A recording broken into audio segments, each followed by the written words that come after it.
Can we start? Yes.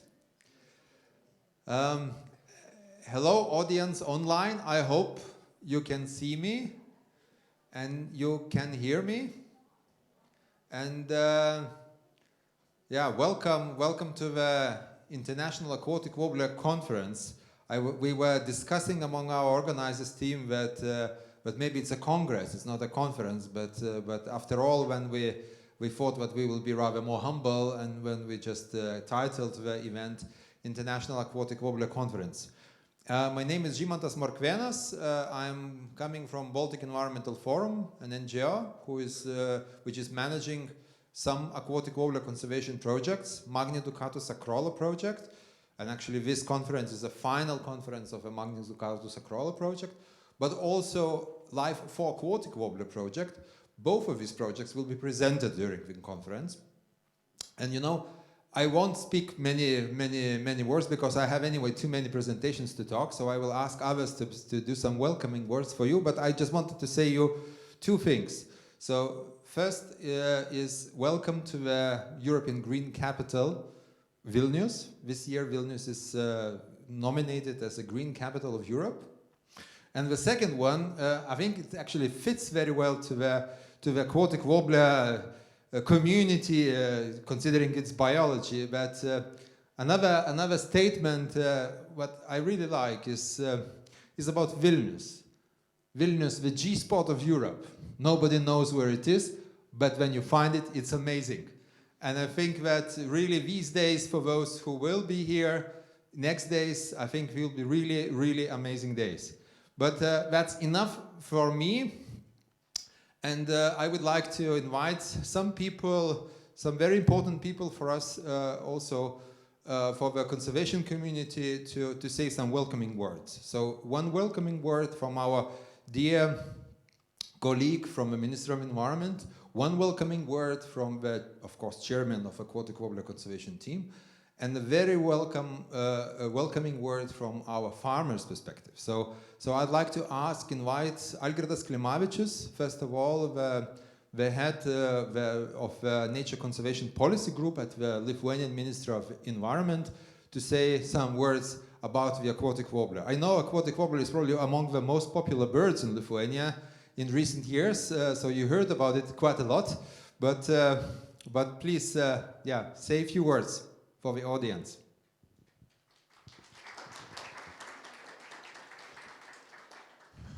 Good afternoon, dear colleagues. It is a real pleasure for me saying here in front of you a few words as a welcoming speech. Yes, Žymantas already made it clear that Vilnius is a very nice city, being here and making nice conferences, especially when these conferences are such important as this one about conservation of aquatic warbler.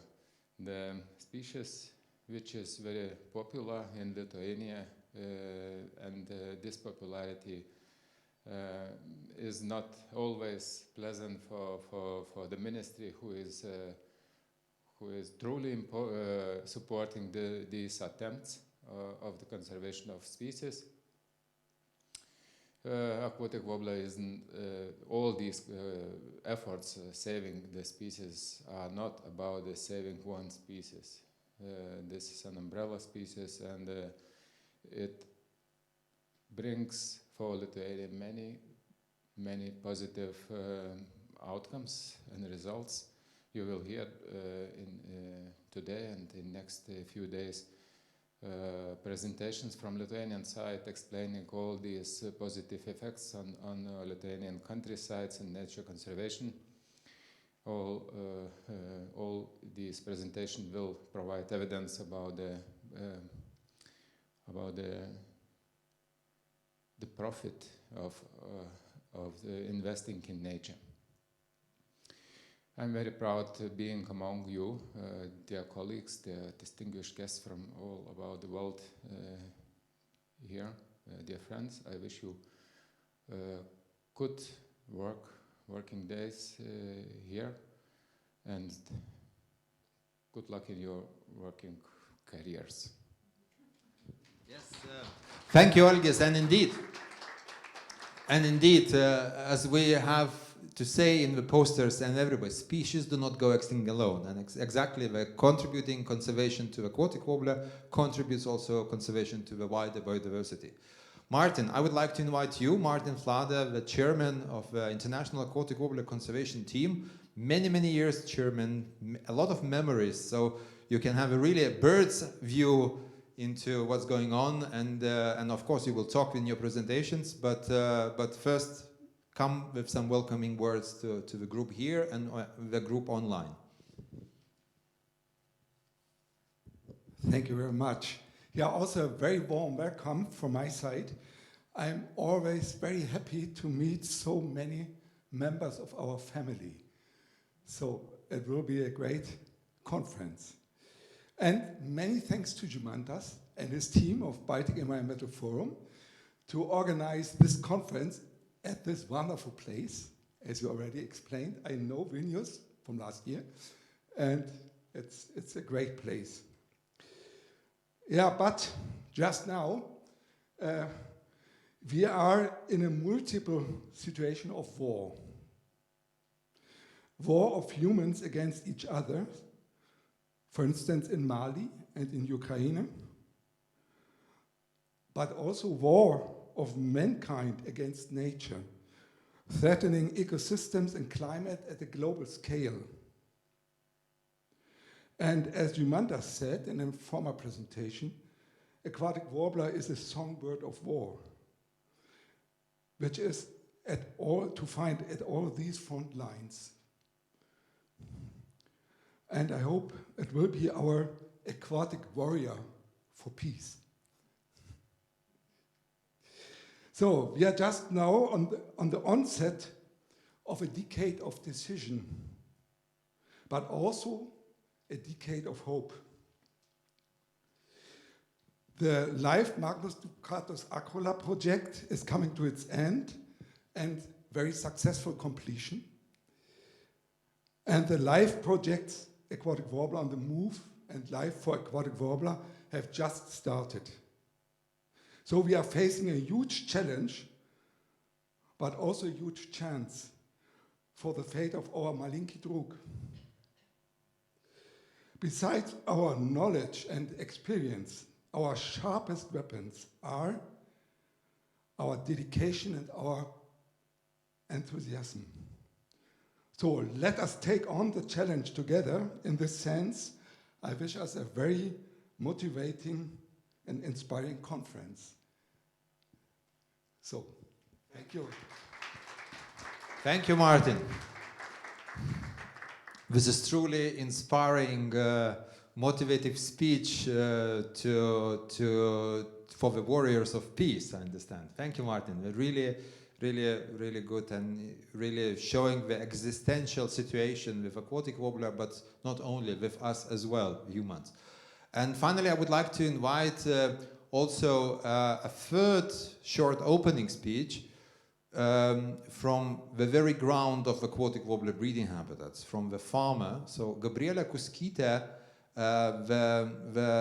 coming from the farmer's family, farming in the aquatic warbler habitats already for many years, and I think we've seen you already many years working at Nemunas Delta and Shisha Polder, where you have your territories. We have been negotiating with your family a lot about, postponing mowing and so on. So we really know how to say a connection with you. And you will speak, Gabriela will speak Lithuanian, and I'll do the humble translation. Okay, so Gabriela. Hello. Taigi, kaip jau ir mane pristatė, sveiki visi, aš esu Gabrielė Kuskytė. Mes esame Nemuno Deltos regioninio parko ūkininkai. Mano šeima, tėvai Giedrė Kuskienė ir Robertas Kuskys jau begalę metų tenais dirba. Okay, so as Gymantas presented, my name is Gabriela Kuskytė. I'm coming from the Nemunas Delta Regional Park, where My mother and father, my family has already many years has been farming in this area. Taip pat prisidėjau prie ūkininkavimo nuo 2012 metų ir aš. So I started to farm also myself since 2012. Tačiau tik tai 3 metai bendradarbiaujame su meldinės nendrinukės išsaugojimo kolektyvu.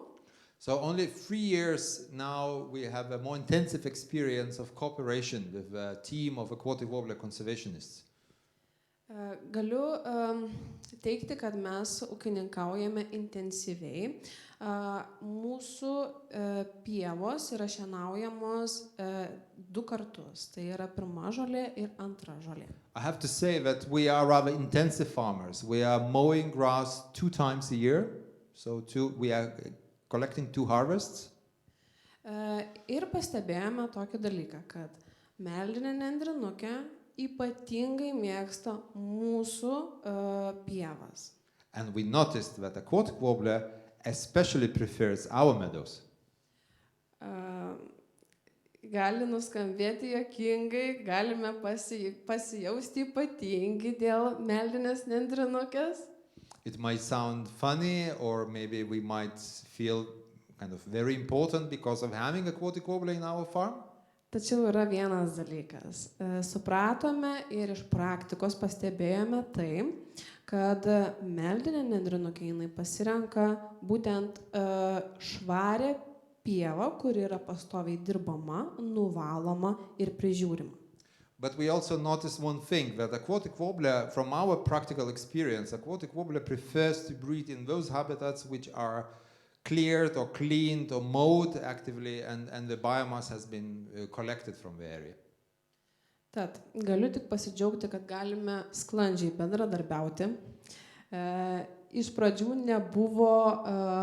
nebuvo lengva sukontaktuoti, suprasti, viską sužinoti, tačiau per jau šitiek metų.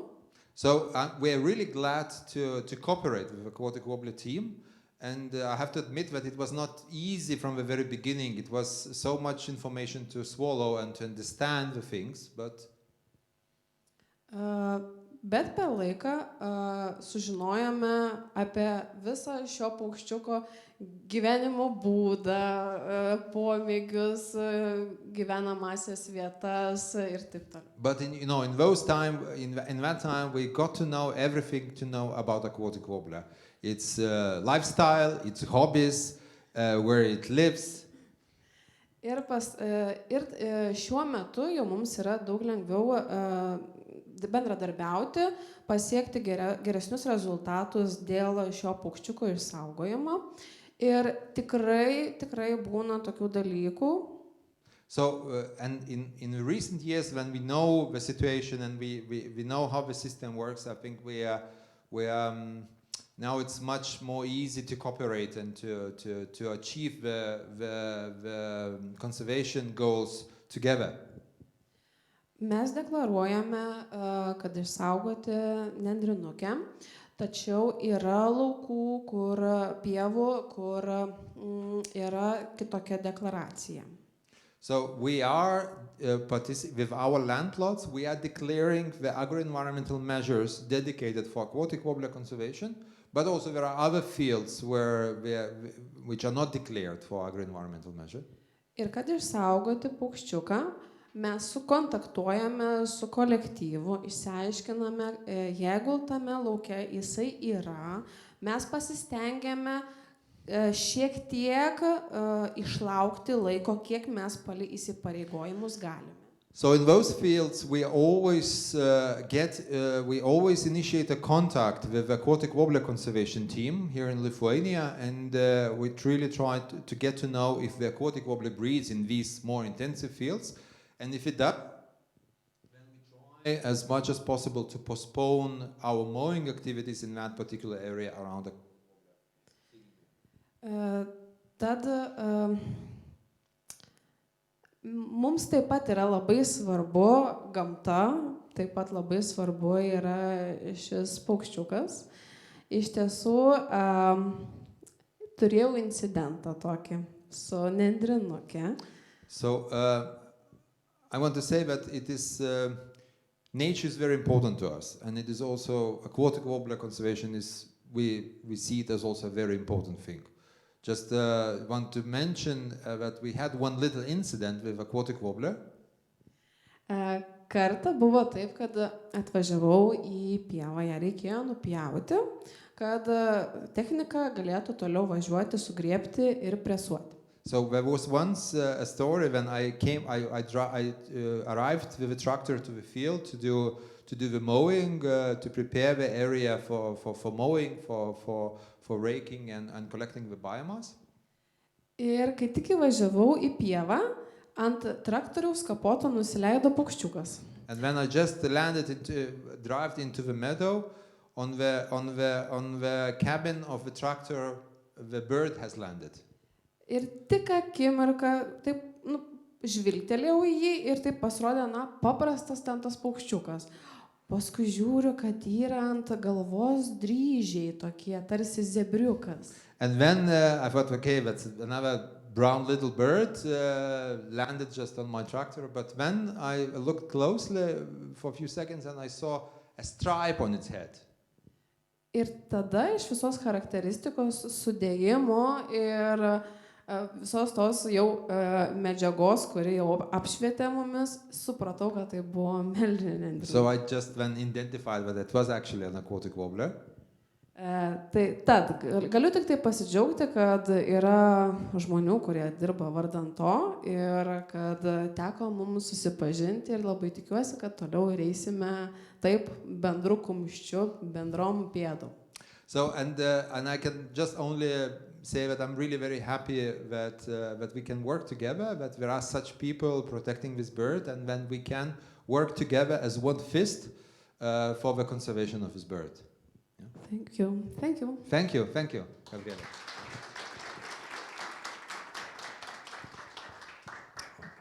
Okay, so thanks for really nice welcoming words from different levels, and also really to set the scene. And I will just say some few words about the conference and how it will be ongoing the next today, tomorrow, and day after tomorrow. For those who are sitting here in the hall, you can see on the wall there is a code for the internet. So you will be asked, if joining the Wi-Fi, you will be asked to enter the coupon, which is actually the code on the wall. On the wall here, you can also see posters, and I understand there will be more posters to come, and glued also on a coffee break. So not everybody has managed to do that. If we don't fit into this wall, there is another wall in the coffee break, so plenty of space for that.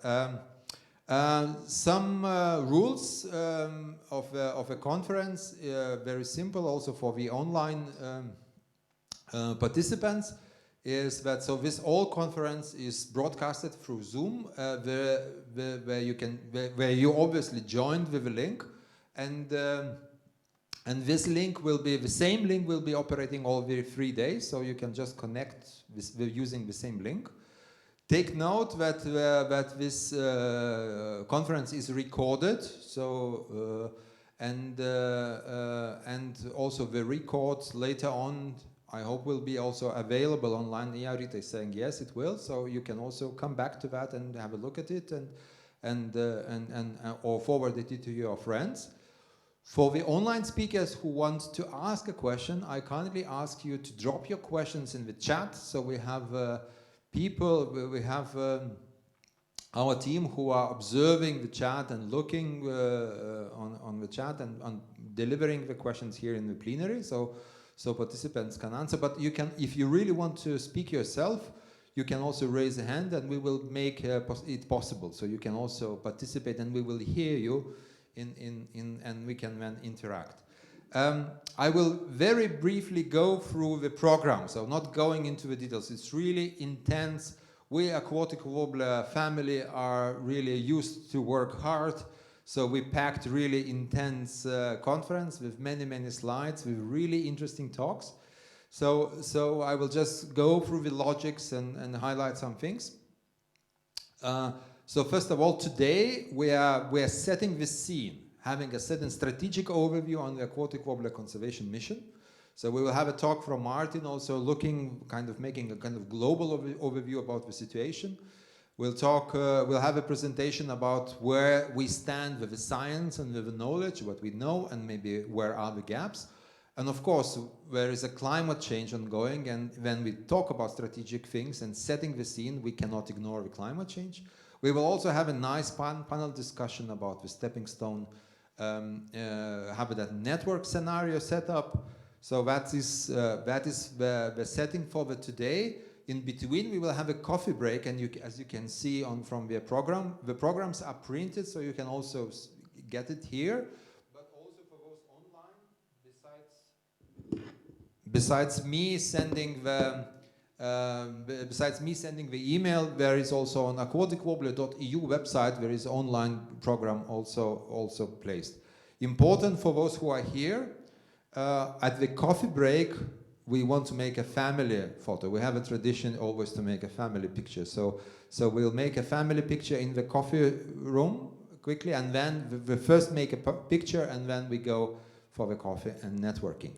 Tonight in the evening, we will have a dinner served just around the corner in a restaurant called Le Bohema. It's a very democratic and nice place for the networking. So this is where we meet tonight for dinner, and also tomorrow before we go to another event. Okay, so in next 2 days, of course, we will introduce the program for the next 2 days in the mornings, to review for you. But just to say, we will have a separate session on the ongoing initiatives on aquatic warbler conservation. We mentioned MagniDucatusAcrola project, LIFE Aquatic Warbler project, LIFE AWOM project, other initiatives as well, so will be presented tomorrow.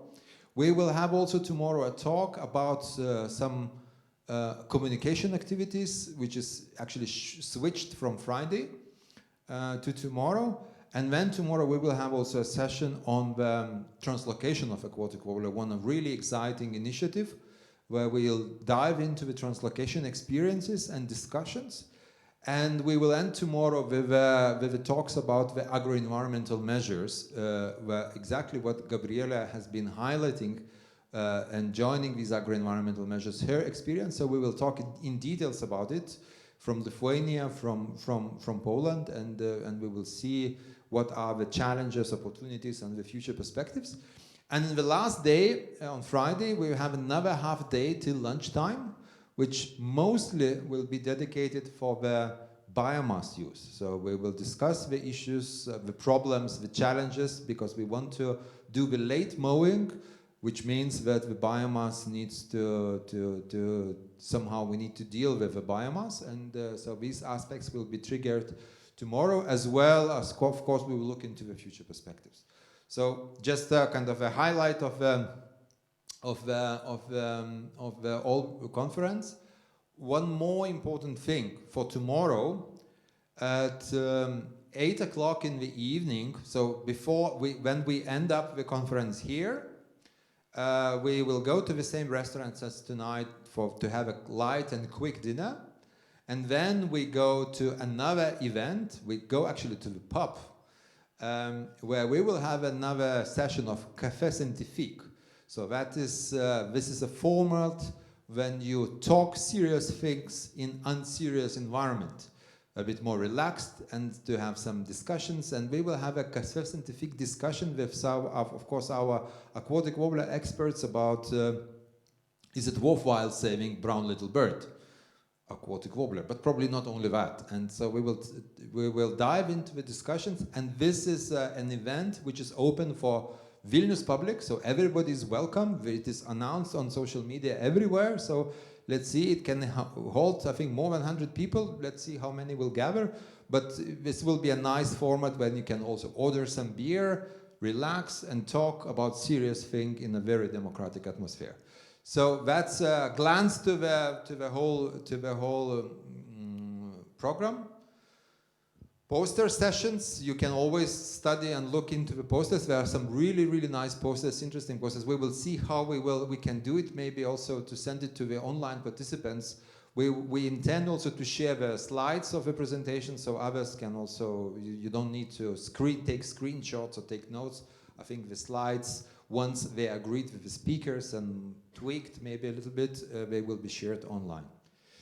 So that's the framework, and let's launch another important aspect, that each session will be chaired by different people. So some people are not talking too much then. So I'm happy to give a microphone to Stefan Ferge from Euronatur to chair the first session, which sets the scene on the strategic overview of the Aquatic Warbler Conservation Mission. Stefan, microphone now is yours. Thank you, Primantas, finally. Actually, he told you already what we are going to do in the first session, but still, I had my own thoughts, so I'm not exactly repeating it. But the idea of the first session is actually to bring everybody up to speed. There are some people in this room that have been working with Aquatic Warbler for, I don't know if 30 years is actually enough, maybe even longer. Since the last millennium. At least since the last millennium. And there are other people in the room that might only be working with Aquatic Warbler for a few years, maybe a few months even. So the idea of this first session is Martin, who is the guy who has been working on it since the last millennium, giving all of us an overview what has happened in this, let's say, almost a century, half a century of Aquatic Warbler work. And then in 2018, there was actually a milestone publication. A handbook on Aquatic Warbler conservation was published. But even this is already 7 years ago. So Susanne will then tell us what happened since then, which knowledge gains have we got, what is the current, really the today state of knowledge on Aquatic Warbler. So after this, you should all be Aquatic Warbler experts, basically. Then we are looking ahead. Franziska is giving us a presentation on the challenge of climate change, which is already happening, but will keep us busy probably even more in the next decades. And we will understand why this is, how it can impact Aquatic Warbler. And then in the panel discussion, we will actually discuss about one strategy that we might adopt to tackle climate change and other threats. That is a stepping stone network. So to create a robust network of sites where Aquatic Warbler is breeding, where it is stagging, where it is wintering, in order to cope with environmental change. So this is the rough overview on the first day. And I hope that by the end of the day, you will really be, as I said, Aquatic Warbler experts, and you have a good idea on the challenges that come ahead, so that during the next days, you can really all participate in discussion with your new expert knowledge. Martin, up to you. The floor is yours. I'm not sure how, okay, you're moving the presentation. And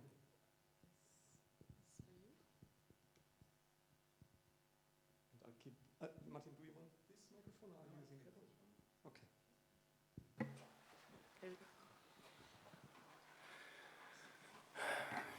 Yeah, it was a difficult task to summarize the most important things of the last 40 years. I tried, at least. So, our aquatic warbler is a very special bird. It's the only endemic breeding bird species of Central Europe. It's really amazing. It's globally threatened, as you know, according to the IUCN Red List. It's the most threatened passerine species of continental Europe. And it's a representative of endangered European fen mice. And I would also say an ambassador of natural climate protection. It declined by more than 95% in the 20th century. and has undergone a big range contraction by more than 90%. And what's most important, I think that the species will most likely approach a bottleneck in the coming years. Here you can see the former global range of the aquatic warbler, stretching from northern France and the Netherlands up to West Siberia, and from Latvia down to Romania and the Po Valley in northern Italy. That was the former range maybe 120 years ago, so far as we know. And now I will summarize the range contraction which happened. This was a situation approximately 30 to 40 years ago. So there were only 3 meta-populations left. One is from northeast Germany to central Ukraine and to Lithuania. Then one population in Hungary, in the Hortobach, and a completely separated population in western Siberia. And this was a situation, or is a situation now. So the Siberian population has disappeared after 2000. The Hungarian population has gone, and the Pomeranian population and central Polish populations are more or less also gone or very small.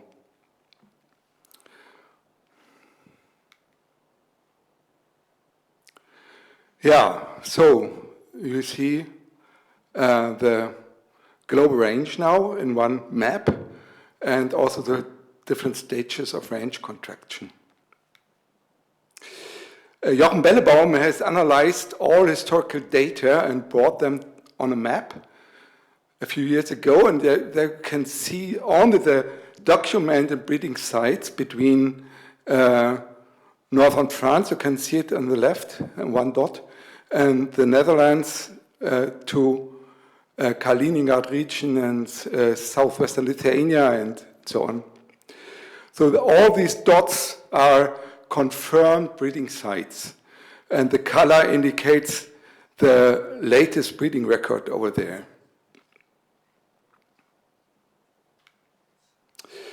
And this is a map from our Aquatic Warbler Conservation Handbook, and here you can see all breeding sites of the global population approximately 10 years ago or 20 years ago.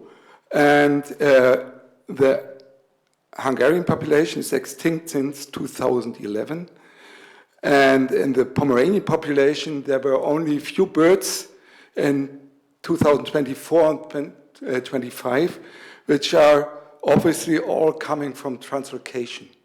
So no natural birds anymore in Pomerania. So the total area of occupancy was estimated at less than 400 square kilometers in 2018. You have to imagine it's a global population of a passerine bird. It's not an island bird species. It's a continental bird species. So it's really, really very, very special. And these are the population sizes of these breeding sites in the last 20 years in average. Yeah, what do we know about the decline of the global population? We believe that until 100 years ago, we had hundreds of thousands of singing males, at least in the European range. And we know from fen mire mappings and peat soil mappings that we had thousands of square kilometers of suitable habitats in Germany, only in Germany.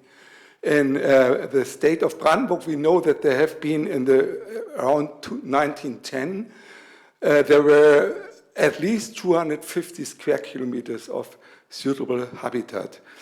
And luckily, this is described in the Journal of Ornithology by Erich Hesse in the years 1910, 1911, 1912, and 1914. The editor-in-chief of the journal is with us. It's Franz Bayerlein, was one of the oldest or the oldest ornithological journal. And if you read these descriptions of Erich Hesse, you can take it, you can take the paper, go into Biebrza marshes, Bagnoławki, or into Svanitz marsh, read the paper, and it describes exactly what you see in your surrounding. All the other Fenmeyer birds, the grasshopper warblers, sedge warblers, spotted crakes, the snipes, the meadow pipits, and so on. So there are no doubt that these hundreds of square kilometers of habitats were colonized by aquatic warblers in the same density like the remaining core breeding sites in Central Europe. So, and the development after 1950 was reconstructed, modeled by Briedis and Cage, Oskars is with us, by the modeling of ringing data with two surrogate species for a comparison. That was common reed warbler and sedge warbler. And you can see that are the different gray colors. You can see there was a huge breakdown of the population in the 1950s and 60s. And this was just a period of big drainage and land reclamation campaigns in Germany, Poland, and European Russia. And Fenmeyers have shallow peat soils, and it's very easy to drain Fenmeyers and to use them for agriculture. So, and then we have the last stage in 1996, which we will look at in more detail. So, but this was a development. On average of the last, 20 years, approximately 1/3 of the global population was located in Poland, in eastern Poland, 1/3 in Belarus, and 1/3 in Ukraine. And then the very small Lithuanian population and Pomeranian population. So the fate of the species is dependent on only 4 countries. So I will have a short run through the populations. This is the population, the number of singing males in Hungary, in Hortobach. There were steep declines after a high flood and after a drought with uncontrolled burning in summer. But the sudden complete disappearance cannot be explained. So the causes are really unknown. The habitats were still there in 2010 and 2011.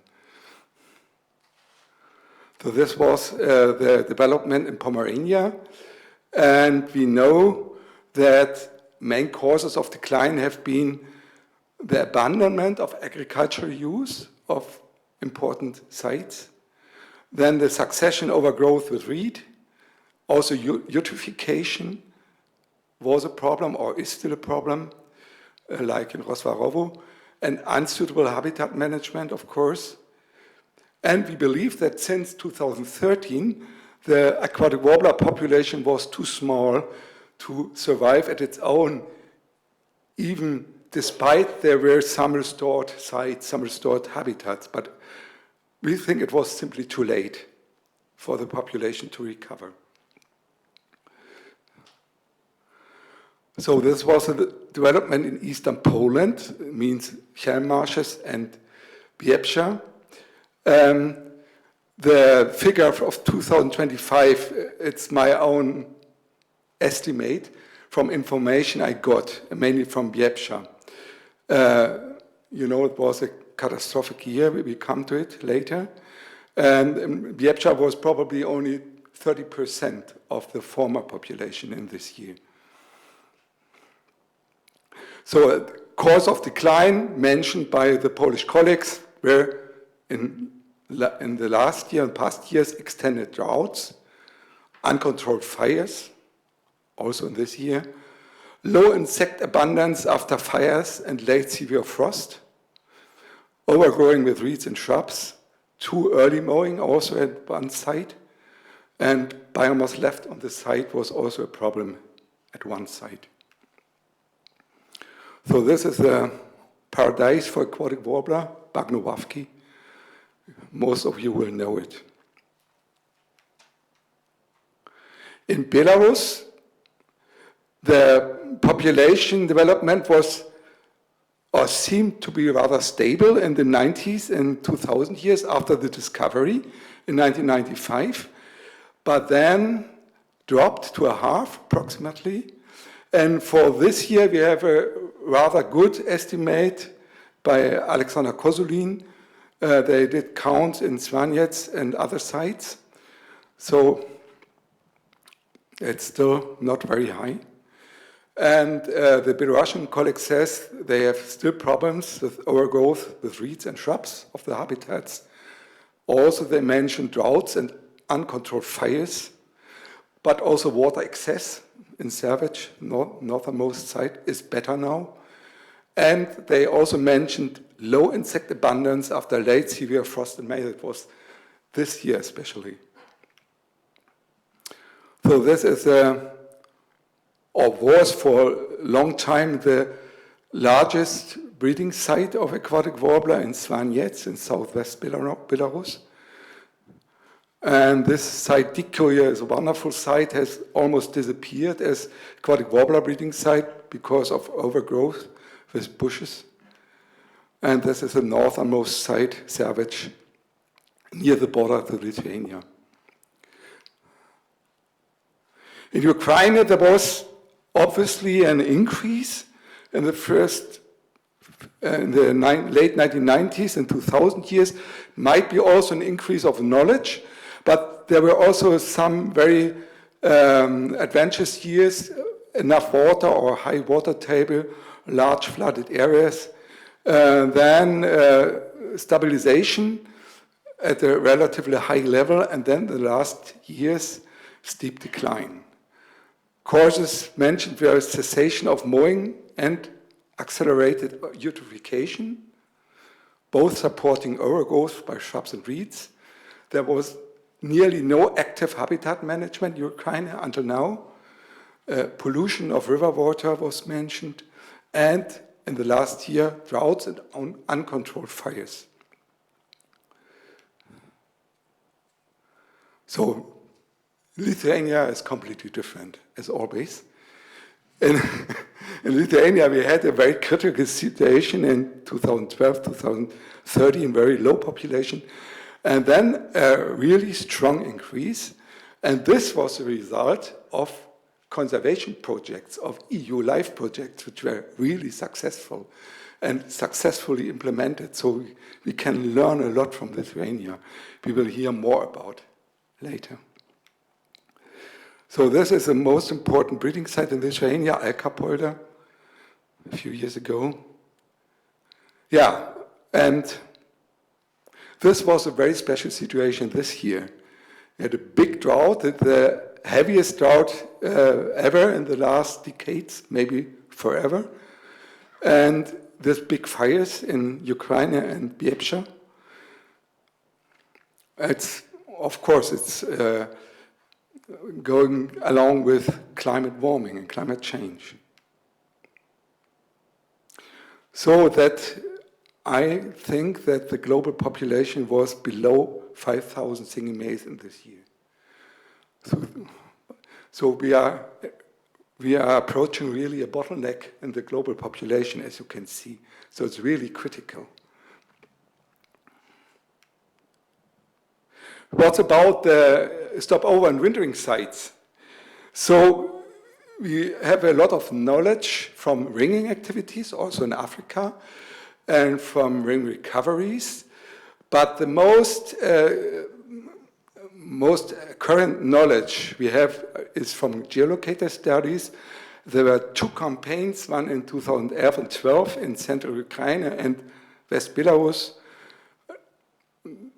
We had some problems in the first approach with the devices. which had a lot of failures. And then the second approach in 2018-19 in Lithuania and North Belarus. And so, especially from the second campaign, we got a full picture of the annual cycle of adult male aquatic warblers. Not yet of females and juveniles, it's still to be done, but of males. And as you see, they start to Southwest Europe, have a longer stopover in Spain and Portugal, then jump across the Sahara to the wintering grounds and stay there for nearly 200 days, longest bird, I think 220 days, always at the same place. Only one bird changed the place in January, that was the movement. And then the first birds are forced to leave the wintering sites in February because they were dried out. Then the jump across the Sahara, non-stop for 3 days, long stopover in Morocco, Algeria, and then back to the breeding grounds.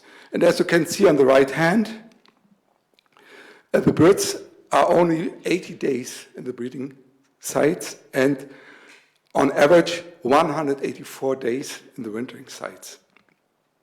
So these are true Malinese birds.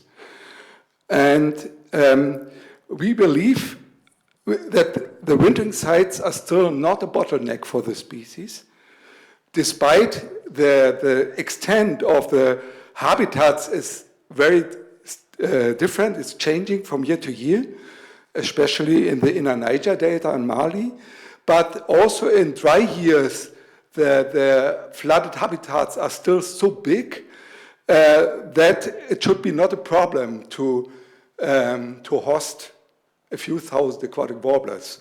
So we think that it's not the bottleneck, but we fear that a bottleneck could be or could become the stopover sites in Morocco and Algeria and southern Spain, because they arrived there completely exhausted. So some birds were in the air for 3 nights and 2 days, non-stop, up to 52 hours non-stop in the air. So, and then they arrive there, and then they need fueling up and resting, and then they need suitable habitats. And so we had such long stopovers in Kota Doniana of 2 birds, then in Algeria, northern Algeria, where it's hard to go now at the moment. It's nearly impossible to make research there, and in Morocco. And this was the reason that we went to Morocco last year and in 2 weeks and visited all the likely or estimated locations where the aquatic warblers had the long stopovers, and see the names. And what we found was as follows. Some sites were completely dry. And at this site, 2 aquatic warblers spent approximately 3 weeks in 2019. It's dry since 2 or 3 years. And we found still habitats at the coastline, like Walidia. It's a known aquatic warbler site. But we said, Europe eats African wetlands. We found a huge increase of greenhouses, more than in southern Spain, and irrigated strawberry and vegetable fields under plastic. And water is taken from this coastal wetlands, so fresh water. So it's a huge change which happens. And the Moroccan colleagues reported that 20, 30 years ago, they had 3 or 4 times as many sites at the Atlantic seacoast. Though there are just 8, maybe 7, 8 sites left. And other threat is the filling up with rubbish and material which we found in one site south of Tanga. So it's a really critical situation. Yeah, from where we do know all these things. And this is the aquatic warbler family. This was our last official meeting in 2018. It was a 20th anniversary of the Aquatic Warbler Conservation teams. I have to say that this place with people from Russia, from Belarus, from Ukraine, from Poland, from Hungary, together. Also people from Morocco and Senegal. So that's the way we are working since the mid-90s. And in our mailing list are approximately 80 people at the moment. This is only a loose, informal association of ornithologists working on aquatic warbler and Meyer conservationists in the whole range from Russia to Mali. And I went through the expeditions of the last 30 years. It started in 1995, where we knew almost nothing east of Poland and in Africa. And then we had this, so that's the reason that I'm a fan of family photos. I selected some family photos of all the expeditions we had since 1995. There were nearly 30, so it's only a selection. And this is a source where we got all this information. And of course, collected, summarized in the Aquatic Warbler Conservation Handbook, as already mentioned by Gymantas. So, what do we know at the moment about the status of our breeding sites and the problems and what to do in future? So we know that abandonment of traditional land use and changes in the hydrological regime led to overgrowth of aquatic warbler habitats with reed, trees, and bushes. This is a picture of Biebrza. It looks much better now because this picture is 20 years old. There's another example from Supi Valley in central Ukraine. You can see 10 years ago, bushes occupied only 10 to 15% of the area, now 100%.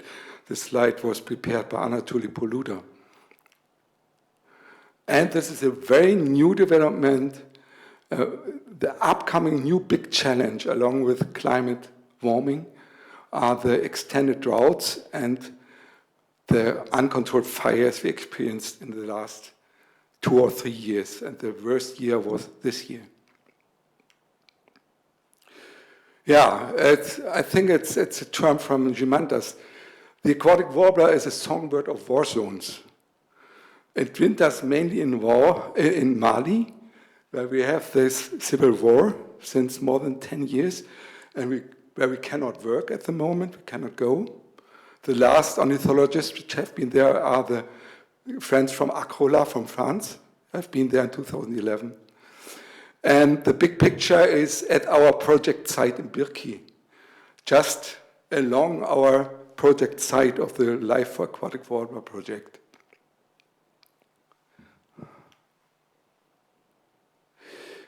Thanks to several big LIFE projects, methods to manage wet habitats have been developed, mainly in Poland. It was the first LIFE project 2005-2010, and then the project on aquatic warbler conservation through biomass use 2011-2015, and the first piloting of this rat trucks for biomass harvesting and so on. So it was a big success of these first projects in Poland, and later continued in Lithuania and Belarus. Several options for biomass use for managed fen meadows have been piloted. At first in Poland with pelleting and briquetting facilities in East Poland, and later in Germany, for instance, with molded fiber casings and insulation panels, and some other options are piloted but not in operation yet. And the big success of the MagniDucatusAcrola project was the first successful conservation translocation from Belarus to Lithuania and from Biebrza to Pomerania, and to be continued in the new Life for Aquatic Warbler project. We will hear more about it. So Jumandas wrote down the main directions of aquatic warbler conservations. We have to go. This is first, revetting and hydrological improvement of drained fen mires as aquatic warbler breeding sites. Habitat restoration and habitat maintenance through vegetation management, and especially establishing self-sustaining habitat management mechanisms through different kinds of biomass use. But we have also to seek to increase the resilience of breeding habitats against climate change. The Belarusians are very strongly working in this direction, how to get water in such drought years like this year. And for some sites they have developed strategies how to stabilize the water budget. And of course the restoration of lost breeding populations through conservation translocation. I think this is a direction we should go. And one important task is to design a stepping stone habitat network between the remaining populations and the restored populations to establish, to develop this habitat network, to fill the gaps up to more than 400 kilometers between the subpopulations. So now maybe you will understand that we will have a decade of decision and of hope in the next 10, 12 years. And the floor is prepared for two big LIFE projects. LIFE for Aquatic Warbler, dealing with habitat restoration and improved management at core breeding sites, especially in Ukraine, the development of the stepping stone network, and the restoration of lost populations through habitat improvement on conservation translocation. And we have, on the other hand, the AWOM project, Aquatic Warbler on the Move, led by Wetlands International, to identify flyway sites to make gap-filling surveys, especially in Northwest Africa, habitat restoration and management at stopover sites in Belgium, France, Spain, and to contribute to the International Species Action Plan with focus on the staging and wintering sites. So this is what we will get, hopefully, in the next years. And this conference is probably the initial for this new phase. Thank you very much.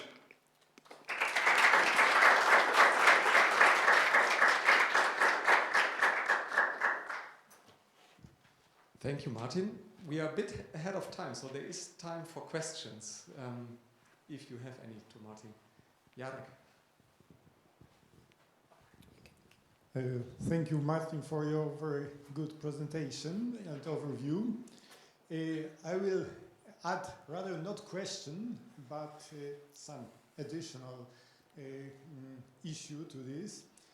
I mean, what we found now in Poland, which changed a lot in economy, so we, I suppose, are very happy, but it has also the flip side.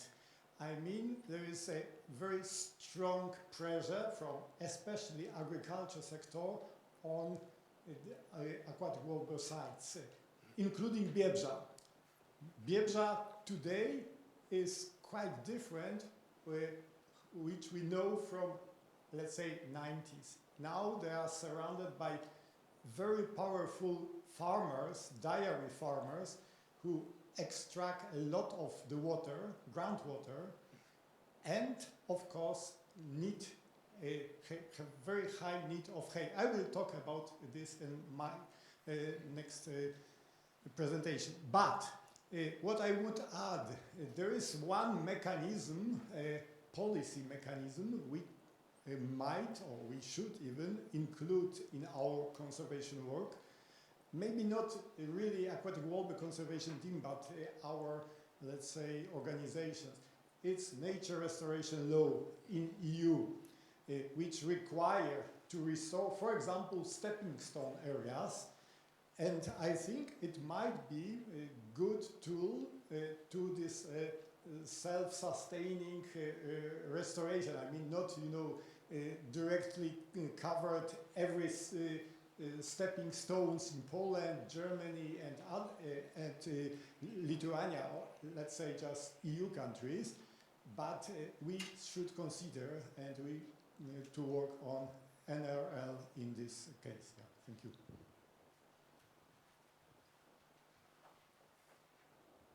Thank you, Jarek. Are there more questions? Shimantas is raising his finger, but I'm not sure whether I want to give the microphone to him already now. Be careful. But if nobody else wants? I just have a short question. You showed the global population graph range, and I was just thinking about the IUCN Red List categories. Do you think that we are on the stage that we need to reconsider the status of aquatic warbler? Yes, of course. When it was classified in this category vulnerable, we had just a period of 20 years or more or less stable population, a fluctuating population. This breakdown of the population is the latest development and could not be considered in the last classification. So it has to be reconsidered.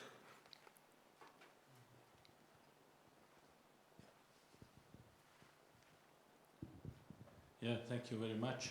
I would like to add some pessimism to your Lithuanian graph, because this year, as we know from Jarek, there was this drought in Poland, but for example in Latvia it was a very wet year, and we had the first singing aquatic warbler in 25 years again. So I guess that the population in Poland were just dispersing outside the normal breeding grounds towards north, Lithuania and Latvia as well. So it's probably the same birds, but just in different places. Thank you. But this underpins the need to have a habitat network of different sites which can compensate for each other. Shimantas has to wait. I will add, we had already such situation before when there was a big fire in hell marshes. Exactly in the same year, the new population, in brackets, of aquatic warbler appeared on the Buk River Valley in Alopecurus meadows, so not really the breeding habitat, but there was a 50 singing males, so this is quite good breeding population just for 2 years only. So I think it, you know, aquatic warbler is the bird which is accustomed to unpredictable habitats. So as the stepping stones approaches the most important, and in this year, I mean, it can be that just this Biebrza population, because, you know, the aquatic warbler has no border, and between Biebrza and Żuwinta is just a small distance, went from burnt areas to the wet areas in Lithuania and Latvia. Yes, I want to support this. And we had the same, we believe we had the same in the 1960s with the West Siberian population. Because in the 1960s we had this strong occurrence in even the Ob River Valley, but only for a few years. And this was just a period with a strong land reclamation and drainage campaigns in Europe. And so we had this occurrence in Western Siberia and in the Eastern Mediterranean, in Egypt and Crete and so on. It was only for 10, 15 years, and then they disappeared more or less. So it was the same phenomenon. But we have to include it in our strategy.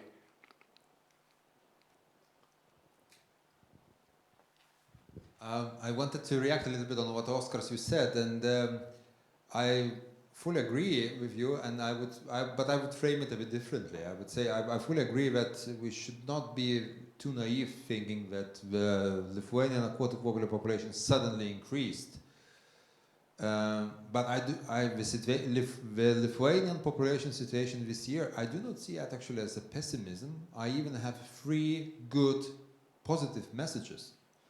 The first one is clearly, it indicates that there is a connectivity between sites in a rather big distance, and seems to be the stepping stone habitats, which we will be discussing, and is really becomes a really crucial part of a puzzle of a strategy, of a conservation strategy. The second good message is that Nemunas Delta, where the population has increased, it's largely managed artificially the water level, which indicates that in the stepping stone habitat network, it is highly important to have artificially managed water levels, especially in the context of the climate change, which can be kind of a safeguarding places. And the third good message is that those emigrants from Poland to Nemunas Delta had some children, I hope, this summer. So which means that next year we will see the results. So I would expect that maybe the population will slightly decline, but the Lithuanian population will benefit from these temporary visits and breeding. So it is also a good message. Okay. Are there maybe questions also from, or interventions from the back tables? No? Think about it. One quick question. First, thank you, Martin, for this beautiful presentation. For someone who's not very familiar with the aquatic warbler and learning about the species, can you elaborate a bit on the wintering habitat in West Africa? Yes, the wintering habitats are quite similar to the breeding habitats, so the same structure, but different plant species. So we have shallowly flooded grassy marshes, but with white rice and Chenoplectus and other species, but the structure is just the same. So we have a lot of photos from Senegal, but also from Mali and also from southern Mauritania, and also vegetation relevés of these sites.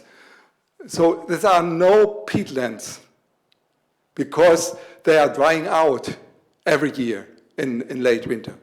So it's the second half of the dry season when the birds are there, and I think they are forced to leave these sites in February or March because they become drier then. But the structure is very similar.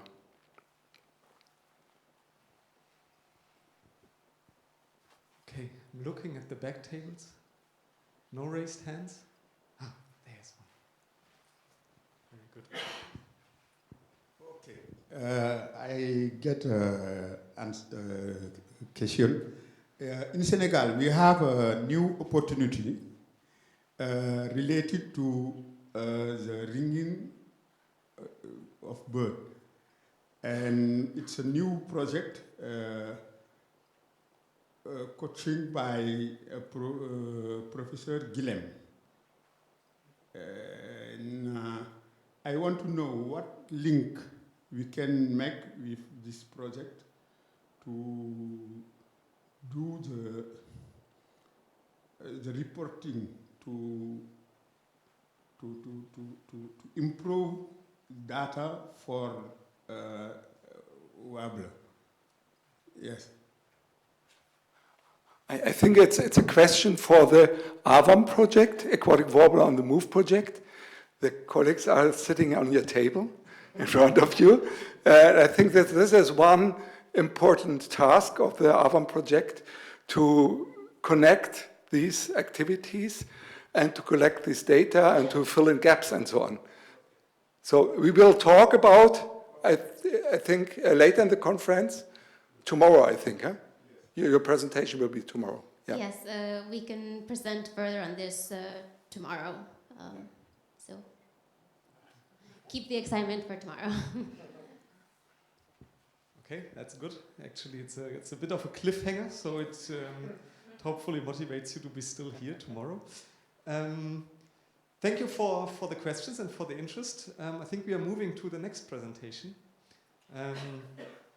As I said before, Susanne will tell us about the knowledge gains during the last couple of years, the newest scientific publications about aquatic warbler, its habitats, its developments. And yeah, over to you, Susanne. And thank you, Martin. Thank you. Yes, I want to give an overview about the latest research and the open questions. And as we heard already, the benchmark is the Aquatic Warbler Conservation Handbook, published in 2018, which summarizes all the scientific and all the practical knowledge about all aspects of the ecology of aquatic warblers. So I want to show now I collected all the scientific publications published since 2018. So some things also Martin mentioned already. So I start with the migration research. There was a geolocator study where birds were tagged in Belarus and Ukraine. And they revealed the former unknown migration route south of the Alps. And the birds had their stopover sites on the Iberian Peninsula. And in this study, they also reported that there were staging sites in the Sahel and the wintering sites in Mali in the Niger Delta. And the second geolocator study Martin already mentioned, birds were equipped with geolocators in Belarus and Lithuania. And they followed rather known migration route with autumn stopover sites in France and the Iberian Peninsula. But they also found these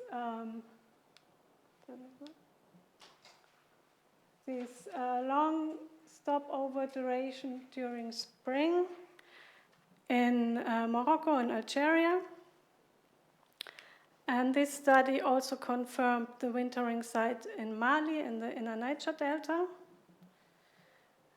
And as Martin already showed, this study also reports the annual life cycle, that the birds really spend less than 3 months at the breeding sites, and the rest of the year they are on migration or in Africa. So actually the aquatic warbler lives in Africa and just comes for a visit for breeding somehow.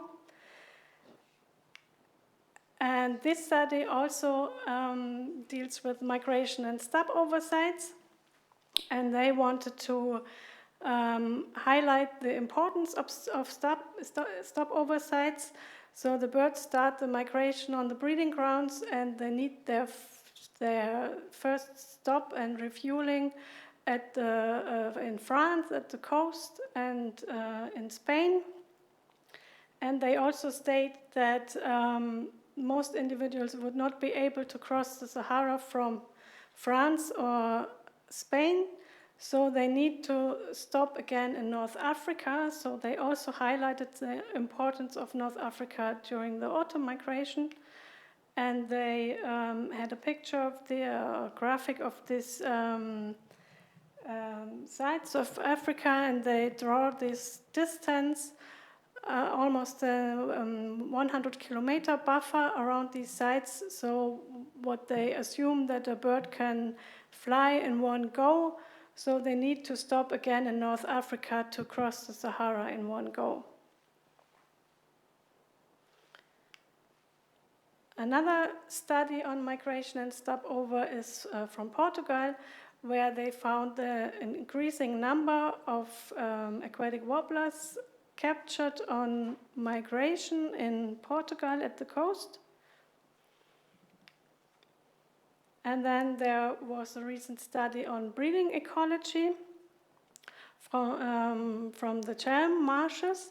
And here I put it in relation to the data we know from the Biebrza, from the handbook. And you can see that the numbers are a little bit lower, but still comparable.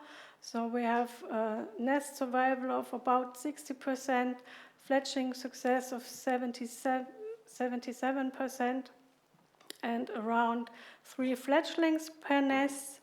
The nest densities, the average was a little bit lower, but in the highest densities, it was similar to the Biebrza. Then there was a study where they found that agri-environmental measures designed for aquatic warblers had positive effects also for other breeding birds in the Biebrza marshes. And there was also a full count in the Biebrza in 2024, where they counted 2,040 singing males, and the average density was 1.2 singing males per 10 hectare, and in the highest densities there were 9 singing males per 10 hectare. And then there were several studies where Justyna Kubacka was involved about genetics and blood parasitism. And here this study, they found that there is a reduction in the genetic diversity in recent samples compared to the 90s. But there is still a high gene flow between these distant breeding sites. Here the distance, again, it was 250 kilometers. So it seems that there is still a connection in these wide distances. And this study tried to connect, tried to give information about the inbreeding. I would say the inbreeding coefficient is rather low in aquatic warblers compared to other species. So luckily, the unique breeding system of aquatic warbler will luckily help that inbreeding is maybe not a problem for this species. But still, they found that the most inbred individuals had a lower breeding success compared to the least inbred. But this effect was only significant for the small-bodied individuals which was measured by the tarsus length. And then there was a study about the song of aquatic warblers, and they found that it's actually more complex, the repertoire, than you might think. So the mean number of phrases is 155, and there is a sea song. That's the song with the whistle, and they think it's directed to females, so it's a courtship song. And the A-B songs, that's the rattles, and they are also very diverse. Maybe that we cannot hear, but we can see on the sonograms, and that these rattles are used to deter other males. And then they looked if there's a relationship between song and blood parasites, and they found that the A-song rate, so this song which was this aggressive song, is positively correlated with breeding success, but also with the infection with avian malaria. And that sounds contradictory at the first sight, but they explained that maybe these birds that are not infected and in a better condition, they put more energy in this sea song, in these courtship songs to females, and the infected males will try to increase their breeding success by this aggressive behavior. And then there's a study on the comparison of landscape features and blood parasites. So they found that birds breeding in large areas are less infected. That means that if you have habitat fragmentation, which increases then the edge area, it also increases the prevalence for blood parasites infections. and a connection with the genetics and the blood parasites. So the infection with blood parasites increased with internal relatedness, but there was no support of overall negative inbreeding effect on blood parasitism. And one study about ectoparasites, so feather mites prevalence was increased during the breeding season, and there was a higher mite loads on females, but they found no negative effect on breeding success. And another knowledge gain, why we are all here, of course, is the translocation method, which was developed and tested in the pilot study in Lithuania, and also the translocation now starting in Pomerania, which started the reinforcement of the Pomeranian population. And from this, we also know now the return rates after the translocations. We have now information of 4 years already. So in the first year, it was this incredible high return of 9 males and 2 females. Maybe the return rate in this year was even higher because they did not search so intensively for females. In the second year, it was a little bit lower. And the first year in Rosborovo, after the translocation, there were 9 males and 2 females. And I was very excited about this new year in 2025, where the return rate is again above 20%. Even though a relative low number was released in 2024 because of the complicated situation in Biebrza with the droughts, and they did not find enough nests and so on. But still, a lot of birds came back. So there were 5 males and 2 females found. 1 female was was breeding there in the second year. And there were also 4 unringed birds. So we can assume that these 4 birds were native fledged juveniles from 2024.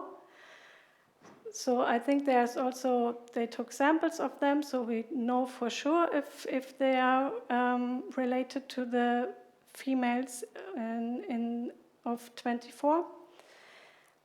And I think that's very good, if it means that 2 females will bring back 4 juveniles in their next year. So, and if you count this all together, there were 8 singing males and 4 females in 25, which means that the females doubled and the males almost tripled in this population so far. And there was the possibility to estimate first-year survival with the data of the translocation from Lithuania. So it was done by a mark recapture survival analysis, and the constant survival was 30% by estimating a detection probability of 85% for males and 24% for females. And if you also separate the survival estimates by sexes, then it's 29% for males and 23% for females, but these estimates have a very large confidence interval, so we need more data to confirm it. And there was the population model. There we could use an integrated population model that combines count data with demographic data to project future population development after translocation.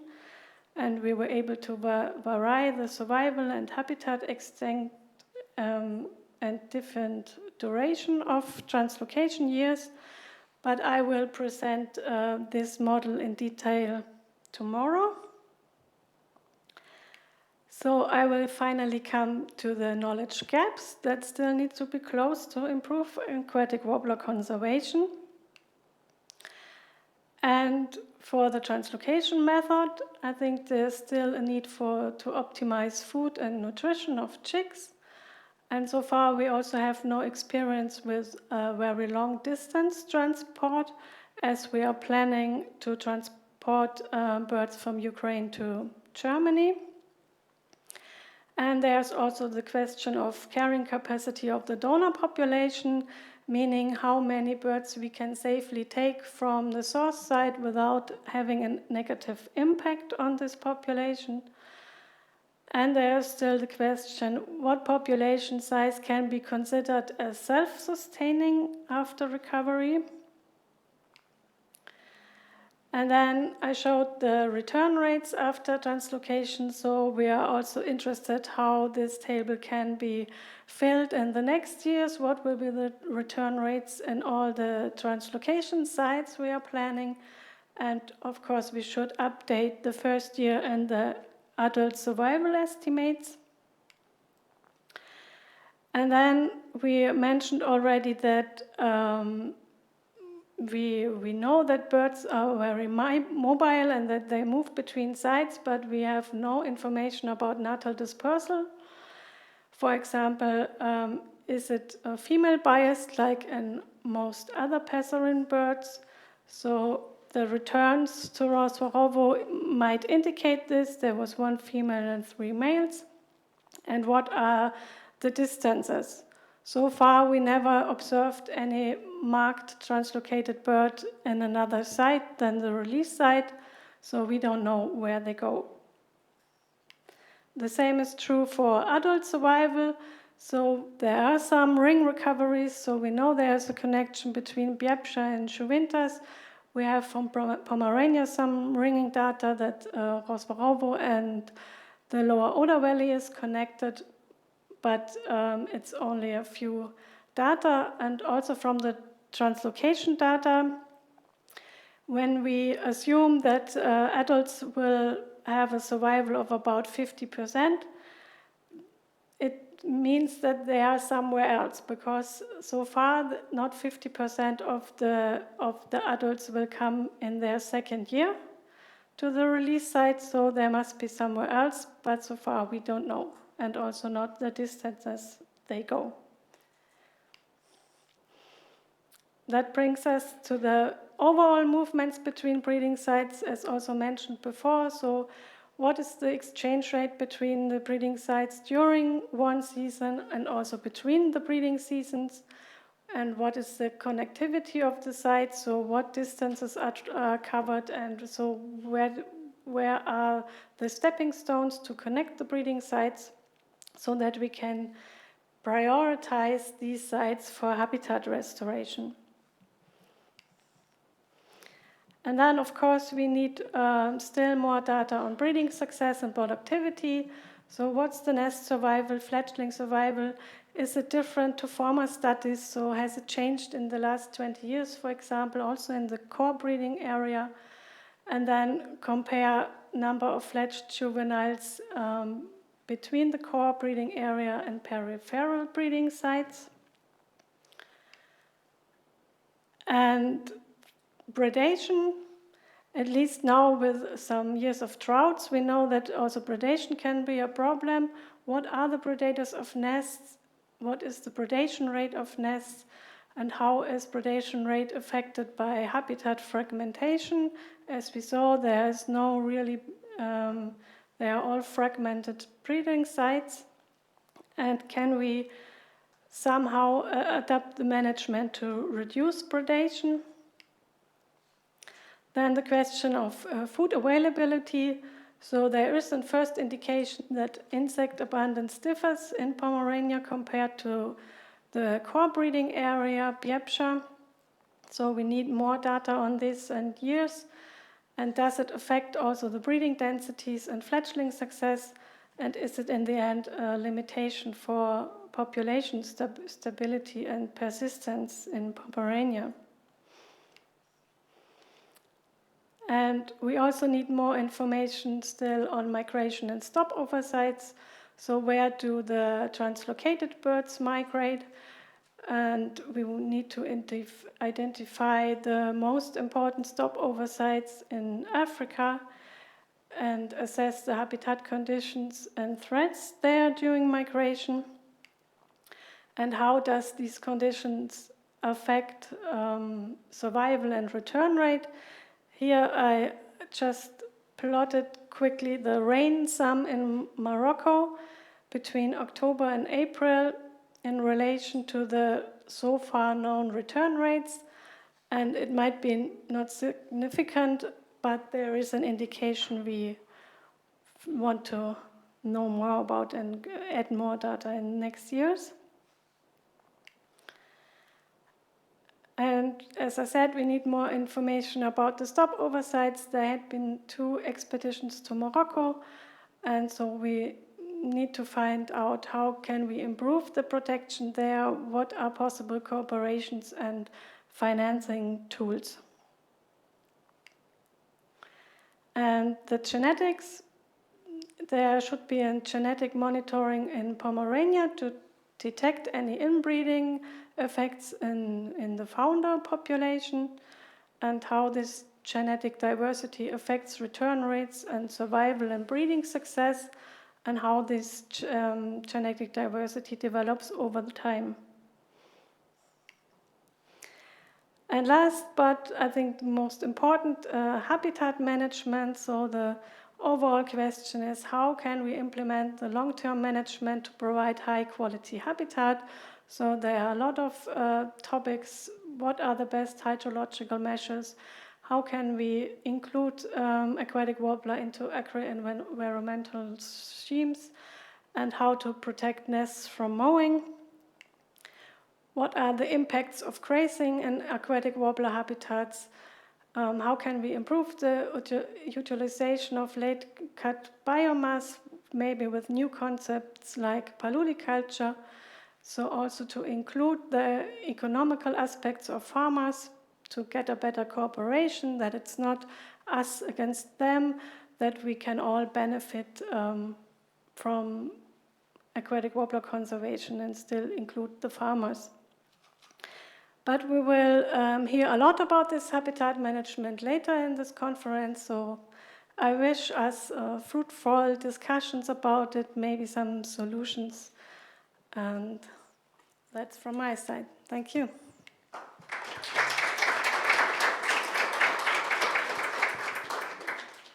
Thank you very much, Susanne. I think there is a lot of new knowledge, but still a lot of questions to be answered as well. Are there questions in the room to Susanne? We have a bit of time. Jarek, I knew that you would have one. Thank you, Susanne, for a very good summary. And regarding 2 issues, to group of the question you raised, dispersal, natal dispersal, and movement between breeding sites. It is very important. And I know one word which describes the solution for this. The word is motus. Yeah. We should, it's impossible with the human resources to follow all the individuals, and it can be even dangerous for habitats. When we can introduce the better tracking system, and we learn it's already is existing along the seacoast in Germany, and we can include it into the aquatic warbler research, I think it can be some kind of solution. Thank you. Thank you, Jarek. Yeah, we will have a presentation on motus later today. I forgot to make one request. When I learned that apparently the people who are attending online have difficulties sometimes understanding what we are saying, so we are asked to keep the microphone close to our mouth so that they understand us well, because the microphone apparently transmits what is heard online. The other request is that you briefly introduce yourself before you speak, because people attending online do not necessarily see all of us and do not know who is speaking. Okay? Please keep this in mind. Are there more questions? In the back of the room, yes, finally. Thank you. My name is Joanna Włoszkiewicz from Poland, and I have no question, but I wanted just to say that, to summarize, that a lot of publications, and the majority of publications that was in this presentation are from Justyna Kobacka from Poland, and 2 of articles are also mine. So, girl power. Okay, thank you. Gimantas, of course. Don't worry, I will lose my voice and tomorrow I won't speak at all. But I don't have a question, but Susanne, or maybe half question, half suggestion, but you have identified quite a lot of knowledge gaps and themes, and I'm coming also from university and lecturing and also having students, but don't you think maybe it would be a good idea, we have an International Aquatic Warbler Conservation website where we could possibly link some of the questions or the topics as suggestions where new generation maybe can initiate some research so we can have more girl and boys power to fill these knowledge gaps. So maybe we can, as Aquatic Warbler Conservation team, can be ourselves a little bit better organized and put it, you know, and invite others, you know, to take the research. Yes, and maybe what I did not mention is that, I mean, all these questions are already long in my mind, and a lot of these topics we will already work on in our next project. So I will work on this food availability thing. I want to analyze this, and also these. I'm planning a connectivity model to get more information about this dispersal distances. Because if you want to have students working on it, then you really need a topic that could be done in one season, and that you can overlook what you're doing. So it's not like movements between breeding sites is not a topic for a student. So it should be, if it's possible, that we find something that could be done by a student in one season. For example, in Lithuania at a breeding site, studying breeding success, anything like this, I think it would be an option. Okay, something to do for the website team. I'm looking at Rita. Are there more questions? Maybe time for one more question? If not, this is also fine. Thank you again, Susanne.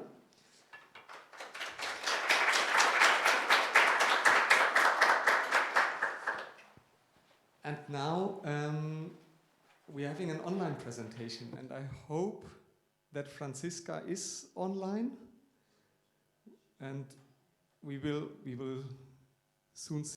But we don't hear you yet. So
it was supported.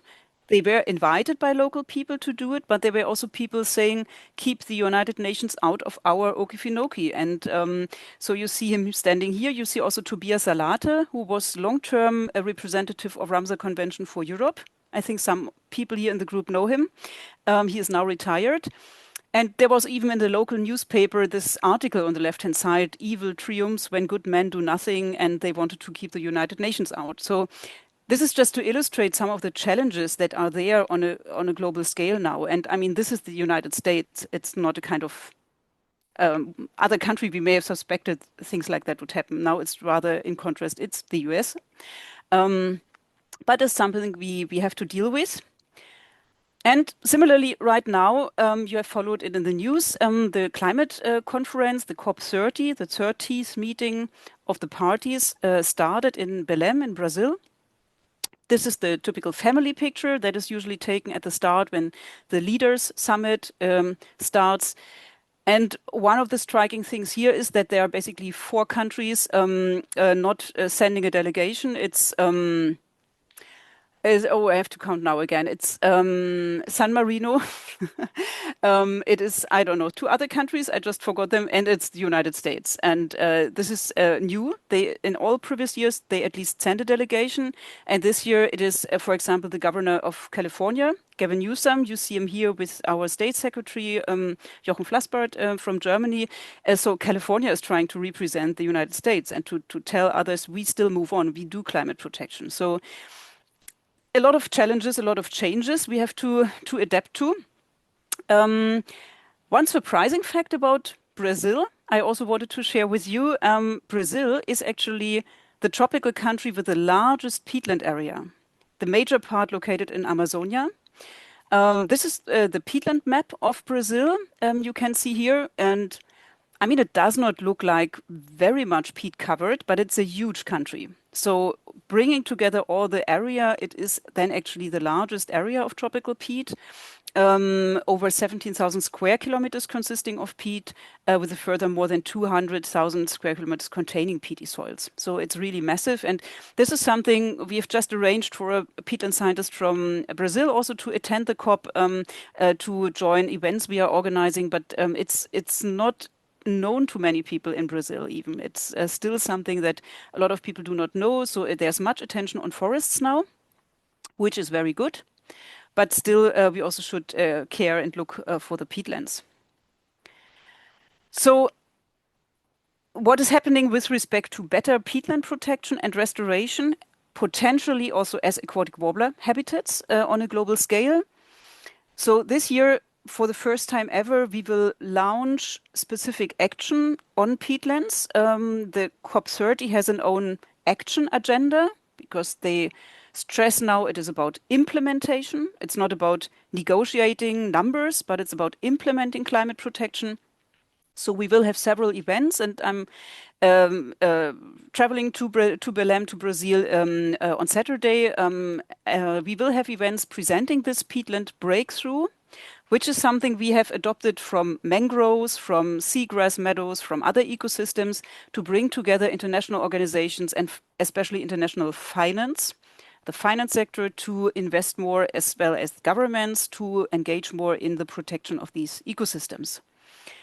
So this is what we call the peatland breakthrough. It's led by several organizations like Wetlands International, the Food and Agriculture Organization of the United Nations, UN Environment Program, then several other organizations involved, including us as Greifswald-Meyer Center. And we will then actually, what I can also tell is that we have developed global targets for peatlands. That was a consultation process in the last month. And we have discussed with the international community about useful targets for the year 2030 with respect to peatlands. So we did many of these discussions and written procedures to involve people, and this is the result. So the target 1 is to stop the loss of mires by 2030. By 2030, also to have at least 30 million hectares of degraded peatlands under restoration. So they are not yet fully restored, but they are under restoration, and also to apply wise use practices by 2030 on these areas. And there were more targets. We also translate this into a target with respect to greenhouse gas emissions. So the fundamental aim is to achieve net zero emissions from the global peatland area by 2050. So it complies fully with the Paris Agreement. And then it's about mobilizing funds, and it's about monitoring, because we still know so little about where the peatlands are and what the emissions are. So this is also one of the key challenges.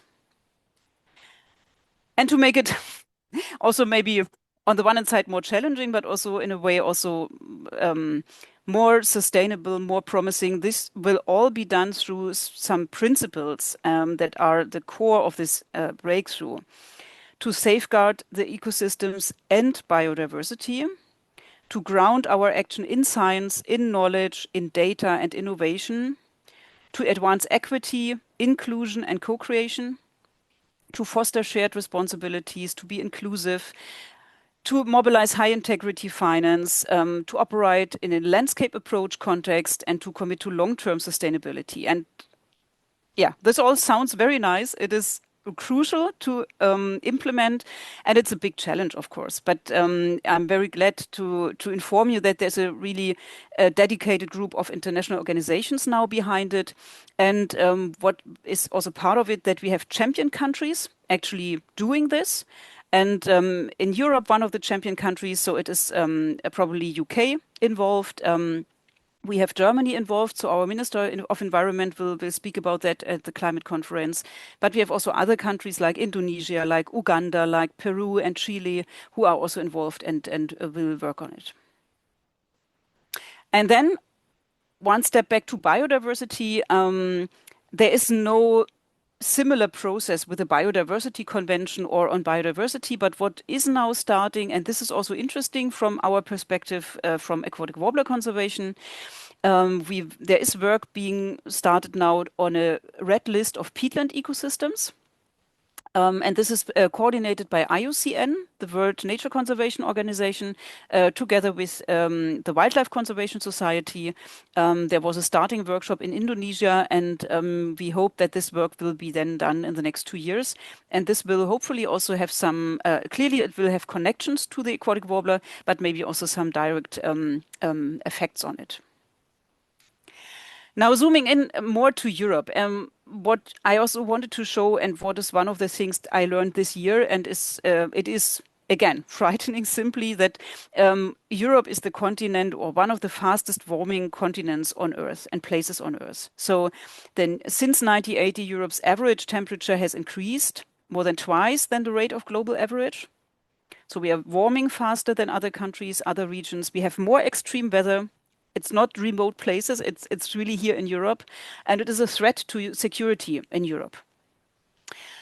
And this is a serious impact also on ecosystems. So it's on people, but it's also on ecosystems, including biodiversity loss and changes in marine environments. And clearly this is something we need to see aquatic warbler conservation now. I mean, we need to relate to it. This is the world we live in. And I think there is currently no in-depth research on how aquatic warbler habitats do change in future. So I can also only present like this as a framework condition, but I think this is something in any further attempts for such research, we need to address it. At the same time, and this is what I also found interesting, if you compare between 2020 and 2024, climate change across EU countries is still a top 3 priority in many political groups.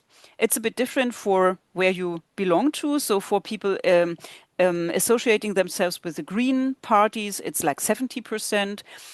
For the left Social Democrats, it's around 50%. And then there are parties where it's different, but still, even for people in the far right parties, about 1/4 sees climate change, fighting climate change as a top 3 priority.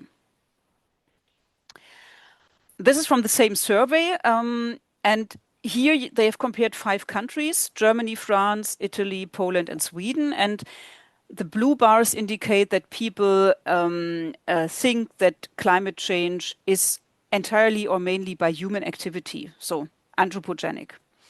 And the yellow one means that they attribute it to natural processes, so which is not correct. But this is what still many people do. But the climate has always changed, and maybe that's enough. And this number changes in the last 4 years in many countries. So the amount of people thinking that climate change can be attributed to natural processes only is rising. So the skepticism in science is rising in some contexts, not everywhere, and this is also something we have to address and have in mind. Now looking back at the peatlands in Europe, on the right-hand side you see again in red and blue the degree of drainage. And many of our aquatic warbler range countries have a very high degree of drainage, so a very long red bar, basically. So it is Germany. We are world champion in peatland drainage, and I'm not glad to tell that, but it's the hard truth. Countries like Netherlands or Denmark or Poland also have very high degree of peatland degradation and drainage. And then if you go further up, also like Latvia, Lithuania, Hungary, Ukraine, Belarus, more aquatic warbler range countries with pretty high numbers. So restoration, revetting of peatlands is our key priority here in Europe. That is clearly for many reasons for fighting climate change, but also for providing aquatic warblers more habitats again. And with respect to climate change, especially the areas under cropland, and you can see them here on this map. These are the areas with cropland. They contribute really high emissions, and this is part of an atlas that we recently published in 24, a global peatland hotspot atlas with many useful maps. And I would also to warmly recommend you to look at that atlas and use the maps. Good news that we have in Europe is that we have a nature restoration law by now. So in the European Union, and we have to be specific, so European Union and Europe is not the same thing, but in the European Union, we do have this nature restoration law. It's currently now transferred into national legislation. And it is likely that large areas of peatlands will be revetted and restored under this regulation. And this is really good news. It shows that a continent like Europe is addressing these issues seriously, and that there are procedures in place, that there is new legislation to address it. And it's quite substantial areas. So this is the map, again, that Cosima prepared. You can see Germany and Berlin. You may have a rough idea how large that is. And then you see the restoration goal in the circles. So if we move to the restoration goal for 2050, the dark blue area is revetted and the light blue area is restored, which is separated in this law, which is a bit stupid. But you see how large these areas are. And that is really substantial. So we need land use opportunities for these new wet lands in Europe. And I also wanted to share this report. It was produced in one of the LIFE projects, I think led by NABU. This is about European countries where paludiculture policies and projects are in place. It's quite a bit. It's quite a long list of projects and resources already. So it is spreading in many places that there is also land use on the revetted peatlands, which is then again a good incentive, a good motivation for landowners and farmers to agree on it. I also want to share at the end a few slides now more about Germany as one of the countries where we want to bring the aquatic warbler back. So the question is where, and do we have space for it again? And this is an infographic we prepared some years ago already. It was actually 5 years ago. It was the beginning of this decade in 2020. So we said today is 2020. And then we look at the peatland area we have in Germany. And most of it is red. The different bars are red. And this is actually dry. So in Germany, 94% of our peatlands are still drained. We have some 2% left undrained and around 4% revetted. So And then what we did in this infographic is actually a very simple exercise, and it has now been repeated by other countries as well for their peatland areas. Assuming that by 2050, we want to achieve net zero emissions. So we do not want to emit more greenhouse gases than our ecosystems, our technologies can actually take up. That would apply clearly also to peatlands and peat soils. Why would there would be an exemption? So we need to have most of them in a wet condition. Otherwise, they would continue to emit greenhouse gases. And we need to have a pathway towards that. And that means that through the decades, more and more peatland area is revetted. And this will only work with agriculture, because for Germany, more than 80% of the area is used for agriculture or forestry. So people's livings depend on it. People are used to farming, to using these lands. And this is something we need to address and come up with solutions for. So that's actually another more artistic interpretation of this pathway. So we have the natural peatlands on the left-hand side. Then we have this.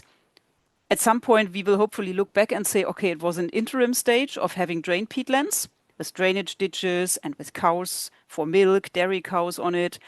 And then again, we have the wet peatlands. And hopefully we have the aquatic warbler again singing on these wet peatlands. But we will also have machines there driving around and doing agriculture, because most likely that's the only solution to find agreement with people owning these lands, that they become wet again. And on some places, we may even have solar panels on it, because at the moment, paludiculture seems to be feasible, seems to be promising, but the revenues from paludiculture, from agriculture or forestry on wet peatlands are still, for some of these opportunities, rather low. An alternative is photovoltaics, which can really give very high revenues, and maybe on smaller parts, that could be also a solution. So it's about these land use opportunities, and Susanne will talk on that actually more in another session of your conference. So this slide I've stolen from Susanne, and I will just show it already, and then in Susanne's presentation you will see it again and remember it. So it's about paludiculture, the productive use of biomass in wet peatlands. And I think one of the key things I really would like you also to have in mind is that there are two main directions in paludiculture. One is the wet meadows and pastures, and one is the cropping paludicultures. And there's a big difference. And we see now in many places, also here in Germany, that people mix it up, and then you get a lot of confusion and potential conflicts. So the wet meadows and pastures are land use systems where you simply harvest the biomass and use the biomass that is spontaneously growing on these sites.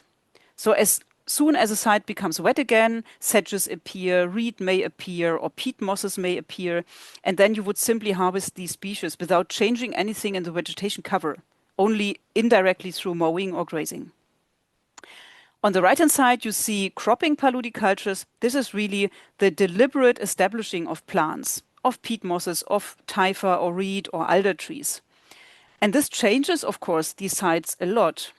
So you need to do land use planning, and there are proposals already how to do this, and you need to align this with your other objectives you have. So if there's a strong objective for nature conservation, you would probably always go for the wet meadows and pastures.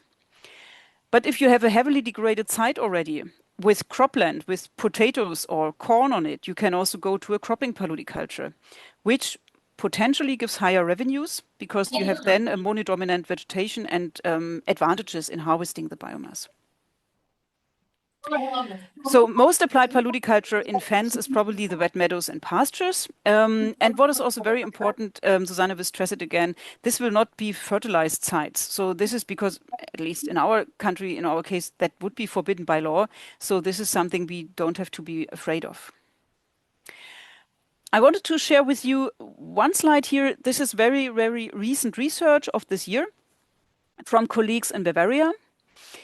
They have measured greenhouse gas fluxes from paludiculture sites in Bavaria. So you see the plant genera on top. It is Carex, Phalaris, which is reed canary grass, Phragmites, reed, and then Typha, cattail. in the different colors, the different dots, in different management intensities. And all dots across the zero line indicate an emission of greenhouse gases, and all dots below the line indicate an uptake of greenhouse gases, probably CO2. And then you have the water table. On the left-hand side, it's a bit drier, minus 40 centimeters, minus 30 maybe. And on the right-hand side, it's 0 or even a bit of water on top of the soil.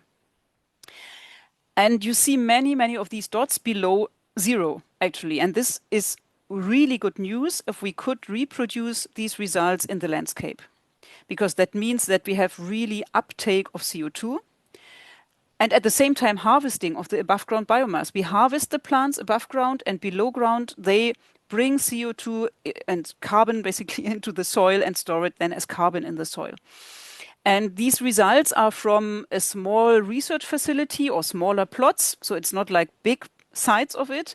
And we could not yet prove this in like larger areas. And I usually also I'm very hesitant with showing this because on the long term, peatlands do not have such high numbers of uptake.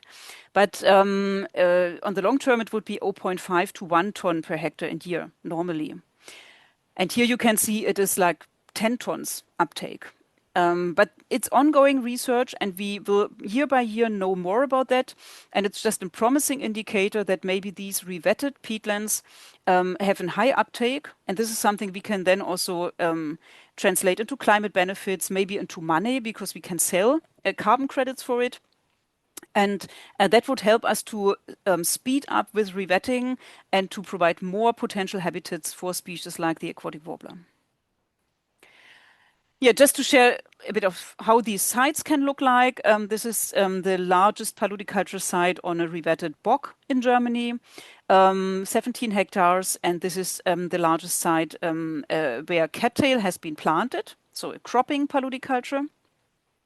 And here we also did a lot of research so far. So we looked at Meyer-typical, Meyer-specific biodiversity, and at birds as well. And the site was established in 2018. And what we did see here is in the first 4 years, there was an increase in red list species of these birds. And we can continue now this graph. I did not manage to bring it in, but we have data for the last years as well. And what was also very nice, that 40% of the region's dragonfly species appeared on the site after 3 years. And 25% of all species in the region are reproducing there. So we see that nature can be very dynamic, that you can attract a lot of typical species for wetlands to these new wet areas. And now this is like only one example, one site, but generally we will collect much more data for this. And in maybe 2 or 3 years, I can present you many more results. We now have a network of paludiculture projects in Germany and a lot of people working on it. And we are bringing together many more such data from different sites. So last but not least, I thought I used this presentation as an invitation to you, because one of the new developments we had very recently is that we now have a big new peatland library in Greifswald. It's an own building. This is very nice pictures and drawings from Repeat. This is a youth collective changing hearts and minds for and through peatlands. It's the global youth collective working on peatlands, Repeat, and they visited us in summer. You see in the center this building, a red brick building, very close to the train station, very easy to reach if you are in Greifswald. And Hans Josten is the major driving force behind it. You see him here with a lot of books. It's a very, very nice old lecture theater that is now rebuilt as a library. And a lot of people come to us to work there. Some of you may know Ab Roodjans from the Netherlands. On the right-hand side, he joined us for this visit to Zvanjac when we discussed management for improving aquatic warbler conditions in Zvanjac in Belarus, one of the key peatland ecologists in Europe. And so a lot of people come there. A lot of people donate us their books. Very recently, we also had the public showing of the premiere actually of a Ukrainian film, Natural Border Prirodny Kardon, a very nice film by Ukrainian artists and filmmakers about their peatlands. So it's a place I think I would recommend you to visit if you come through Germany, or you're invited to visit us. And we of course do have books on aquatic warblers as well in the library. And I would like to say thank you for your attention. I collected these pictures here, so it's me on the right-hand side. I cannot join you in Vilnius, also because I have to go to the climate conference very soon. But we all have different roles, all the different people in Aquatic Warbler Conservation team in our large group, large family of people loving the aquatic warbler. I still very much like this picture where somebody is ironing the LIFE flag. It's Pavel. So thank you very much for your attention, and I hope we still have a bit of time for questions. Okay, thank you very much, Franziska, for the presentation, for the really global overview on peatlands and upcoming trends. We have time for questions, and I'm sure there must be questions in the room. If you don't have any, I have some. Okay, maybe I'm starting with my first question. Franziska, you have shown that Europe is kind of ahead in draining peatlands. At the same time, Europe is not the biggest emitter, apparently, from peatlands. And I was wondering, why is that? Is that because the graph of drainage is giving relative numbers and the emissions are absolute numbers? Or do you have a different explanation for that? Well observed, Stefan. A good question. It is basically about the difference between temperate peatlands and tropical peatlands. So we have the very large areas of drained temperate peatlands.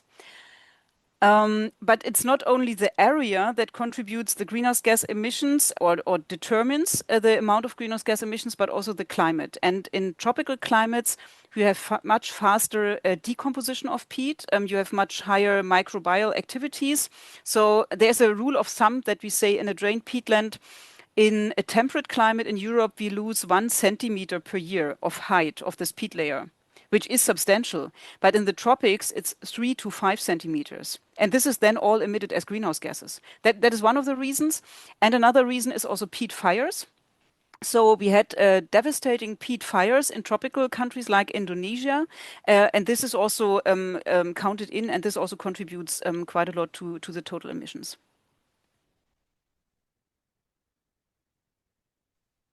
Jarek. Hello, Franziska. So happened that recently we discussed, always you are online and I am on the conference, like in Madrid.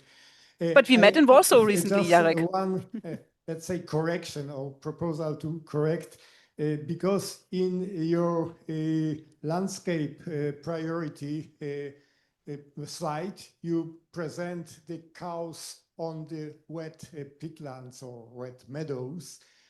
The problem is that in Poland, they disappeared completely. We, as a BirdLife Poland, we have our own land. We have problems to get the cows from farmers because all cows are now kept, I am talking about dairy cows, of course, are kept in shed. For example, in Biebrza, you will not find now cows outside. Large farmers on Biebrza dairy farms, they all have the cows inside. And this is a problem for habitats as well. But so I would suggest that, I don't know, at least for Poland, this picture should be changed. I mean, it's no cows on the wet meadows, dairy cows. Okay, thank you. That is important that these things are changing. I mean, also in Germany, we see less and less animals outside, cows on sites, but still we have such examples. We also use it a bit to illustrate it, because if you have only an empty lawn, it's less clear what the biomass is used for and what the landscape is used for. But it's a good remark. Maybe we should think how to better illustrate it, actually, then, because I would agree that's a European trend.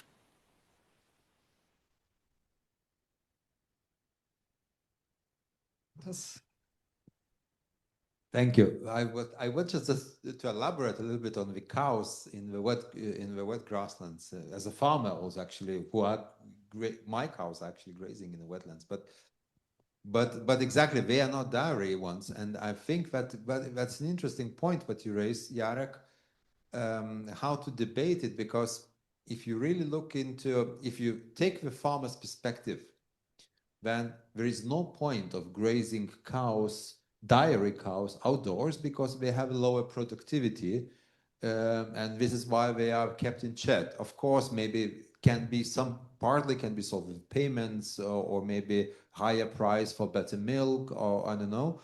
But that is a normal tradition. And if you really look into the livestock statistics in Europe, there is a movement towards changing to the beef cows, so meat cattle, which is exactly a solution to graze in wet areas. But on the other hand, from the communication point, or from the debate, what we are also facing, promoting the livestock grazing in the wetlands, that we are often facing the opposition from the climate perspective, that the meat cattle is a problem. We have to eat less meat. So I see there is a certain dilemma, or there is a certain paradox that actually from how to communicate or how to frame it properly, that on one hand, from the climate perspective, we want to have less cattle, but from the other perspective of a paludiculture in the wet grasslands and in wetlands, we need them. Yeah, I agree. There is clear links to nutrition. If we talk about land use and future land use, but we should maybe also not mix it too much, because I mean, for climate protection, I think nobody is calling for stopping meat production at all, or eating meat. It's a question of amounts, and whether these limited or reduced amounts are then grazed on a wet meadow or on wet mineral land. That is another decision.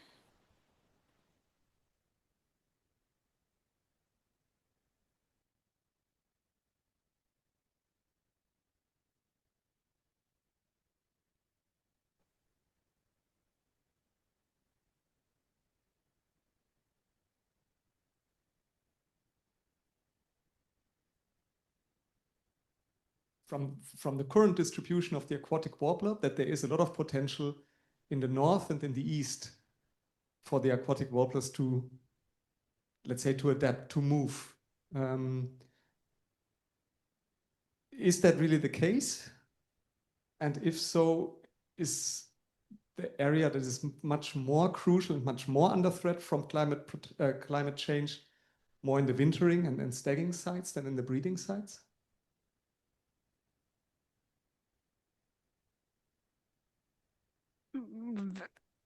So I could not hear the start of your question, but it was somehow not. We could not hear it, but what I understood is it's about where aquatic warblers could spread in Europe, possibly maybe further to north and east, and less so to west and south, and also where the threats are highest, in the wintering areas or in the breeding areas. I find it very complicated to answer to it. So I would to say whether they are highest in a specific place. I think they're still very high in the wintering sites. And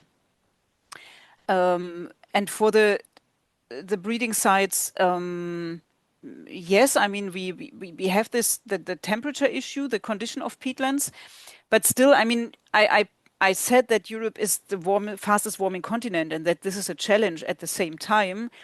I did not say that this means we cannot get the peatlands wet again.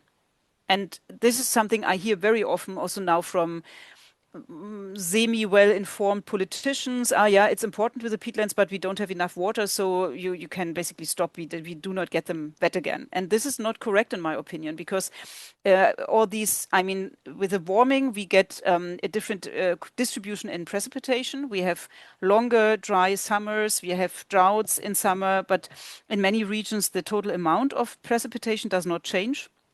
And then we would have also opportunities to really keep back the water in the landscape in the wet peatlands. And as peatlands have only formed in the past in places with excess water, along the coasts, along rivers, in depressions, in lower parts of the landscape, we would. I'm more involved in such studies in Germany at the moment, but for Germany, we would say there is a good probability that there is a chance to get all peatlands wet again and to re-wet them. And this cannot be said a priori, so you need to check it. You need to try it. You cannot say in a specific region it's getting too dry anyway. So I think it's too early to say in the current breeding range of aquatic warblers, there are regions that we can exclude as potential aquatic warbler habitats in future.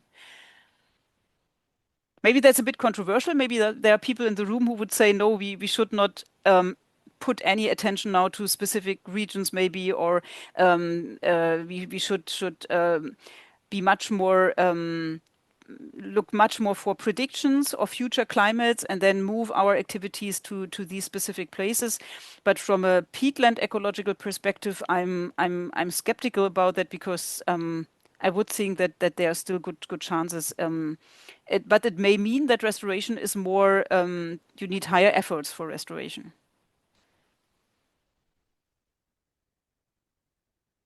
Okay, thank you. There's one more question on the table to my left, but also one in the back, and I'm going there first.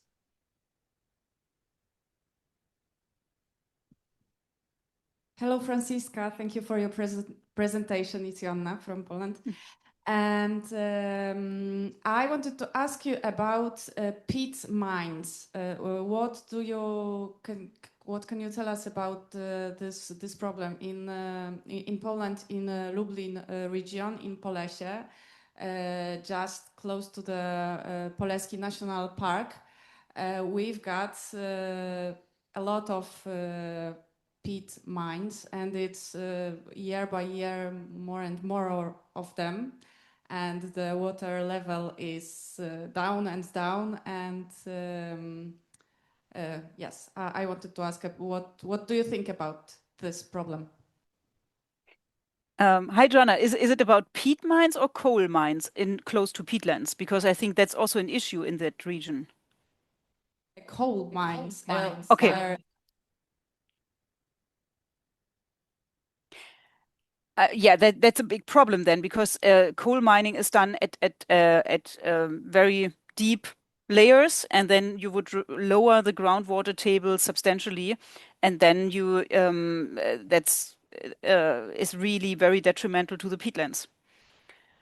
So I have heard about these threats and ongoing threats to peatlands there, and I think this is something, especially also because protected areas are nearby. I think also Natura 2000 areas. 2000.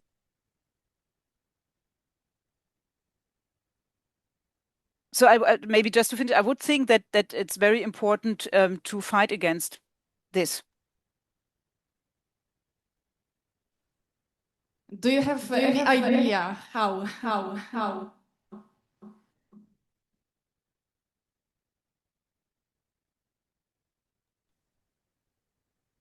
Yeah, I mean, it depends. First question would be: are there areas that are have a legal status, legally protected, now deteriorating because of it? And then you, I mean, you could start a legal case. But I think this has been thought through already. But this is how some of these activities were stopped in other parts of the world already. This is very strange that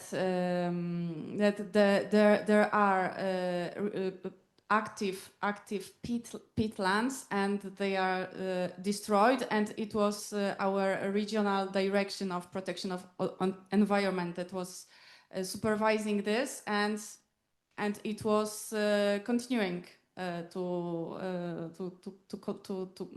collecting the peat. So it's we have in Polesia region we have this problem, and me living over there, with other people. We have no idea how we can change it because it's really legal. They can do it, and for communities, this is the money from taxes, and so they are not thinking about the water, about peatlands, about nature, about aquatic warblers, but about the money. And it's since 2015 it is increasing. Yes, and I think there was international attention to it already. I remember this piece by Grzegorz Grzywaczewski, it was in Science magazine even, I think, about it. I mean, as soon as it would be connected to an EU level protected area, I think there would be then better chances to go to a European court with it. But I know too little about it. So many countries have also a rule that if there are overarching national interests, and energy safety is clearly an overarching national interest. And if these coal mines are then understood as relevant for energy safety of Poland, I think then it's very hard to win against it. The peat from these peat mines are going to mushrooms.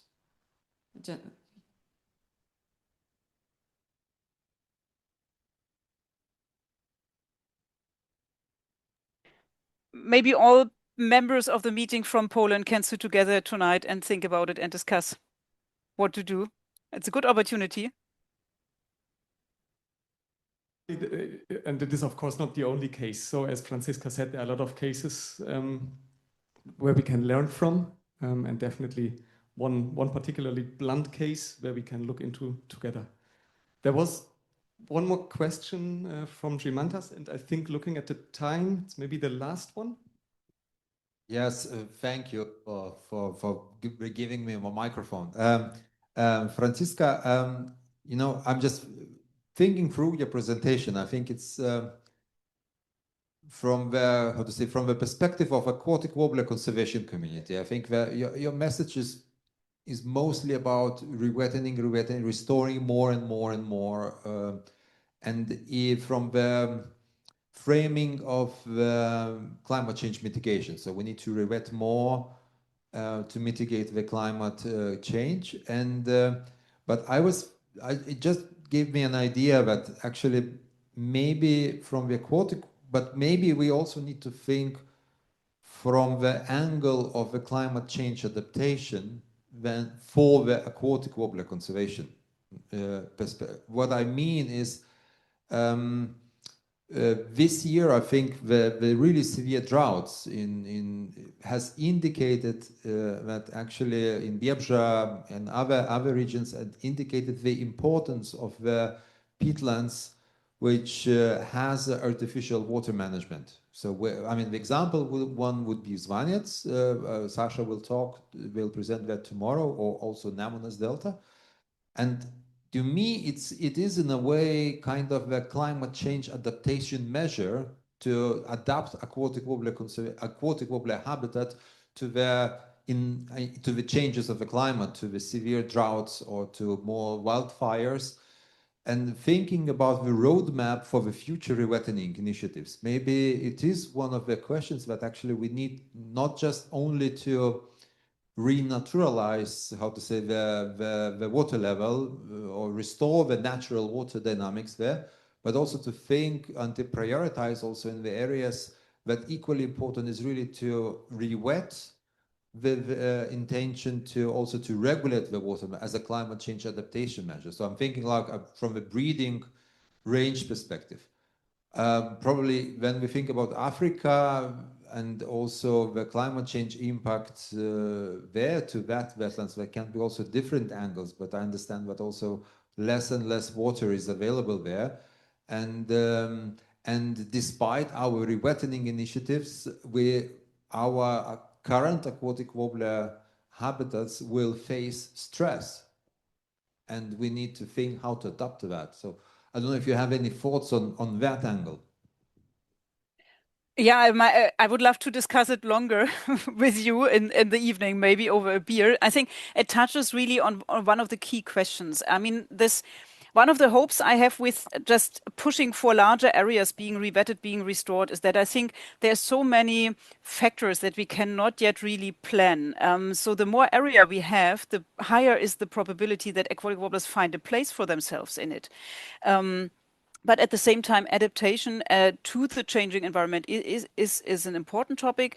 And I mean, it was a lot of kind of a paradigm also in nature conservation for many decades, that we want to reduce artificiality in landscapes, that we want to do rewilding, that we want to let nature do themselves what it wants, and so on. And I mean, for me, it was always a question also in a region like Central Europe, to what extent does it actually work on places where we have already interfered so much with our environment.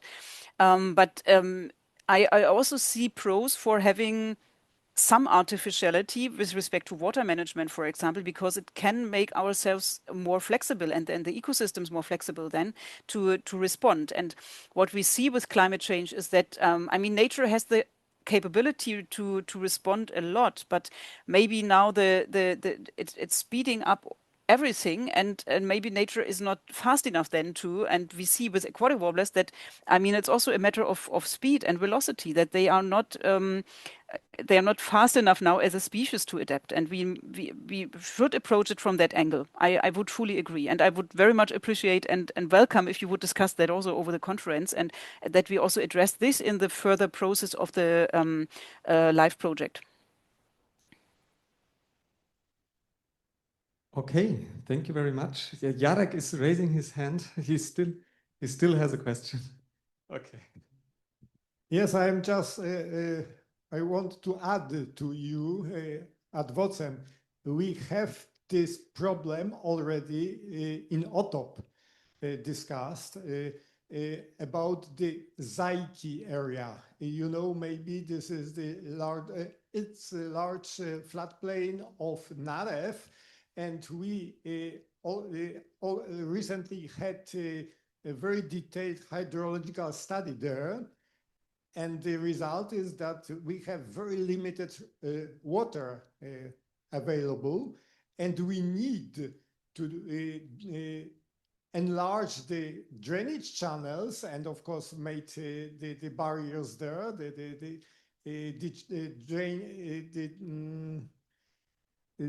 the sluices on these channels. What does mean? That we, as the conservationists, should again drain the area. I mean, not, of course, extract the water, but just repeat all these technical measures which we were against for a long time. So it's really dilemma, and we already face with this. There. Thank you, Jarek, for the comment. I think we all heard the task given to us by Franziska to think more also about how can artificial water management help to get our areas wet or keep them wet. Thank you, Franziska. Thank you for the great presentation and for your time to answer all the questions. I think all of you in the room have deserved a break now. I also suggest that we open the windows to get some fresh air. Stepping Stone Network. They sent some of them long texts, some of them very illustrative drawings. So I tried to kind of bring it more or less to the same level. Stand for what they would like to do when they could have the freedom to create their own stepping stone network that we can hopefully then create also in reality over the next years with the help of the two LIFE projects that we have. Challenges for creating a stepping stone network of aquatic warbler. Originally we said breeding sites, but actually we have Bernard here, so it's also about the stacking and wintering habitats, not only about breeding sites, although it might be the focus. So luckily we have, as we have heard before, we have two LIFE projects, two big LIFE projects that have started towards the end of last year, respectively beginning of this year. So both of them are really still in their fledgling stage. And both of these LIFE projects are working also on this idea of stepping stone networks. And if we look at the distribution of the aquatic warbler, we see, oops, wow, that already here in this very rough map, that it is not one connected area. Habitat perspective, it is very much an island bird because its habitats are distributing like islands in a matrix of the landscape. And the question is, how do we connect these islands to make sure that the smaller subpopulations keep connected to each other? And that is exactly the idea behind the stepping stone habitat. And so again, if we have that map and we could imagine aquatic warbler is having different subpopulations, how do we ensure that they remain connected so that they can form a robust meta-population, as we call it as ecologists? So the Life for Aquatic Warbler project is trying to do that by working on 15.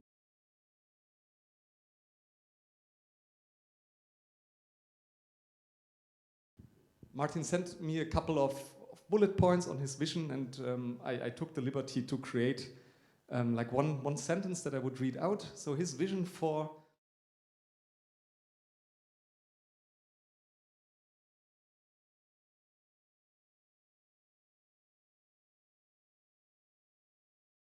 then we have Jimantas, who sent me a long list of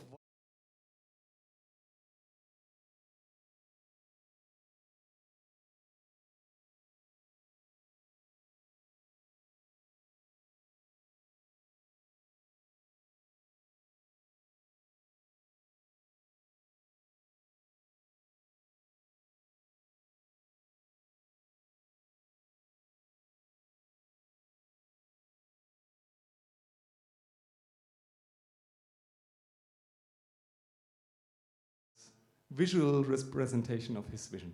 So that is kind of the basis, let's say the positions that our 5 plenary panel speakers have. And now, when you ask again, artificial intelligence, how Europe would look like if revetting would be done on a large scale, you get photos like this, and or drawings, maps like this. And the question now is, are we getting there? Is this actually what we want to see?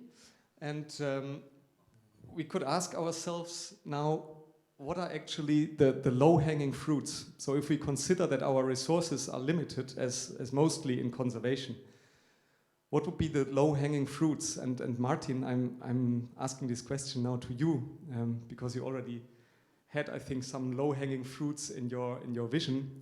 What would be the sites that you would start with when we would imagine that we could create now a network of stepping stone sites? Yeah, I think the most important sites are clear already, because these are the sites which are mentioned in our project for the breeding sites. That means the sites, 4 or 5 sites in Pomerania and the Central European sites, and some stepping stones in between. And I think the advantage is that we have aquatic warbler records which indicate potential stepping stone sites. In Poland, for instance, Ner Valley, River Valley, for instance, or Puszcza Notecka, or the Notec River Valley. Yeah. So I think so we have hints where we can which we can take and develop and try to establish real stepping stones there. So we don't need to search in the dust, so let's say like that. And there's only one area where it's difficult, that's between central Ukraine and the rest of the sites. It's a big gap of 460 kilometers. So, and I think we cannot tackle it within our project because the partners are missing, and we would need Belarus, I think. So I think that's the biggest problem. And I want to say another thing. The figures I mentioned, the distances between sites were not arbitrary. One was based on the experience that we had regular exchange between sites which are 80 kilometers distant. Also Biebrza, Juvintas, Rozvarovo, the German side of the Oder, and so on. And we have evidence from the genetic analysis from Justina that there is also an exchange between sites which are not farther than 250 kilometers. And that was the reason that I said the site should not be more distant than 250 kilometers on the global range. And each single site should have neighbor sites which are not, at least two sites which are not farther than 80 kilometers or 100 kilometers. And I think it is possible. We know where to develop these sites. Not consider this big gap to central Ukraine. Okay, thank you. I forgot to mention one housekeeping rule. It will mainly be the 5 panelists here now discussing, but I would like to give all of you also the opportunity to ask questions. Maybe not as spontaneous interventions, so I kindly ask you to note your questions down, but I'm confident that we will have a bit of time towards the end of the panel discussion to also allow you to ask your questions. So please keep them in mind or note them down so that at the end you can also ask them. Yeah? The same holds, of course, for our online participants. Okay, thank you, Martin. So you already answered one of the questions regarding the distances. That is kind of based on the literature, a technical attribute of the stepping stone network, that there is a minimum distance between sites, where based on literature we know that the gene flow is still working. Another rather technical question, and I'm asking this now to Christoph, is the actual size of the individual stepping stone sites. Do you see that there is a certain minimal size that they need to fulfill? As we observe from our monitoring, the smallest site which is visited by... No, it's okay, but just closer to your lips. Okay, so I think the smallest site we know that is occupied in consequent years or as ephemeral site, but still birds appear there, is about 40 hectares of a good quality habitat, good quality wetland. It has to be surrounded by open area, so it cannot be surrounded by forest or buildings or arable land is possible also. And in this 40 hectares habitat, we observed even 3 singing males of aquatic warbler in longer they stayed there for a longer time, so probably they were, we don't know if there were any females there, but I expect it was possible. So sites, I think at least 50 hectares would be possible, and the bigger is the better. The bigger good quality wetland is a better one, because the capacity of the area is bigger. Also, in worse conditions, still it may provide food and ability to nest for aquatic warblers. Mm-hmm. So, Jarek, Christoph already mentioned now a couple of criteria besides the size, also that the area in the vicinity should be open. Are there other criteria that would be relevant for you for identifying good stepping stone sites? To talk about criteria, we should start from some theory. You know, in conservation, in connectivity ecology, stepping stones we define as a alternative of the corridors which connect. Normally, as a corridor, we consider the linear structure like river valleys and so on. But many species have no linear structure corridors, but there are corridors within the stepping stones. And so it should be, of course, in some distance, so Martin already covered this, and it should have proper habitat, and like Krzysztof already stressed. So it should be some patches along some way to connect. And it is, the question was whether there are more or other criteria than other the criteria, size yes, and yes. the vicinity habitats.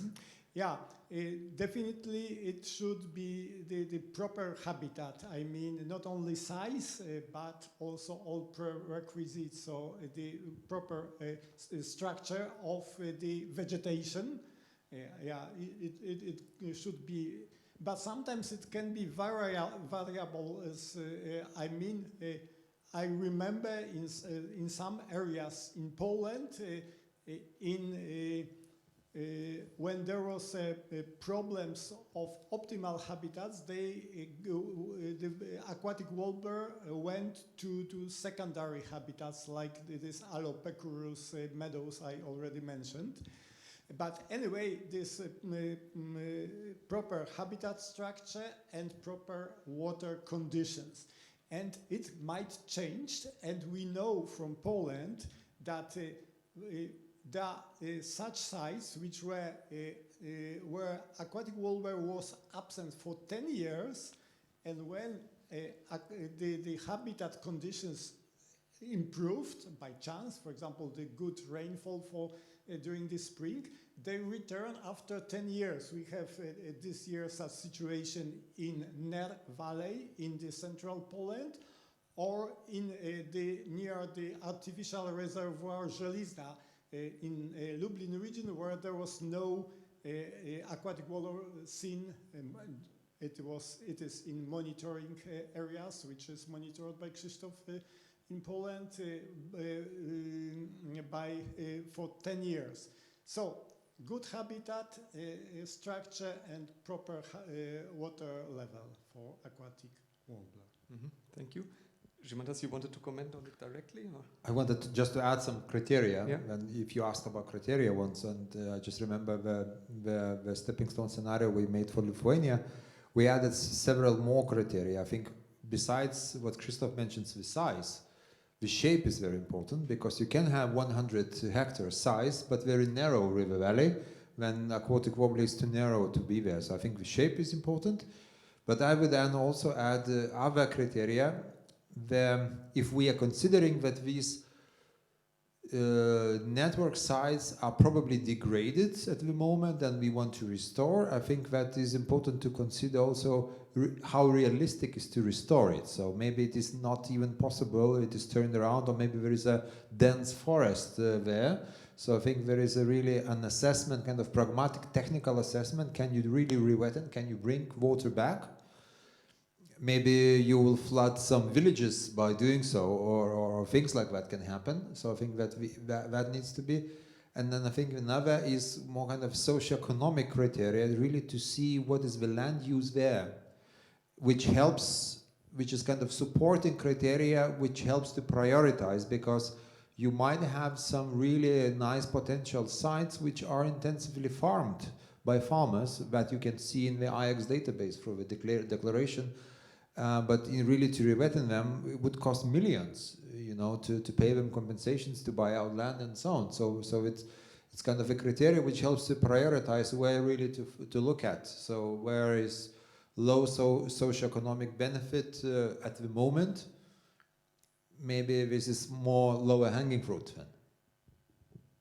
Okay, thank you.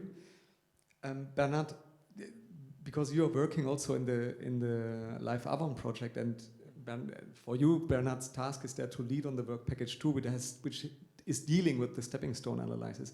Which opportunities do you see, given the current data that we have or that we do not have, for designing a stepping stone habitat network? Yeah. Well, maybe should I introduce a bit the project, the study that we want to do? Yeah. Okay, so from the AWOM project, we have this work package that focuses on the scientific analysis of the data from aquatic warblers. And one of the studies that we want to do is to make an analysis of the connectivity between the different stopover sites along the flyway of the aquatic warbler, and including as well the wintering sites in Africa. So then these maps are lacking all the north of Africa, because we take them into account as well. And so so far we've been in the first phase, which is mainly collecting the data, and it's next year when we will start analyzing. So I can only speak about intuition or the plans we have, but not really about any results because this is ongoing. But so now the question is, can you repeat, please? Yeah, maybe if the criteria that you have heard, does that match the kind of design that you envisage to create a stepping stone? Yeah, I think that maybe in some points it does, but not in all of them, because for example, the habitat, it does need to be the correct one for the aquatic warbler, although I think that during migration it might be a little bit flexible, and we have some studies in France, for example, where aquatic warbler occupies reed beds very often, although it moves to lower grasses to feed usually. So maybe it's not as strict, although it's definitely a requirement. On the other side, I would not agree with the distance between the sites, between the stepping stones, because I think it's too short a distance, what we've been discussing so far here, while for the migratory flyway, aquatic warblers have this strategy of slowly moving, mainly talking about autumn, but they have much higher jumps.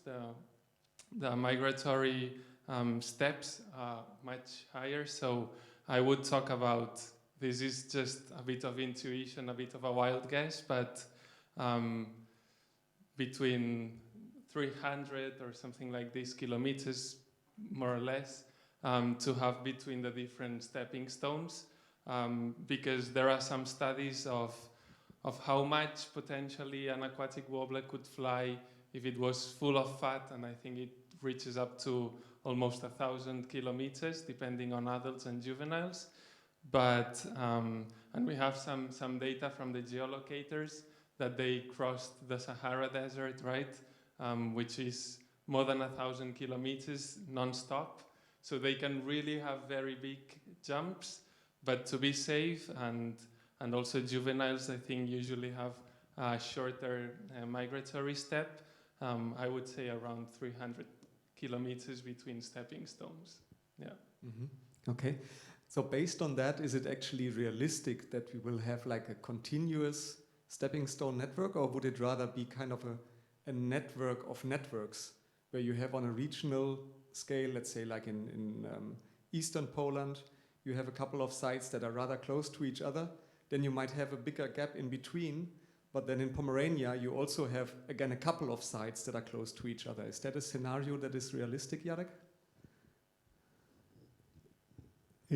I think it is realistic, and in fact it's already exists.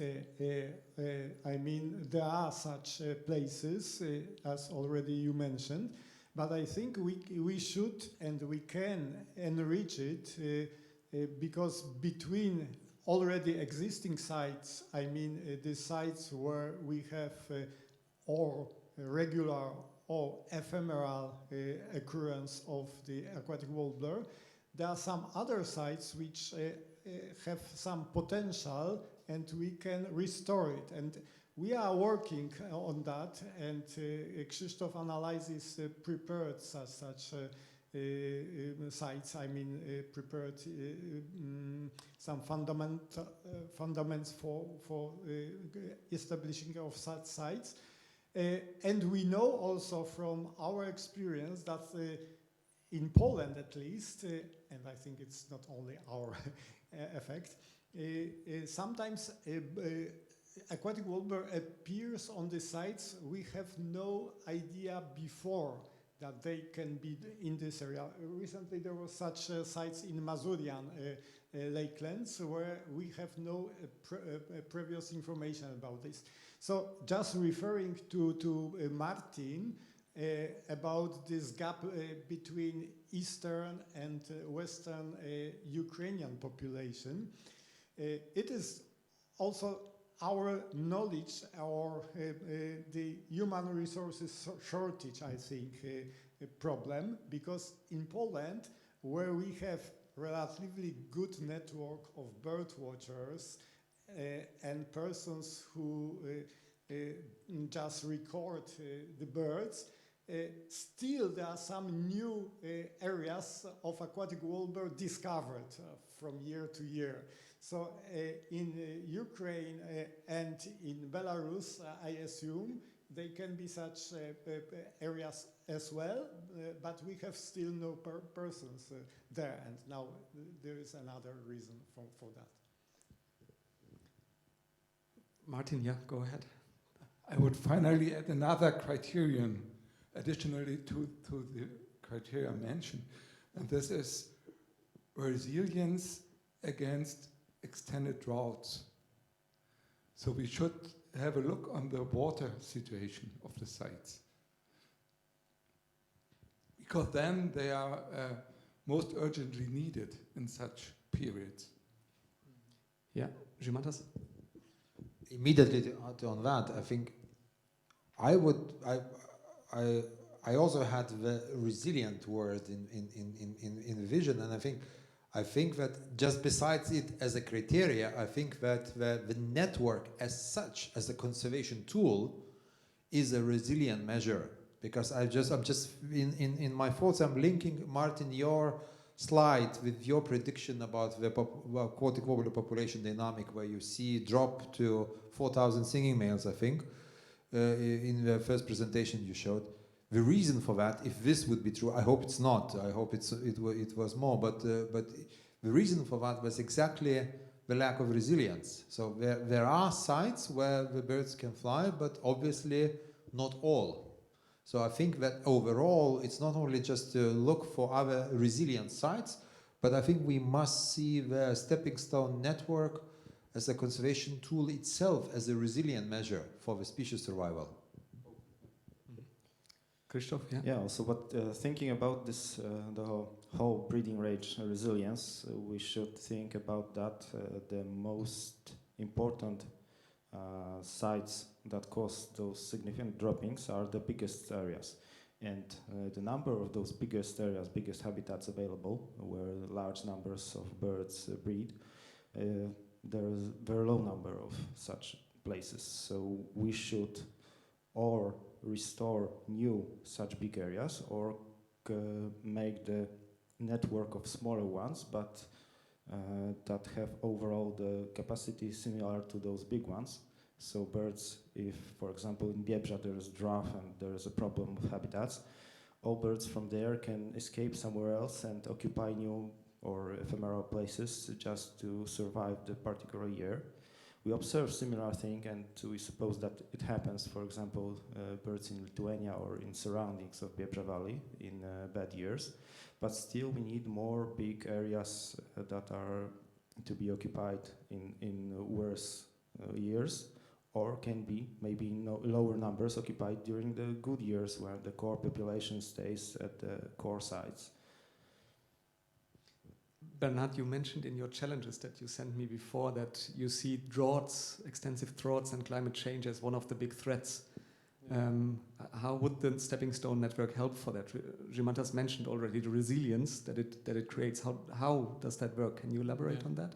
Yeah, actually from the AWOM project, one of the final outputs that we want to provide is a blueprint for the flyway of the aquatic warbler, which is also like exhaustive, coherent, and also resilient. So that's also a big point. And the last years of the project will have another another research on the predictions for each site against droughts and other climate change related threats to the places, so that we can try to elaborate this, or at least understand or open the door to policies that show and try to tackle this problem with the droughts. It is definitely a problem now, and actually the site in northern Catalonia, next to the French border where I'm working, has been undergoing a severe drought for 3 years. It's one of the best spots for aquatic warbler in the region, next to the Mediterranean Sea, and it's also a bit isolated because afterwards there are not many records of aquatic warbler in inland in France or in Switzerland and so on. So it seems to be like a place where they feed and then make a big jump towards the breeding sites. And yeah, we're now trying to deal with this problem, making or creating a system that allows us to manage the water table on the place, because as we keep saying all the time, it's an umbrella species, and it's also a very important site for great bittern breeding in one of the southernmost areas of the distribution and so on. So we have many motivations to keep this wet. And so far I can only say this, that we will definitely look into this and try to build, or at least build the idea of a stepping stone network of stopovers that takes this into account. Yeah. Okay, you were mentioning different motivations also. Gimantas, can you tell us about something about current opportunities that would actually facilitate the creation of stepping stone networks, so that we can actually go beyond the low-hanging fruits? What are maybe the policies, the current developments that help us? I think they are also the low-hanging fruits. I mean, if I'm just remembering also your question, I mean, what are the low-hanging fruits? Is just to take the reports which we made within MagniDucatusAcrola. There are maps, and then you just need to, carry on and implement it. So, I mean, generally, you start doing them, and I think also when I think about the stepping stone habitat network concept, I think about it as a living process, not really that we are, initiating a project, making maps, and when we have it done.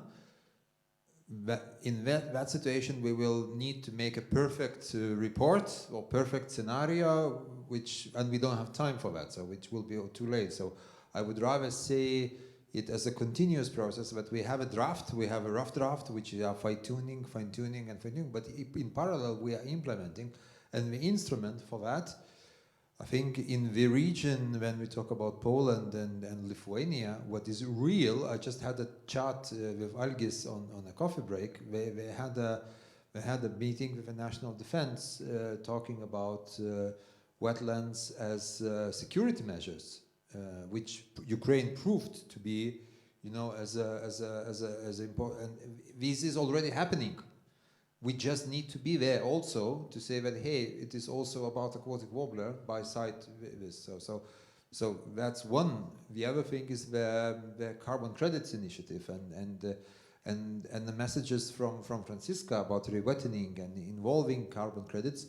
This is private financing, and they are ready to give money for rewettening. And if we put on the story, on the headline, an aquatic warbler, which is despite being small and brown, it is a very charismatic species, and I think has a very good story to sell also to the private people to support this initiative, and I think we have some good evidence. So I would say that really quick and low-hanging fruits from the instrument point of view is carbon credits,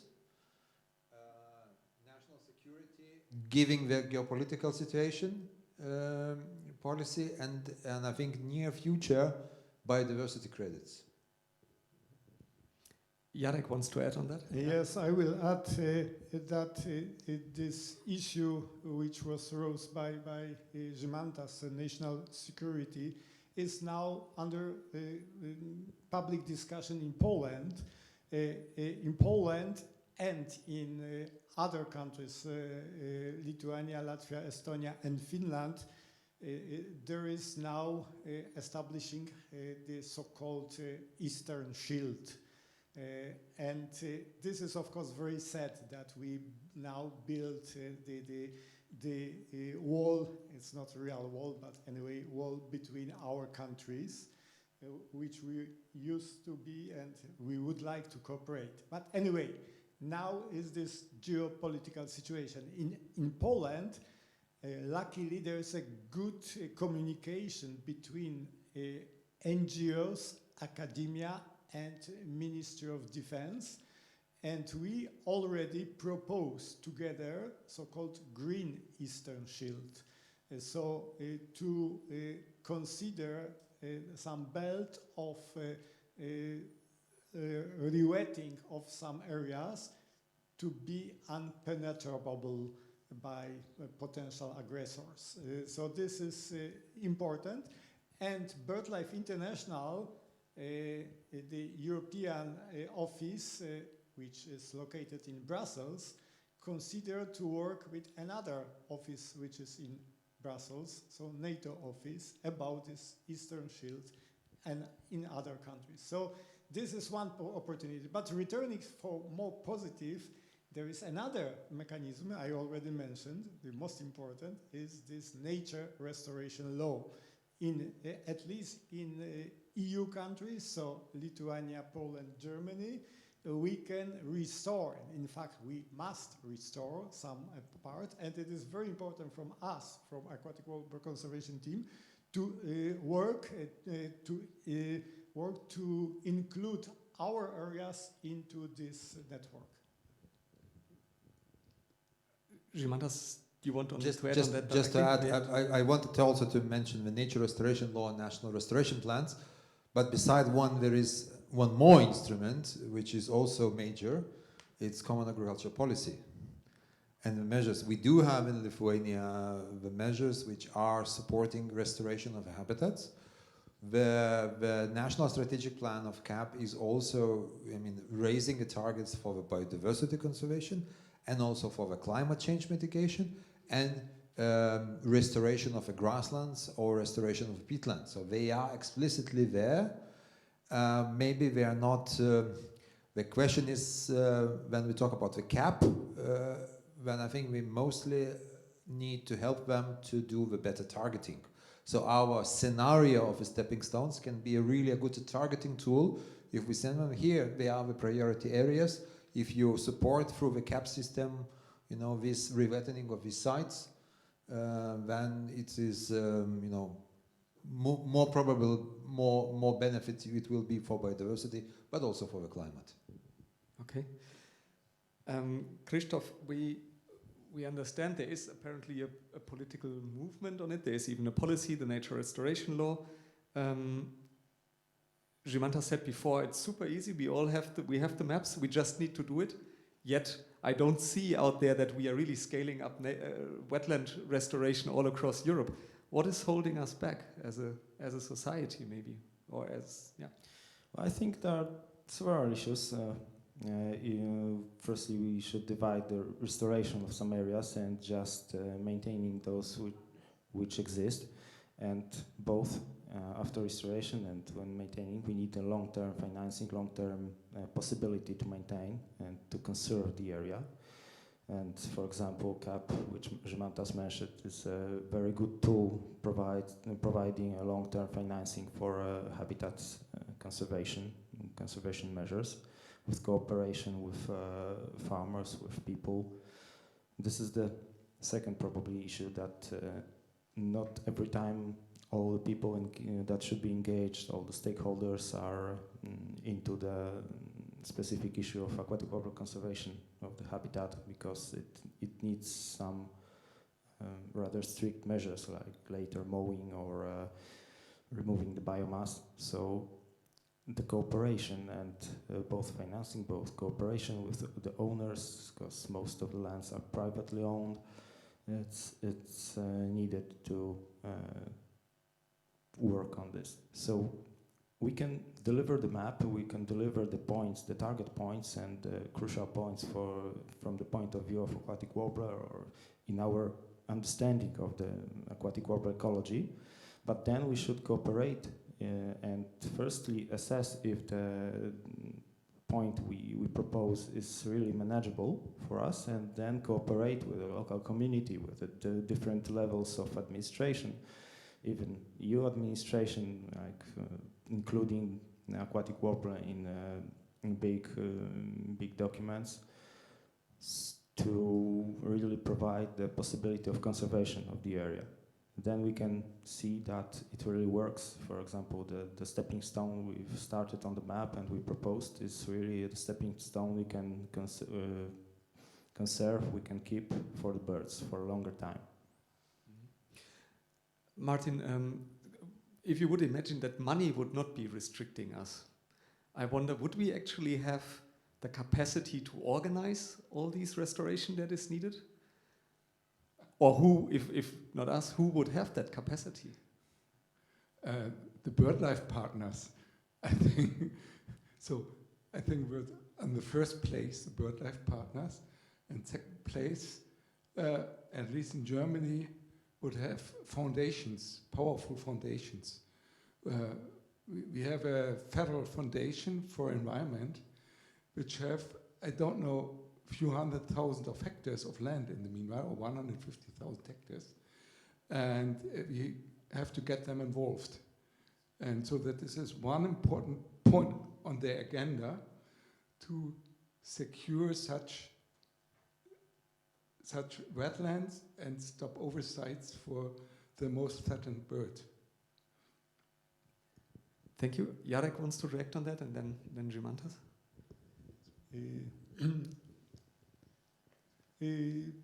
To secure the feasibility of restoration of many areas, it's required the systemic approach. I mean, it should be, for example, this nature restoration law. So just to include aquatic warbler to the nature restoration plans in different countries. This is one. But I fully support the proposal of Martin that one of the player can be BirdLife partner. And I notice it works already. For example, in Germany, the NABU now established the climate change fund, or climate fund, and we are working together. So NABU even proposed to OTOP, so neighboring NGO, to restore some wetlands using this money. But this is one. The second, of course, it's not only, of course, BirdLife, because in many countries there are coalitions of NGOs who works together. So like in Lithuania, we are working not only with BirdLife partners, but also with BEF and others. And in Poland, we have at least a dozen of such individual groups. I mean, the other NGOs which are working on the wetland restoration. So I think it is great potential, but the most important is some systemic change. So putting aquatic warbler to nature restoration plans in different, at least in EU countries. So not rely only on the NGOs that should do all the tasks, but really to institutionalize the restoration. Exactly, yes. Gimantas, you wanted to add on that? Yeah, I just wanted to add actually on from Christoph's to Martin's, but also to Jarek somehow to connect all this. First of all, I think if we really now go back a little bit to our vision for the aquatic warbler ambition, I think if we really want to implement it, for sure, BirdLife partners will not be capable to do that alone. That's clear. it is for sure, it is clear that nature conservation organizations will not be capable to do it alone. Also, I think we need even to think it broader, and we need to think it cross-sectorally. We need to involve the climate enthusiasts to do the rewetting for the climate, not necessarily only biodiversity. You know, we need, of course, to cooperate with the protected areas administrations, with the state institutions and so on, but we need to get out of our sector, nature conservation sector. We are too small, we are too little, in a sense. And we also going beyond the sector to the, I don't know, we are cooperating with AECO, the carbon credit startup. Guys are coming from business, they have totally different mindset, they have totally different perspective how we see it. And sometimes that really is, there is a lot of synergy bringing other way of thinking how to do the things. And so I think that if we really think about the scale of a vision of a stepping stone habitat network of a breeding range and of especially a migratory range, then we definitely need to think not just beyond aquatic warbler bubble, not beyond the nature conservation bubble. We need to be cross-sectoral. And also, I think, Christoph, I fully agree with you that we need more cooperation, but I think cooperation is not enough. I think we need to do the entrepreneurship. We need to be more proactive. We need ourselves, and I'm talking also self-critically to myself, that we need to be more active, you know, to meet the Ministry of Agriculture, to meet the Ministry of Environment, to show our maps, to show our visions, and say that okay, we can help target your measures better within CAP instrument or with a nature restoration plan. We need to sit around the table. I think we're not enough doing that proactively and really being entrepreneurships. I think that is that is crucial. Well, yes, saying cooperation, I meant all that, because not only reacting on what happens, but be a leader of some changes, leader of some actions, also proposing the solutions, and probably proposing also methods how those solutions should be implemented, like actively looking for funding, looking for opportunities, looking for administrative possibilities. So yeah, I fully agree. It's not that we sit and look and, for example, yeah, you and that's okay, come and do it. But we can propose many things, not only the map, but also much more. So assuming we would have gathered all created these coalitions, we are working on it, we have the money, we actually restore the sites, a big question would actually be from the perspective of our little brown friend, whether this is all working. And we have been discussing before that the network needs to be functional. So we need to measure somehow whether Aquatic Warbler is taking it, whether they are using it. We have an external presentation on that, and I very much hope that Lucy has been listening and she's online, and we can have a short intervention from Lucy, whether a stepping stone network would be functional.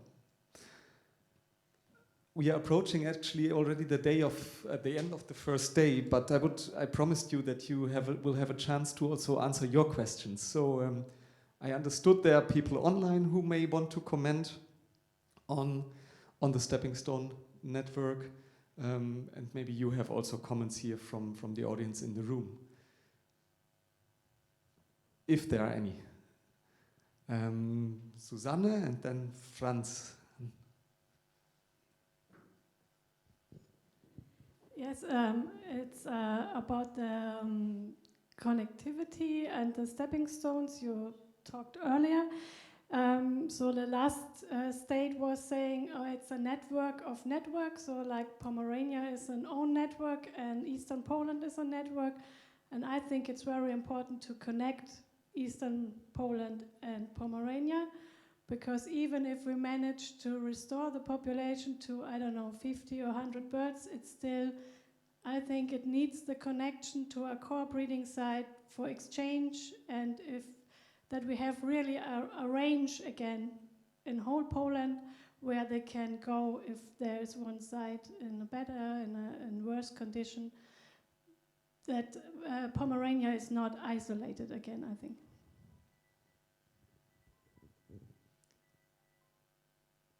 Thank you, Susanne. Any reaction on that? Otherwise, I give Franz the opportunity. Jarek, you have your own microphone. Maybe first Franz, and then I will respond to her, to Susanne. Franz Bayerland, Germany. Stefan, you mentioned at the beginning a meta-population approach. Meta-population are working on the level of source and sink populations. What do we know about productivity at different sites of the aquatic warbler habitats? Because I guess it's so crucial to understand the meta-population concept and how we can proceed in maintaining a meta-population. It's not just connectivity between sites. It needs a functional approach, as mentioned, and therefore I guess it's so important to learn more about productivity at different sites.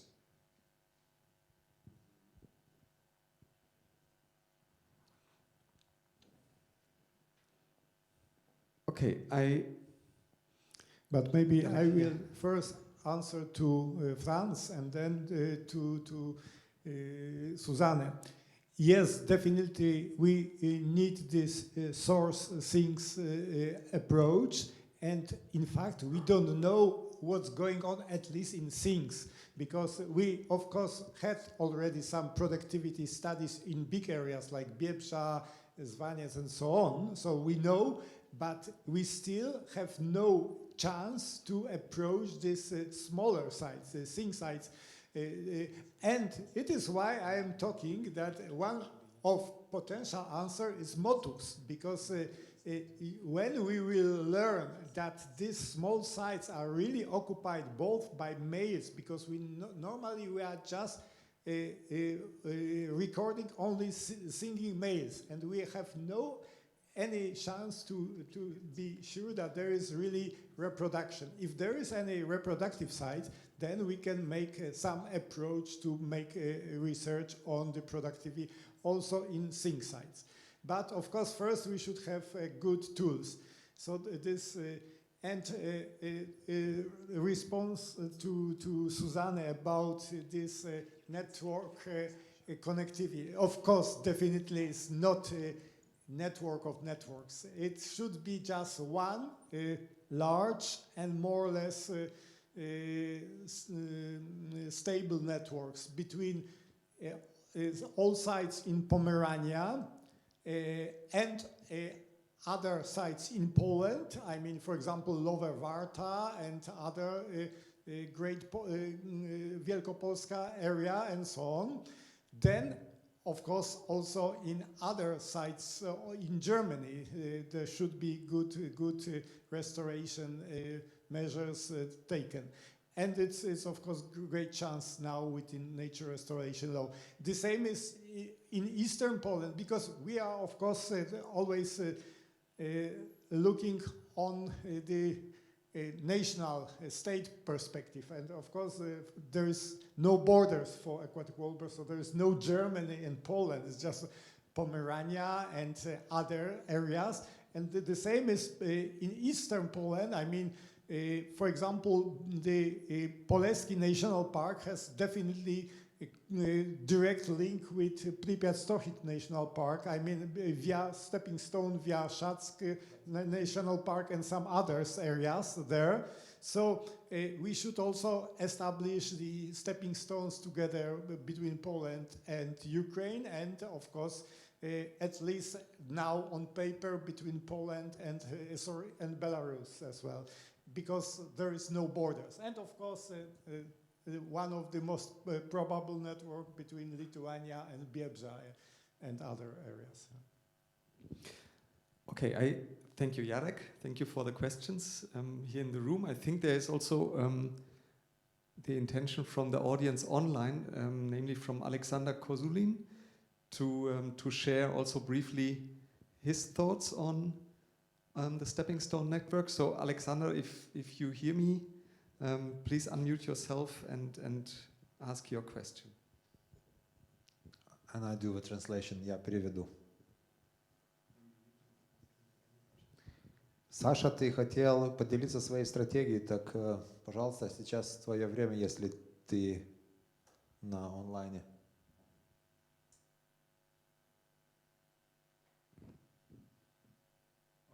Okay, but then we will have him tomorrow anyway, so he has his chance.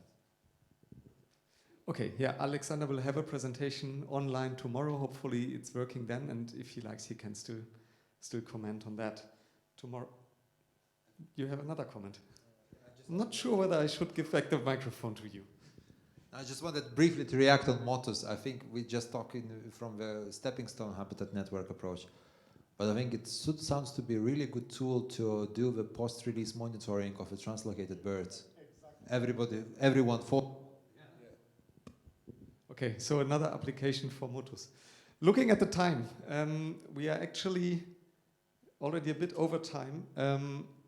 I will skip this slide with a lot of points, just to say I extract potential attributes from the inputs that the panelists sent me before for the stepping stone network. I think all of you also now added additional criteria for a stepping stone network, etc. I think we are going to collect all of this, and it will be a useful resource also for the next steps. And of course, I also took all your visions and tried to make one unified vision. And let's see whether you can unite behind this, at least in a first step. The challenge is that a vision should be a short thing, actually, that people can understand rather than a long text. So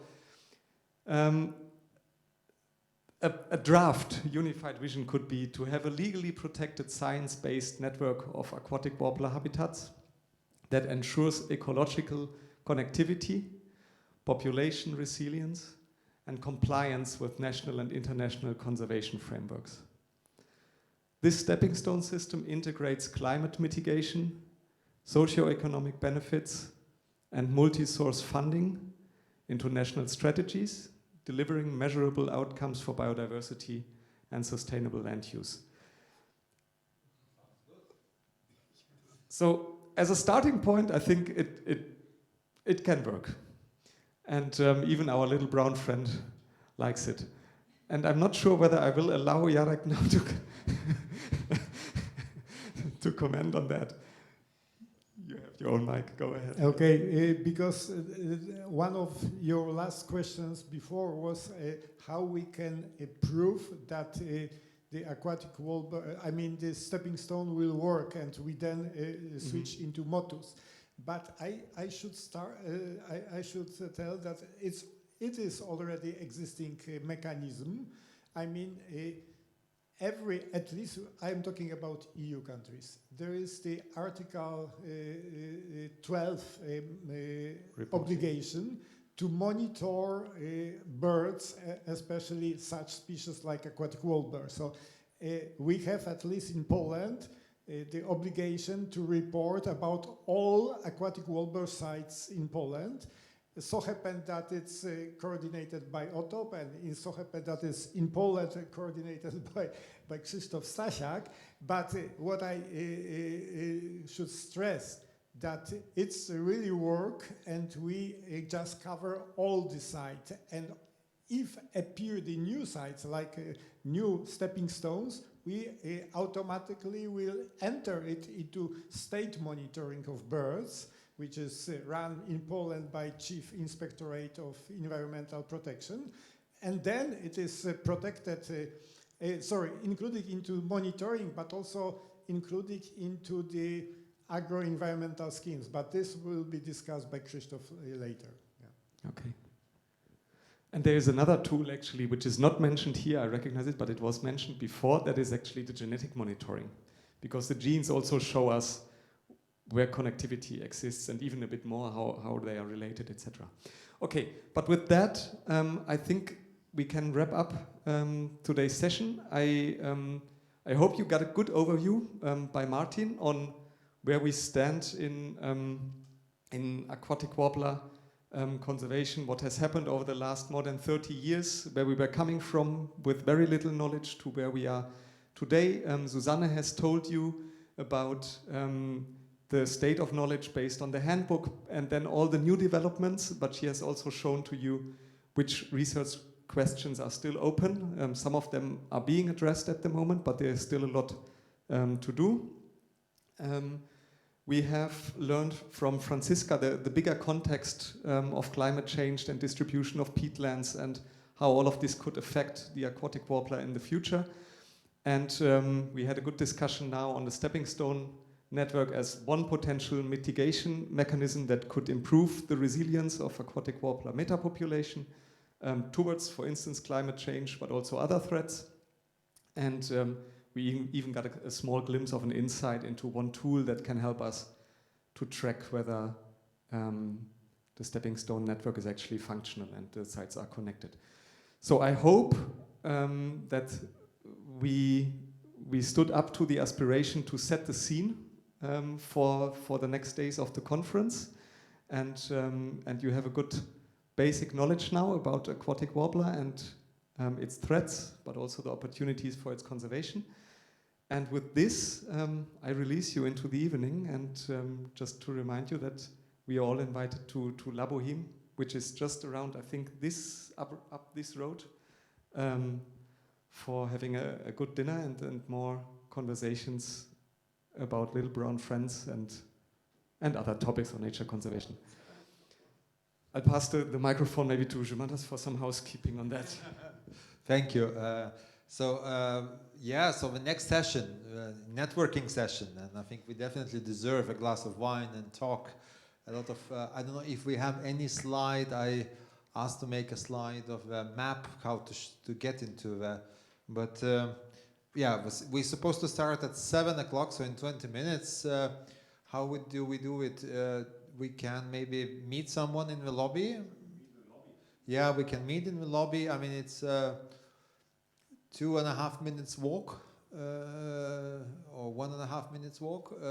So let's meet at 5 minutes to 7, or at 7, or 5 minutes to 7. Yeah, 5 minutes to 7, and then we go just around the corner for informal, intensive networking within the family, a family meeting. Thank you very much. And a big thank you to all the panelists here, right? Thank you, guys.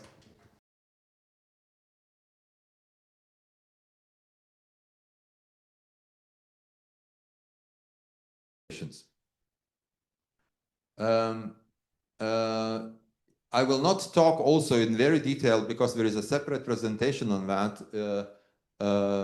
by me later today about the translocation. I can only just say that it really, you see at the end of this, at the bottom of the slide, you see we had, our aim was to test it.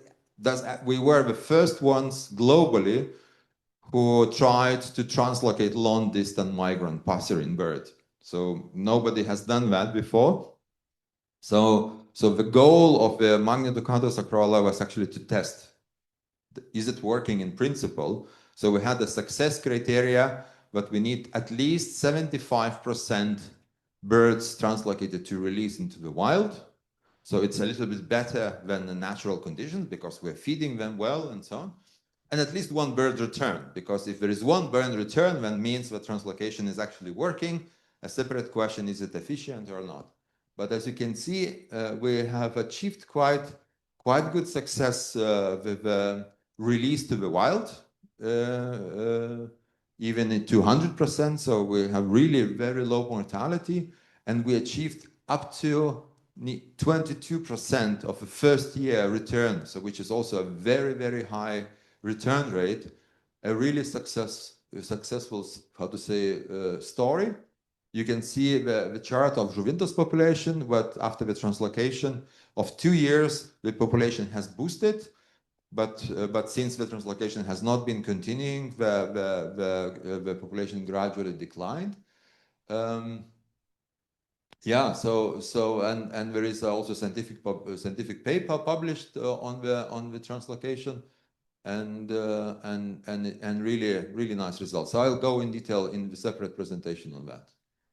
Communication, and again, will be more detailed presented by Rita, but maybe I can just summarize it a little bit and to look at from the bird's eye view, that I think when we think about the communication within MagniDucatusAcrola project, I think the communication component evolved from being a PR, public relations, and visibility action into a real concrete conservation program. Meaning that we really, we established relationships with farmers, we negotiated, and then communication and visibility actually means also negotiations and talking with the farmers to postpone mowing, to allow breeding success, improving breeding success and allowing breeding aquatic warblers in the area. So I think that this is really a kind of a big achievement, and seeing communication differently, that it's not just visibility, but it's a real conservation. It's really a conservation which makes a real change. We built that lasting relationship and social capital with local farmers in Nemunos Delta, and I think this is a real asset. This is a real big investment and really a valuable asset in what we have now with the farmers. The farmers trust us. I was showing just about shisha polder and setting up the sluice to flood their meadows. And we discussed that with the farmers, and farmers trusted us. They trusted their land and allowed us to build the sluice, for instance. So and I think that this is a really important asset we have from the project. Within communication activities, we combined innovative approaches, you know, using the Argis online software, having separate layers and negotiation team and monitors, sharing the data and contacting but we also used really old-fashioned techniques or traditional communication, even ancient communication techniques, like one you see in the pictures.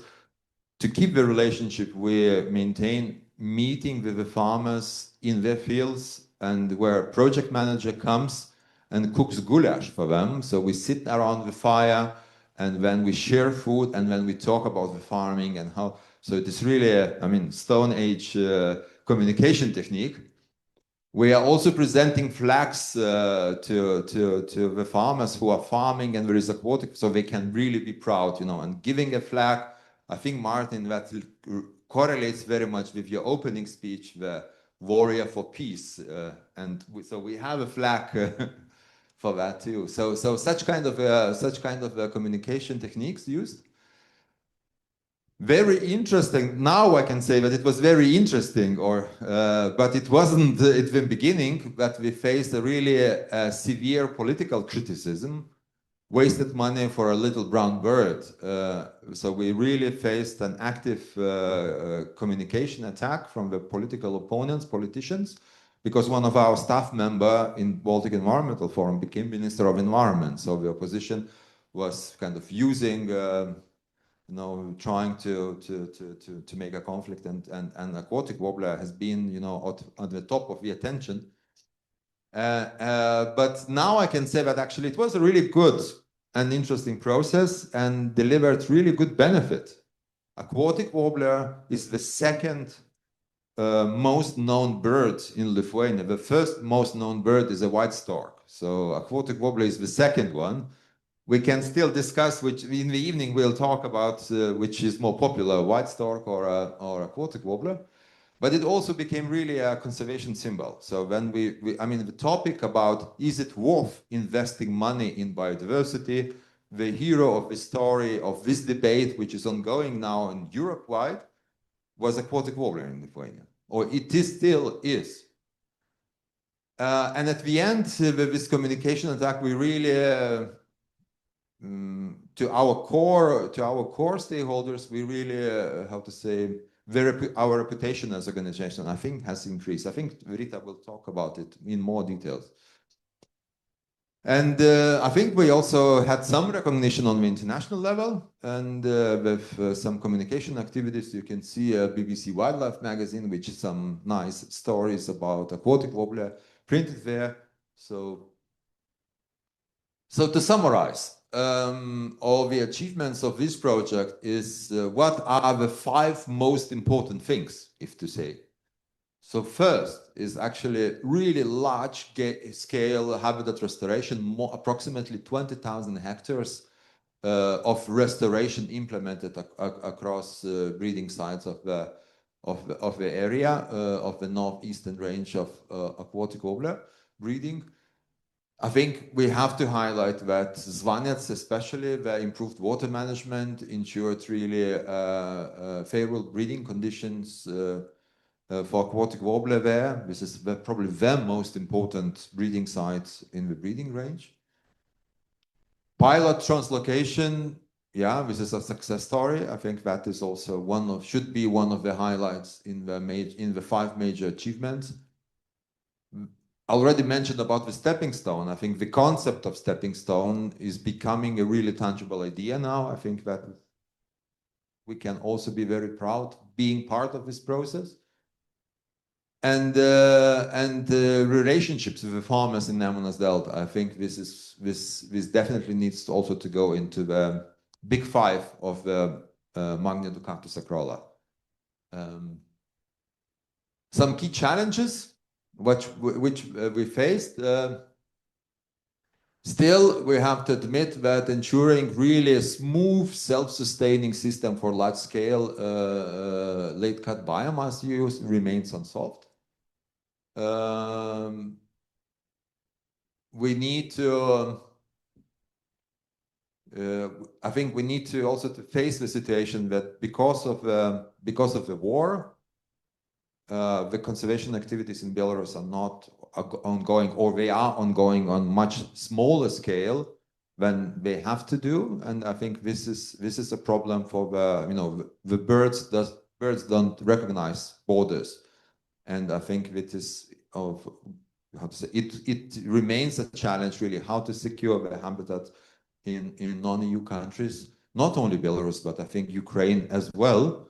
Within our project, we're targeting a project site, but it's not, I mean, only one site for aquatic warbler, but there are also other sites which are even more severely impacted by war.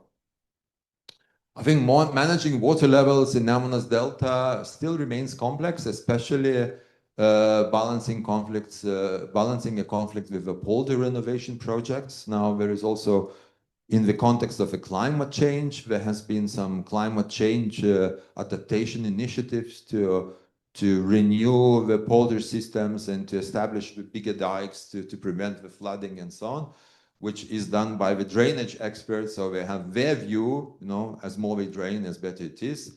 And to balance it with the conservation needs is a challenge. I think the cattle farming is, I think we will talk about it probably in the agri-environmental session, but I think that when we talk about the farming in aquatic warbler habitats, the cattle farming is a challenge which is not yet solved. Translocation, when we talk about the translocation, I think when it is really highly demanding and highly exhausting activity. So it is as a challenge itself, clearly. And I think it is also a challenge to maintain the right team and also, how to say, right mindset when performing translocation is probably an overarching factor for success of the translocation.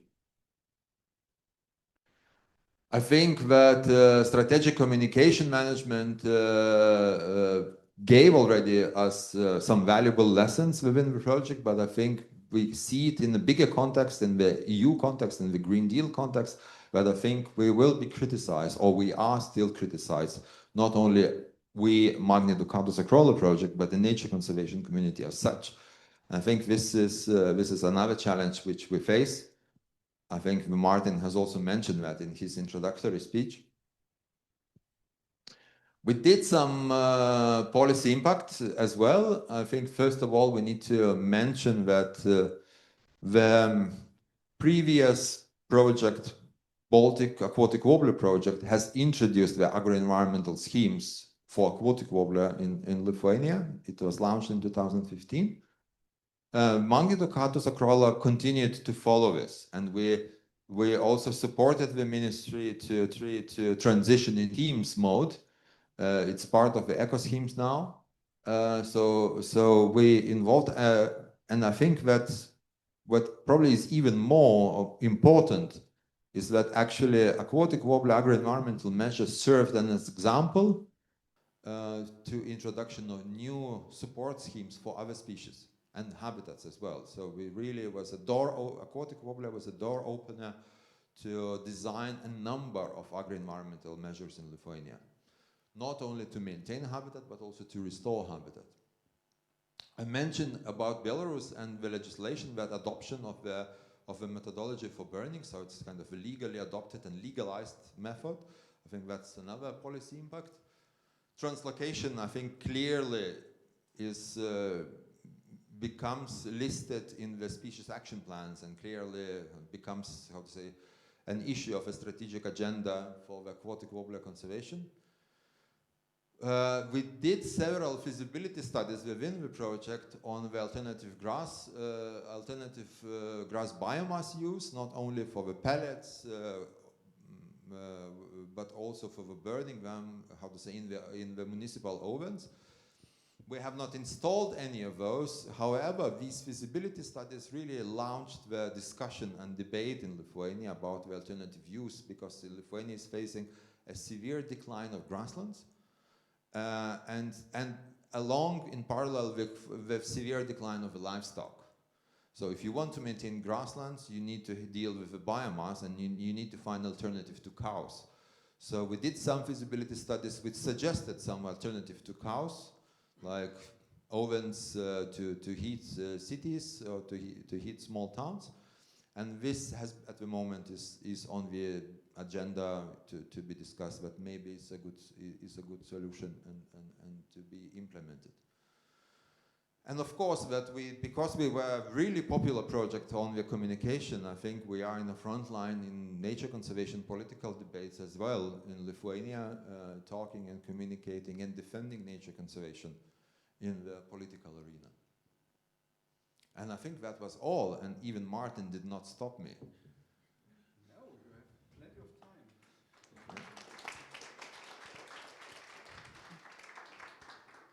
Yes. Yeah. Thank you very much, Mantas, for your exciting talk on this extremely successful project. And we will go in more details later in our conference, so we will talk about the location in a separate talk, and we will discuss the communication of the project. So we will have different opportunities to go more into the depth. But probably you have questions. So this is Pripyat River. That's it. Yes, this is. That's already introduction to the next second talk. talk. Yes. Okay. Yes, please. Yeah. You can also take this one. You have to press the button. So I hope you can hear me. So I have a question about the agri-environmental schemes that were informed by the conservation work you're doing. Have there been any assessment of the impact of these schemes, and is there a objective to develop such work? I can say that I don't have this year number, it's probably smaller, but I think in 2020, I think something, 80% of aquatic warblers has been breeding in the areas which are declared for these agri-environmental measures, which really proves that it really is very well targeted and delivers really a good result. So that, from that perspective, has been assessed, and also the uptake, I think, in Lithuania of these measures. In the first years since 2015, the uptake was, I think, 50% of all eligible areas. So all eligible area has been not so big. I think like 3,000 or 5,000 hectares altogether. So you cannot apply it everywhere, but 50% of the uptake I think is a good target. Now it is declining. I'll talk later today about it, but yeah. Will you talk also about the competition with other schemes in Limonest Delta? На всех болотах, ключевых территориях Беларуси продолжается довольно быстрое снижение численности. Но на таких болотах, где мы проводим специальные мероприятия по управлению этим болотом, нам удалось стабилизировать численность на каком-то уровне. Добрый день, друзья и коллеги. Я постараюсь коротко рассказать о современной ситуации с вертлявой камышовкой и с низинными болотами в Беларуси в течение последних лет, которых мы не виделись и не слышали. It was presented by Susanne, one of the publications by Michał Budka, Marek Jobda, and some others. They prove that the aquatic warbler schemes was very important, not only for aquatic warbler, but for the community of the such breeding birds. And so it was published in peer-reviewed journal as well. Yeah, thank you very much. Are there more comments and questions to Jumantas? Stefan, okay. Ну, основная причина, почему снижается численность до сих пор, это то, что болото, например, болото Звонец, интенсивно зарастает тростником, а остальные болота, Споровская, Дикая, Сервич, зарастают вот такими кустарниками. И к настоящему времени на болоте Звонец сохранилось 44 тысячи гектаров всего лишь из 8 тысяч, то есть почти 50% заросло тростником. На болоте Споровская 900 гектаров сохранилось, на болоте Дикое, где мы ничего не делали, потому что нам, собственно, зеленые мешали, говорили, что лучше пусть природа остается такой, как есть. У нас осталось только 80 гектаров, и практически она исчезла. Preparing a proposal also for ministry based on our stepping stone analysis, analysis document to suggest to the authorities also that you should consider also these habitats. But I can also say maybe more that actually the stepping stone habitat network scenario in Lithuania is the main document to be used for carbon crediting initiatives. So there is an ongoing carbon credit initiative to look for the peatlands to be rewetted and to be endorsed through the carbon credit system. So the farmers also receive the payments for the rewetting and carbon, run by a German startup AECO. And they are using the stepping stone network document as a Bible to really look for the sites and then go in the sites and to assess can they really run for the carbon credit system. So this is ongoing. This is how it is. The document becomes a workhorse. Very interesting and surprising in this context. Okay, so we have still 4 minutes left. Don't worry, I will continue talking in the next. We know, and we spare our questions. Okay, then I would suggest that we change to Belarus, and hopefully they will manage it. The technical. I can say briefly how we will do that. The presentation is made and given by Alexander Kozulin from Belarus, who is participating online. I don't know actually if there is any online questions and comments, no. But he is online, but we thought that in order to make sure that all connection works properly, we pre-recorded his presentation on weekend. So it will be in Russian language, and I will be the translator. So sorry, I will come really boring talking all the time, but I'll try to translate also Sasha's talk, and then Sasha will join online to answer your questions. Yeah. And I know that presentation should actually really provoke questions. Okay. So but I have to say some words about Sasha Kozulin. He is the godfather of Aquatic Warbler Conservation in Belarus. since 30 years. And he welcomed us in May 1995 without knowing us. He had prepared the first expedition to Pripyat without knowing us and borrowing all the money needed and so on. And was very afraid that we wouldn't arrive at Minsk train station, but we did. And since this 2 weeks in Belarus, at the beginning he said, we can go everywhere, but we will not find any aquatic warblers in Belarus. Then we found a few thousand, and this changed a lot. And then he started to become a real expert on aquatic warbler, and aquatic warbler biology, ecology, and the habitats. It changed his life completely. And now his knowledge is something like a Bible for Fenmeyer conservation in Belarus. So I'm very happy to, yeah, it's a pity that he's not able to join us in person. I was looking forward to meet him again, but now we are looking forward to see and to hear his presentation.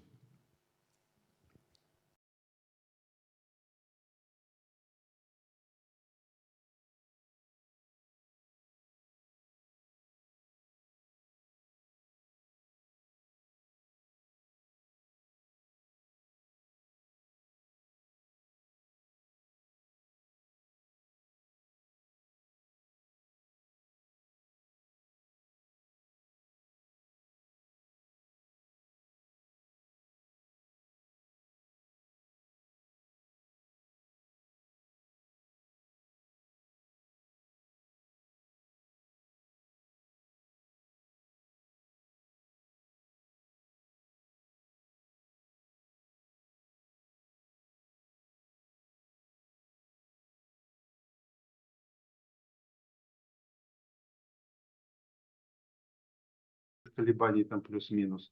Но только на болоте Дикое, где никаких не проводилось мероприятий, у нас численность минимальна и практически она исчезла. То есть 10 особей только. Все остальное заросло сплошным лесом и кустарниками.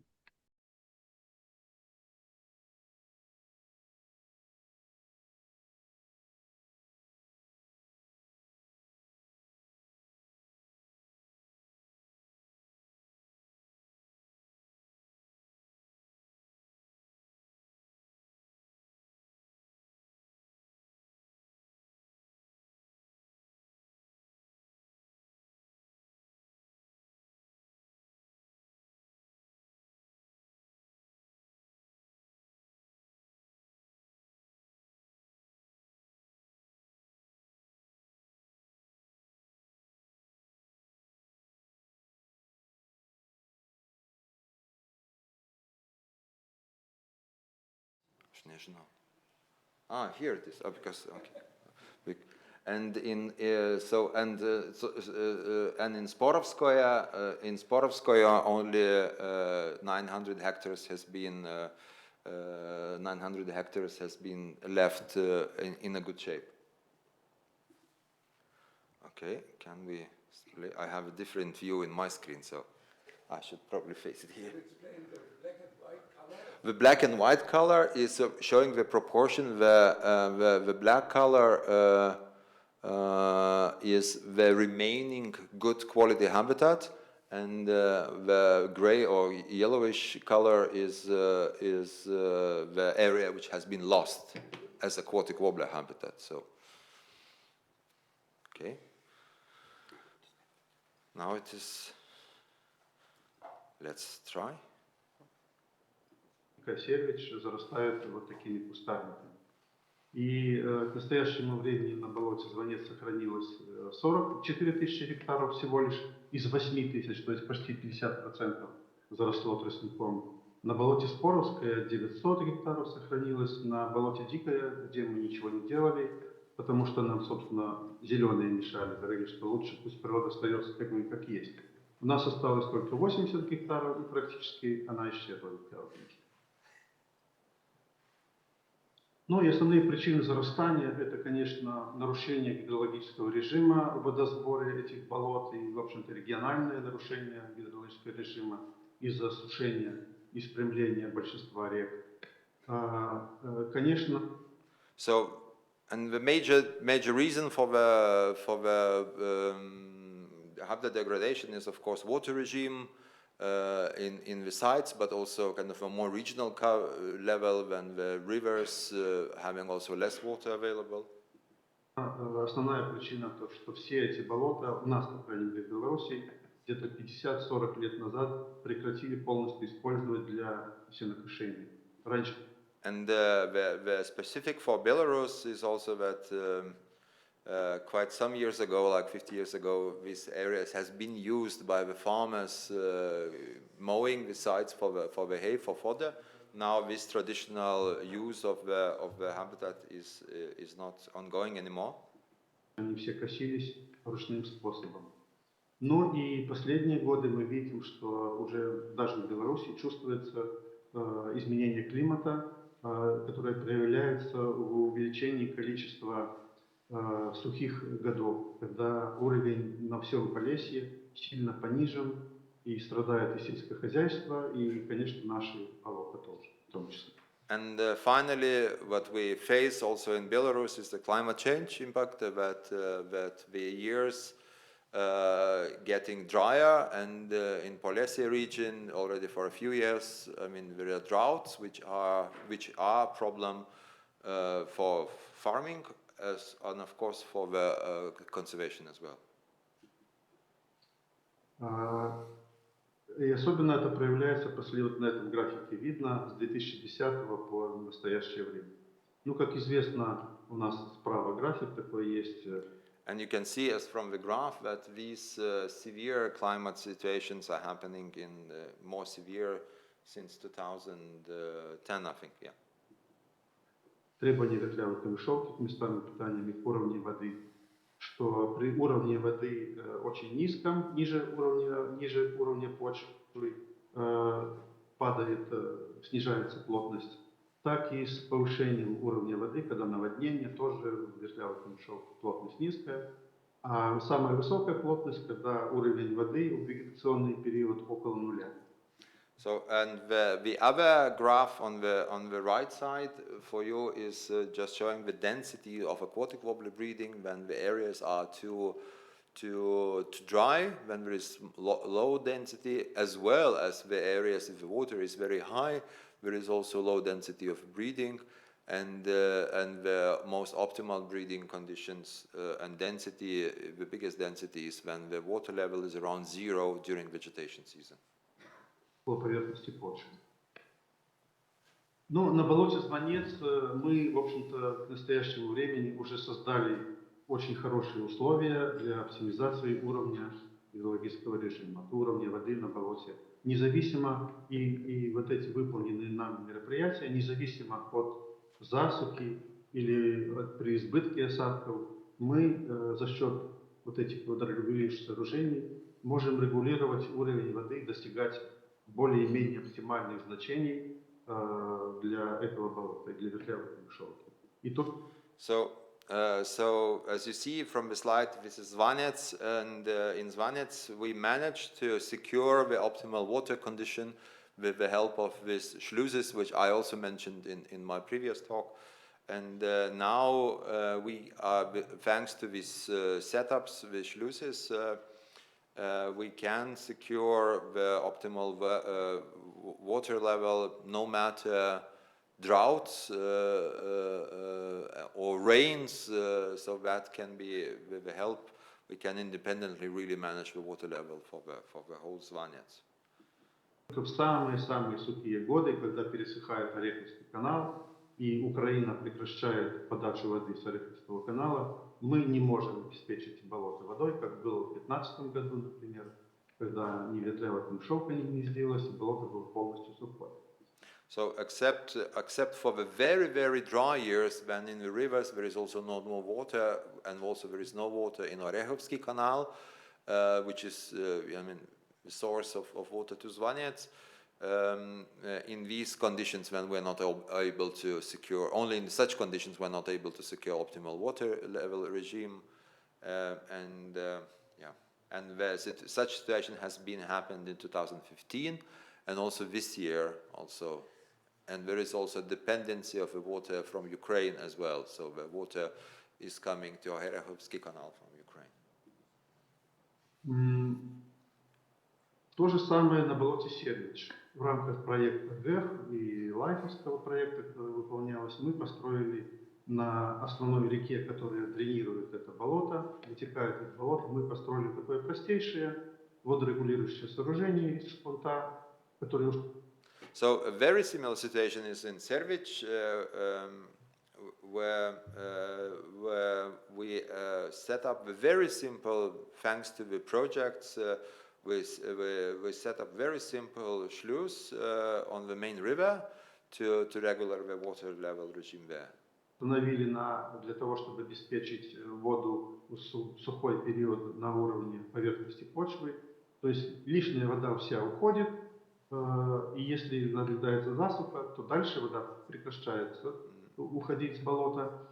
So the principle is that the setup of the sluice allows to if there is too much water, they allows water to go out until the optimal condition, and then the sluice is keeping the water in case if there are dry years. Таким образом поддерживаем оптимальный уровень воды. Когда высокий уровень воды, вода обходит по всей пойме и сбрасывается в достаточном количестве. То есть мы избегаем на этом болоте как засух, так и наводнений. Для того, чтобы наводнений тоже не было, мы речку на выходе из болота прочистили на расстоянии 2 километров, потому что она была полностью заросшая и мешала сбросу воды в годы наводнений. So in order to have, so the area is suffering from too high water also often, and in order to ensure the water level control, we also cleaned the riverbed for 2 kilometers, so to make sure that when we need to have the water going down, that it is then operating effectively. К сожалению, на болото дикое у нас зарастает прогрессирующим методом. Практически с 2015 года все открытые участки почти полностью заросли где лесом, где кустарником. So this is dikaya, and unfortunately it is nearly lost, that it has been overgrown with bushes because of no management.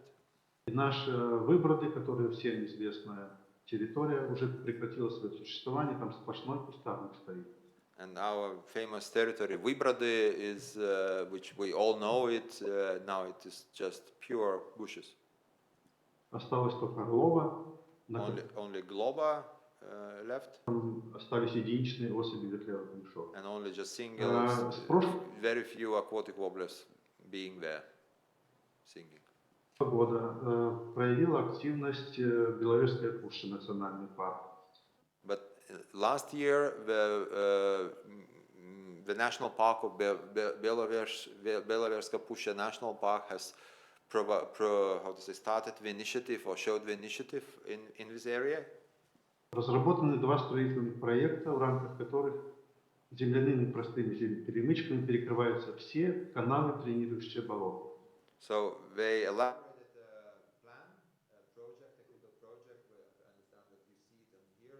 where they are going to block all the channels which are draining the DKFNY. За счет чего, я думаю, будет повышен уровень грунтовых вод, и тогда можно будет эффективно сражаться с кустарником. Потому что если болото сухое, нет смысла сражаться с этим кустарником. So, and they expect that the water level will be raised in there, and then they will start clearing the bushes, because it doesn't make sense to clear the bushes if there is not ensured the high enough water level. На этом рисунке показаны 2 болота, на которых Звонец, на которых мы управляем водой, и Споровское, на котором мы еще не научились управлять водой. Вернее, у нас есть проект, как это сделать, но требуется много финансов. То есть мы на Споровском тоже планируем 3 каскадными перемычками перекрыть большую реку, среднюю реку Ясельда, и таким образом обеспечить уровни воды близкие к оптимальному. So here in this picture you can see the water levels in Zvanets top and Sporovskoye bottom over the year, and in Zvanets we learn how to manage the water level, so it is operating and it is good. So you can see in the graph, you can see on the horizontal axis you see the months from January till December, and on the bottom in the Sporovskoye, this is the area which we have not yet learned how to manage the water level. There are ideas to build some cascade, sluices or cascades of the Yaselde River to keep the water level higher there. Да, как вы видите, на болоте Звонец у нас уровни воды достаточно благоприятные даже в май, июнь и июль, независимо от года. Тогда как на болоте Споровское у нас в эти годы почти всегда понижен уровень воды, ниже, даже доходит до 40 сантиметров ниже поверхности вод. So you can see here the May, June, July. Yeah, you can see my mouse. Yeah, May, June, July. As you can see in Zvanets, in nearly all years the water level is in a pretty good situation. While in Sporovskoye, May, June, July, the water level is quite different. It's much more drier. It's getting dry quicker. И тогда, конечно, ветлявый камышов практически не гнездится в эти годы. And of course, единственное, с чем мы полностью не научились справляться, это бороться с кустарниками и тростником. The only thing that we have not yet learned how to combat is the overgrown with reeds and bushes. К сожалению, мы до сих пор используем один метод, это кошение. И только на болоте Споровское, которое расположено рядом с дорогой, где можно эффективно косить, и за счет продажи этих рулонов для сена и для подстилки лошадям мы можем управлять, до сих пор заказчик управляет, но правда косится только 300-400 гектаров ежегодно. So unfortunately we are managing the reeds and bushes by mowing basically, only by mowing, and regular mowing is ongoing. You have to understand that they don't have agri-environmental measures. Just my adding, but so the regular mowing is ongoing only in Sporovsky Zapovednik, where they do the regular mowing, and they sell the biomass for the cattle feed or cattle bedding, but it is happening only in 300-400 hectares area. Это все продается, получается прибыль какая-то, и продолжается это кошение, но только. So they sell the biomass and they get some profit, which is then invested in the restoration. 300-400. К сожалению, остальная территория быстро зарастает кустарником. So the remaining area is quickly overgrowing with bushes. И нужно сказать, что этот метод, который мы широко используем, это для борьбы с тростником и кустарником, имеет, в общем-то, кошение ряд недостатков. And there are a few disadvantages of the mowing activities. They are listed here.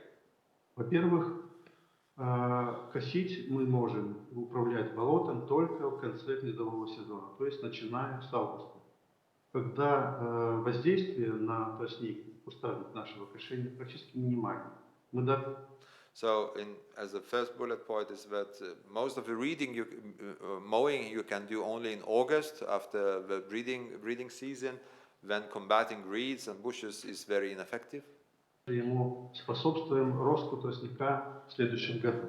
Ну, конечно, лучше кошение действует на кустарник. Of course, so basically it doesn't have any impact to the reeds.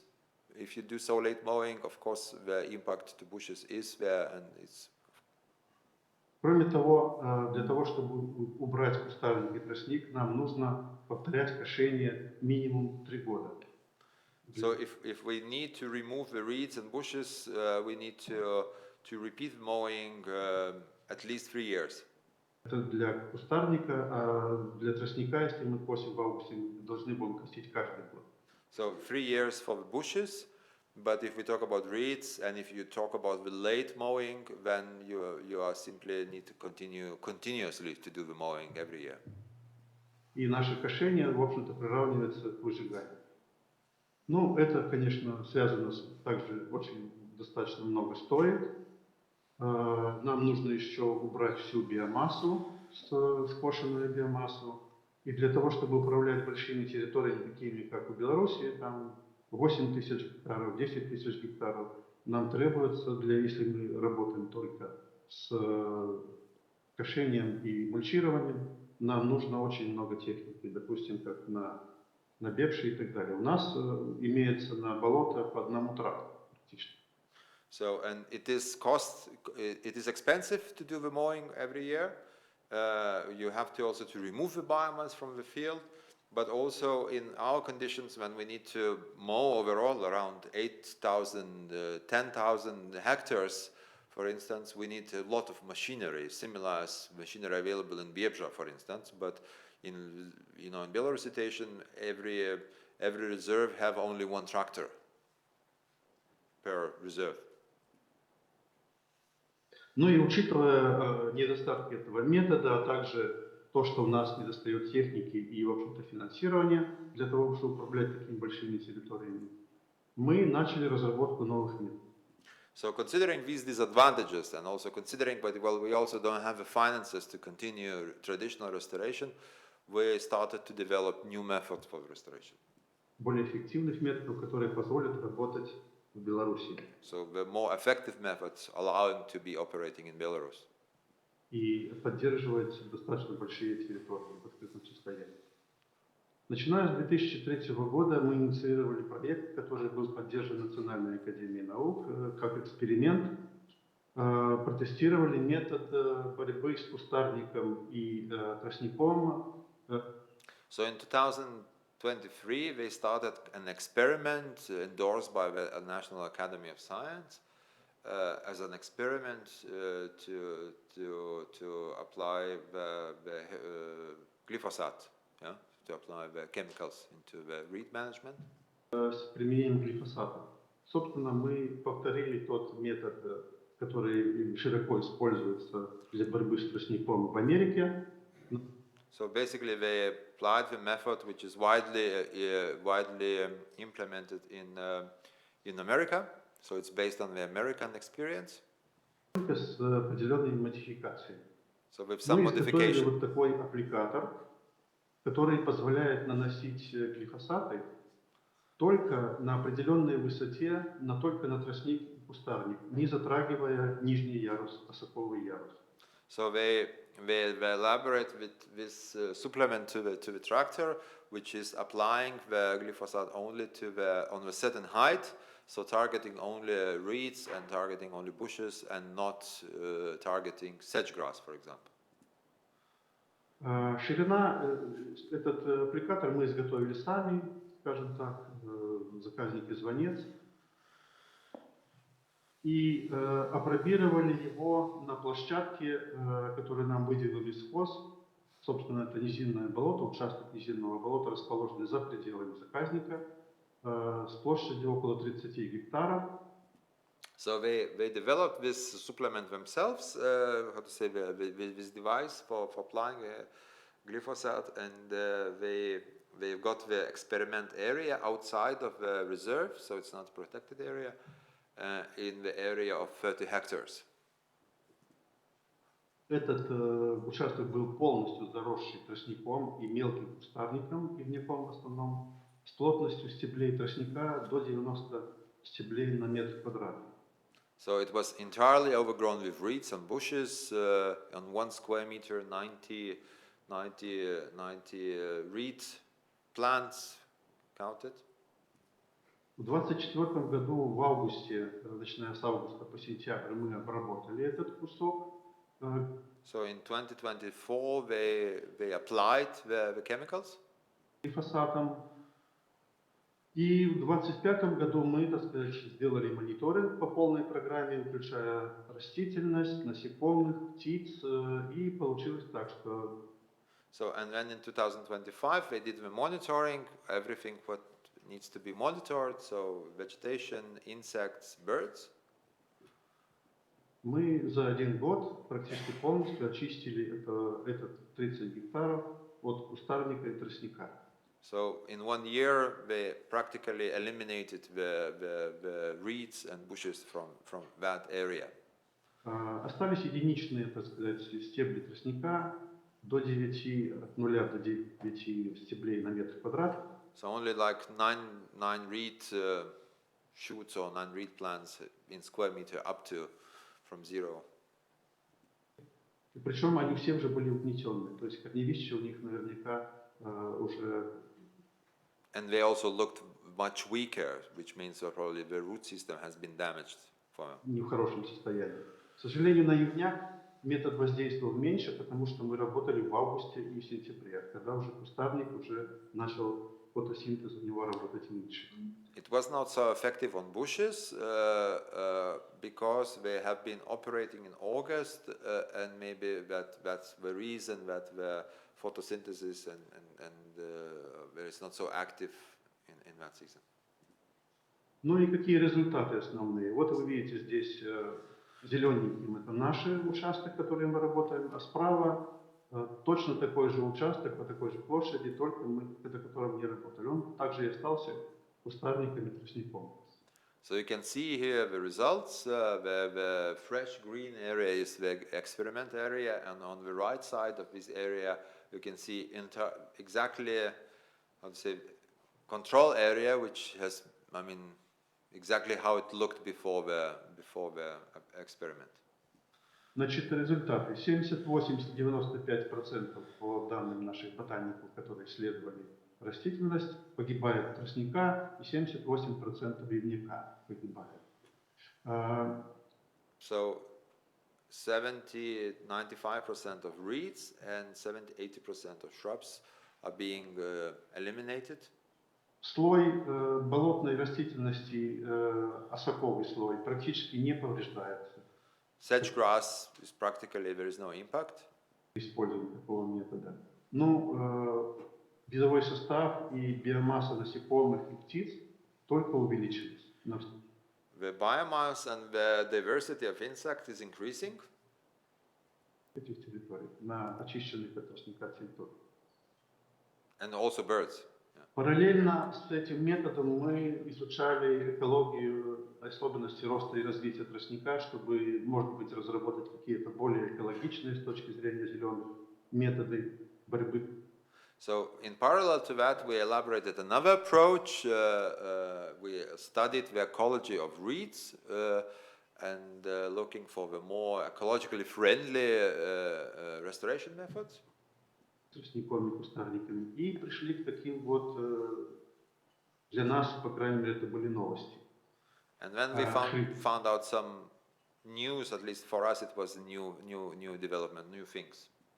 Что, во-первых, тростник на современных наших болотах, на которых развита осока, размножается исключительно вегетативным способом, то есть за счет корневищ.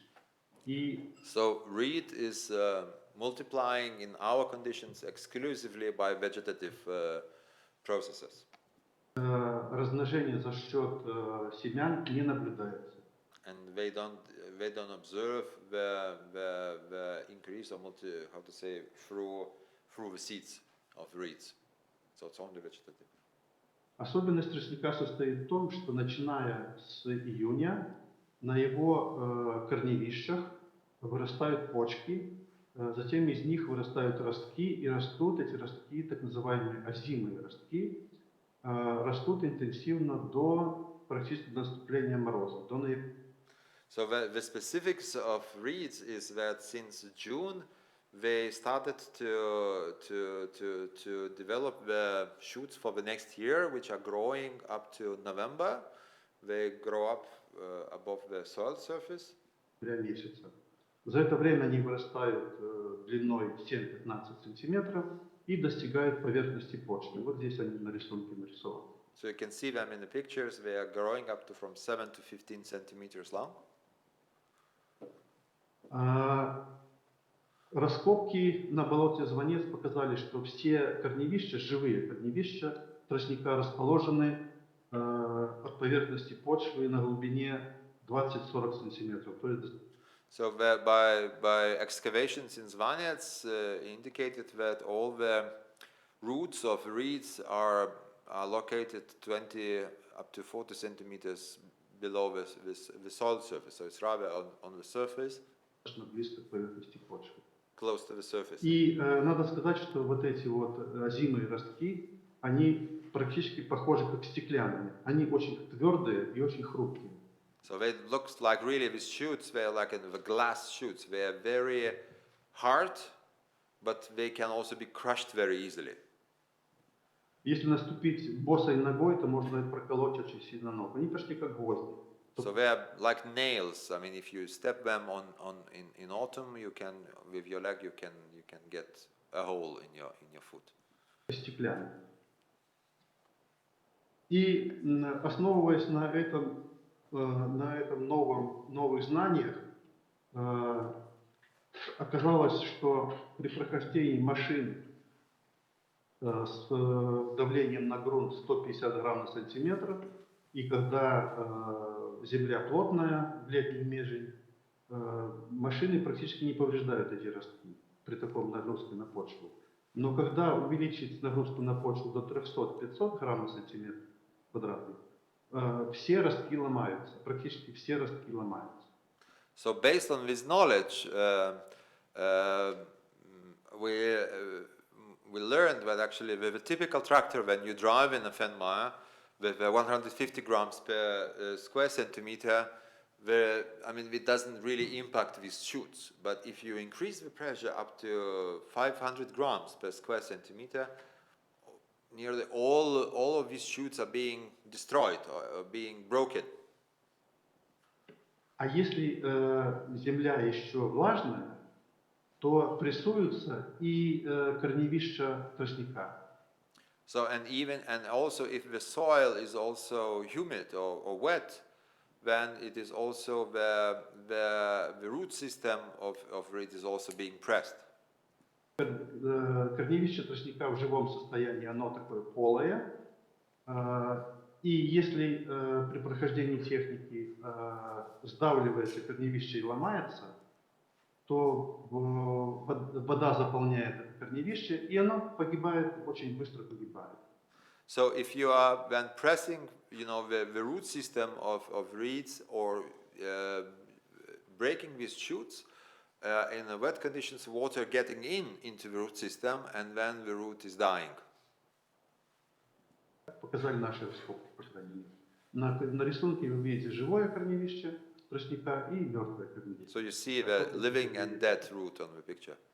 И ограниченный, так сказать, эксперимент, проведенный в 2024 году на болоте Звонец, показал, что при однократном прохождении трактора с катком, сельскохозяйственным катком, который был выше на слайде, и при весе катка, создающим давление на почву 500-600 грамм на сантиметр квадратный, мы полностью удаляем тростник.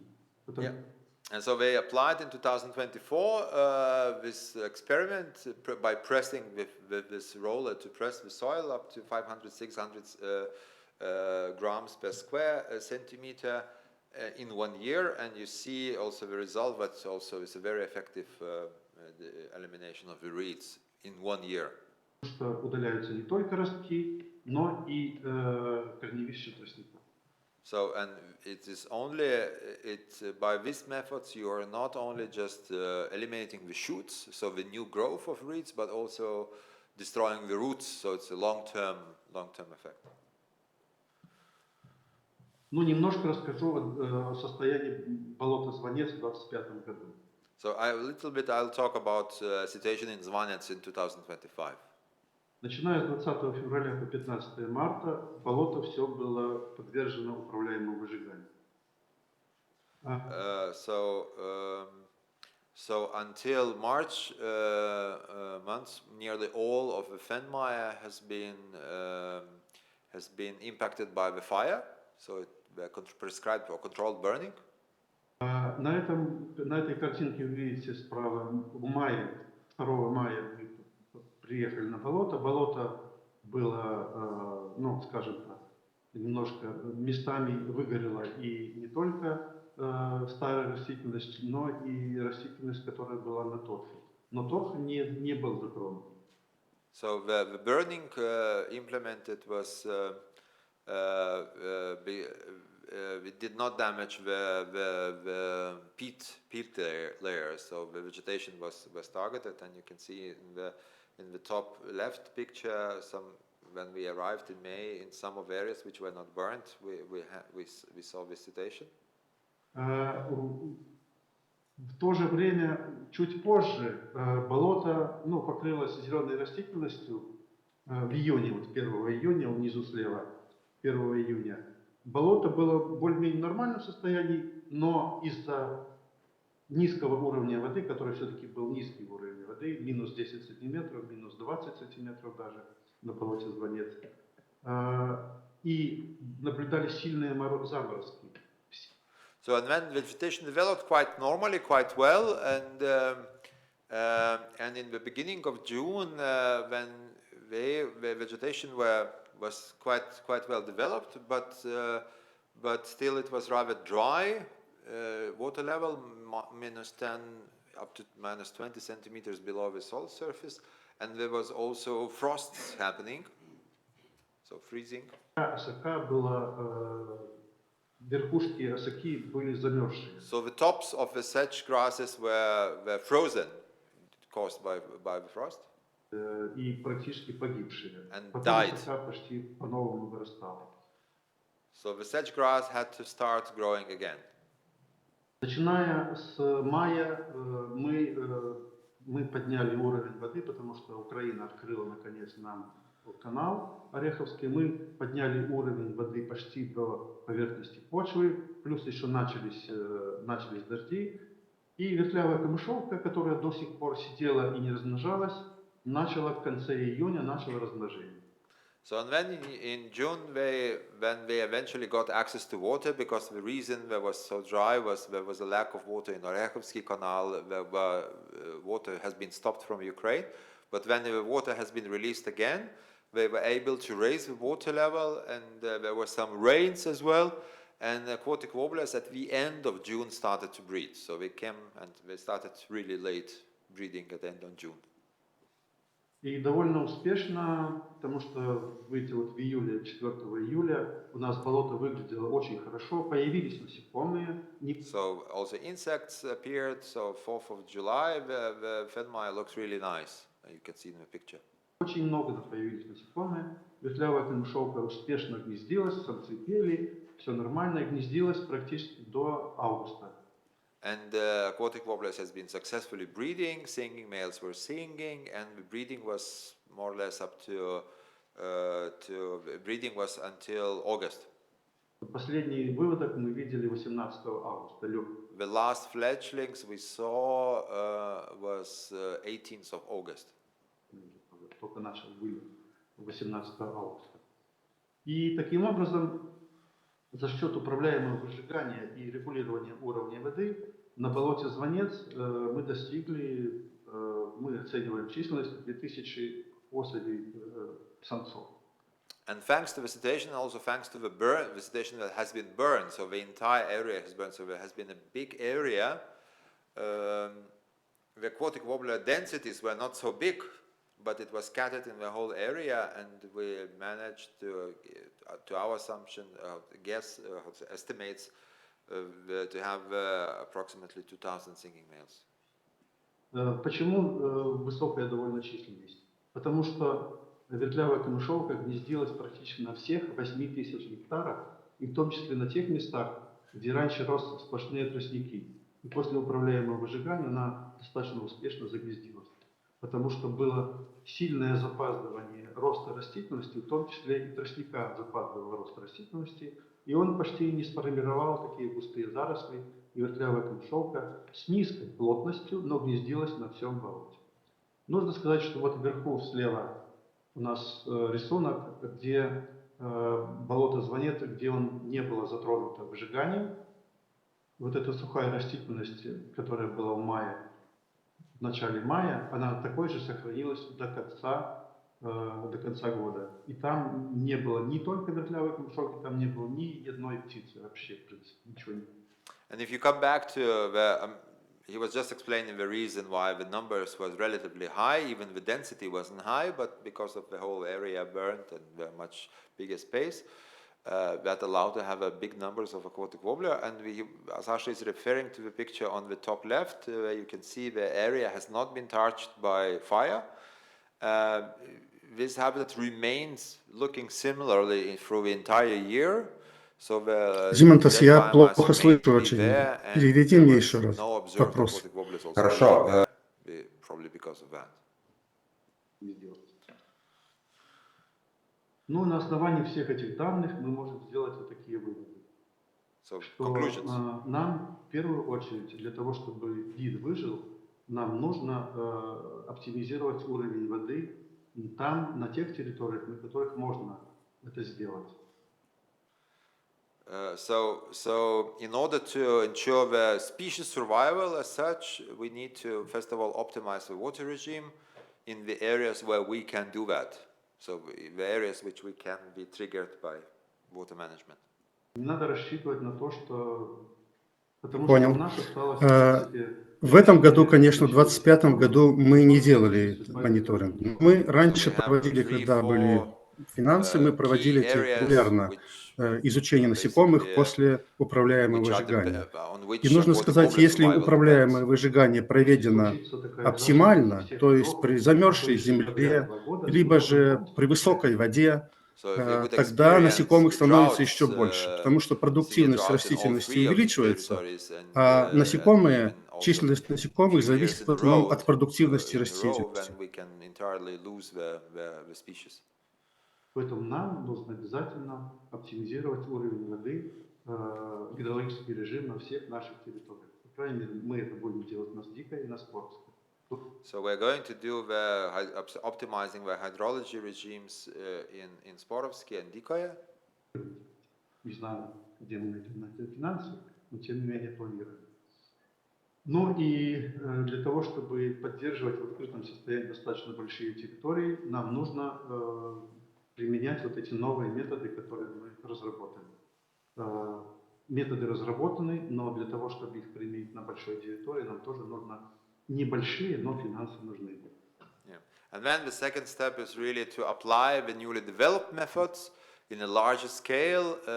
It needs resources, not big resources, but still resources are needed to do. Но мы начали выжигание по той причине, что до нашего выжигания у нас были регулярные пожары в конце марта, в апреле.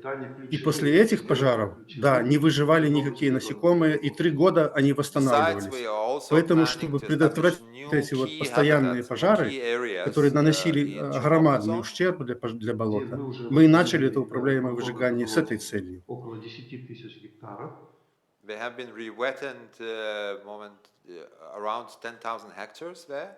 Бывших мелиоративных систем. In the previous historic drainage systems in Chernobyl area. И вот с применением вот этих новых методов это, в принципе, можно сделать достаточно хорошо. Они в настоящее время покрыты редким, но достаточно таким высоким тростником. Мы сейчас научились с ним бороться. Я думаю, мы это сделаем при наличии финансов. So by learning this reed management method, so currently these areas there have been rewetted areas that have been overgrown with some not dense reeds, but overgrown with some reeds, and by using the new methods we could control it. Ну и затем на эти восстановленные территории Спасибо, Саша. Переселим вертлявую камышовку и таким образом сделаем новые территории для этого полида. And then the translocation can be applied also to these new areas to restore the population there. That's it.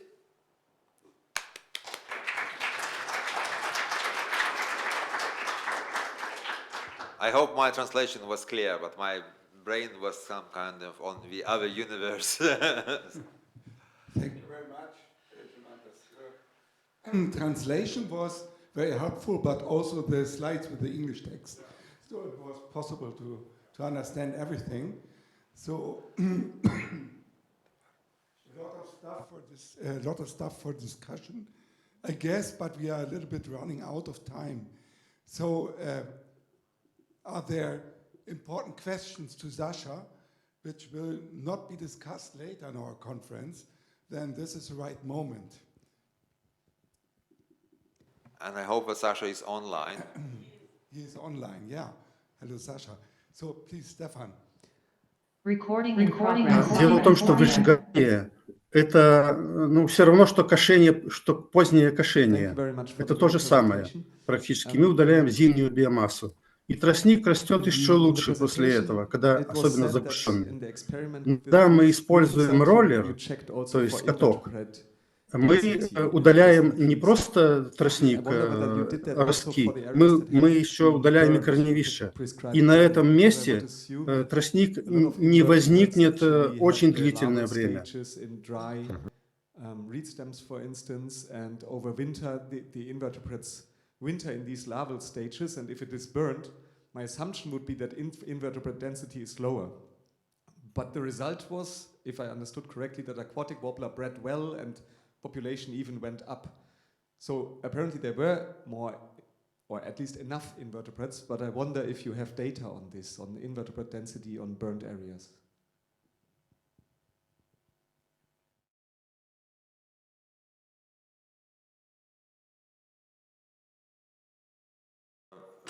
Вопрос является в том, что Стефан тебя спрашивает, что ты, когда применяли глифосат, вы тоже оценили беспозвоночников в территории.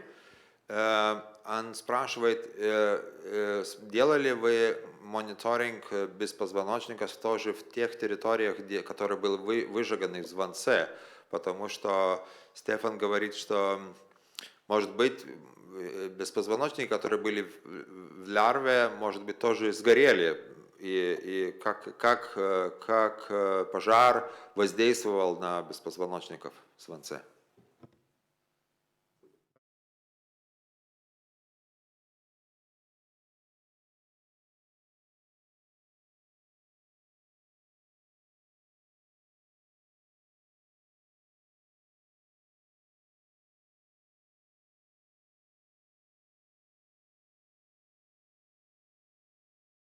Я понял.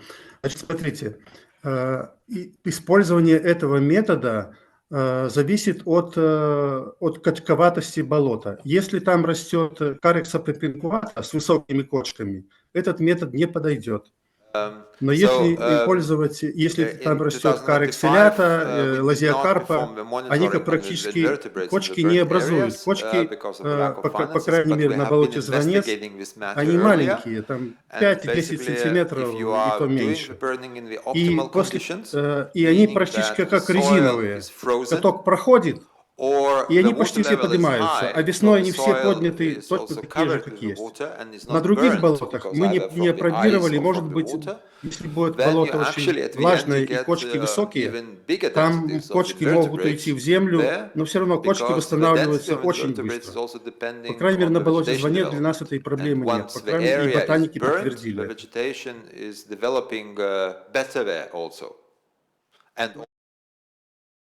All larvae are saved by the ice or water.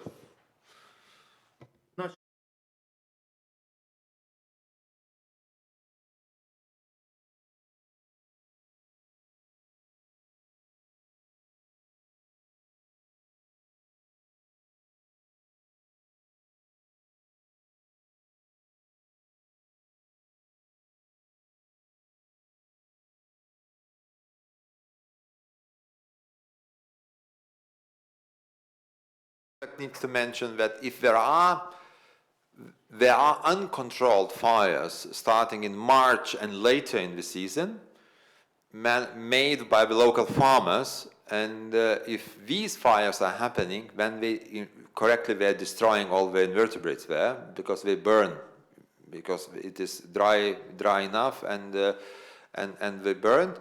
And the reason why they started prescribed burning in the areas was exactly actually to prevent fire, to prevent uncontrolled fire, because if the area is not burned, there is a kind of local tradition to apply burning, so the grass is growing better, and when we do it in spring, then it is damageable for biodiversity, for vegetation. В Бресте у нас группа зеленых тогда была очень активная, они в интернете везде выступали, что нельзя трогать болото, оно должно развиваться по своим законам, и нельзя трогать, и Белорусская пуща, так сказать, не дала нам это сделать. А сейчас они сами делают, но это уже будет гораздо дороже. Can you compare the results of the roller management and burning for the aquatic warbler? Can you compare it? Is there a difference in the effects for aquatic warbler? Вопрос из Мартина. Саша, можешь ли ты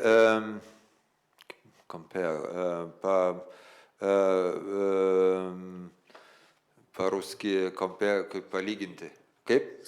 Сравнить, да. Можешь ли ты сравнить восстановление биотопа, сравняя пожар, делая пожар, горение и работая с этим прессом, с этим роллером, который езжает и удаляет тростник. Есть.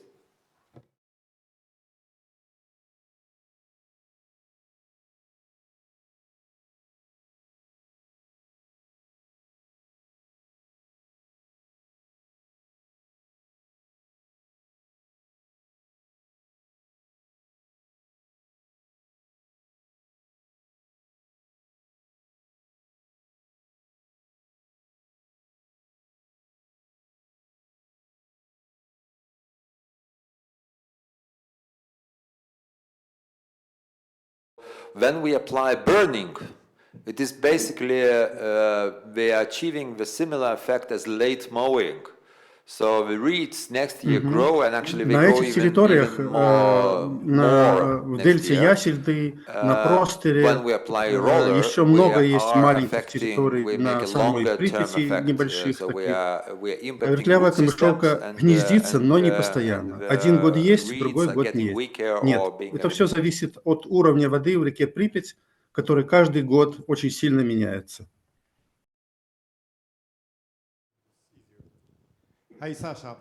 Thank you very much for your presentation. Especially, I am very interested in this roller, which looks very good. And the question is, when you roll, you will kill the reeds. But you can also press on the tussocks, and this micro-relief, microstructure with high tussocks are very important for breeding of aquatic warbler and other birds. The question is if this roller is not making too equal pressing the surface and destroy the tussocks. Вопрос есть про роллер, которого используют, про эту прессу, и насчет влияния на структуру биотопа, что есть насчет неконтролируемых пожаров. Я понял.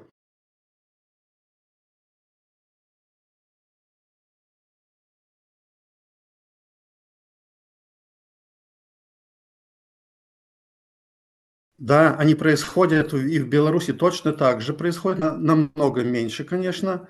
У нас хорошо работает лесная охрана, есть МЧС хорошо работает, неплохо работает пропаганда, но тем не менее эти пожары происходят, и они происходят, к сожалению, поздно, либо в конце марта, когда идеальные условия, либо когда и даже в апреле. И тогда, собственно, я уже говорил, что именно против таких пожаров мы и начали вот это управляемое выжигание. И, скорее всего, мы с следующего года по просьбе МЧС начнем специальные исследования, чтобы это управляемое выжигание могли использовать и лесхозы, и другие на других Okay, территориях, so чтобы if you have именно a situation with предупредить a high вот tussocks, эти then this method страшные doesn't work. катастрофические пожары, But и это if как we одно are из средств having борьбы the с typical иксодовым клещом. such species like Caris proprinata and elata, which are not shaping the tussocks, this works. Or if they are tussocks, they are rather small, and they are like a rubber. So when the roller gets in, it presses the tussocks, but they're immediately coming back. And the next year, basically, you don't see any impact on these small structure. Okay, thank you very much. So, are there more questions to Sasha Kozlin? Oskar. Спасибо, Саша. Когда вначале ты говорил о диком, там сказал, что одна из проблем, почему он зарос, кто там мешали зеленые. Какая проблема там была? Проблема была...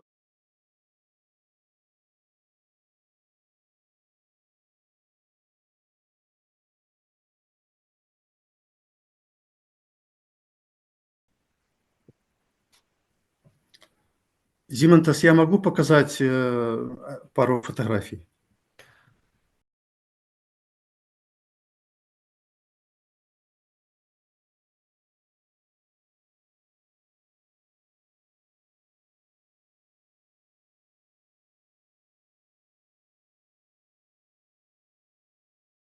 About greens, Oskars has been asking what was the problem with greens in decoy. So what was the reason and what was... And Sasha explained that the problem was that already they planned bush removal in decoy already 10 years ago. Все, спасибо всем огромное. Спасибо огромное. Спасибо, друзья. Within the MagniDucatusAcrola project. But there was an active green movement or activity. Хорошо, я понял. Я просто хотел показать территории, которые мы заболотили в Чернобыльской зоне. Это почти 2 звонца. И выглядят они похожи на звонец, но только заросшие тростником. С нормальным уровнем воды регулируется хорошо, намного тростника. И мы хотели там провести дислокацию вертолетной камешовки, но перед этим убрать тростник, для того, чтобы быть уверенными, что все получится хорошо. И это была бы громадная новая территория. Она выглядит просто супер в настоящее уже время. Есть большие куски осаковых, но они такие мозаично расположенные среди большого тростника. There were quite a number of smaller aquatic warbler breeding sites in, for instance, Jaselda Mouth, near Pinsk, or edge of Armani-Meyer or Prostir Valley. What is about these smaller breeding sites? Do they still exist? Do you have any information about these sites? Mm-hmm.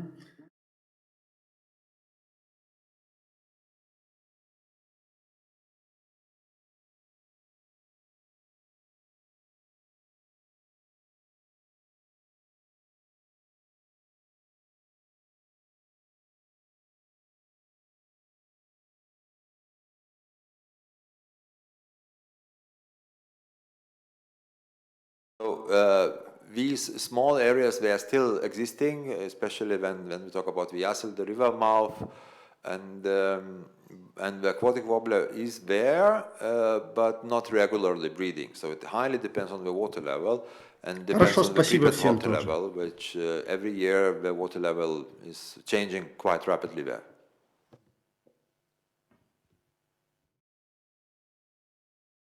Oh, there's a question of Hydronas, please. Вся семья спрашивает тебя, Саша. Сейчас же Друнас. Привет, Sasha. I have a question about uncontrolled burning. In Ukraine, now ongoing every year, especially this year and last year. And do you have this problem on Belarusian side?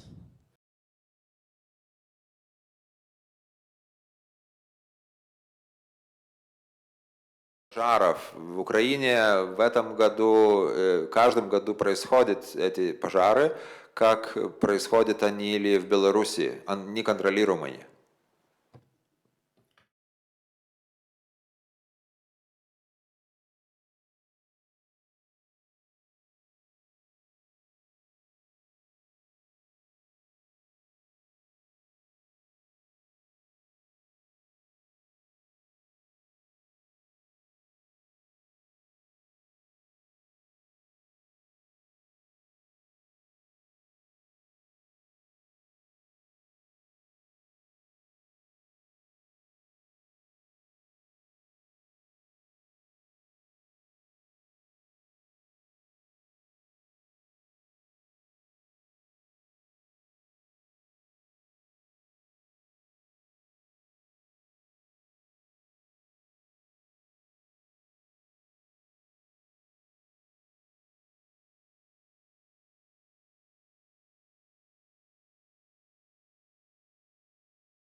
They are happening uncontrolled fires in Belarus as well, maybe not in such a scale as in Ukraine, because in Belarus they have you have to say brigades, fire brigades, quite effectively working. There is a lot of propaganda about against, burning, and maybe they're happening in a smaller scale, but they are happening, and they are happening at the end of March, beginning of April in this season. And he stressed that exactly that was the reason why they developed the prescribed burning, controlled burning approach for management, in order to prevent the uncontrolled fire. And the authorities are also requesting from them to make more research and to possibly scale up the controlled burning in order to prevent the wildfires and also control ticks, so to get rid of the ticks.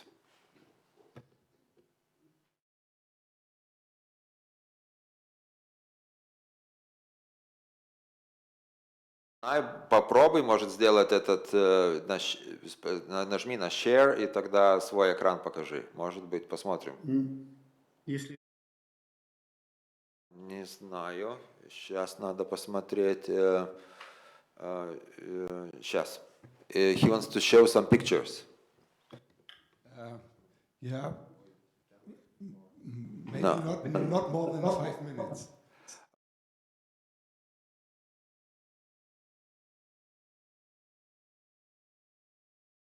Кофе. Мог показать. Понял.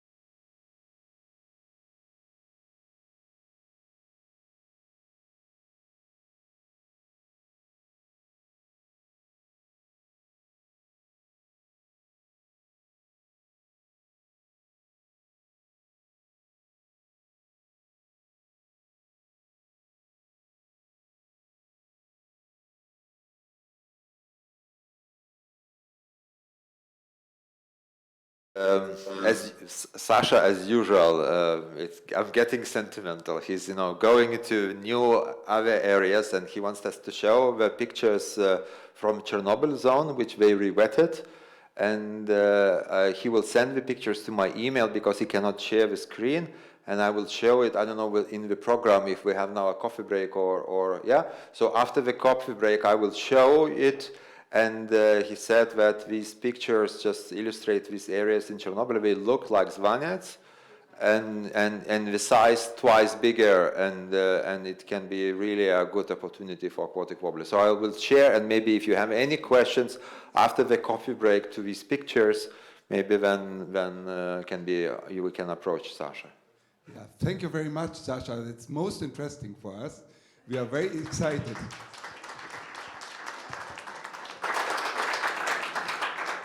Спасибо большое, Саша. И тогда пришли фотографии по моей электронной почте. Я покажу после кофе-брейка. И если будут вопросы, и Мартин очень благодарит тебя. Okay, so we have maybe 15 minutes are enough for a coffee break, and then we start with the pictures from Chernobyl.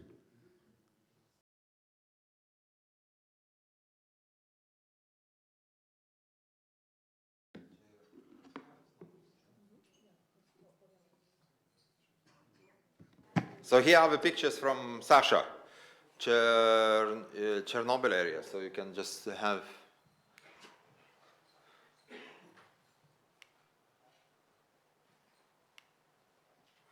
So new potential.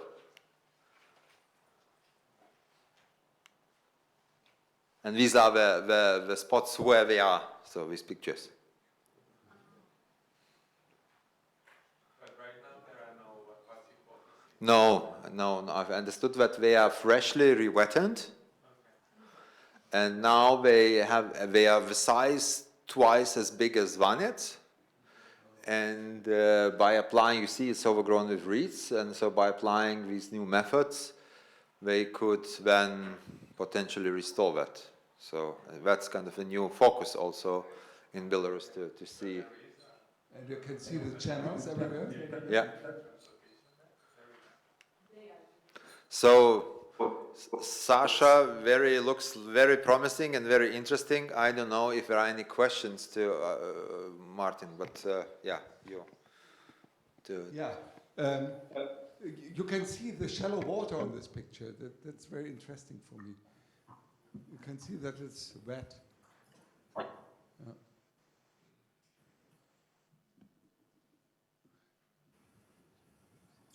Okay, it's very interesting for us. Are there specific questions to Sasha Kozoli now about these pictures? Seems not to be the case. So we say thank you very much. So we have an impression of these sites. And now we go from Central Europe to Southwest Europe and to Africa. And we'll get some information on our sister project, AWOM. We are very happy to have you here, Valeria and Bernard. And please, the floor is yours.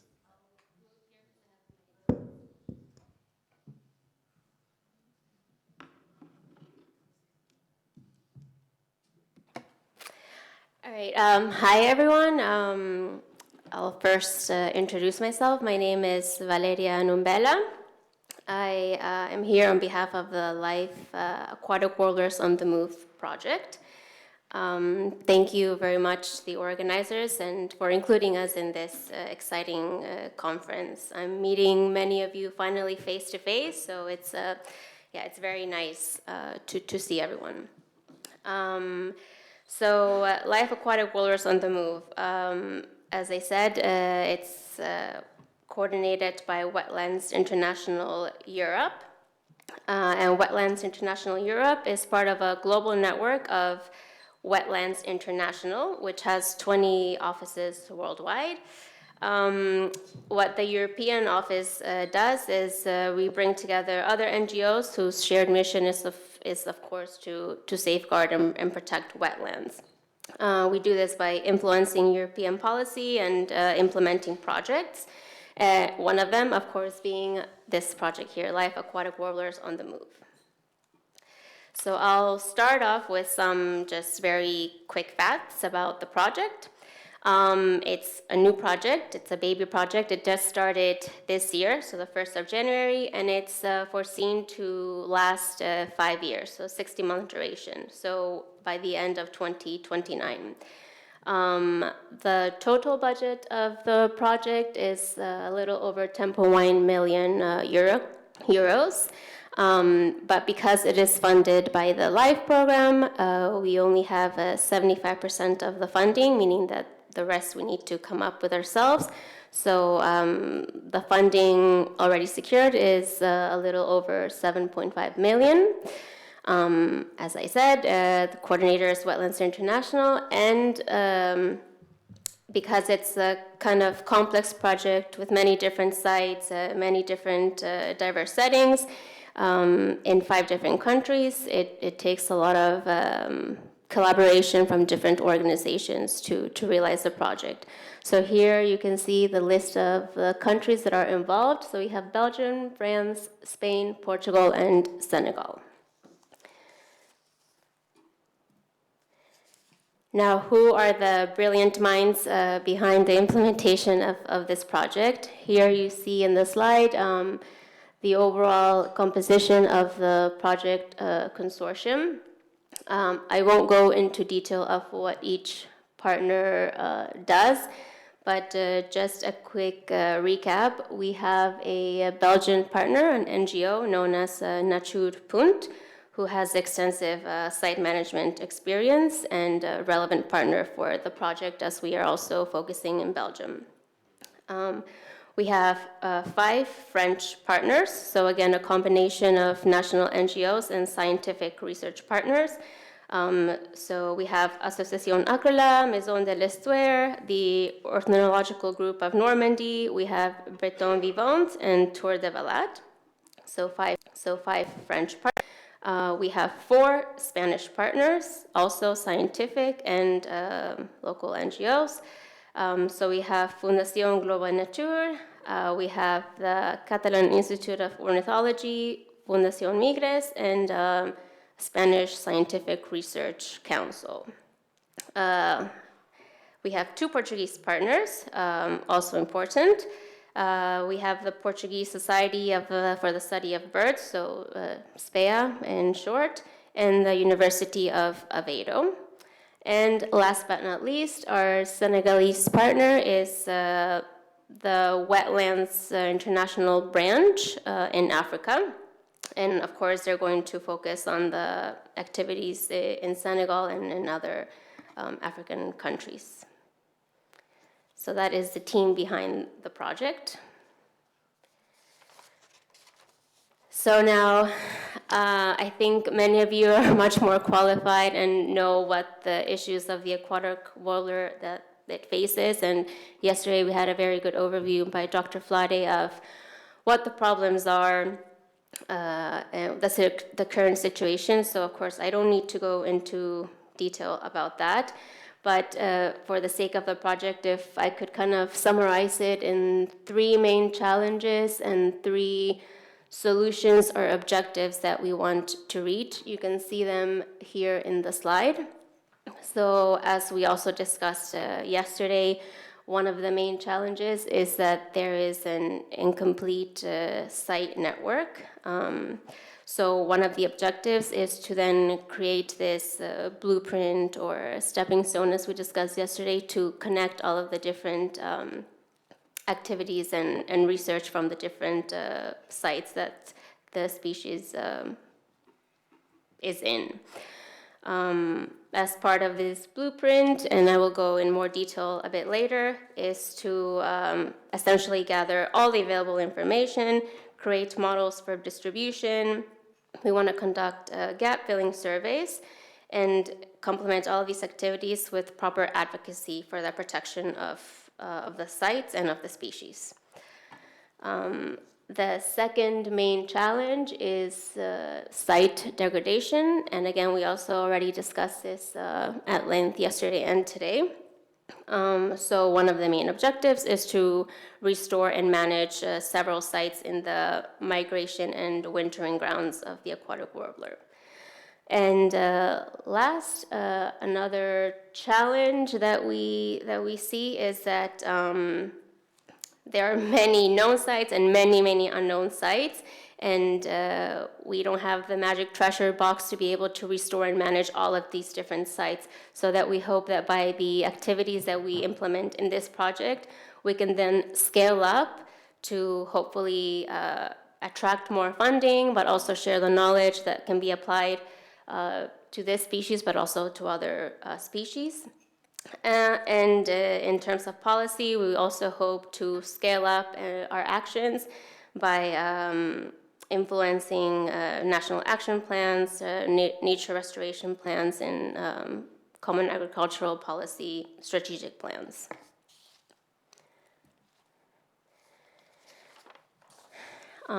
Here, because it is such a large project with many, many partners, the project is organized in what we call work packages, so 6 different work packages. That's what we refer to. I will present what each one will do in more detail, but just as a quick overview, we have the project management, so it's just the coordination and day-to-day management of the activities. We have site network activities, of course, habitat restoration and management.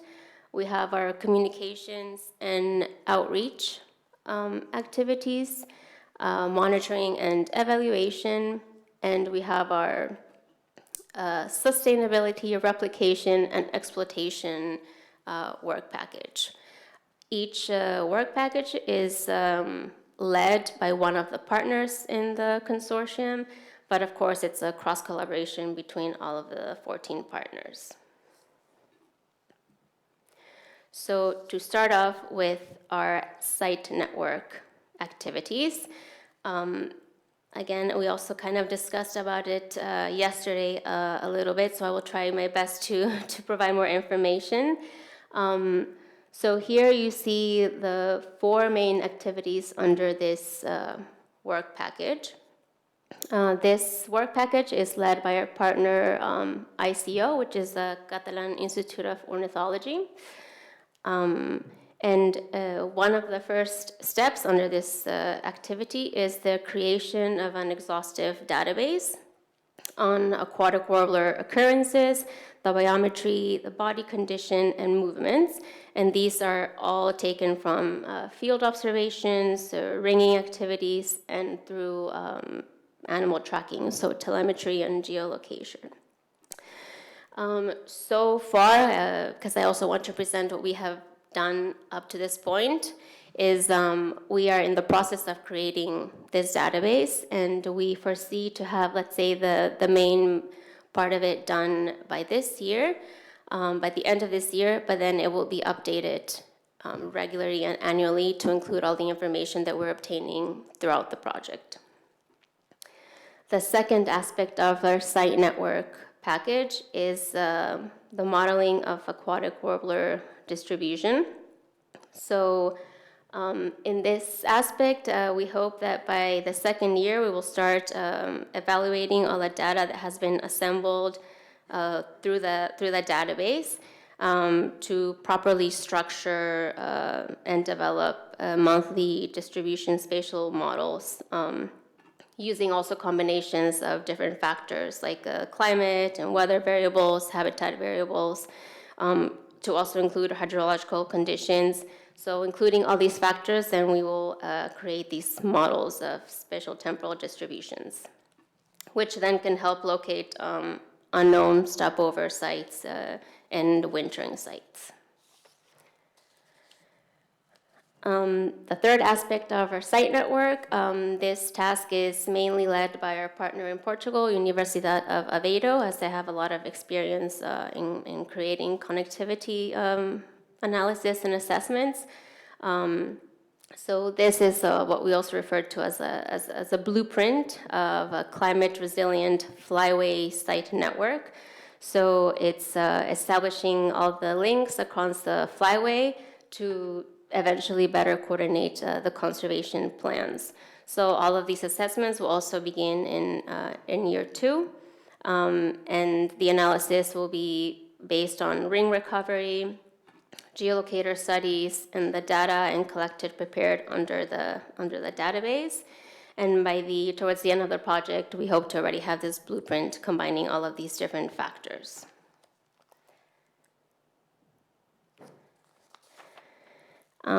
And last but not least, let's say also an important aspect of our site network activity are our gap filling surveys.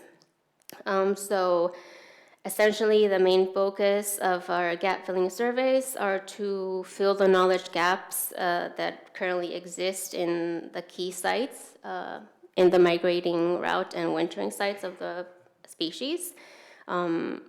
Having targeted surveys can really confirm the importance of a site, but also give us information on the site that has high probability of where the species can be located. So for the first 2 years of the project, we are focusing on African surveys, so in North and West Africa. And from year 3 and 4, we hope to also focus on areas without known occurrences, but that have high probability that the species can be located there. And these can eventually be predicted by the modeling that will also be done under this activity. So here you see 3 surveys that we have done so far this year. We have done 2 surveys in Morocco, so one in the spring and one in the autumn. And we have also done a survey in Mauritania in the autumn. So here the maps can show you where the surveys took place, and some pictures of the team members that were involved. For the maps in Mauritania, I can just shortly point out here that in this second lower half of the map, where you see some purple dots and some green dots, the purple areas are areas that were prospected in this gap filling survey, and the green dots are areas where ringing took place. Because in our surveys, we do prospecting, but we also try to do ringing activities, of course, to detect if the species is there.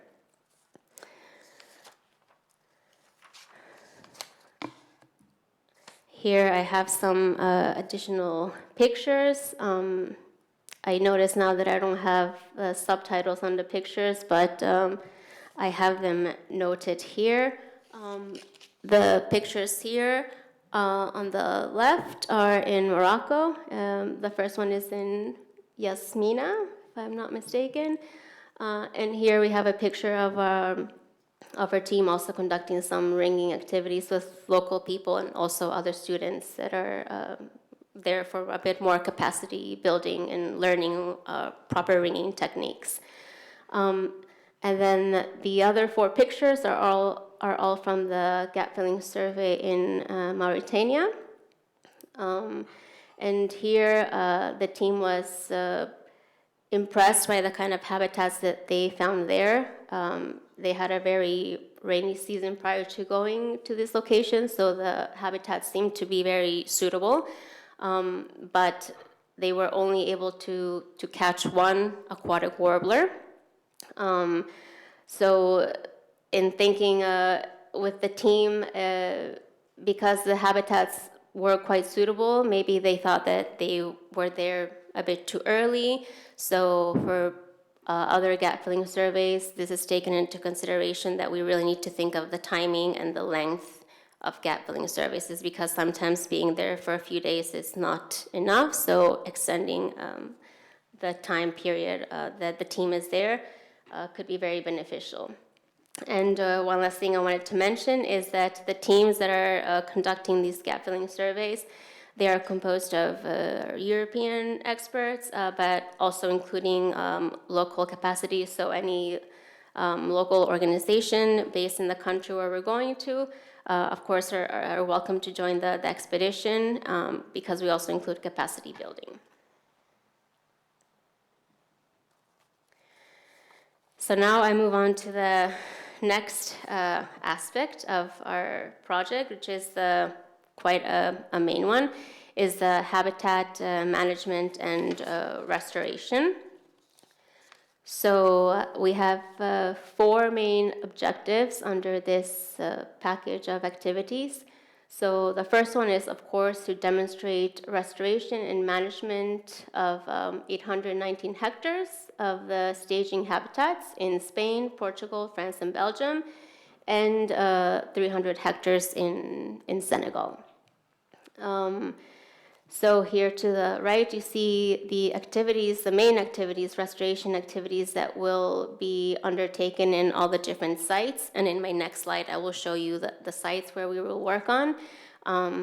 But the main actions include the elimination of invasive species. We have vegetation management, so this includes also mowing, some controlled grazing. We have water cycle management, which this includes certain canals to be cleaned and dikes to be built. We have soil management, which includes topsoil removal, and creating green infrastructures, which entails the construction of plant and sand traps and other kind of green infrastructures around some wetlands. Then other aspects that we will work on is providing updates on the standard data forms, which are forms used at Natura 2000 sites. So we want to provide information so certain aspects of the sites that we're working on can be further protected. And then to scale up the restoration by, again, working closely with our partners and national stakeholders in updating the national restoration plans, prioritized action frameworks, and the common agricultural policy.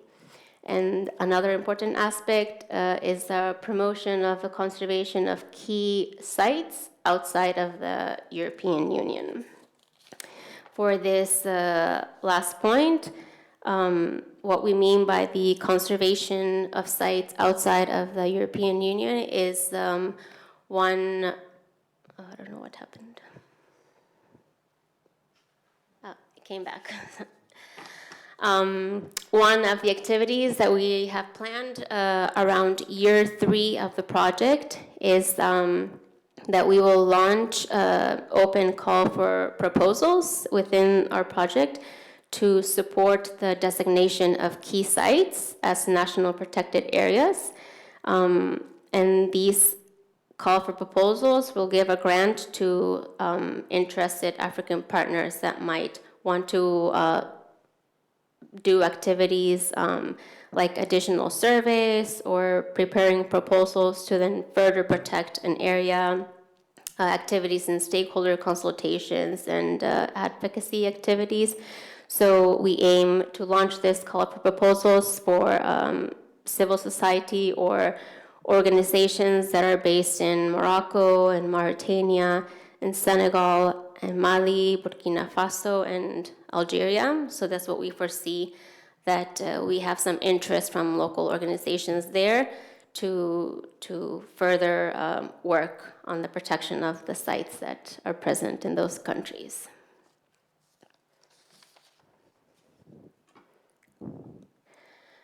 So here you see all of the sites that we will work on, and a map indicating there's no connection between numbers and the list. So it's just to give you an idea of where the restoration activities will take place.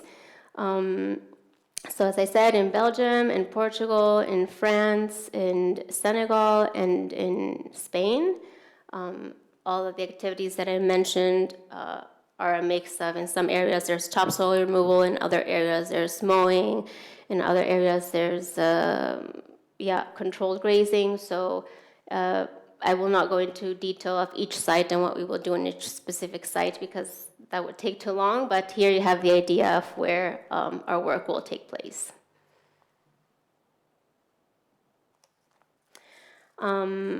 Here I have some pictures of activities that have taken place so far. So a lot of our restoration activities will only start in the next year, but we have already had some work in Normandy as well as in Spain. And the pictures that I have here in this slide is work that has started in Senegal. And these are in the Sege marshes near the Tiguet and Debi area of the Juge. It's just a bit outside of the vicinity of the Juge National Park. So 2 main activities in the restoration of this area is the canal clearing and maintenance and excavation. So of course the team first needed to assess the canal situation because it has been blocked, so it has been avoiding water to come into the area. So a canal was excavated to bring more water to this specific area. So here there's some pictures of that the team has sent us of the work that has been done. And the second aspect of this activity tied to the canal was also building a dike, because once this area is more flooded in the rainy period, it also has the risk of flooding the nearby village. So the team built a canal, and you can see some images here. And I have recently been informed that this canal has proven to work this year so far, because our partners have gone to the area to ask the community how it has been going, and the dike did prevent the village from flooding. So for this year, it was a successful activity, but of course this is going to be needed to be maintained regularly, also with the involvement of the people there.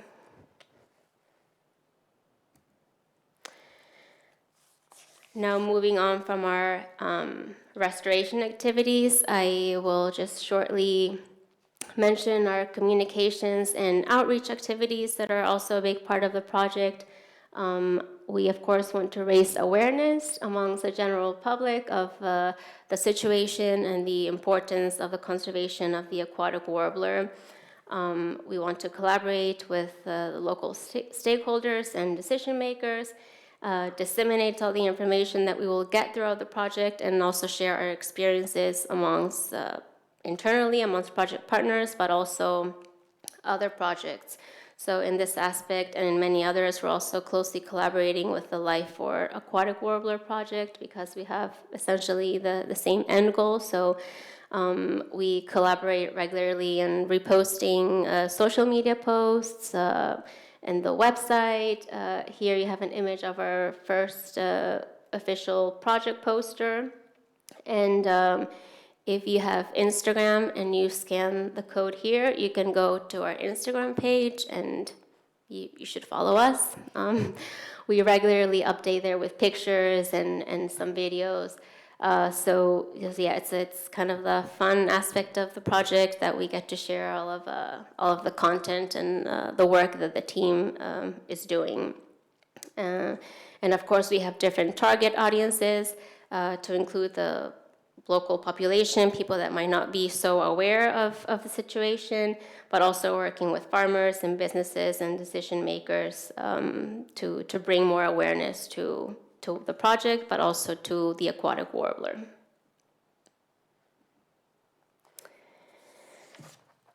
Now, moving on to the next part of what we intend to do in the project is our monitoring and evaluation work package. This is led by our partner in France, Vivant. Essentially, the main goal of these activities is to enhance the methods used to evaluate the extent, quality, and significance of the habitats, as well as the significance of the key staging and wintering sites for the aquatic warbler. So there are, let's say, two main aspects of this package, which is habitat availability and feeding conditions, and also assessing the importance of the sites. So under the first aspect, we have four main assessments that will be done or are ongoing.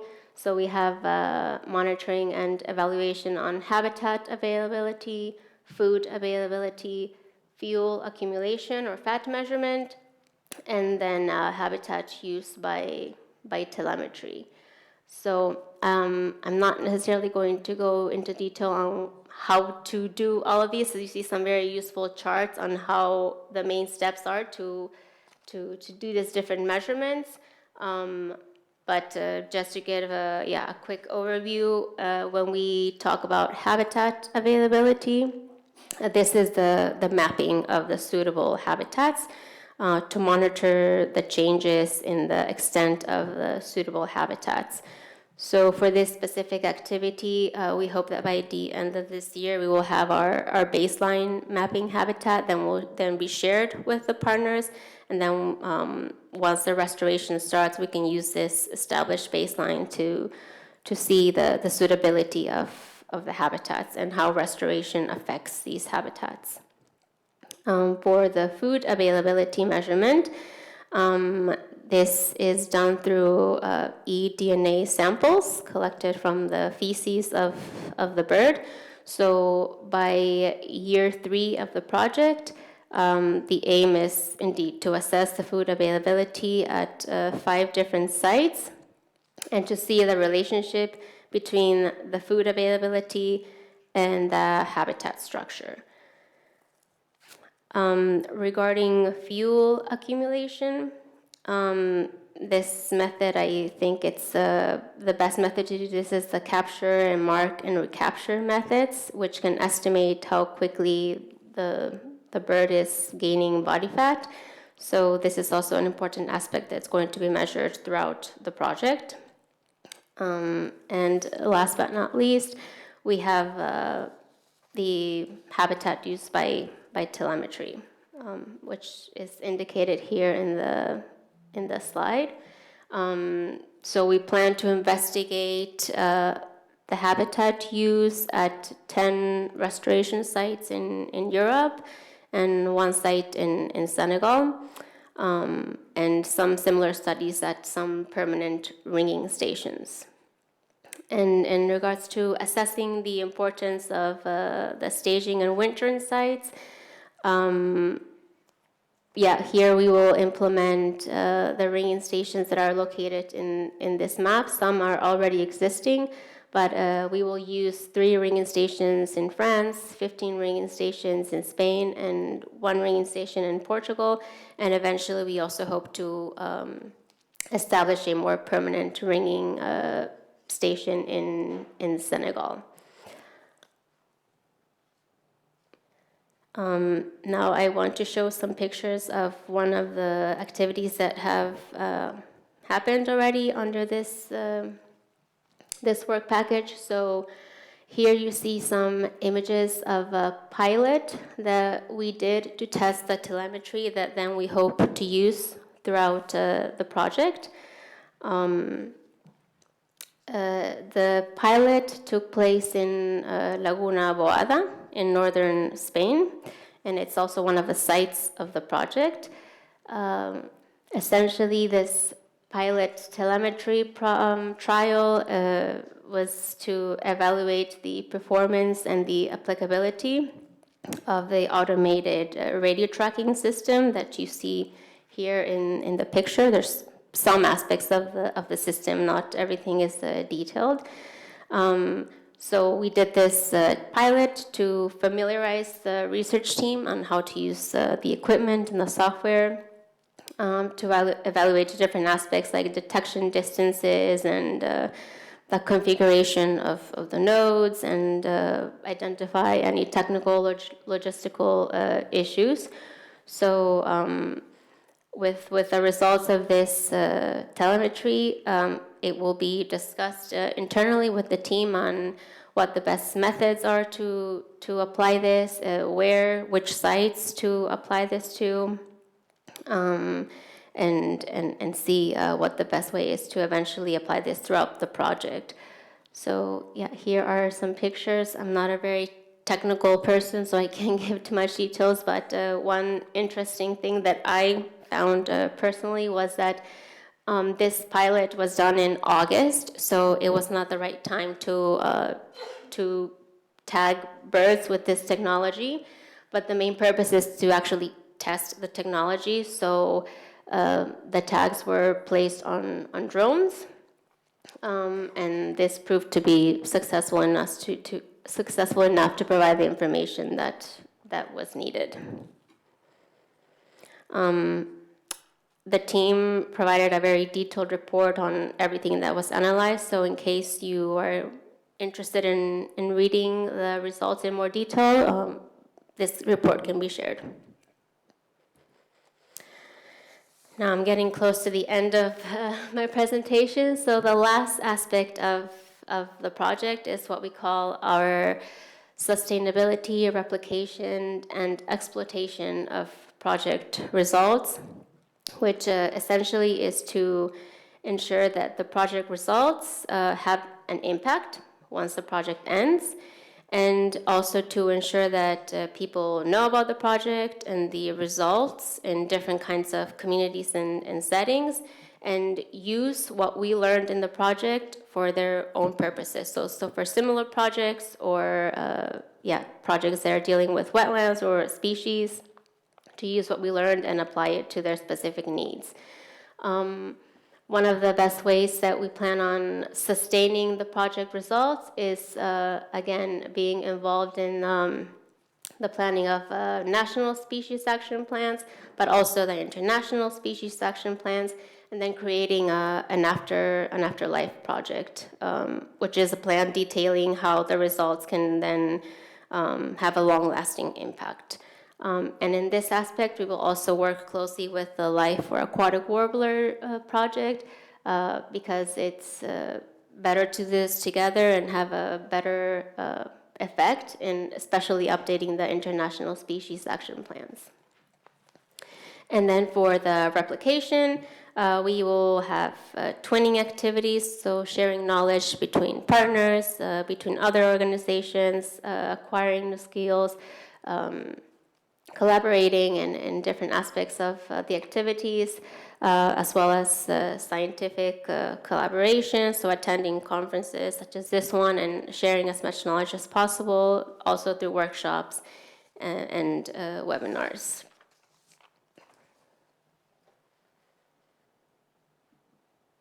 And I'm at the end of my presentation, so I think I'm under my time, but I hope that's okay. And I just wanted to end the presentation with our team picture of all of the project partners. This was taken at our takeoff meeting in Madrid this year. It was also the first time that many of us met in person, so it was nice to get together. And I would just like to end saying that many people in our project are people that have been working on the species for a very long time, very knowledgeable, but we also have new people, such as myself, that are new to this conservation of the aquatic warbler. And if I can speak on behalf of the newer people that are now being involved in the conservation initiatives, we're happy to be here, and we're happy to be welcomed to the aquatic warbler family, as you call it. Thank you. And if you have any questions, my contact information is there. Yeah, thank you very much, Valeria. I see there is at least one question by Susanne, please.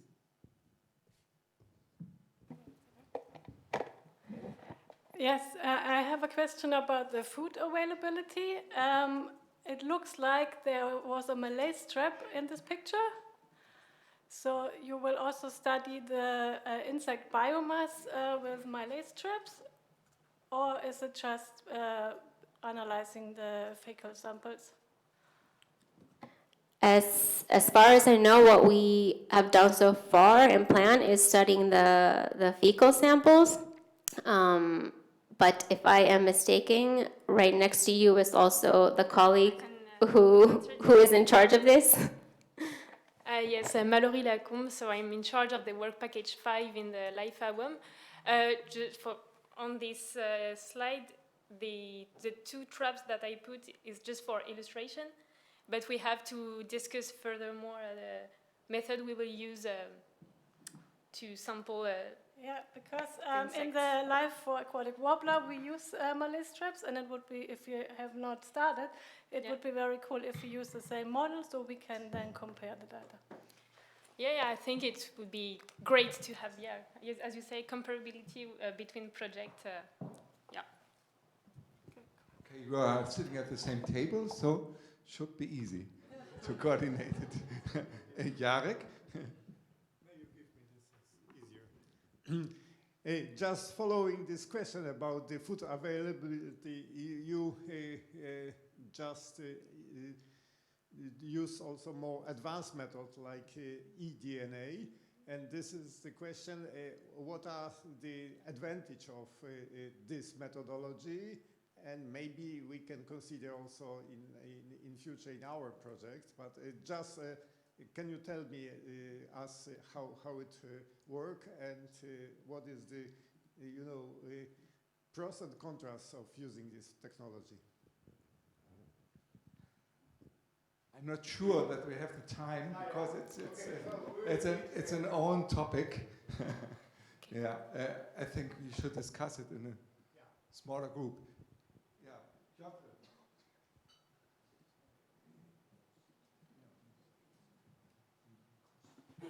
Okay, I'd like to ask about flight over the Sahara Desert. I believe there was no such research on aquatic warbler, but there were on other small birds, like I think it was a Sylvia warbler, one of them. And this is a very difficult thing for birds. They end this flight very exhausted. They reach their limits. They use not only fat, but also start digest to internal organs. So, and in this case, we know that there is a mortality over the desert, and if Sahara will get wider because of climate change, the mortality could be so high that it will be threat for a species.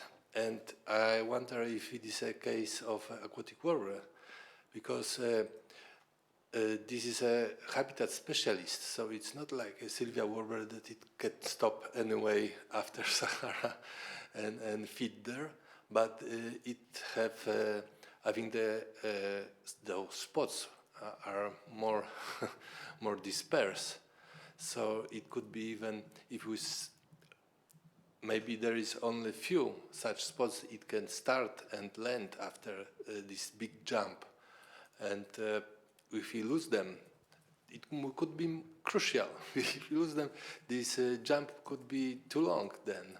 Maybe those localizations are very important, I think. Yeah, I just not expert, let's say, on this specific question, but that's why we also want to highlight that the staging sites in Morocco and Northern Africa are also very important, and our Gatling surveys will solidify the information that we want to obtain from these areas. So these countries need to have the suitable habitats before they make this big jump. So indeed, that's an aspect that is important to this project as well. And then Dr. Vlade, if you have more comments. Yeah, Piotr, I think we would need an own project to study this. We know that it is important, and we know the importance of Morocco, Algeria, Mauritania, but to study exactly this question for aquatic warbler, I think it's too much for the AWOM project. Yeah. I have a small question. I saw that you will study habitat use by telemetry also in Senegal. Are you aware that there is a study already on habitat use in Huge by Cosima Tegetmay? It was her doctor thesis. He studied this with telemetry in Teget. So worth looking into this, yeah. Yeah, okay. Yeah. Okay, so thank you very much. Joanna has a last question. Hi, it's not a question, it's just congratulations. I'm so proud of you, of your project, of your LIFE project. When I was my first time to come in AWCT meeting in 2011 in Lithuania, I was representing Association Aquatic, and I was the only one person representing migrating stopover countries and wintering countries. And and I was saying about we should do something on the stop migrating sites and on the wintering sites, and after 14 years we got it. So congratulations for your LIFE project, and I'm so proud that finally there's a LIFE project in all migratory countries and in Africa, and it's so perfect. And if you need a ringer, let me know. Thank you. Thank you. Thank you. No, yeah, thank you. It's nice to hear this. Yeah. Very nice comment. And so we can come to the next presentation, a summary of the LIFE Aquatic Warbler project, which has just started, nearly simultaneously to the AWOM project, and the overview will be given by Stefan Ferger.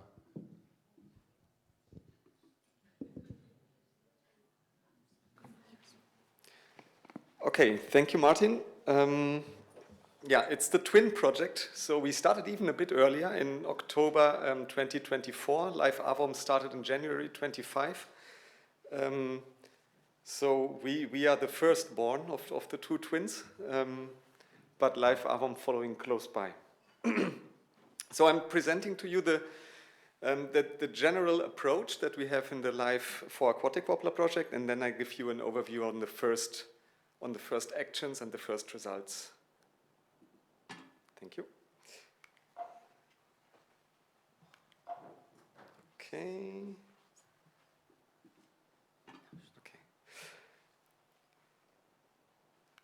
So, of course, it's about the aquatic warbler. You all know it in the meantime.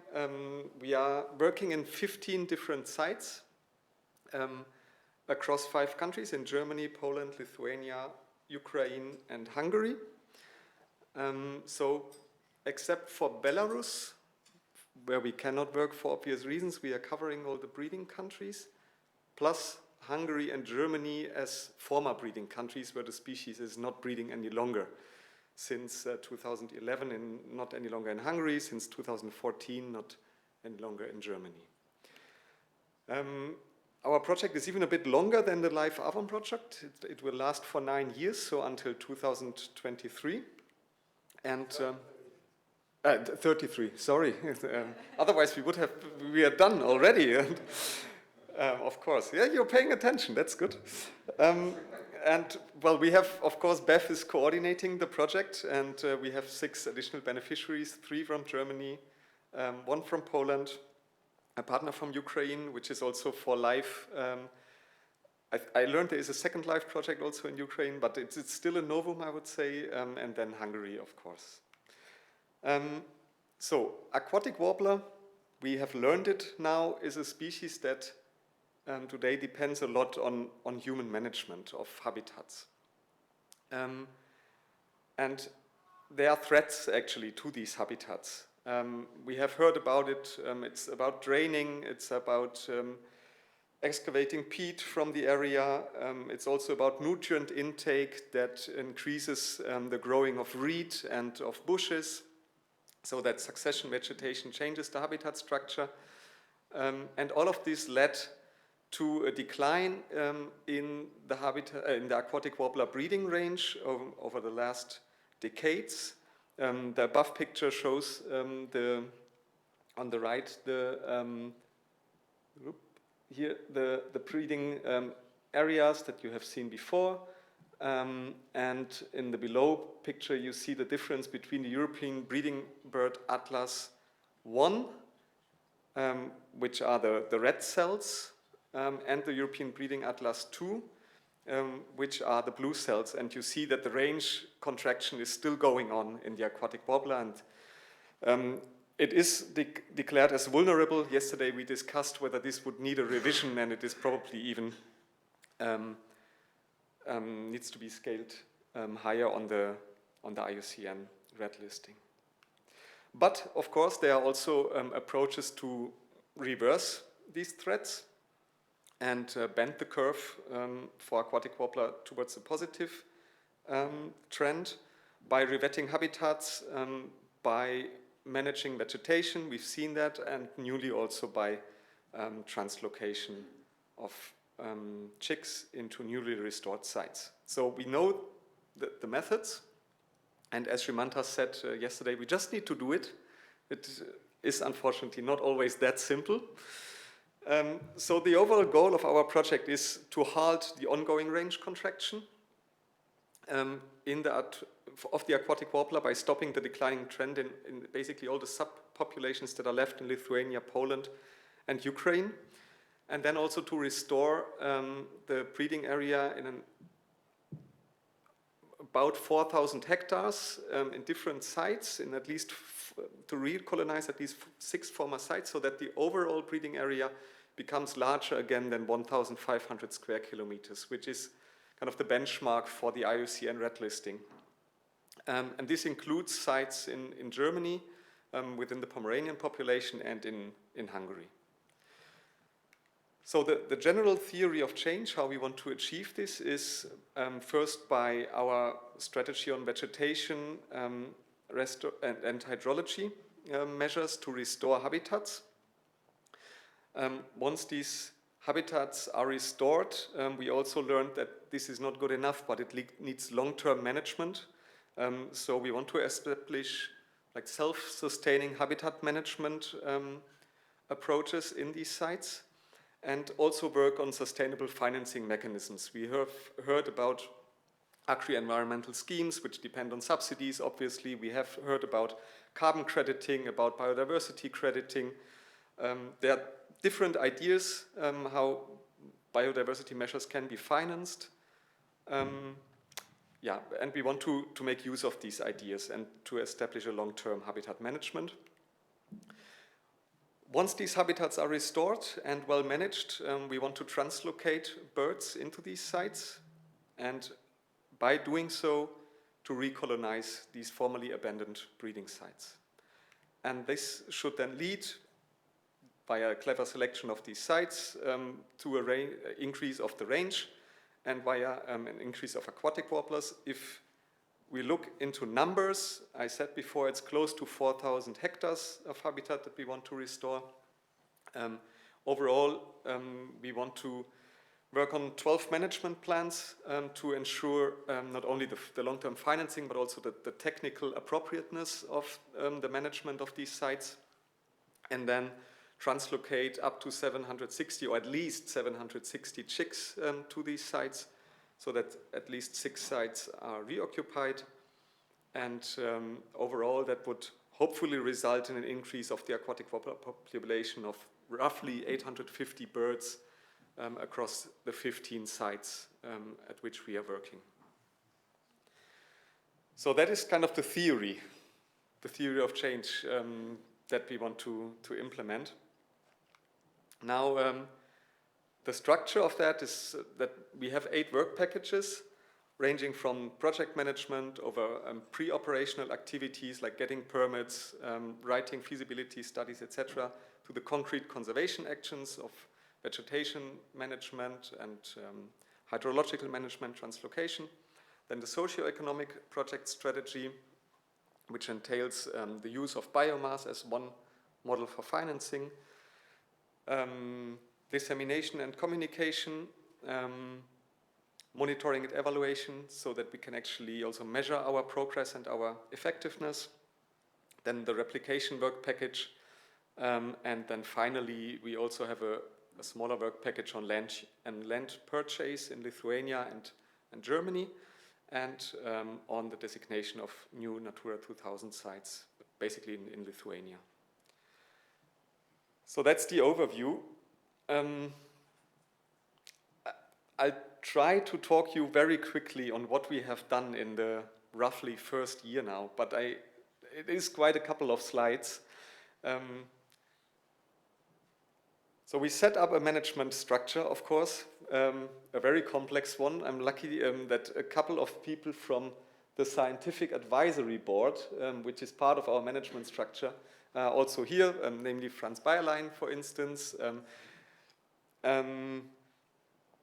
I think Justina Kubacka is also part of the Scientific Advisory Board. Karl Schulze-Hagen is online participating. Sascha Kosulin, So not to name all of them, but we are glad that you are also participating here at the conference. We also have a strategic policy group with representatives from decision makers, etc. So this is set up and running. And behind such a scheme are, of course, faces and people, and very dedicated people. So that's a photo from our kickoff workshop in Hungary last year in November. So it's real people, real passionate people behind this project. So starting with the second work package on feasibility studies. We have finished 2 feasibility studies for translocation of aquatic warblers. One in Poland that OTOP has been leading, the other one in Germany that Susanne has been leading. So this is done. OTOP and BEF also started to prepare the translocation season in 2025. I'll come to that in a second, what came out of this. So this is also done. The translocation for Germany, or to Germany, is also planned, but only in 2027. And to Hungary even later towards the end of the project, as it is only a testing translocation. So permit-wise, we are fine.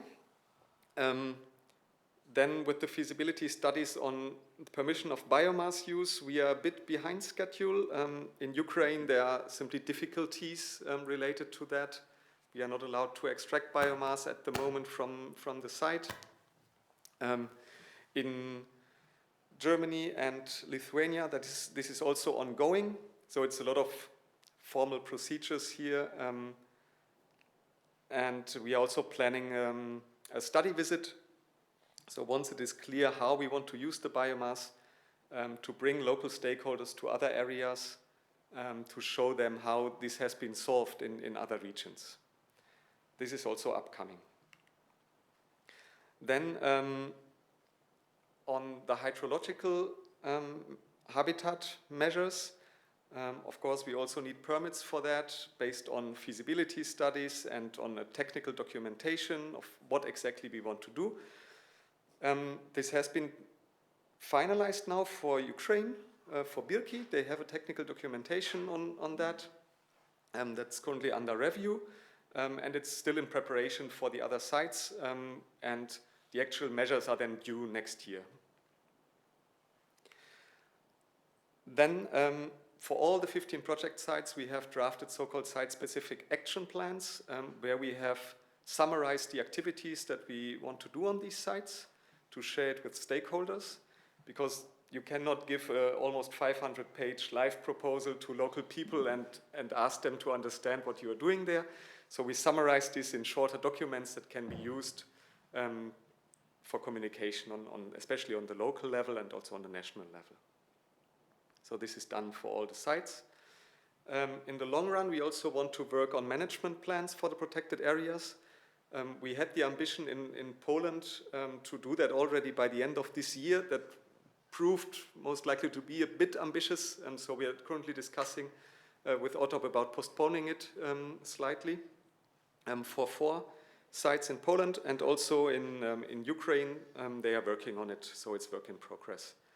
In the long run, these management plans should help then to ensure the proper long-term management of the sites. Then Valeria already mentioned the International Species Action Plan, where we would like to collaborate closely with LIFE AWOM, and we have already had first meeting on preparing the time schedule, how we want to align it with the Convention of Migratory Species events, like their COPs, like the MOU. There is the Aquatic Warbler MOU under CMS, where we would like to organize a conference together with them. So this is all ongoing and not like our day-to-day work at the moment, but just to give you the outlook that we are collaborating on that, and that's upcoming. And on a policy level, I think this will be very important steps to update the International Species Action Plan together. Then yesterday you had a glimpse into the discussion about the stepping stone habitat network. We intend to actually build up on this discussion to prepare really a study, a scenario study on that, that goes beyond Lithuania and Poland, where habitat stepping stone studies were done. So we want to extend this to the whole breeding range. And the idea is that this study should become an annex to the International Species Action Plan, so that it can actually provide as a blueprint for even a larger restoration strategy for aquatic warbler habitats. And hopefully gets the commitment of the range stage then. So coming to the actual habitat restoration, at the moment, as I said before, in Birki, in Ukraine, the documentation for the water management is done and currently under discussion. So we are discussing about the next steps in actually closing some drainage channels now with sluices also there. While in the other 5 sites where we want to do hydrological measures, this is a bit further away because we are still working on the permits and the technical documentation. So nothing to report there yet, but it will come. It looks differently on habitat management by vegetation-based measures. Here actually in almost all the sites the work has started with, let's say, mixed successes. So in Ukraine we had some test removal of bushes that proved to work in principle, but it's much too slow for the ambition that we actually have to restore 1,500 hectares there in Pripyat-Stochit. So we are now rethinking on how can we adapt the method. So it will be interesting also to get your inputs and your experiences on that. Similar in Hungary, a method was developed in a previous LIFE project that is a mixture of grazing and mowing over 5 years, and they have started in this year with local farmers and have mowed, I think, close to 230 hectares already in Hungary. Yeah, so we are really starting the process here and have some visible results. Then on the translocation, I mentioned it before that both OTOP and BEF started the preparation of the translocation procedures, went for the nest searching, etc. But then in the end, unfortunately, it did not work out in Poland because of the heavy drought that we have heard about. OTOP simply found too few nests to perform the translocation. But in Lithuania, it was a bit of a different approach. BEF was searching for nests that would be or were threatened by early mowing anyways. So they really did kind of like nest per nest translocation with a huge effort. And if I remember correctly, it were 52 chicks that were successfully translocated from Nemunas Delta here to Žuvintas. So 52 of the 230 that we want to translocate overall over the course of this project is a fair start, I would say. In Poland, we need to discuss and hope that we can catch up in the next years with hopefully better conditions in the habitats. So this is, of course, work in progress. Will keep us busy over the next years. A bit more technical stuff. We have been talking about agri-environmental schemes. They exist already in Poland and Lithuania for aquatic warblers, but we want to update them and improve them. They do not yet exist in Germany and Hungary specifically for aquatic warblers, so there we want to develop them, learn from the other countries, transfer the knowledge that we have. And we have planned some kind of an international seminar to learn how effective they are. And basically this will be part of this conference. So later today and tomorrow, we will have the chance to learn how it went in Lithuania and Poland. So OTOP and BEF will report about their experiences and make recommendations also on how to improve that. So that's kind of progress live here at the conference. Similar with the biomass use, so the idea is to use biomass in Lithuania. The original idea was for heating in Disna, for communal heating, Now I think the discussion is going more towards making compost out of it, so it's a dynamic process, as you see. And this is only due next year, but it's already in progress and in preparation and discussion with the local stakeholders. And we will also have a session on biomass used in the course of this conference to discuss the same also in the Ukrainian context. It's a bit different. There the idea is to produce biomass briquettes, which could potentially replace peat briquettes that are still used. So yes, it is still burning the biomass, but it's burning fresh or reproducing biomass and not peat. So at least an improvement in that sense. But as we are lagging behind the biomass harvesting, as I said before, we are also lagging a bit behind our schedule in terms of establishing a biomass production facility in Ukraine. Then coming to work package 5, we have created a central project website, aquaticwarbler.eu. I guess most of you know it. If not, please visit it. You will find regular updates on the website. The meeting has met, the project team has met in Warsaw this year, also to work on a joint vision and mission statement and to start drafting the communication plan, which is almost finished. I think the national plans are almost done, and then they will be amalgamated into an international communication plan. And Rita is working on that with the communication team. So that's also in good progress. Then we have, of course, activities on local level on communication with local stakeholders. The project sent a team to a scythe mowing championship that took place in Biebrza. More of these championships are planned also in the course of this project. And some other activities like setting up boards, drafting brochures, creating an online map of the project sites, etc. This is all upcoming. Yeah, and of course we have a newsletter also, which is has been sent around already. We hope that all of you are registered. If not, please do so on the website, which I have just mentioned. There is a registration form for the newsletter. We have some first seminars also on national levels organized. Well, and one conference is just taking place here together with LIFE MagniDucatusAcrola. Then we have set up a monitoring scheme. We have drafted a monitoring strategy for the project in, I think, March this year. Based on that, all the 15 project sites have been monitored for different environmental indicators over the course of the year.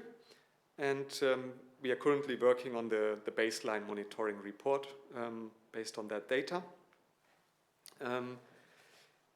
These are not the guys who are actually doing the monitoring. I still need to replace that photo. So now, meanwhile, we should have real photos from the monitoring. These were my kids doing the waterbird monitoring at Lake Constance.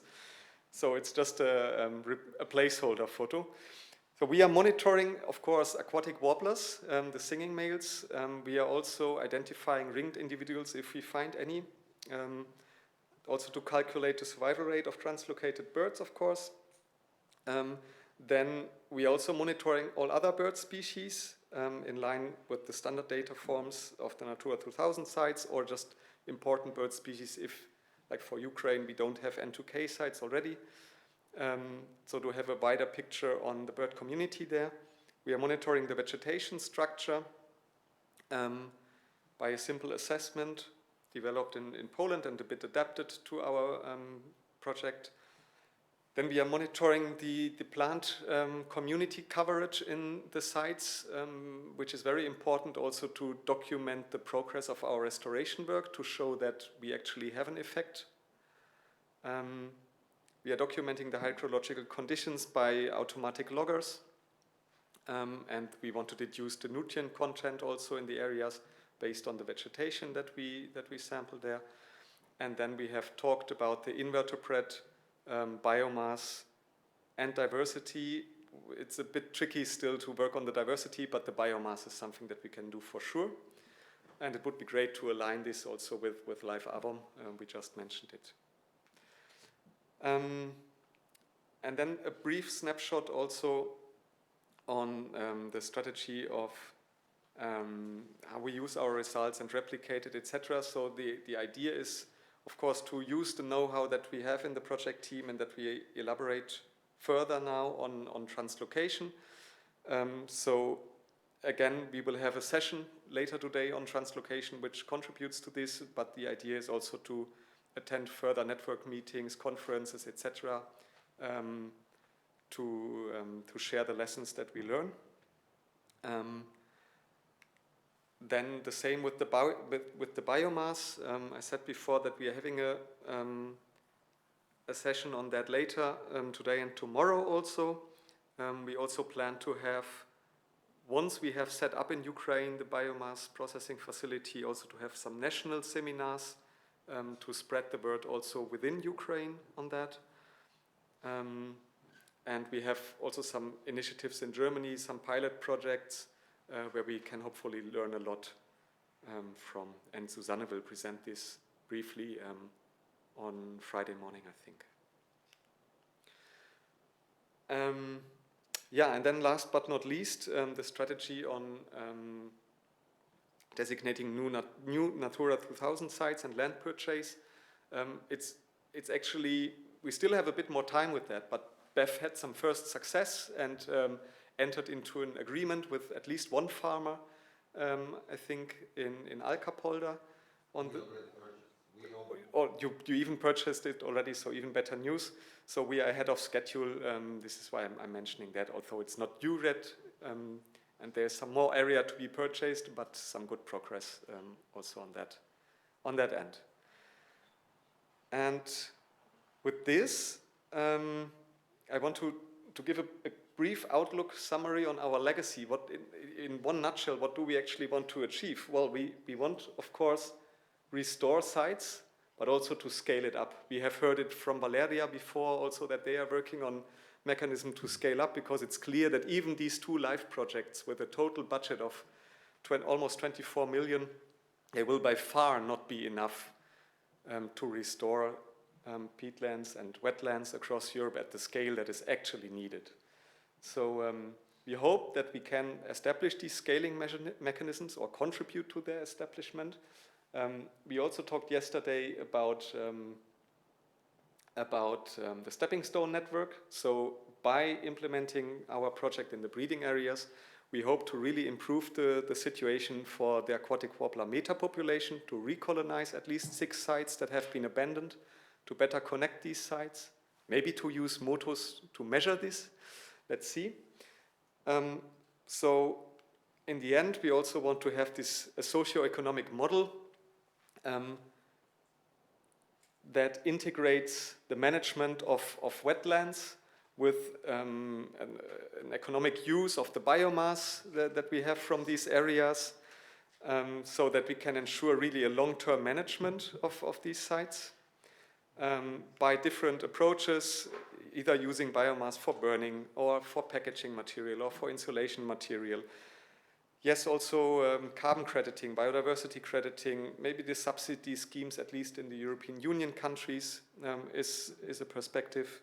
Yeah, and so the mix of all of this hopefully helps us to draw a brighter future for aquatic warbler by the end of our project.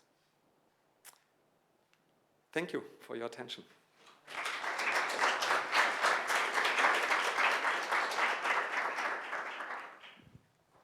Thank you, Stefan. Sounds like a lot of work, I fear. It was only a part, actually, so I didn't mention all the stuff that we have not yet started, so there is much, much more. It is really a challenge, but it's great, actually, to be part of this adventure. Yeah, and we will go more into depth of several of these topics in the next 1.5 days. So, do you have direct questions to Stefan?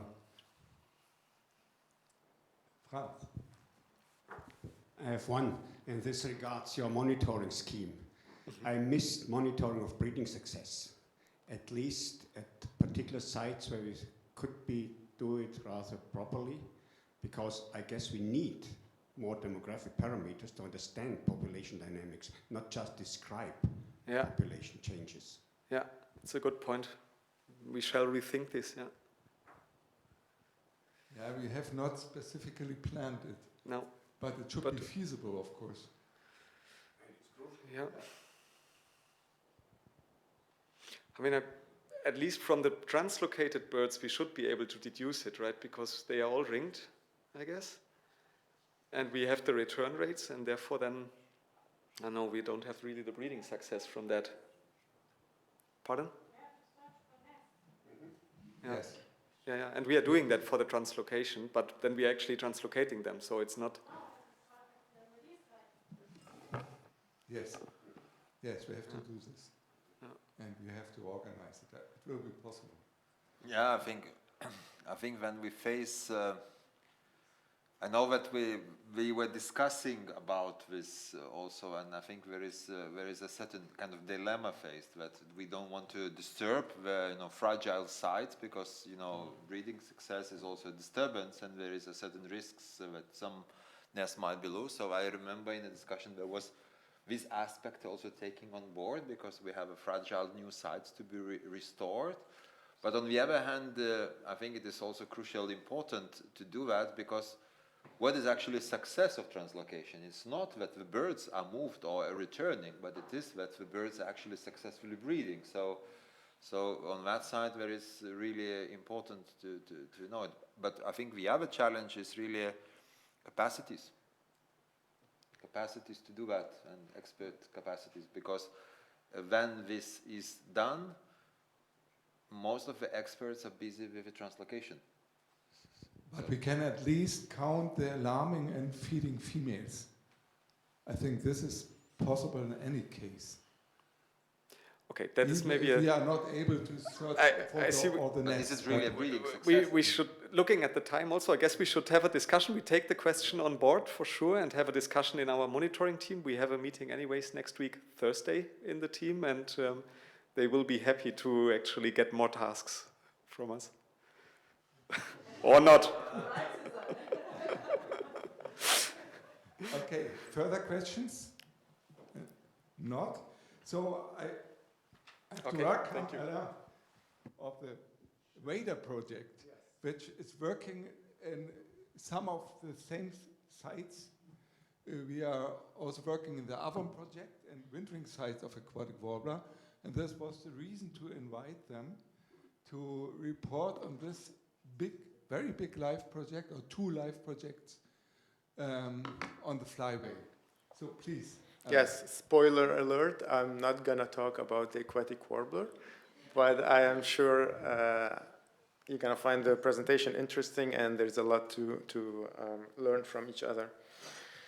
So I'm going to be presenting our work. We have two live projects with many beneficiaries and partner organizations. I'm not going to go through them all, but we have statutory agencies, the province of Friesland, in the Netherlands, universities, NGOs, and so on. Many people are behind the success of these projects. Also, I want to apologize for those who I forgot to add, probably lots of students and PhDs. So we have two live projects. One is a live IP. For those who are not familiar with this funding scheme, the live IP is an integrated project. It allows member states to implement a strategy that can be national, regional, or transnational. Usually these projects are a bit more complex to put together. However, they do provide lots of capacities, mainly financial capacities and human capacities, to leverage additional funding and kind of launch a dynamic. So, and the second life is a regular life, I would say. So this is the Life Godwit Flyway. The Life IP started in 2020. It's a 10 years project. And the Life Godwit Flyway started a year and a half ago, and also it goes till 2030. So it's important to also acknowledge the financial contribution of the European Union and of the Ministry of the Environment of Lower Saxony. The IP is a 27 million project with a promise to raise another 350 millions in the 10 years we have. And the LIFE Flyway is also a large project of around 16 million euros. So our work has a framework. It's a flyway scale conservation. We work in breeding areas in Germany and the Netherlands, and staging areas in Portugal and Spain, and in West Africa, where actually the birds spend the majority of their times. Here I highlighted only 6 conservation core areas to show you how those look like. We have the Unterelbe SPAs. It's at the mouth of the Elbe River in North Germany, northwestern Germany. So that's the type of environments we work in. We have the Duma SPAs. This is around the Lake Duma that you can see on the upper right side of the corner of the picture. I'm going to get back to that because it's a case study I'm going to talk about in details over here. We have the Tagus estuary. This is on Portugal, so it's an important staging area for the godwits we work on and other waders, of course. And we have the Senegal River Delta, and I'll also be talking about this, the Senegal River Delta in details later on. So I'm going to talk about 2 case studies, the Duma and Senegal, the delta of the Senegal River. So the Duma SPAs, just a history about this area. So the Duma Lake is a natural lake. Currently it's around 14 to 13.5 square kilometers. And it's a very shallow lake. The average depth of the lake is 1 meter, 1.2 meters. So it's a very shallow lake in a very flat area. And it used to have a very dynamic flood system. So you see a river here. This is the Hunter River that goes through the lake. And historically, the lake would even roughly double in size during the high floods, high water periods. So creating a very dynamic wetland around the lake. In the 40s, end of the 40s, beginning of the 1950s, the lake was diked. You can see here around the lake a embankment was built. Also the river was diked, and lots of this land was reclaimed for agricultural activities. So with that, when the intensification of agricultural practices and the combination of those 2 effects had dramatic effects on the wader population that used to breed inland in these areas. So the first thing that was needed to do is kind of to re-wet these areas. So here you have on the right side a diagram of the current wetness, level of wetness in these areas, from permanent areas are permanently wet to long-term, 2 to 6 months, short-term, and partially re-wetted. So in the center of this diagram on the right side, that's the lake. And we have the whole area. This is the conservation area, or the SPA we work with. It's divided roughly in 2 parts. The southern part is the Oxenmoor, and the northern part, and the Ostenfeyenmoor. And I'm going to be talking about this in other slides. So how did we achieve that? So there's an extensive infrastructure that was put together, more than 50 dams, 3 electric pumps, 3 wind power pumps, more than 20 kilometers of trenches along the edges to kind of not to drown the private agricultural land around it, and more than 80 kilometers of irrigation and drainage ditches within the area to be able to control the water levels and to optimize this hydrology for the conservation of the waders we are working with. So this is a picture of the optimal habitat that we achieved in the Duma area.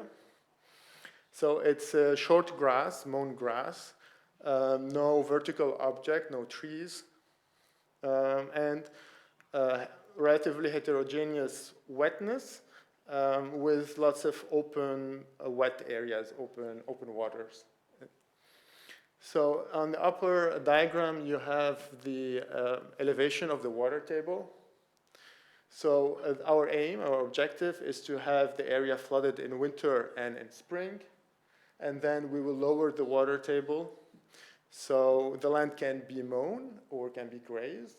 And then we re-elevate the water table when the birds, and in autumn and fall in preparation for the next breeding season.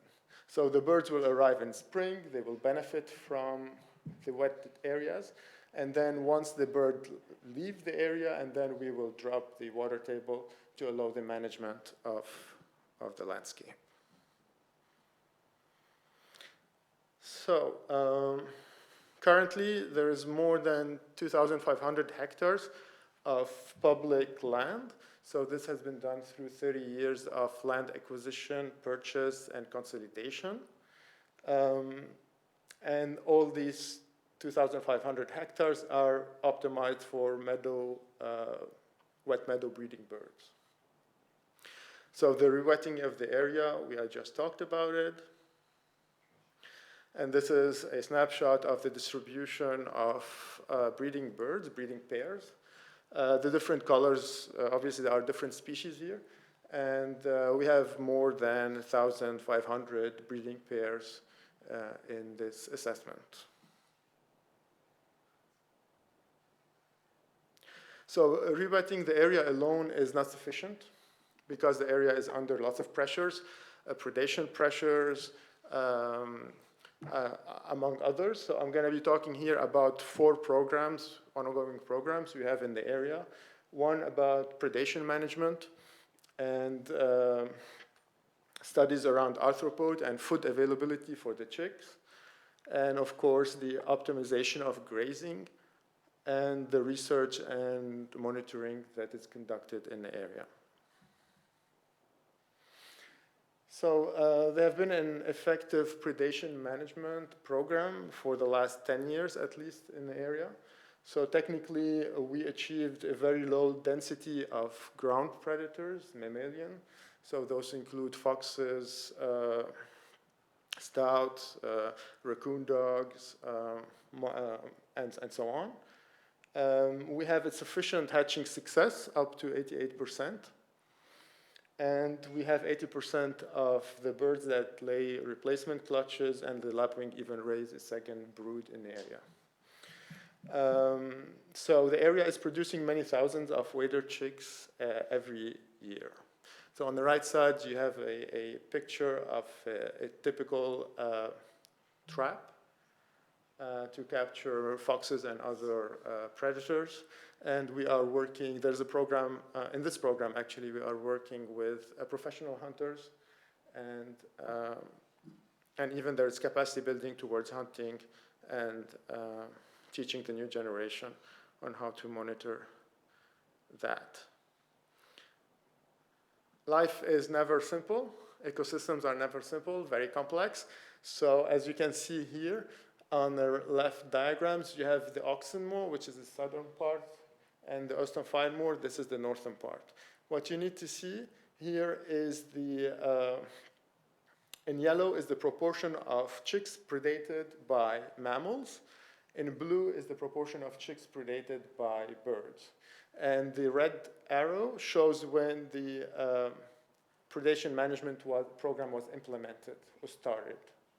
So as you can see, there have been now a shift between predators. Now the predators who are kind of preying more on the chicks are the birds.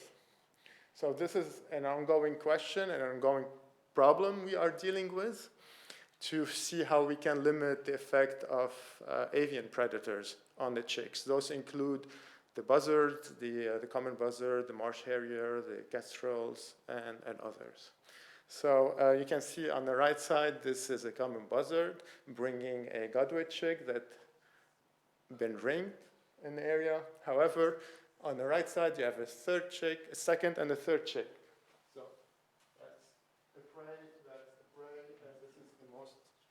recent one, to show you just the impact of this predation on the chick survival or production in the area. So the monitoring or kind of the management of these populations for now is the removal of trees from the area far enough so there is fewer nests, but also we got recently permits to destroy the eggs in the nest by drilling in some of them, so actually the bird doesn't reproduce and doesn't have this need for extensive chick hunting. So it's a big question. It's still, lots of organizations don't agree with this approach, but if we don't manage the predation pressures in the area, all the effort we're deploying are completely useless because we're not producing enough, the chicks are not surviving in enough numbers. Yeah, so moving forward to the arthropods, another bottleneck, I would say, is the survival of the chicks. And for these chicks to survive, they need food. They need lots of food, and they need the right type of food, technically. And to inform the management of the area, we have a program on to study arthropod availability and diversity. So this is, for example, you have here different types of collection. We're collecting, for example, insect on different humidity gradient and flooding gradient.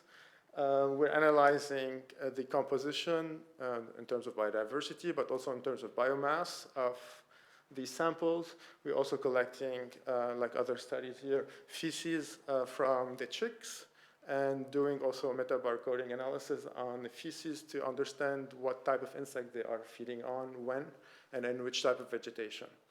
So here you have an example of a black-tailed godwit chick and a lapwing. You see both of them feed a lot on Diptera. It's mainly Typilids and Chironomids. And then you see the lapwings, they do feed also on Coleoptera. The majority of those are aquatic Coleoptera because the chicks are around the open water areas where you have these Coleopteras. While, for example, for the godwits, they also feed on Lepidoptera and Hemiptera, which we didn't find for the other chicks. So we're trying to understand what the chicks need, what they are feeding on, to kind of inform the management of the area.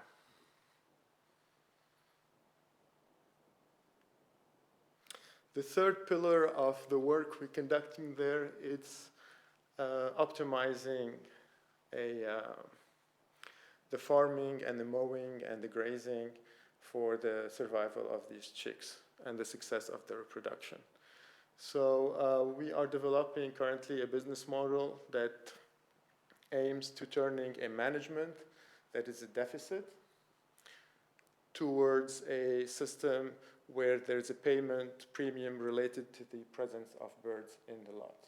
So as I told you, the area is in public ownership. So the area is leased back to the farmers that they can farm the land with restrictions on how to mow, when to mow, and so on, to optimize it for the birds. So currently, naturally, the biomass produced is not sufficient because the area stays wet for longer periods. And we're trying to include a management fee or maintenance fee for the areas that are correctly maintained for the birds, even if there are no birds.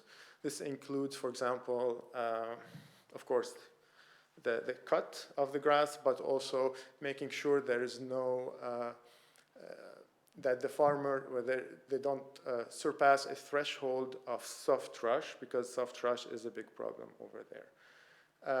So the more you have soft rush, the less the birds will use the parcels. And the problem with the soft rush is the cattle, the beef. There's only meat cattle over there, and they don't eat actually the soft rush. So we have also a pilot project that's ongoing right now, trying to introduce the soft rush in a diet of the beef, by shredding it smaller pieces and mixing it to their food. It seems by doing that, they do actually consume it and they don't have problem with it. So we're studying with a pilot farm to see if we can actually valorize this biomass in this way. Yeah, and the other question is there will be a meadow bird premium. That means more birds, more money, simply. So the idea behind it is turning the current harvest and yield system into a system that considers the bird as a product. So we're trying to technically farm birds and trying not only to land a brown bird on a tractor, but also trying to land the waders on the tractor. So this is in development, and I guess we can update you soon on how this is working. So the fourth pillar I want to talk about is actually the telemetry and the monitoring. Extensive studies are going on, not only on the godwits, on the ruff, on the snipe, on the redshank, on the lapwings, of course. So we're conducting GPS telemetry. This is, for example, Johannes Melter catching a godwit on a nest for tagging and so on, and measurements. We are lucky enough to have bigger birds, so we can put GPS tags with solar panels and so on.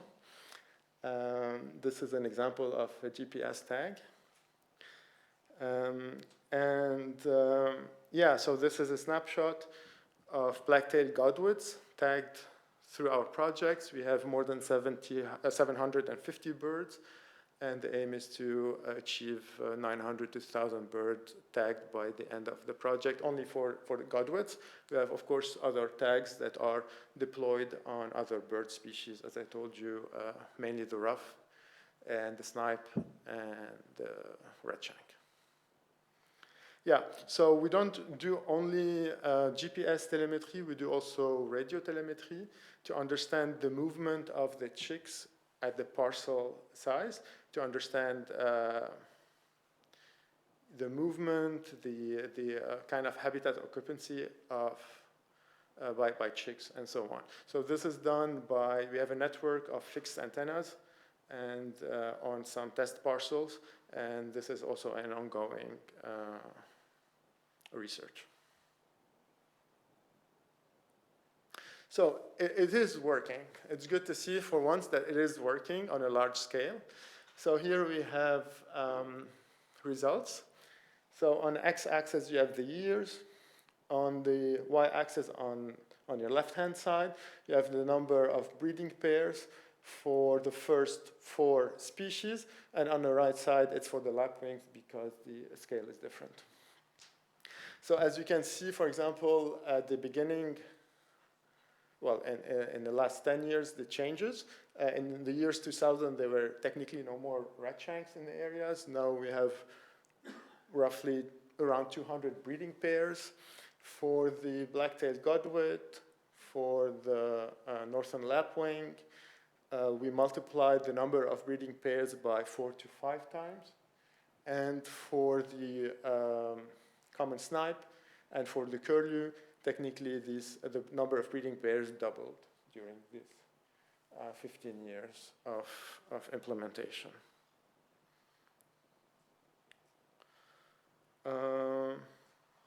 Yeah, so I wanted to kind of underline that the case study of the Duma area is even a unique case study in Germany. Not too many sites have that success.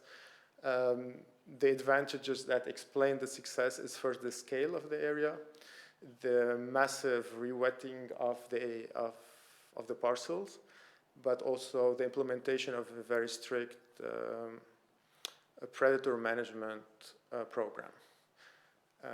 And of course the low disturbance and the other ongoing studies, but those kind of the basis for the success. Yeah, wrapping up with Germany, we're moving to Senegal. So we started working in Senegal now for 3 years roughly, with the objectives to have a solid cooperation, build a solid consortium we can work with for a long term, to support the development of local capacities, and of course to implement concrete conservation measures that benefit the birds we are working with or the species we are working with. So we're working with NCD, Nature Communauté Développement. It's an NGO in Senegal. It's the local representative of BirdLife. And they have a very strong implementation with communities and also a implementation across the country. There's 5 major poles covering entire Senegal. So we're gonna also be working with them in Casamance in the south and so on. So we work also, obviously, with the university Gaston Berger. Gaston Berger is based in Saint-Louis in the north. They host a new master's of ornithology. Now they are in their 3rd year, and throughout our project, we're kind of supporting the development of this master's by providing opportunities, research opportunities for the student, employment opportunities in the future, hopefully, and so on. And of course, we work with the Department of National Parks that manages the Juge and other parks over there. So today I'm going to talk only about one focal area, which is the Senegal River Delta, with 2 sites, the Juge National Park, that you already talked about it before, and also the Mbawar wetland, which is where our major concrete conservation project is being deployed right now. Yeah, so why Senegal, why the Delta? Simply because our birds go there and they spend the majority of their time. These are the black-tailed godwit that were tagged this year in the Dummer area. This is a snapshot taken last week, and you see where the birds are right now. Probably they moved a bit, but as you can see, they are along the Senegal River. That's Mauritania, that's Senegal, and that's the Gambia. So the majority of birds are here, and this is one of the focal areas we want to focus on for now, at least. On the right side, you have a paper, a figure taken from a paper by Taylor Craft. So Taylor is wrapping up his PhD. He will defend it next January in the framework of our project, and he's at the University of Groningen in the Netherlands. So what Taylor showed, this is the land use by black-tailed godwit during the dry season and the wet season in the Senegal River Delta. And here you have, oh, I can do that, okay.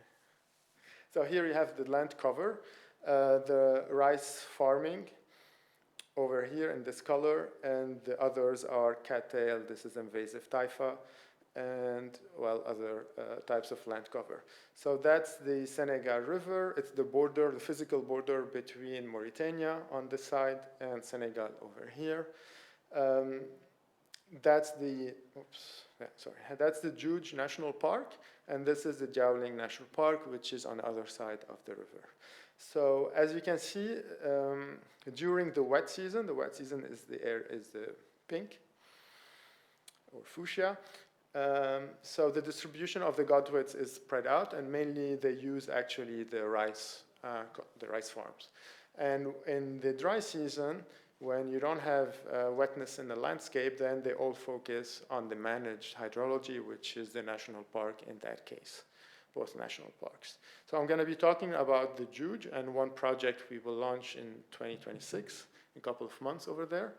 And but this is just to show you the link, the direct link between what we're doing in Germany and in the Netherlands and what's happening in Senegal.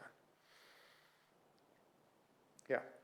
So for those who visited the park, I think you remember this board. It's the entry at the entry of the park at the biological station. So I'll give you a short history about the Senegal River in the next slide, but now let me explain to you how the park is structured. This dashed line is the border of the park. So the park is completely isolated from the river, and the hydrology of the park depends on the human will. They have to open water gate and close water gate to get water in the park. The park is a sink, so everything that drains in stays in, it evaporates, but that means also all the sediments stay in, but also all the pollutant will stay in and accumulate eventually in the soil, in the sediment, in the fish, and in the birds. This yellow, this is the rice farming. It's extensive on this side. It's now extensive on this side also, small scale.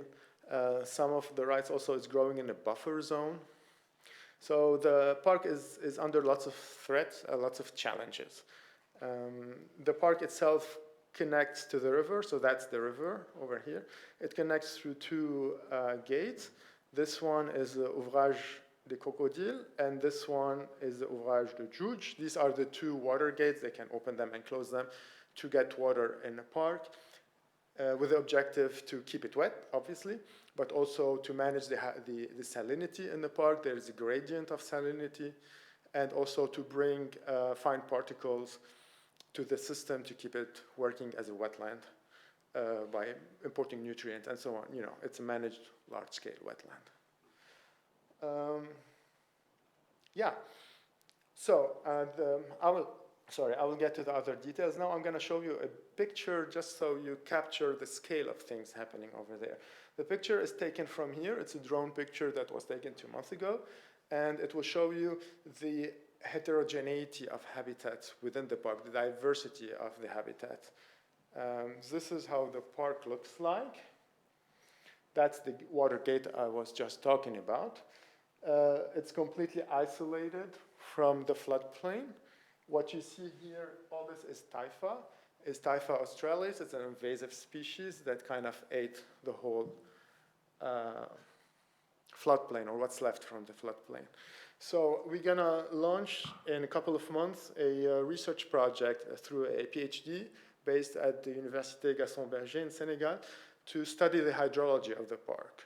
So there have been a lot that already done by Adrien Colli and his group on the hydrology of the park, but this has been done now 10 years ago, so we want to update this information, understand how the hydrology can affect the biodiversity in the park, the avian biodiversity, and how we can inform management to optimize the biodiversity in the park. Because obviously the water is behind the habitat structure, it's behind the development of vegetation and so on, and we are trying to inform that. Trying to summarize that simply, deeper areas are more favorable for diving birds, pelican, ducks, and other things. More shallow open land areas will be favorable for waders, for flamingos, for other type of birds. So the idea is to figure out how to optimize the management of this park, when to flood it, at which level, and so on, to keep this dynamic going on and to optimize the biodiversity in the park. Also, we want to know when to open the water and to bring enough sediment in the park, but not to fill the park, because then the park is being filled with sediments and you have to invest huge amounts to dredge the park and keep it as a functioning wetland. So that's one information. We want to also understand if it's better to open at the beginning of the high waters or let the first flush of water go, because this is where the pollution is. It's in the landscape, there's lots of rice farming and lots of pollution going in the river. So all these questions we're trying kind of to tackle. We're going to launch, as I said, a 4-year research project at the university under the direction of Adrien Colli and, of course, with our work. Yeah, so geography or topography. Let me explain to you a bit how the system works. So up to, well, in the beginning of the 80s, in a movement between Mauritania and all the countries, and Senegal, but also all the countries in the watershed, they decided to control the river, to use it for agriculture, to optimize the agriculture development in the watershed. 2 dams were built, the Diama Dam over here, and the Manantali Dam in Mali. So the role of the Manantali Dam was to control the high flows and to kind of avoid the floodings.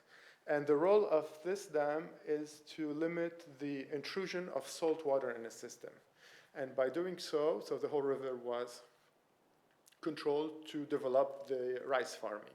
So rice farming in Senegal historically is not in the north, it's in the south. It's based on waterfall. And here it's irrigated rice farming. So by doing so, invasives like the taifa were able to colonize vast parts of the floodplain.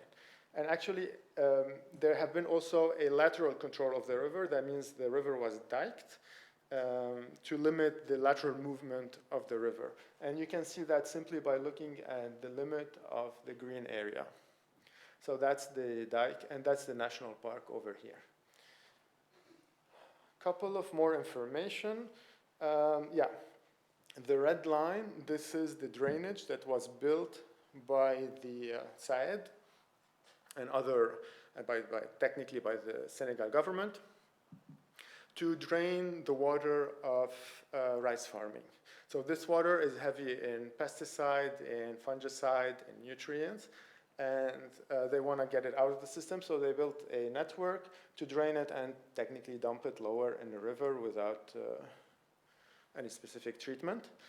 However, there's a lot of small-scale farming, rice farming in an area, and the problem is the whole hydrology has changed. So communities will farm an area until a certain point for a couple of years, and then it will get too salty to produce rice, so will they abandon the area and move on to another wetland. And this is the cycle of degradation that's going on right now because of a mismanagement of hydrology and also the type of floodplains where the underground is saline.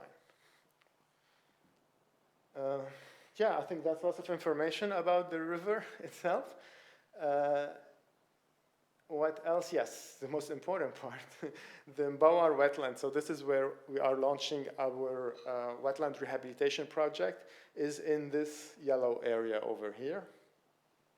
So this yellow area is technically part of the same system of cuvette, or how do you say that, of depressions. And it goes technically from the Juge till here. So this has completely been separated from the river by a dike.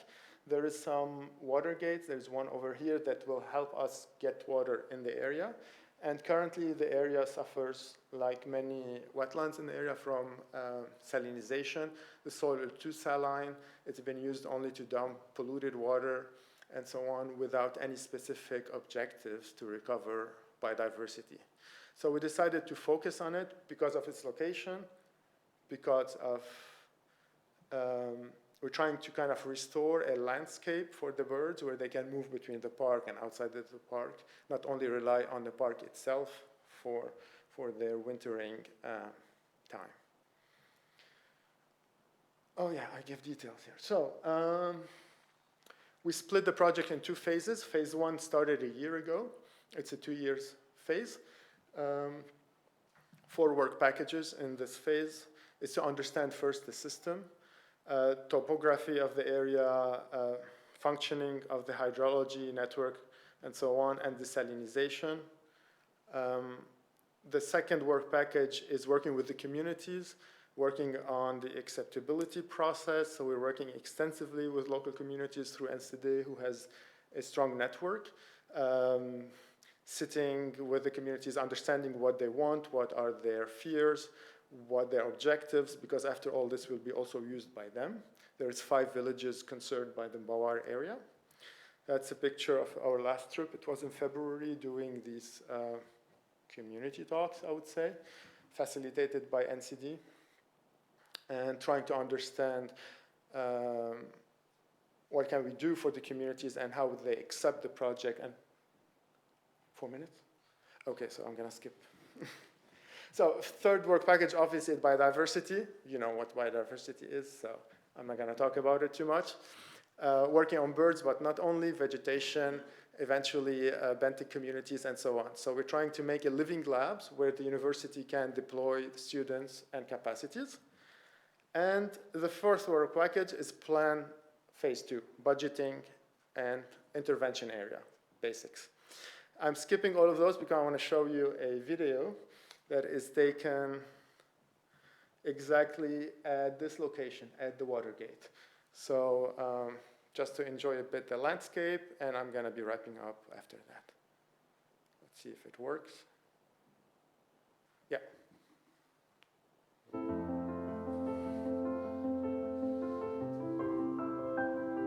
So that's the water gate. You can see on the southern part the taifa, all of this area.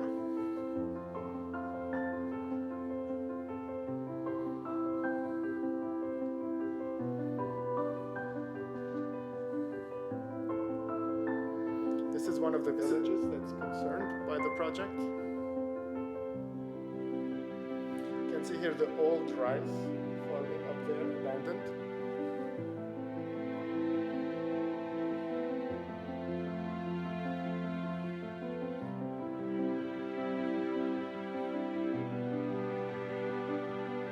So all this is the Mbawar wetland that will be targeted by our work.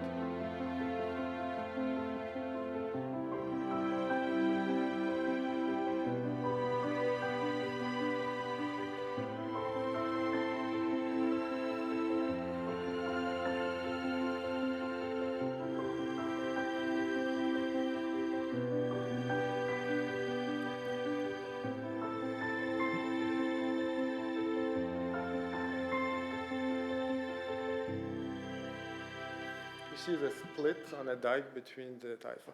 And that's it. So actually that's it. Just another picture to say thank you.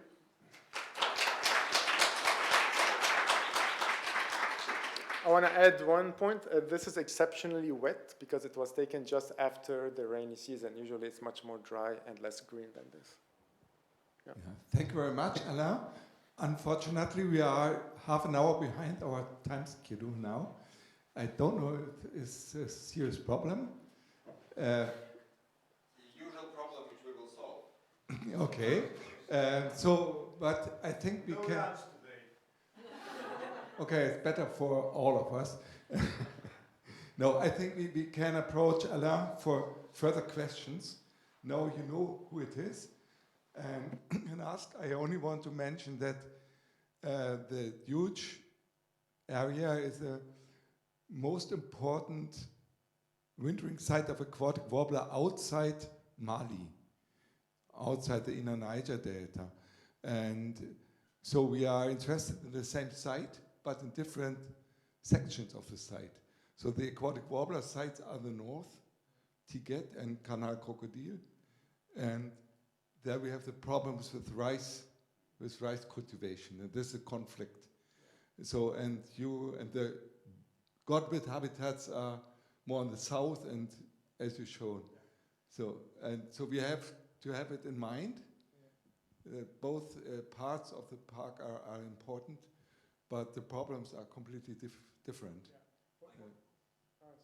For the Mbawar area, our objective is not only the godwit, is to restore it for bird biodiversity.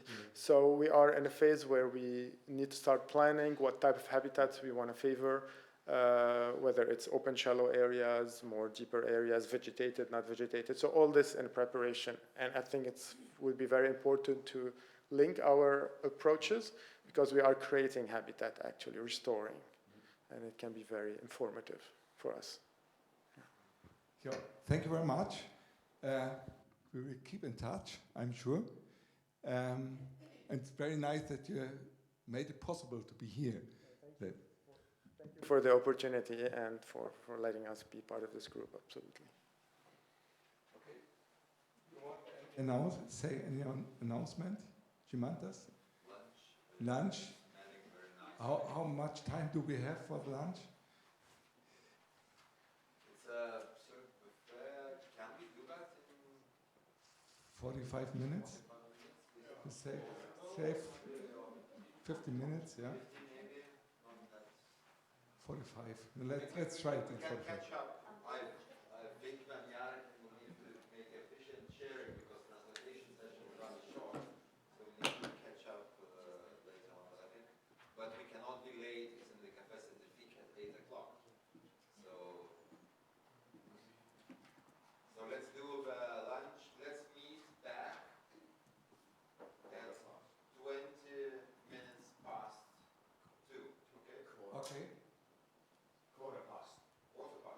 let's try 2:15.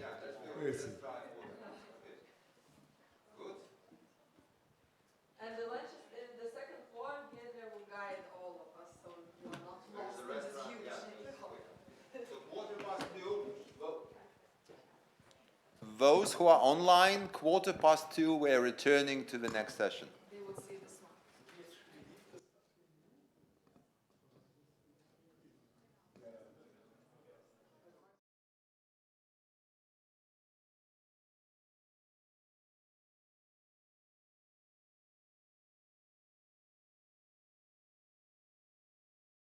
We actually have now probably the most challenging session because it's the after lunch session. But on purpose, we filled in a very interesting topic, translocation, so that the hope is that this is so exciting that it will keep all of you awake even without coffee. And Žymantas is going to start by presenting the latest information on the translocation of aquatic warblers. This will be followed by Susanne, who is going to present a population viability model as one tool to actually analyze how many birds do we need to translocate to create a stable population based on modeling. And then Franz Bayerlein will add on that and shed a light on which impacts translocation actually may have on the donor population, where we are removing or harvesting birds actually. And we hope to have time, a bit of time for a plenary discussion. We are still 25 minutes behind schedule, so we need to see how we can catch up. So I will not continue talking, but pass the word on to Žymantas so that we can start immediately. I think there is some still setup of to make sure that the online people are also able to see it. Now it is, I don't know what online people sees the comments. Not yet, okay. So, but it's sharing here somehow.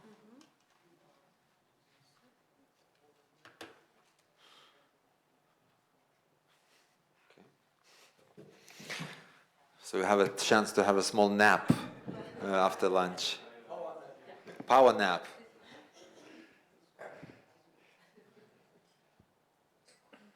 I can just say that about the power naps in the translocation. I mean, this was something that we really needed, and I had quite some pictures that bird care experts are sitting and sleeping, you know, after the exhausted weeks, and now it's already on, yeah?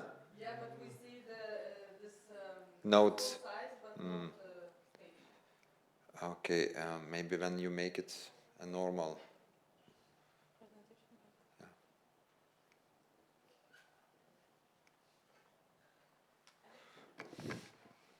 Okay. Now we are good. Yeah.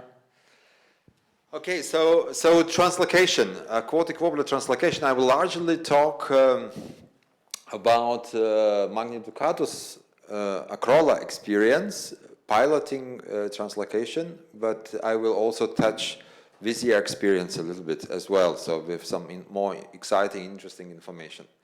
So. But I also wanted to give the overview about the translocations or translocation of aquatic warbler.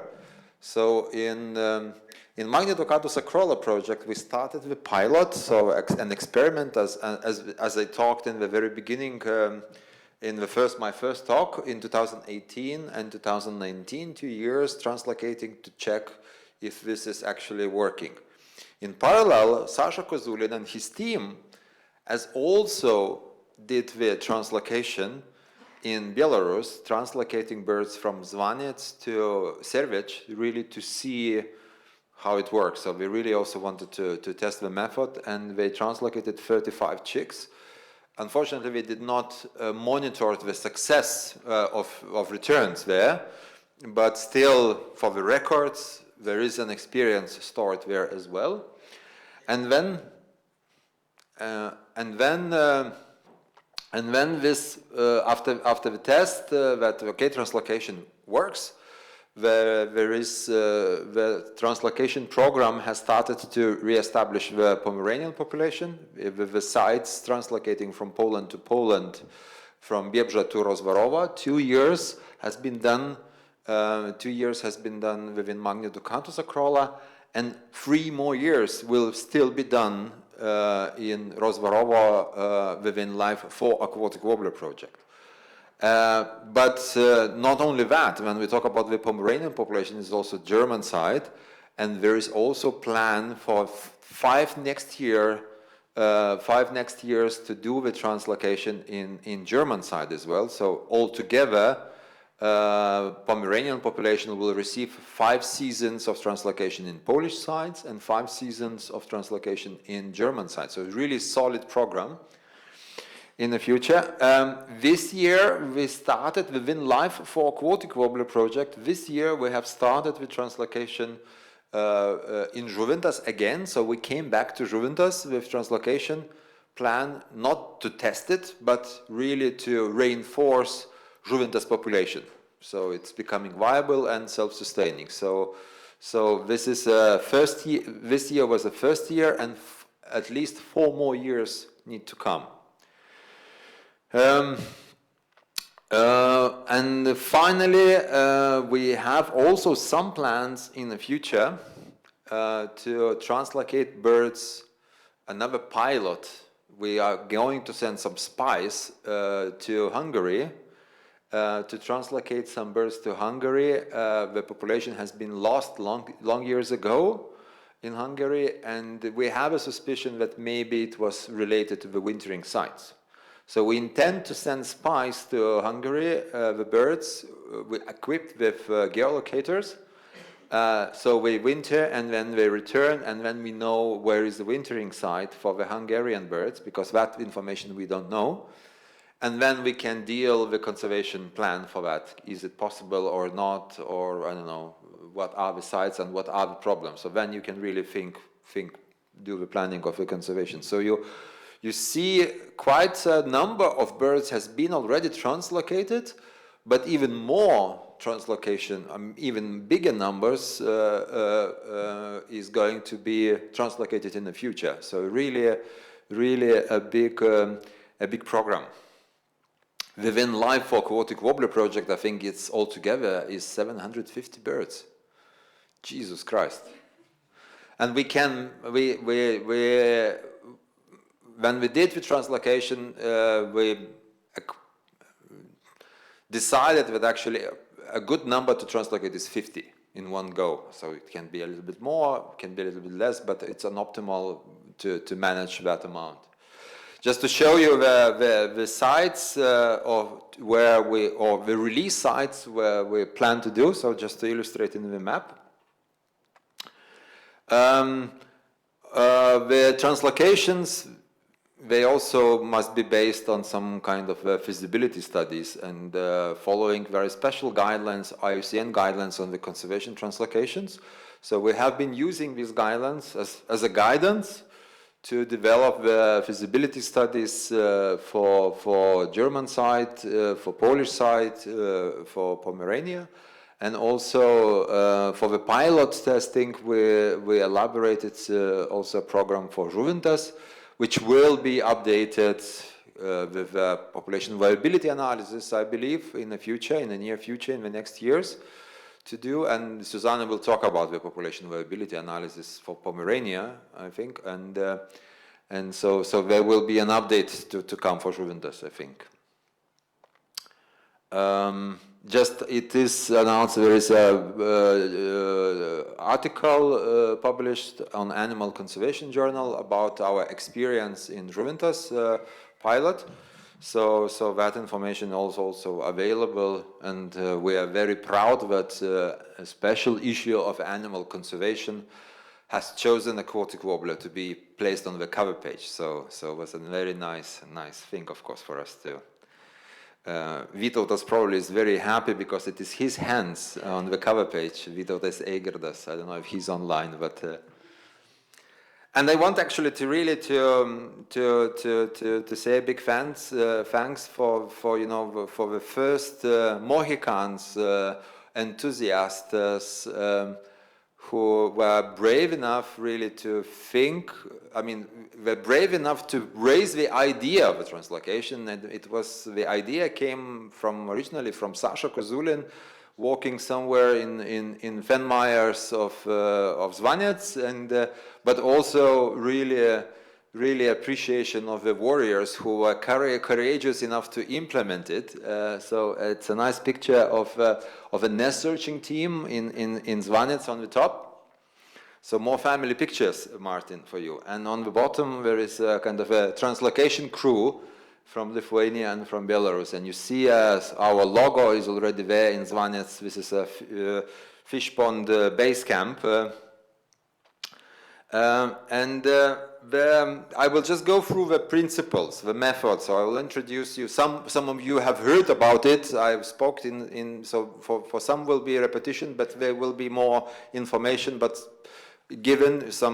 for some it will be entirely new. So I will go through the whole process. Basically, we thought about different ways when we started to think about translocation. We were thinking, okay, maybe we will translocate eggs, and then give it to the sedge warblers, and when our job is done. But when we learned that actually when the aquatic warblers fledged will recognize themselves as sedge warblers and try to mate with sedge warblers, so it will not be successful. Thinking, okay, maybe we just need to translocate freshly fledged adult birds, but then a high rate of mortality, and actually we don't know when the imprinting is happening. So many other options, but when we landed at the end in this approach, we were inspired a lot from the Searle Bunting translocation in UK. And we were the first ones globally who, I think the short-legged shrike, I think, was in Canada, was also could be considered as a long-distance migrant because of a migration distance, but really through transcontinental long-term, long-distance migrants, that was the first experience globally to test if this works. So 6 stages: search of the nests and picking up the nests, nestling transport to the release site, growing youngs in the cages indoors, then moving them outdoors to the aviaries, and then we do the soft release to the wild, and of course we do a monitoring to see how the birds are returning. So just to go through all the stages and to show you some pictures, you can really see the flavor. So searching the nests and pick up at the donor sites, it was really very intensive and very time-consuming work, which requires really very skilled persons, and there are not many skilled persons who can really search for the nests. And basically, I think it is like we go into the fields on the 20th of May, roughly, and then normally in the normal conditions on the 1st of June we are already starting to move chicks. So we need to also to find more nests than just 10. So to transport 50 birds, because more nests, we need also to synchronize the ages, that they are more or less similar age, and to take the big, better ones, or also thinking from the genetic perspective, also there could be a strategy to take the nests which are in a longer distance from each other, to expect that the parents will be different, or fathers will be different, and bigger genetic diversity. The picking up age is roughly from 7 to 10 days of age. So this is the age when the birds, the chicks, are not still afraid of human, but they are already grown enough to be stable, and easy, or relatively easy to take care. And once the nests are collected, they are brought to the base camp, where when really the feeding and the whole work starts. And you need to collect the critical amount of nests in order to send the transportation crew. And the feeding intervals is roughly from 5 to 15 minutes. Every 5 or 15 minutes, you need to feed. The schedule is roughly from 4 o'clock in the morning till 9 o'clock in the evening. And maybe in the hot days, it's a half an hour siesta time. But overall, all that period, you need every 5 minutes to feed. You can see in the picture Pareika and Gintaras in Belarus working. And these two mummies were just doing feeding, and once they finished to feed the last ones, they had to already to start the new one, how to say, a new round. So it is really a constant, non-stop process. And there is a separate team of insect catchers because we feed them with the wild insects.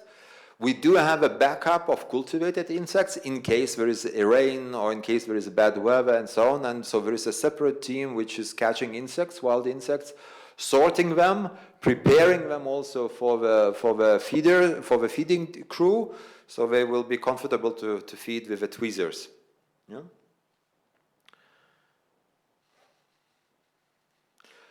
This year, in 2025, we tried a new approach with this process, and it is the approach is that we were thinking that, okay, we cannot rely, I mean, nowadays when we think about the really big and stable donor population, it is basically Biebrza National Park.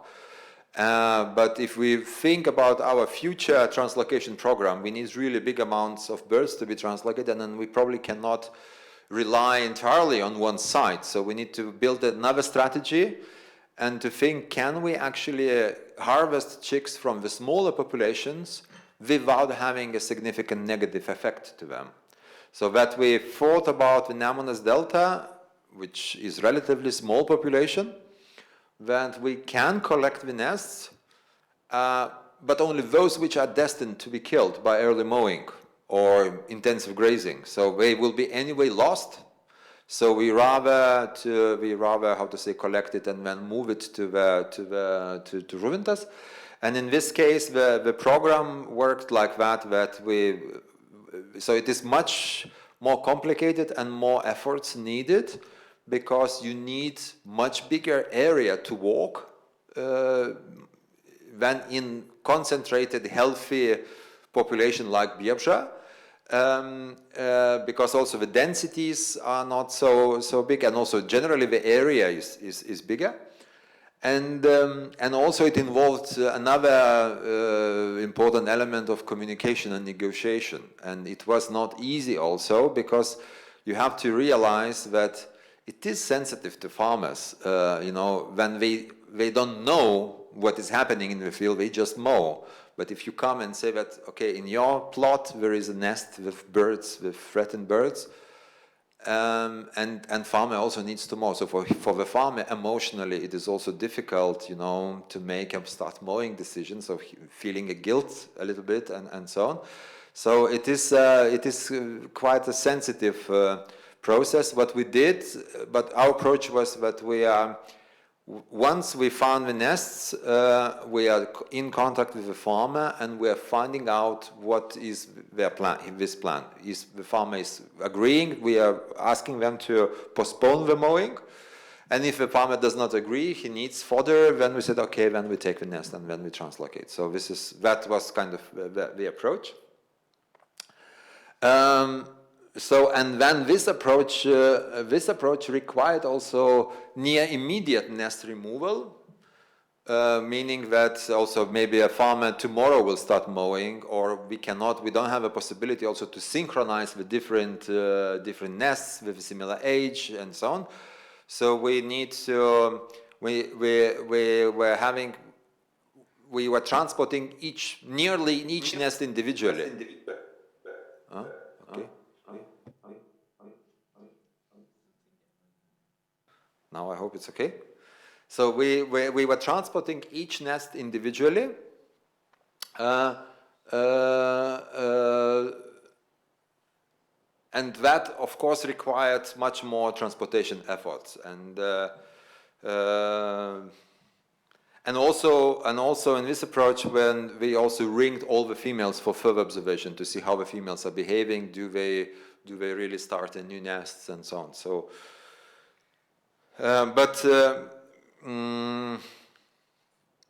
But I think that the aspects of the transport. I think I'm just looking. Here is just. I think I will talk about the transport.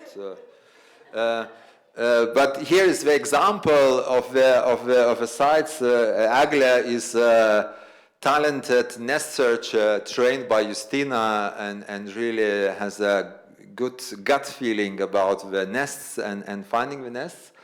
And you see the situation, the cows. So these are such kind of areas are risk areas, so the nest can be trampled, and of course it is a certain risk. For me, it was I'm a farmer, I have cows, you know, and for me it was normal. Okay, you know, you just go and look, you know. But for the nest searchers, it's not so normal to run around the cows, and so it is a certain challenge as well. To be secure, to ensure its own safety, you know. But I wanted to say a little bit also about the transport. I think that at the end, transporting each nest individually really paid off. I think it was a very good investment. Why? Because it allowed us, first of all, to optimize the best age of pickup. So we could say that if there is a situation and we can agree with the farmer that the farmer can still wait 5 more days and so on, we could really take the perfect, we can have a perfect timing when the nest can be picked up, which was, for us, was roughly 9 days. We observe that this is probably the best time. So it increases, you get more stable chicks, but and this is that is the kind of the optimal, the nest is the optimal for picking up. But also it reduces work for the chick care experts. So it increases work for the transportation, for the driver, but it is less work for the chick care experts later on. And it is also a certain risk management. So you're also in this way, in this approach, you are also managing the risk and managing lowering or managing mortality risk. So because also of the younger chicks also more efforts and more care is needed. You need to warm them up, and they are more sensitive. I know if it's getting cold and so on, so it's really paid off to do this. Talking about the picking up age, if looking through all the translocations since 2023, so not including 2018, 2019, but I think if I would include also that data, I think it will not be much different. But so the total, the distribution of age of pickup was between 5 days and 11 days. The biggest, the champion, the most amount of birds we collected when they were 7, 8, or 10 days of age. Yeah, you can see the statistics here. But and in Lithuania, I mean, when we had this, you can see these different pictures, and when chicks were visited every second day, photographed, and then there is a team concilium discussing is it a good time to pick up or not, using WhatsApp, SharePoint, and other collaborative tools,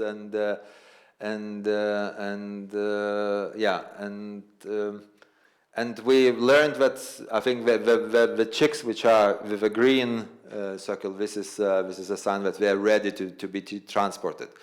With this age of roughly 9 days, you are in a high risk of being too late. And we also learned that actually 9 days for one nest can be totally different than 9 days for the other nest. And so it is all relative. And you can really, we had one nest which was already risky to take. So I think that it is good to postpone and to have 9 days of age to pick up, but it is also very easy to be too late. So that is also kind of a sensitive moment. Yeah, and I talk about the reduced workload for the rearing team and shorter rearing period, so the worthwhile investment of transporting every single nest. The transport basically is very straightforward. There were some learnings and some experiences. Of course, the transport is at night. We had some adventures, like having elks in Belarus walking on the highway while we're driving, so nearly crashed, near killed, I remember. But also drivers, in order, if you need to drive long distance at night, they prefer to have an air conditioner, for instance, to have a cooler, so they don't fall asleep. But chicks needs temperature, so optimal temperature 22, 25 degrees and silence. We were thinking about putting some in the 2018. We were putting some bird sounds. We thought that they will feel more comfortable, like in a Fenmire, but not. They could not fall asleep, and it was really a fascinating. You have to move them at night, because also you don't need to feed them. But it is not so easy, and 5 o'clock in the morning, like if you see the journey from Zvanets to Žuvintas, you have to cross the European Union border, which is a lot of paperwork. It's a separate presentation, a separate science actually to get all these papers. And I remember that moments when we were driving in Vilnius through IKEA, the sun is rising and people are going to their offices and work around somewhere IKEA, and the team in the back is feeding grasshoppers to the chicks and really doing the feeding already in the car, or you need to stop and to do the feeding. So it is tricky if you don't manage to come in time. Growing young in cages indoors. So you can see this is a picture from this year. A little bit sophisticated lab. You can see the lamps and some equipment there to do the chick rearing, and insect sorting team working, and Rita feeding birds. Some pictures from the earlier translocation. So the birds under the pickup, they are placed in the boxes. You can see in the middle picture a box, and they are grown there until they starting leaving the nest. So and they attempt to jump out of the nest. So that is a signal that you need to move them to the cages. So in the beginning, they come into these boxes. Each nest has its own individual box, flat, how to say, and work starts there. But when they are transported into the cages, we made special cages also to make them more cozy, more wooden cages to make them more cozy, and they are isolated from the side. So it's only you can only from the back there is window and in front, but on the side, so the birds can really hide and can feel more comfortable. And each family, each nest has its own individual nest in order not to fight between themselves and so on. Talking about food, you just had lunch, so let's talk about the aquatic warbler lunches. That's this year menu, what we experienced in Lithuanian translocation. So earlier we had also a lot of debates about providing some protein like boiled egg or cottage cheese or old-fashioned, new-fashioned approaches, but basically in the translocation the most important is the wild insects. Arthropods like horseflies, grasshoppers, spiders, flies, midges, damselflies, mosquito larvae of sawflies, butterflies, and moths. But actually, so really, we had some rules which we are restricted. So we don't give, let's say, like caterpillars with hairs or which can be poisonous, or some instructions, but we also feel that there is more information needed, and also more discussion and more better preparation maybe for the next year with entomologists.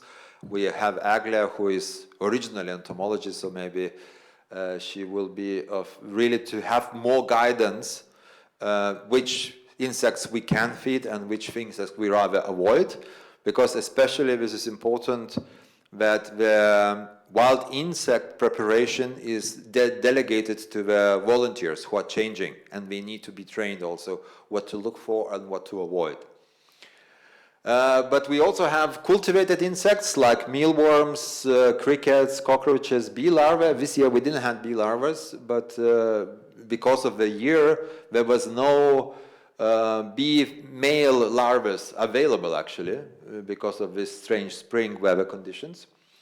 And this year we provided very little amount of mealworms. So mealworms is good, maybe is okay, but it is, no, I would say it like that. From the cultivated menu, mealworms is probably the worst, because of the nutritious value, and it's lots of fat, and cockroaches, crickets could be much better. Another thing is that it is, when we talk about the cultivated insects, is basically we need to feed them very well. We need to do the gut loading, and we did quite a lot of different gut loading, providing the diverse food for the cultivated insects, so they are nicely nutritious and juicy for the aquatic warblers. Another important aspect of additional protein is that we learned that, how much time I have, more or less? Yeah, over time. Okay. As quick as you can. Talking about the protein, we learned that the ant eggs are actually probably the excellent, probably the best protein source available, if it is available, because in some countries it is not legal to collect it, and we relied really a lot on the ant eggs in Translocation, and I think this is a really, really, really good source of food. We provided some supplements like fresh leaves, chickweed, and common dandelion a little bit, and the birds also preferred that to take it themselves. And of course some vitamins and minerals, which is very crucial also to provide them. You can see the insect collecting crew. On the top you see also a farmer from the aquatic warbler fields also participating in the insect collection. This is from the, I think, 2019. Talking about the feeding,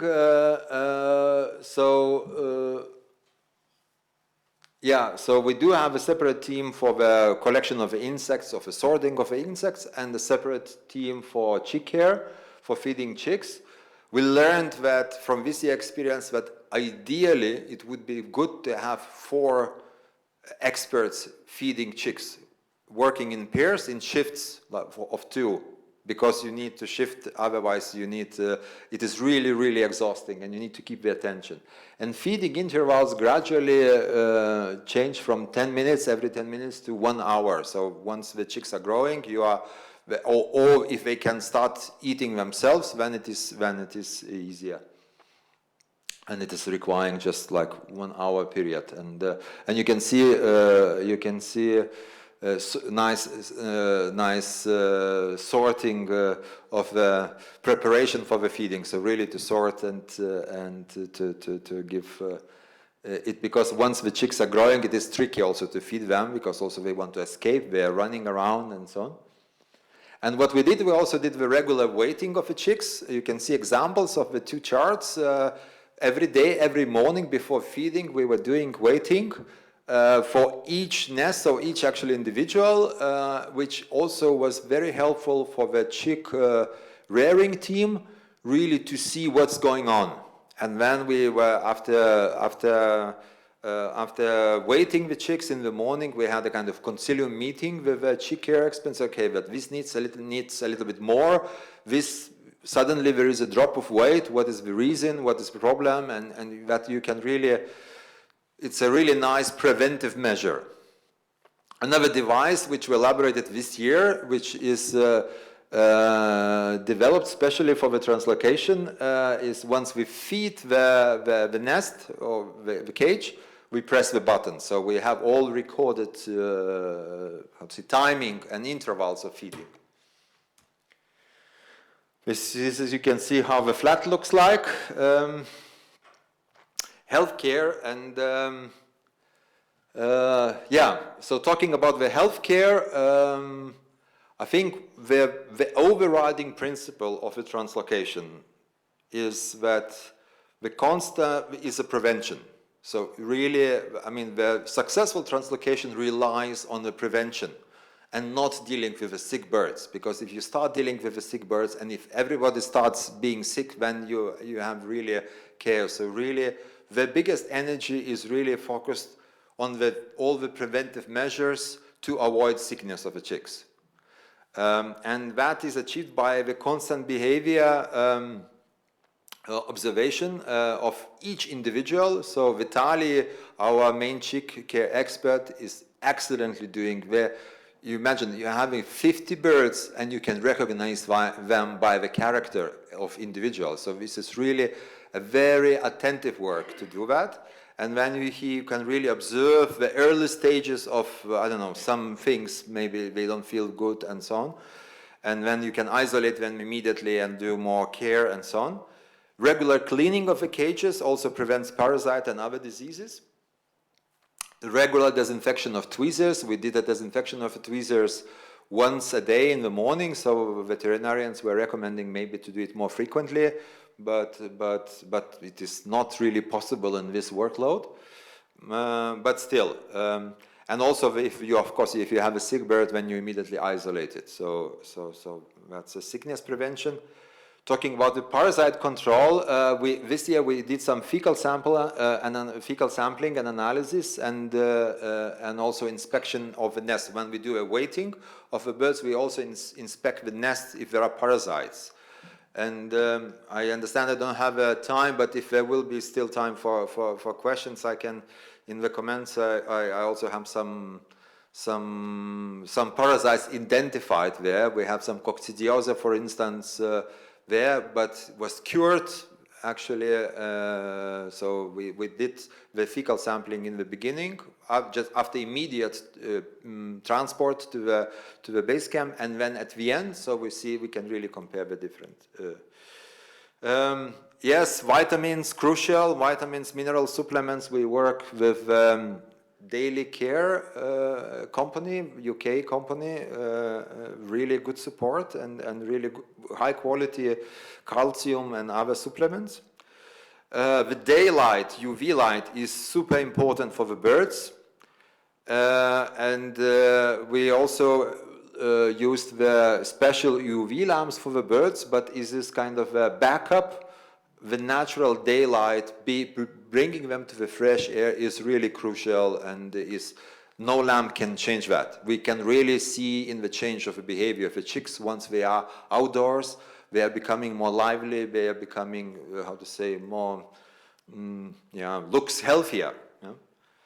Veterinary supervision. There are some debates about it. Do we need to have it or not? We learned.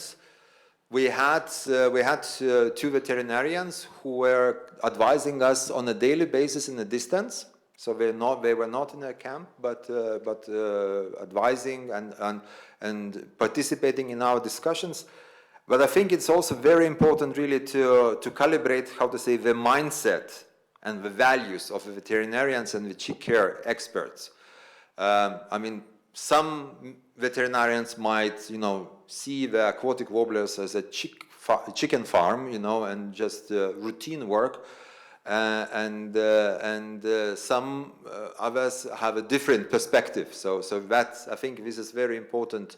This is very important to calibrate. I remember we had some advices from veterinarians in 2019 when we had sick aquatic warblers, and the advice basically we got from veterinarian is that if you have a sick bird, then the bird is dead basically, and you don't need to waste your energy in taking care of the chick. But we did, and the chicks were successfully released into the wild, and they got healthy at the end. Yes, we have to deal with mortality as well. And it is emotionally very hard, very, very difficult when we had a dead bird, that's kind of one thing. If we had a dead second bird, then it becomes even more emotionally painful, difficult to live with that. So it's another question to be studied or to be analyzed, psychologists involved. But as I mentioned, the sickness prevention is really a key principle to be followed up and to avoid mortality. We do not have a common position on euthanasia between the teams, so it is really an ethical question. There are different perspectives to that, but I think what is really crucially important that the team which is caring for the translocation season has a common position on this, or somehow agrees. You can see here the statistics of the mortalities, where you see the statistics on release into the wild. I think overall, the release into the wild is really in a high, good percentage, good conditions. We could even reach 100%, so no loss. If you look into the diseases or the causes of the death, the rickets and euthanized birds, 45% out of all dead birds. Aspergillosis, that was also the case. Some trauma, and one chick out of all this had a heart attack during ringing. So sometimes these things happen. Growing young in the aviaries, you can see the outdoor aviaries, again for aviary, a separate aviary for each nest. And when we are also moving to the fen mice, that was the most preferred, this tent was the most preferred accommodation for the chick care for translocation team, because when you are indoors with all the chicks and the people are coming in, and so you are really, in a chick care, you are really in a different universe. You are very sensitive, and you are very sensitive also to other people who are living in a way in a different world, communicating and so on. When you are with the birds, you don't want anything else, just birds and silence.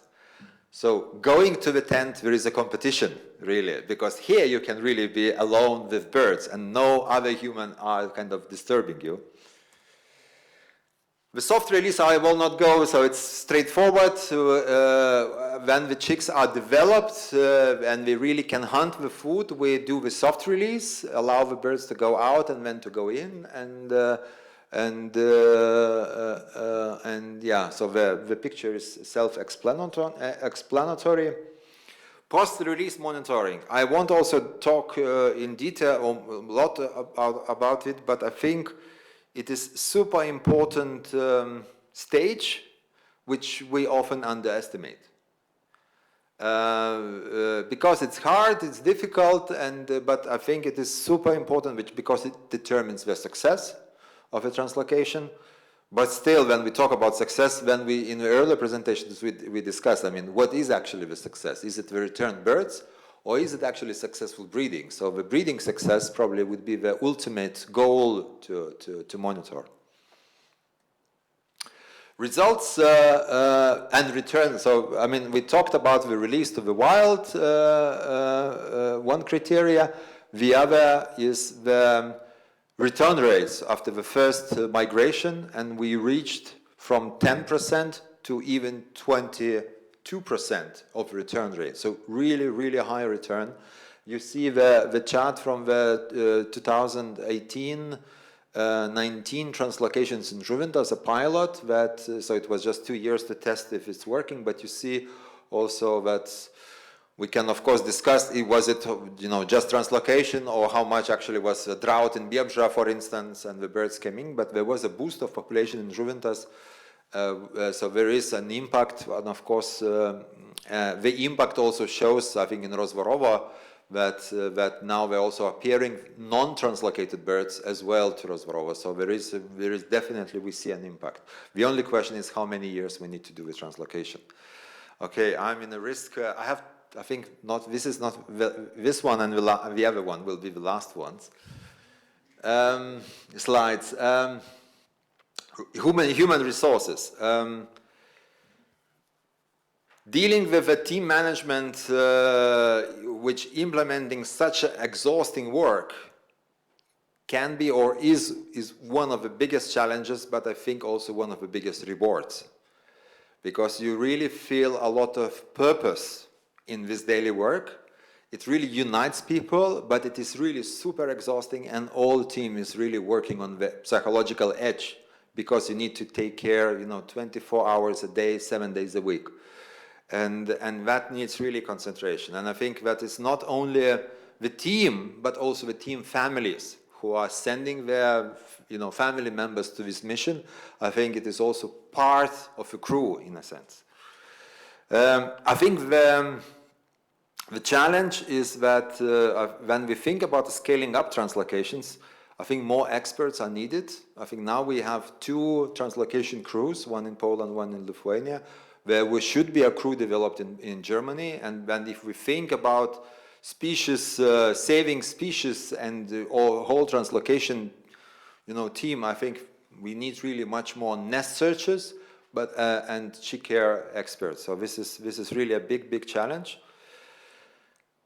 I think defining the mindset, how we perceive translocation, and what efforts the team is ready to give is really crucial. So really, and it really requires meetings before the translocation, really to agree how much are you going to give for this. Is it a work from 8 to 5, or is it, are you ready, are you ready to put birds' interest in front of yours, for instance? And another thing which I think we will discuss maybe, but so I will just maybe then mention, not going into the details, but I think another question to be solved, an issue, is really carrying capacity of the donor population, which still needs to be defined. How we actually perceive actually donor population and taking the chicks. Is it loss from the donor population, or actually it is an investment? That you support the other population, which then later provide the donor population maybe with the chicks exchange or birds connectivity exchange, better situation at the end at the donor population. And I think the approach we tested about talking about the donor populations, the approach we tested in Nemunas Delta, I think is a very important approach of collection of destined to be killed birds. I have a feeling that it will become more and more important, especially remembering Martin's chart about the global population situation, decline, and then I think we need to get into the mode of really protecting every single nest, especially the one which should be destined to be killed. Here is our little fellow, and thank you. And thank you, Stefan, for allowing me to finish the presentation.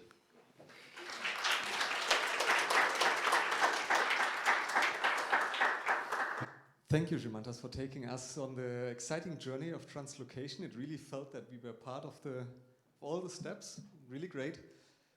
I'm afraid that we actually don't have time for questions, but Žymantas will be around, and you can catch him, and not only him, there is a whole team. Not only of BEF, also of OTOP, a lot of people, maybe not half of the people in the room, but a decent number of people in the room have experience with the translocations, so please catch them, ask them questions. There are some online questions as well. And there are online questions? I will type in. Okay, and then we give the word to Susanne now, because we are really behind time and don't want to delay further. Yeah, as I said before, Susanne is talking about population viability analysis via modeling for the Pomeranian population. The floor is yours, Susanne.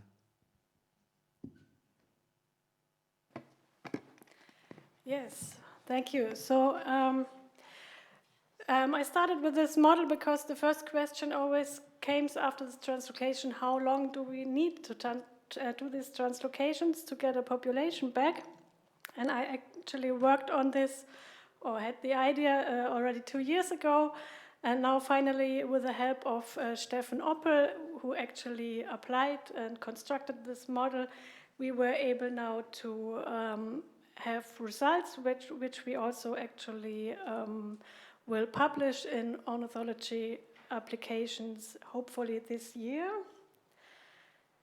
And I gave these talks several times this autumn already, but I will skip all the information about how rare and special the species is, because we all know. But I want to start with this map. We know also already, but it always gives me the impression how fragile this whole breeding situation is, that it's only these fragments of breeding sites, and that actually the whole population is living in this corner between Belarus, Ukraine, and Poland. And as we also know already, it's not safe forever, maybe. So we experience droughts and fires there. So the idea is to keep the range as large as possible and also include the Pomeranian population. Back in the 90s, there were 250 singing males in this area, but it collapsed and continuously decreased until one singing male was left in 2023.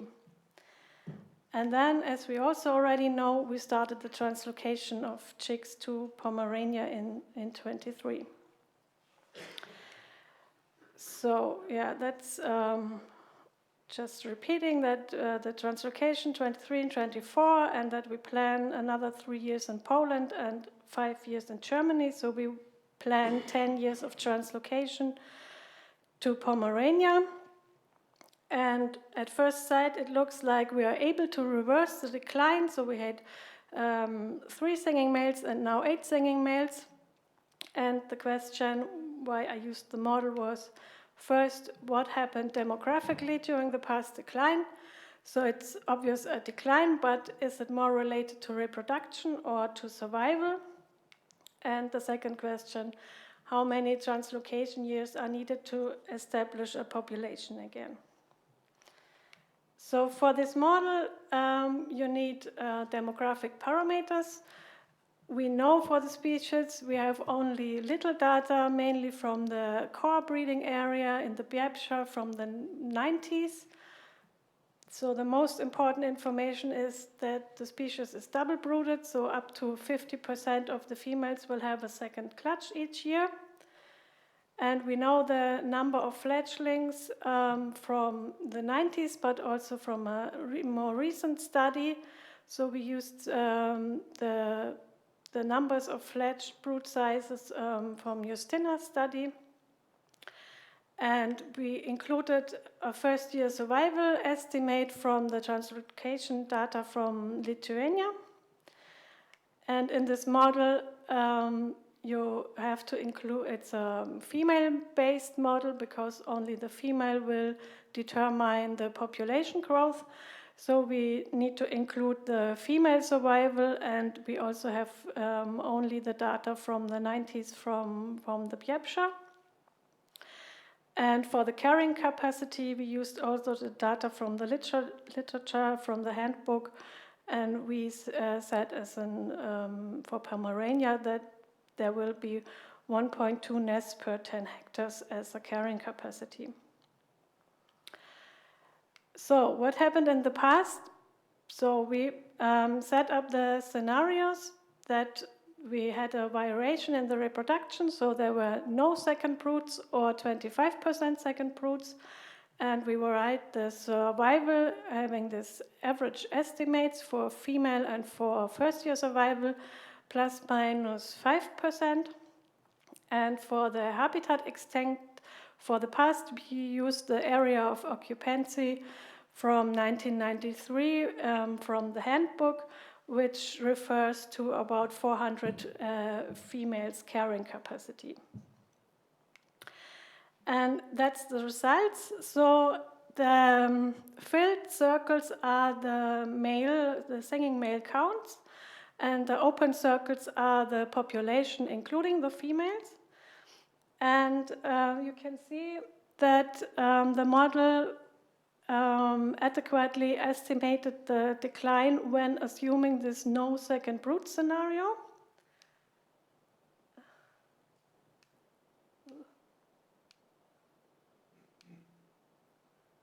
Like in the middle, the line. And then I asked Steffen to also include some hyperorthogonal models starting with the population size in 2003 and saying, okay, there had been second broods. That's why the confidence is much higher in the other 5 scenarios. So, and it seems that if there had been second broods, the population would have been stable. So we think we can relate the decline to reproduction.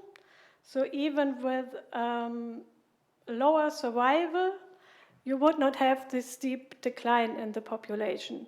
So it still can be that because in the model, these no second broods is also related to the brood size. So it still also can be that the fledged brood size was just smaller than it's now in the core breeding area, that it looks like there were no second broods. But it also fits to our observation that we had not optimal habitat management during that time, so there was still mowing during the breeding season and overgrowth of reeds and so on, so maybe they were also preventing the second broods in the past. So for the future prediction, we said, okay, we will manage this and there will be second broods, because if we keep the no second brood scenario in this estimation, the population will always go down again. And then we varied the survival again with the average estimate and plus minus 5%. And then we added this 5, 10, 15 years of translocation of 50 chicks each year.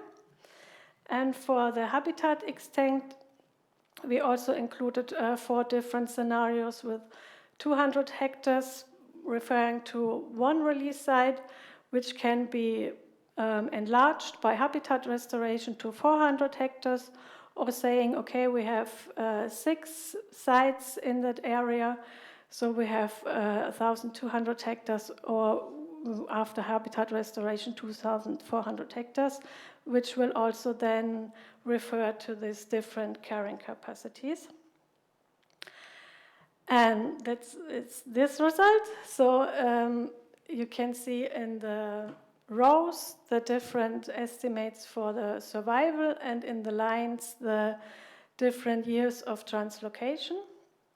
And first thing you see, there's large uncertainty, because the input parameters come already with a large uncertainty. So if you project any model more than 20 years into the future, it will always be between 0 and maximum. So it's not possible to estimate this correct.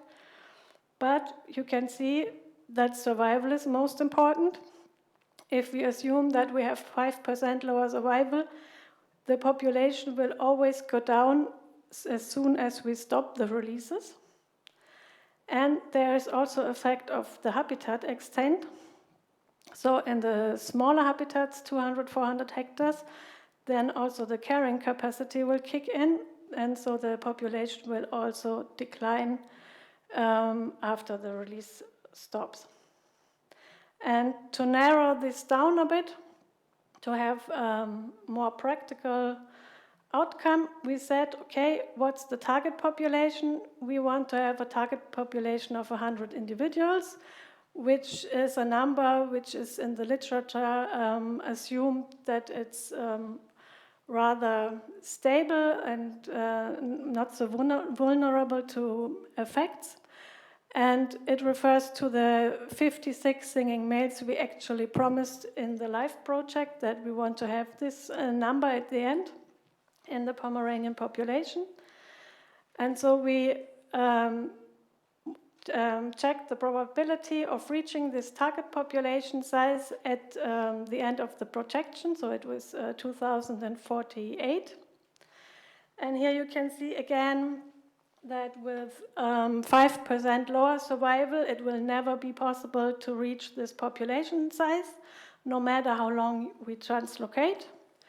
And even with the average survival estimate, it seems that 15 years of translocation are not enough. So we need higher survival, 5% higher survival, then even 10 years of translocation would be enough, but still a habitat more of 1,000 hectares would be required. Which brings us back to the conservation. So what are the most important actions for the Pomeranian population?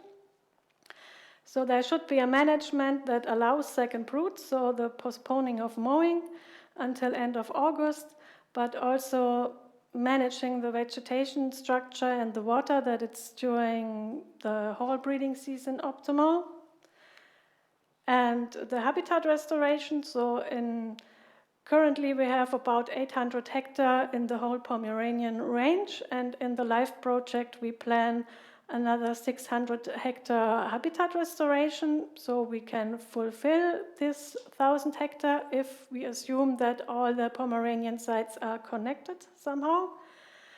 And of course the most tricky part is the increase of annual survival, because it requires the conservation actions along the whole flyway.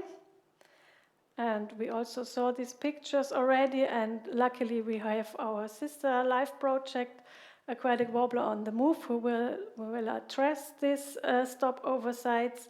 We saw these pictures from Morocco and had our ideas about the campaign with the no strawberries in winter and so on. But I also want to say a few words about the habitat management in Pomerania, because the sites in Pomerania are a bit different to the core breeding sites. And Franziska developed this graphic in her PhD, because it's always, when we talk about the management, the first question is always, how could this bird ever live without humans and their management? So that, of course, in a mesotrophic fan mire with rather poor nutrient condition, the habitat would be fine without land use.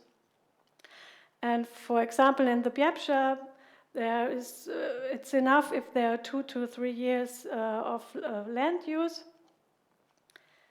intervals, but the more eutrophic the sites are, the more nutrients there, you need more management. And in the highest eutrophic sites, even annual late management is not enough, so you would even need annual early land use, which of course is a conflict to the breeding birds.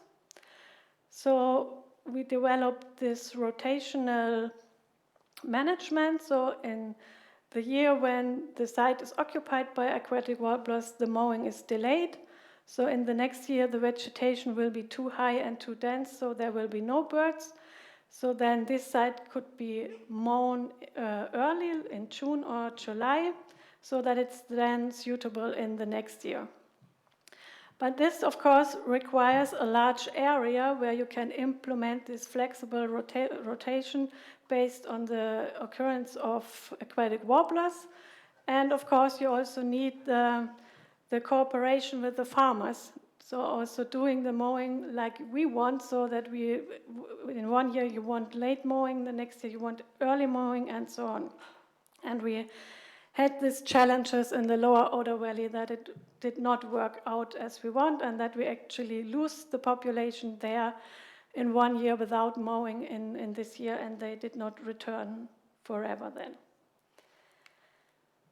So I think it's really a challenge for the habitat management, that we need to postpone the mowing on the occupied sites, but still annual mowing is needed to maintain the habitat. And I think late mowing is unattractive to cattle farmers. So in my experience, at one time they just stop mowing the sites at all, so they look for other sites where they can plan their mowing more easily. And that's why we need to provide an added value from this late cut biomass, and that's why Franziska and I always are fans of this paludiculture, because then it means there is another, there is no need for the food anymore. You can just mow a raw material for a product you can sell, and it doesn't matter if it's late in the season. So maybe in some cases that would help the farmers to get an income, and we can manage our habitats. So the take-home message from the model and everything for a successful restoration of the Pomeranian population, we need that the conservation actions are along the whole flyway to increase the survival, and we need to secure the long-term management to provide high-quality breeding habitat. Thank you.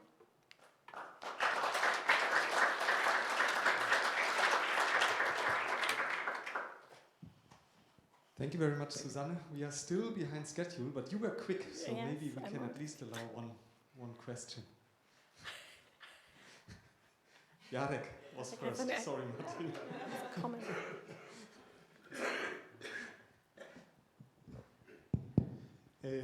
Thank you, Susanne. We have, in fact, two Pomeranians. I mean, a little different is in Germany and a little different in Poland. In Poland, in fact, most of the area is some way under our control. I mean, we have Rozwarowo, where we can negotiate with the farmers. We have then Wolin National Park, so National Park, we can work with them. Then we have Karciborska Kępa, where most of the land belongs to OTOP, and Krajnik, where we have our project sites.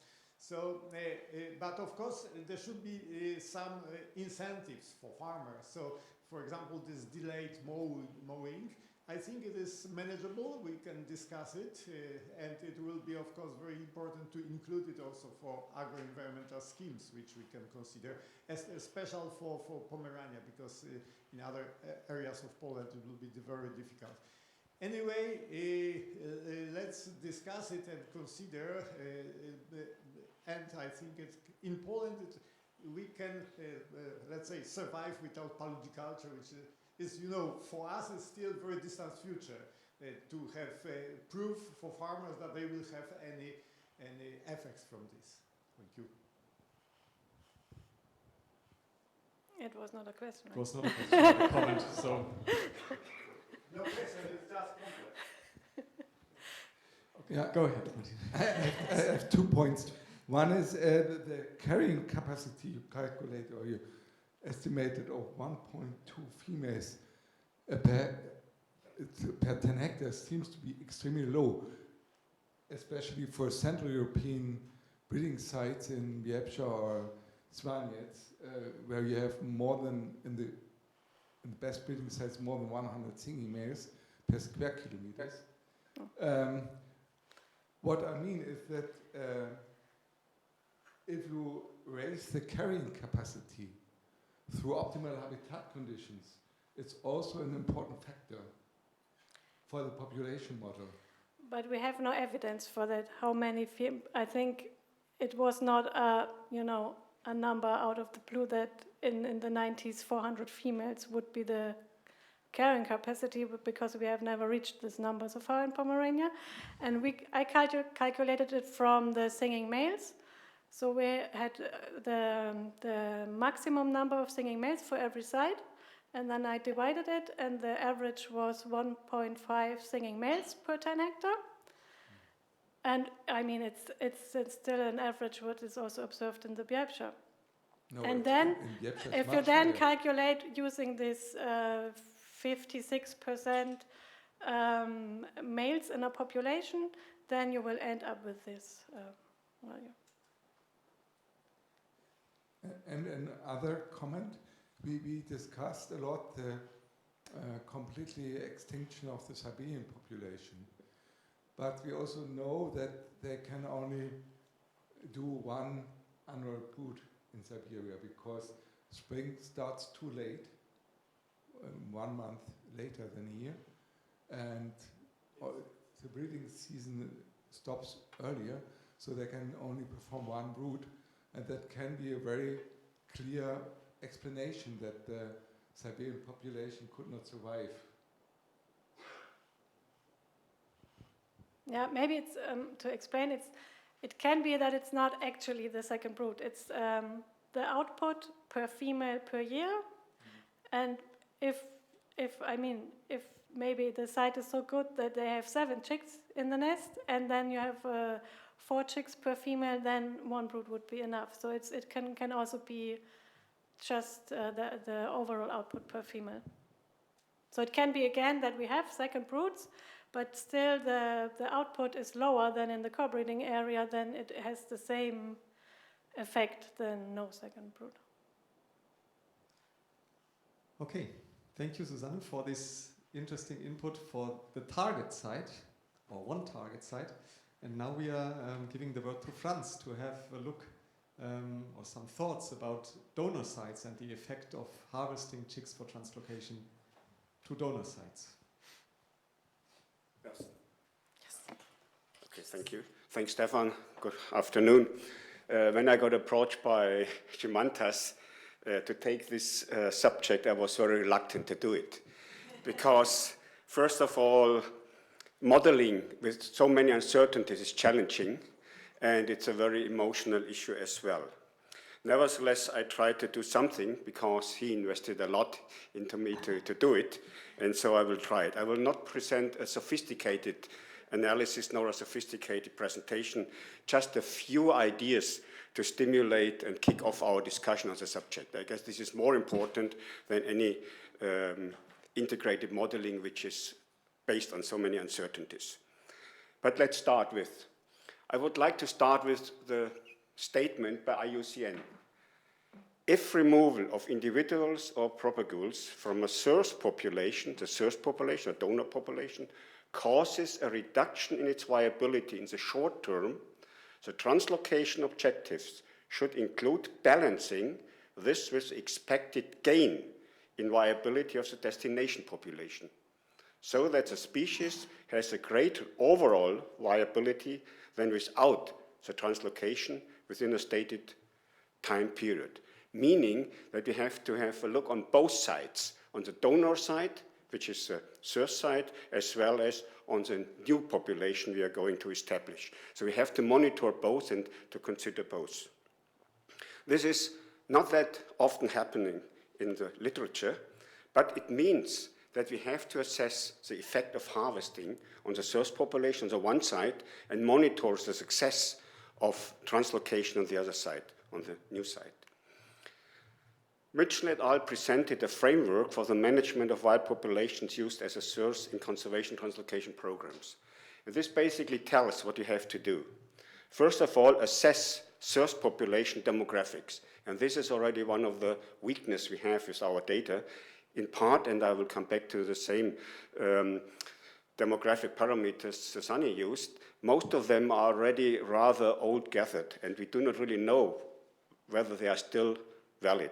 But anyhow, we have to assess the source population demographics, otherwise we're always on a rather weak point. Set recovery goals and success measures, meaning we have to set goals we are aiming to achieve. And then model alternative harvest strategies. And this is exactly what is the critical issue. And so we have to do and to deal with various scenarios. And then after that, we have to assess the expected outcomes of alternative harvest strategies against our measured goals, implement optimal harvest strategies, and then again monitor source population recovery, which is as well as important as on the other side the new population. And if necessary, we have to update and adjust the model in order to come to the best solution. So this is what is in theory available out there in literature. Before we come to before I move to the aquatic warbler issue, I would like to show you a few examples of the very few data available in literature. There are not many which are assessing the harvest strategy and the harvest outcomes. So one is this here, is on a seabird. No, what's the pointer? Doesn't matter. It's on the seabird. This is a common diving pattern from Codfish Island, New Zealand.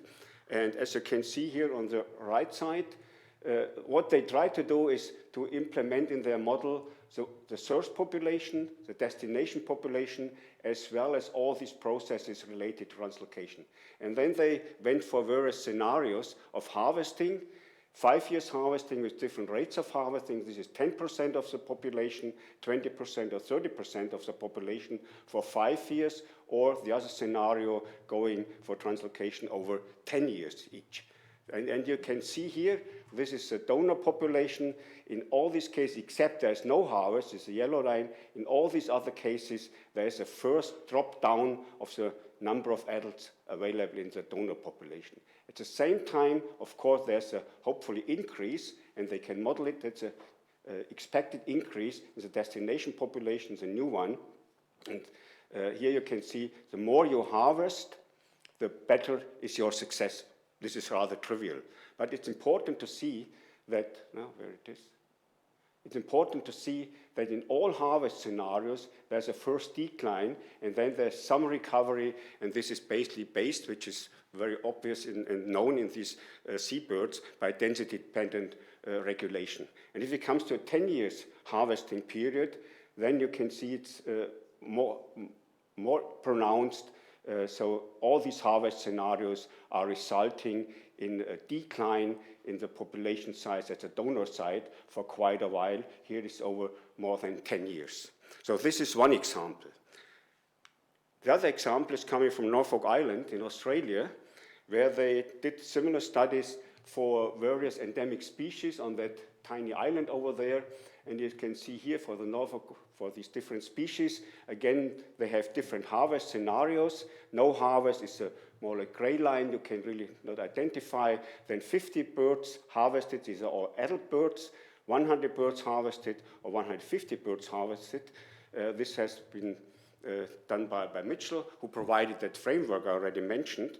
And as you can see here, in quite a number of species, in the Norfolk whistler, in slender-billed white-eye, in the Norfolk greygun, you can see a dramatic decrease in the source population. If we show that for the 10 years period, for example, to compare with what we have seen before, you can see here that in a few species, we are confronted very, very dramatic declines irrespective of the intensity of the harvest. So there are costs on the side of the donor population. By that, let's come to another example provided by Doug Armstrong, a personal communication to us. And this is the situation for the North Island robin in New Zealand. And as you can see here, this is the population. Come on again. Here it is. This is the population increase over a couple of years since 2005. And then they started harvesting for translocation to other sites. And you can see they harvest adult birds always. You can see a drop and then a recovery, a drop again, a recovery. And if they started to continue modeling what would happen if they take 40 birds each year for a couple of years, then you can see there's a decline in the donor population in contrast to a non-harvest situation. Therefore, this means from the literature, there are costs for the donor population, and this is what we have to assess for our aquatic warbler situation in a similar way. And therefore, let's come now to the situation with our aquatic warbler. I take the example of Biebrza Valley population, and we know from our Polish colleagues, these are the number of singing males since the 1990s into today, and on average, it looks, despite some fluctuation, it looks rather stable over this time period with something around 2,400 singing males. And I'm focusing on singing males because this is the measure we can monitor properly in the population and nothing else. It's just the singing males which we are able to monitor properly. And therefore, I focus on the singing males. And to start thinking about how can we model a future scenario, I used these demographic parameters already mentioned by Susanne, provided by Christoph, and basically they are the same as Susanne mentioned. So this is basically, as I mentioned, I'm focusing on number of singing males, and then we need the proportion of males in population, proportion of females starting a second brood, number of fledged chicks per nest in first clutch, in second brood, the proportion of males among chicks, which is important if I'm focusing on the singing males, and then of course average first year survival and annual survival in this case of the males. And this figure for the males was rather surprising for me, because for species, songbird species of that size, annual survival of males of 0.67 is extremely high. And I was wondering about that.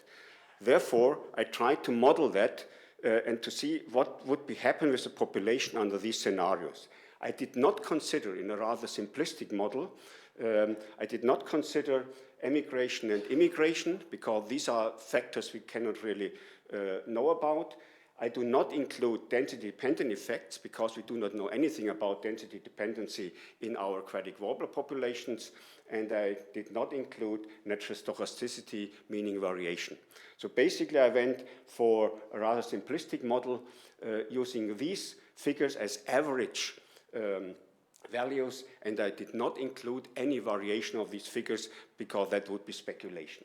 Nevertheless, we are confronted, I was confronted with 0.67 survival rate of males, and if I modeled that, we would come to an increase per year, a significant increase with that figure.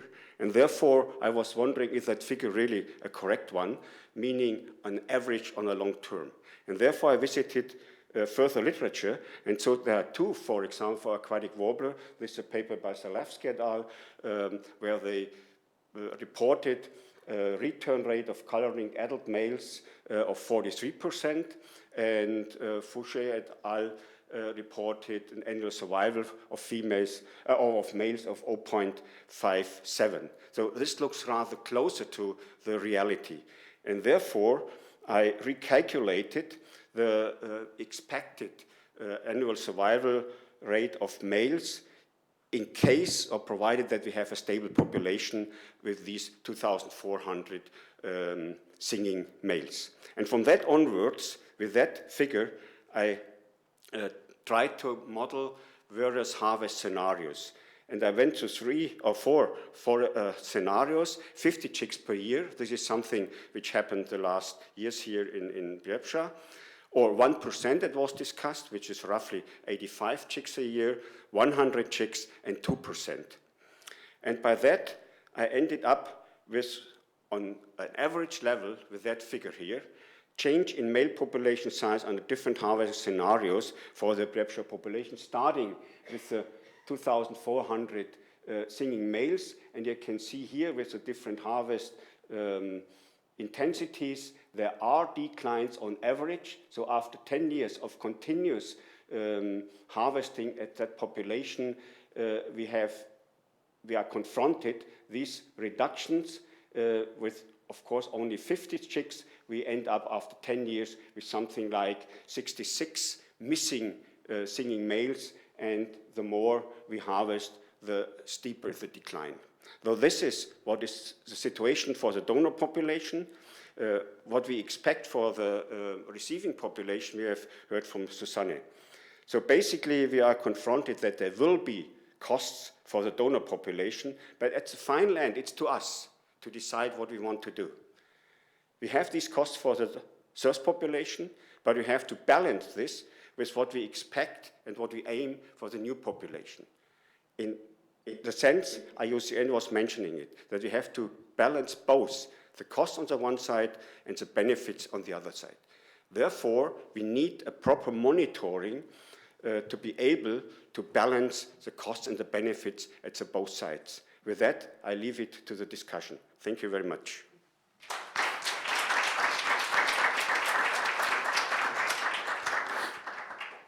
Thank you very much, Franz, for the interesting presentation and also for being so quick. So actually we have a bit of time. This was thought about kick-off for discussion and not a presentation. Exactly.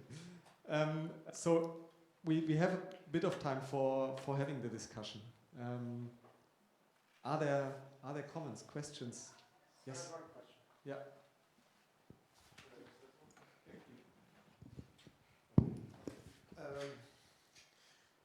Well, first, thank you for this beautiful presentation, very informative for me at least. On the model you showed just on a previous slide, or the cost on the source population. This is in the case of a stable population, and the only decline is due to the removal of birds. Yeah. Doesn't integrate the long-term trends affecting these populations, whether they are downwards or upwards. Basically, this relates to this one here. Wait a second. So we see here for the Biebrza population, except this year of 25, that there is something like a rather stable population in the Biebrza area, with some variation. And as you can see here, we do have the standard deviation here, but this standard deviation is still more than we see on the cost side if we harvest up to 2% of the population in the Biebrza Valley. Do you imagine that there will be a cumulative effect of the removal of nests on the development of this model? Because here you're technically taking that the population will be stable between years, but there's a cumulative effect of the removal, and this will be... This is integrated. It's integrated. That's integrated. Okay. That's, of course, that's integrated, yeah. Thank you.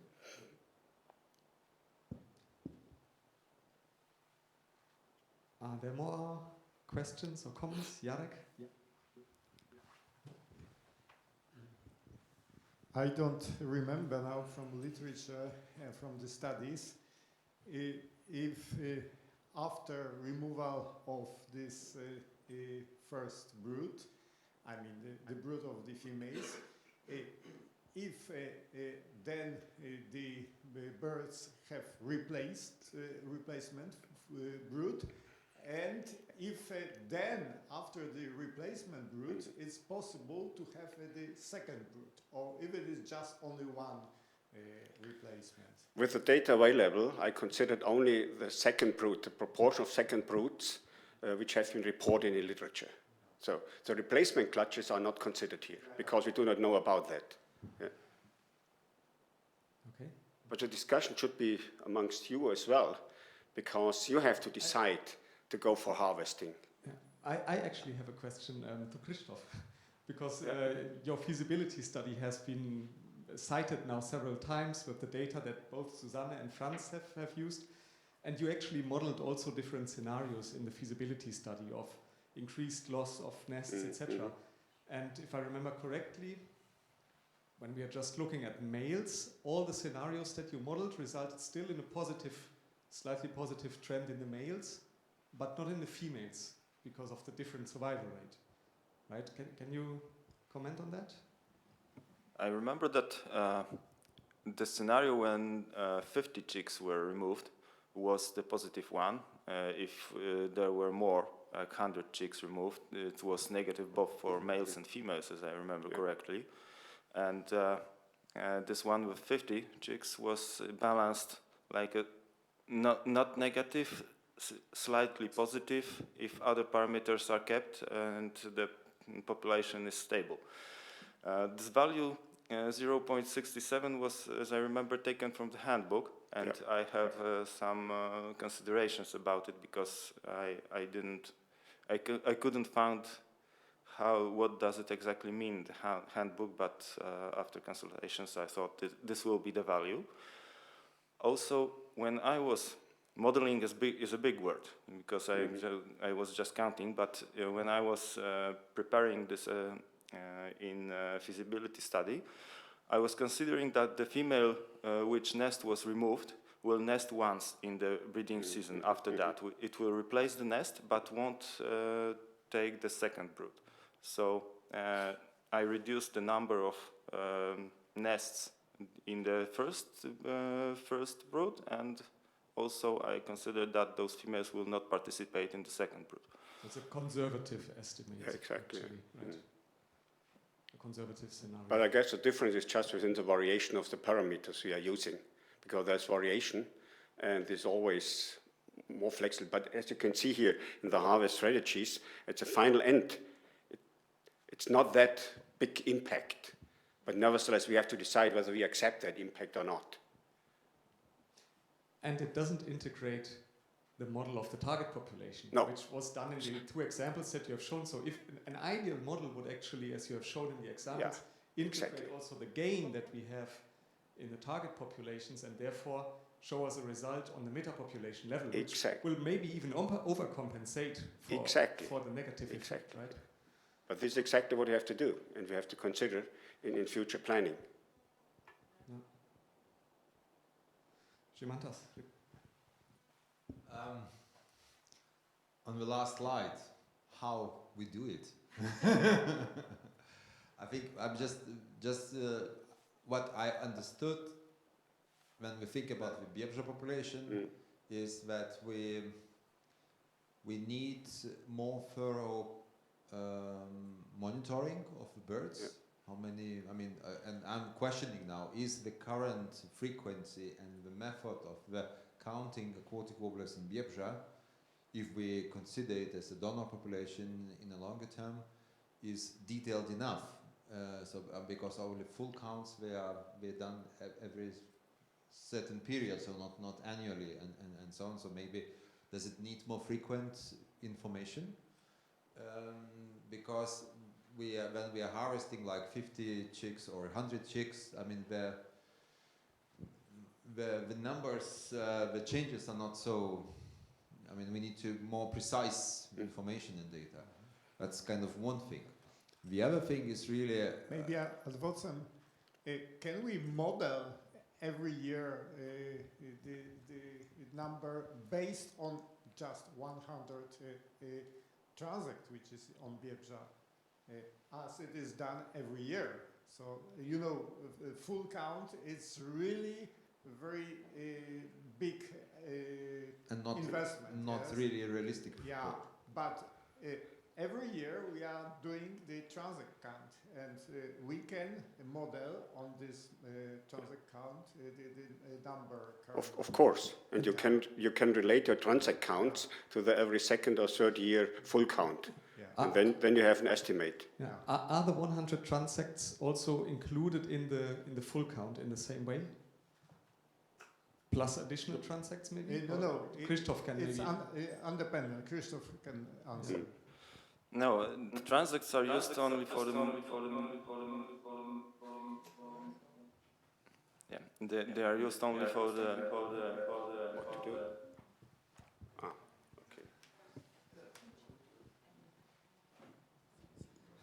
Transects are used only for the trend monitoring, and they are counted each year in the same manner. And the full count was performed on the whole area that we consider suitable for aquatic warbler, even if there are no transects or we have no information about aquatic warbler present there. We checked if really the birds were not there or if we found some of them. The posters on site are about the Biebrza population, my poster on the right side. There's both information from censuses and information from the transect count, which is only the sample of the whole population. And the left one is the population status in 2024, where we have both the state monitoring results and full count in Biebrza. Also some prediction for 2025, as we don't have the full results from the monitoring at the moment. Okay, thank you. Yeah, as far as I understand, if it's really a subsample, then you should be able to model it based on that. That should be certainly. You can extrapolate it. Exactly. Based on that. Yeah. Mantas? Yeah. So, I mean, my kind of second part in this is really how we should organize the process in order to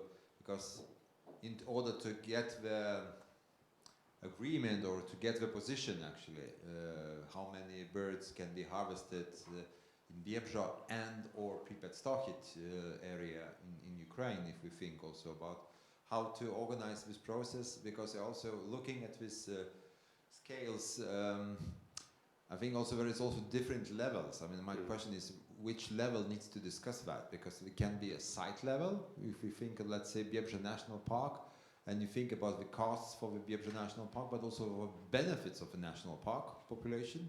In that perspective, probably it is better investment to invest in the sites which are more close because when there is a big exchange of investment back to the source side? Is it a question of a national level, when we need to look at the country level and to see?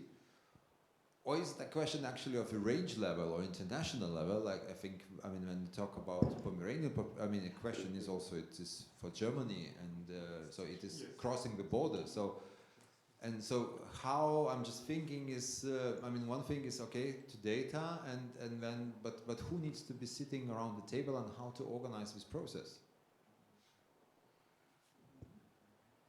Yeah, would like to comment on it. I think it's also a question of metapopulation.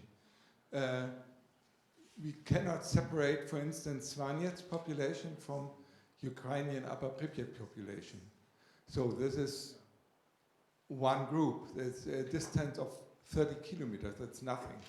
So that would mean that the Svanets Upper Pripyat population is between 4,000 and 7,000 single males. We don't know about the exchange between Biebrza and Upper Pripyat.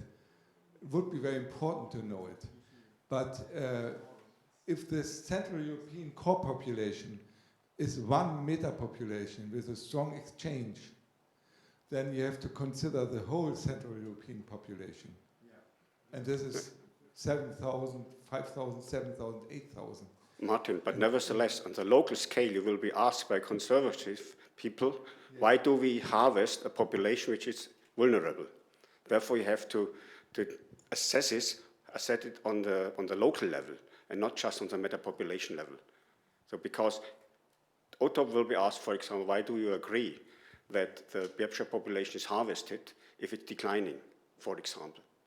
This is a local and a site-related decision. We have to have it in mind that it's probably one population. Yeah, I mean, I'm just thinking how we are really getting into this. I mean, practical, stupid question, how we are getting into this. I mean, who needs to sit around the table and what needs to be discussed? So in terms, if we are focusing only on Biebrza, at least Jarek, Krzysztof, you know better how it is handled in Poland, but you need at least probably the management of Biebrza National Park. You need the authorities from which you get the permits on the table. But then having a discussion also on a meta-population level may alter also the opinion of the local authorities, no?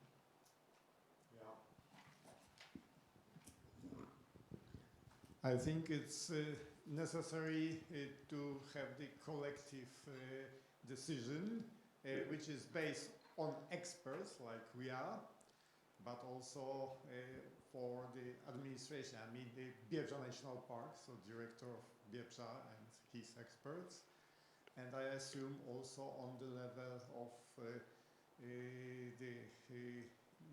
ministry or general directorate of environmental protection in Poland. Otherwise, it not be just the decision of Mai or Krzysztof. It's without, for example, Biebrza. Yes, we have now here Piotr and Viktor Brzezinski from those institutions. Exactly. We don't need to talk about them because they are sitting in the room and they can actually speak for themselves. Yeah, but they will not take a decision. They just can advise now. Yeah. Okay, but I can a little different point of view. If you would look on aquatic warbler population as one, so we could say that it's not a loss because we just put it in other place. But I think there is important thing. It's quality of habitat, and then it would be a question. So the habitat of this not donors of this new population is better than you take it from. Yes, because what is sense to take some birds from best habitat and put it to some not very best.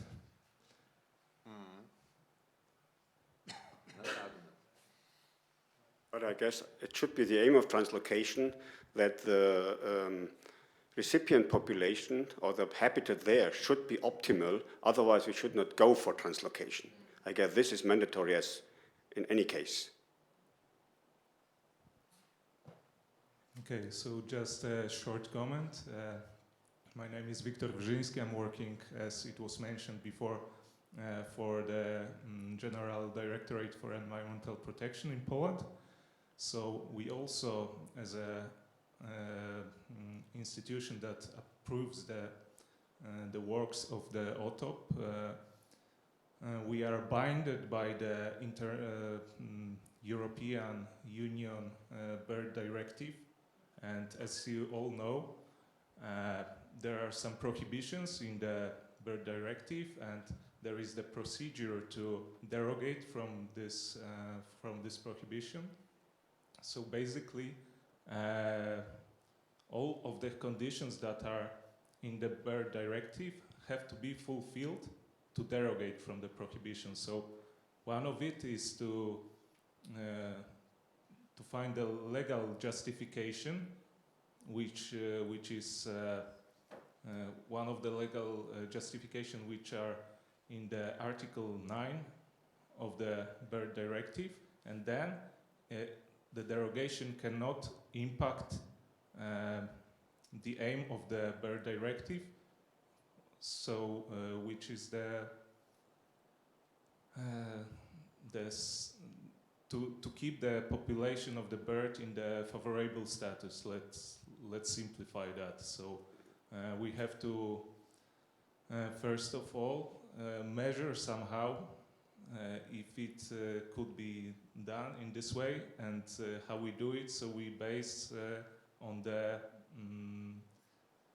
monitoring of the population, and we do it on the national level because we only are responsible for the national population, let's say. This pinpoints the need for monitoring, and monitoring not just the singing males, but even deeper for demographic parameters. Otherwise, we will not understand the population changes and the impact of harvesting.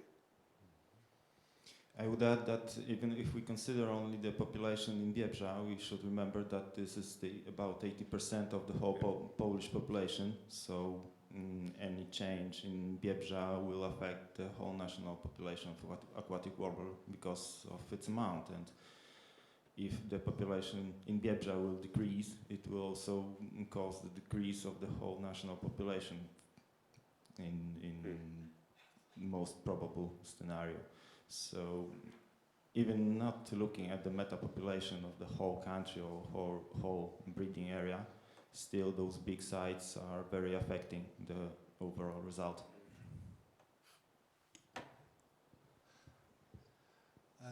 So I think maybe we should more look at those places which are mown in May already, because if we take birds from there, it's no cost for donor population, but we don't even know if there are any nests in this place. We know only that there are singing males, quite many, but nothing about nests. And this year was not very good to check it. Yeah, so basically it's a similar approach than the one that Bev took this year from the Munas Delta, right? That is what you're proposing.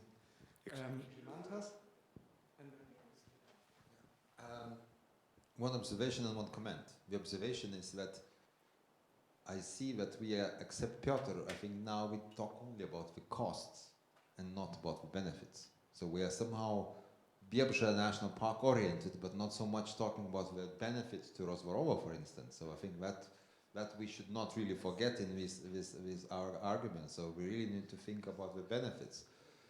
And I'm not yet convinced actually about who needs to sit around the table.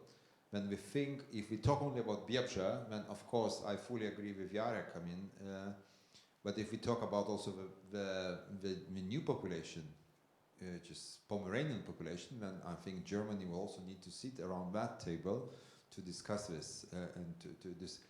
And even more, I think it is important that the local stakeholders and local farmers would also sit or have a place somehow. I remember when we, last year or this year, when we discussed and went into the permission issues in Lithuania, we had a talk with Delta, known as Delta people and protected area authority, and they were not necessarily was very happy initially, and they were kind of examining our method and our approach and our experiences, and they kind of, from the position, we are not yet certain if we are ready to give you birds.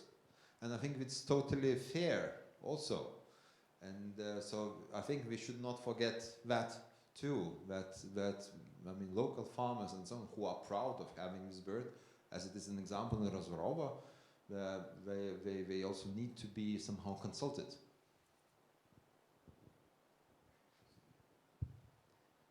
Hi, I'm Justyna Kubacka. So I just wanted to say that genetic data suggests that the Biebrza breeding site is very well connected with other breeding sites in the core meta-population in Belarus, Ukraine and Lithuania. So the effect of harvesting can be more diluted than we can imagine, and I think that gene flow immigration should really be taken into account here. So I'll be talking about it tomorrow. I agree. Thank you very much for the lively discussion.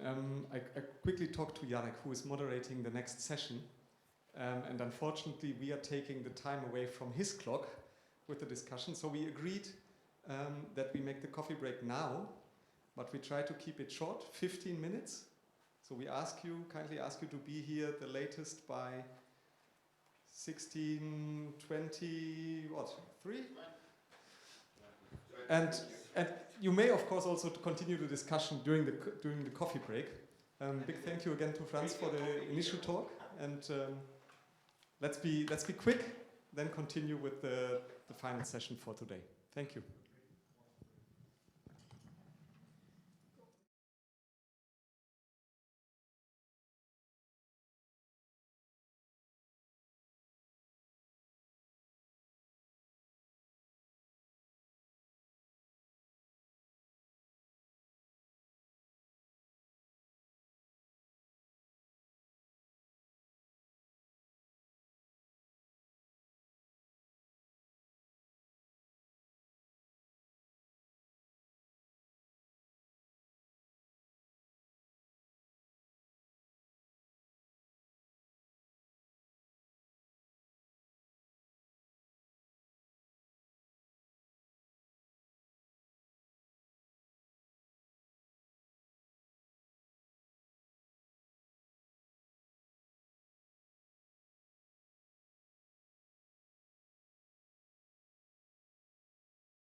give you an idea,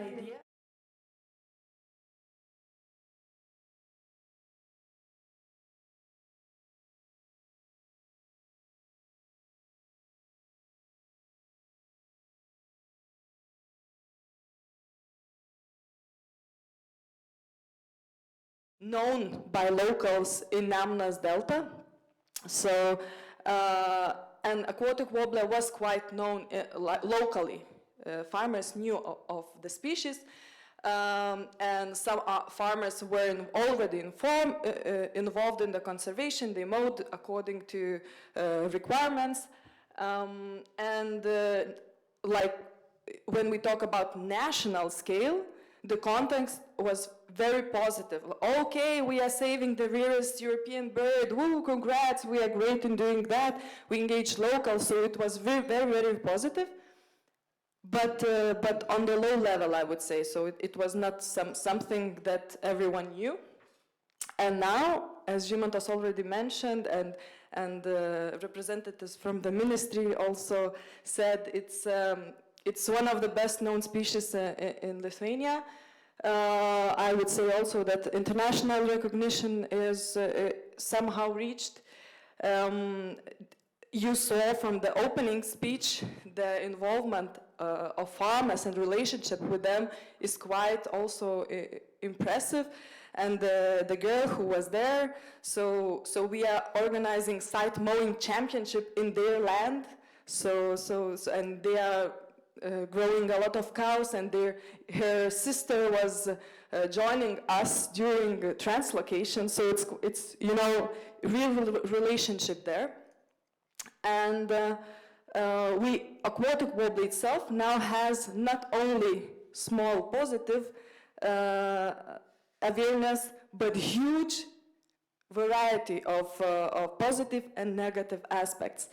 And of course, till now, and I'm not sure if we will get rid of it in the future, the myth is formed that naturalists, nature conservationists is wasting money.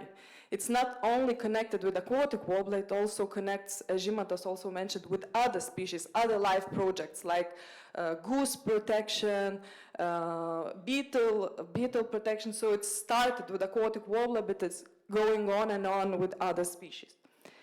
And you see one of the most important farmers in Nemunas Delta, so that's how we see our relationship with farmers.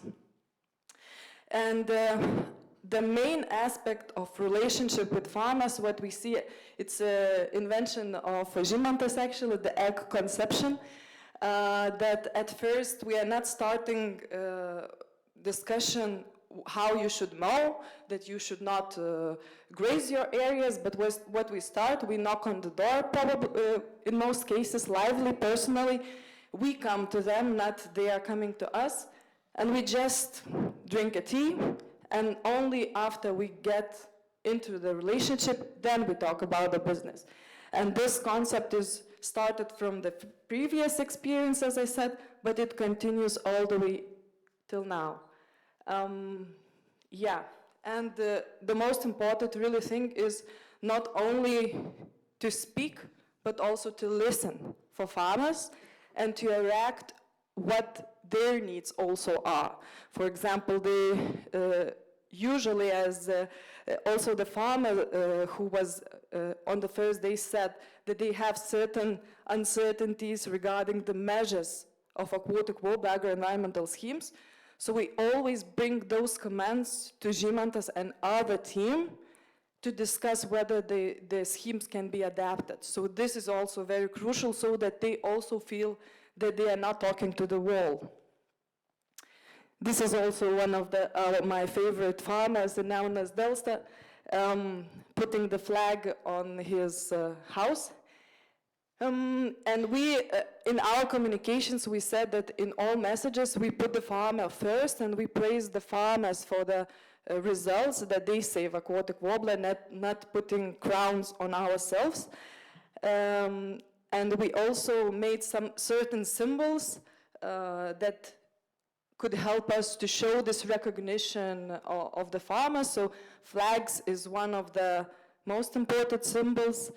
And we raised actually this flag symbolically on International Children's Day. And we talked that we have to protect not only human children, but also bird children. So one day we invited all the farmers who have the flag, raise it, and to be visible. And we also had other symbols like badges. Martin, I think, is wearing one of those. And we organized informal meetings with them. Žymantas showed some pictures with the cooking and talking. And we also, when we organize these meetings, as I said, we are listening also. So we are not starting like presenting how we are doing, how we are saving the species, but we also ask how they are living, what's the problems. And involvement of local manager crucial. I hope Petras is here with us online. He is the guy who is our main guy on the site, and who is the main aquatic warbler face for the farmers actually. All the farmers calls him, not the officials, to consult on how they should farm. As you heard it also from Gabriela, the farmer's daughter. And we also involve local children because they are like multipliers of our message. As I mentioned, we joined. We did also some amazing stuff. The idea which we brought from Belarus and also Poland, it somehow happened that traditionally these kind of crazy events, site mowing championships, happens in aquatic warbler fields. So it's both in Poland and Belarus. And Žymantas won some prizes in Belarusian competition and said, we should bring it here. But it's not only the fun. The most important aspect is that by mowing, we also building the relationship, because it's very easy to talk with the farmer while doing the same likable activity. So nature conservation and farmer are doing some stuff they both like. Not, one is like driving tractor, another likes to watch birds, but they're common ground set. So, that also helps to build the trust and agreement. So as I mentioned, in Lithuania, we are making this festival in the land of farmer.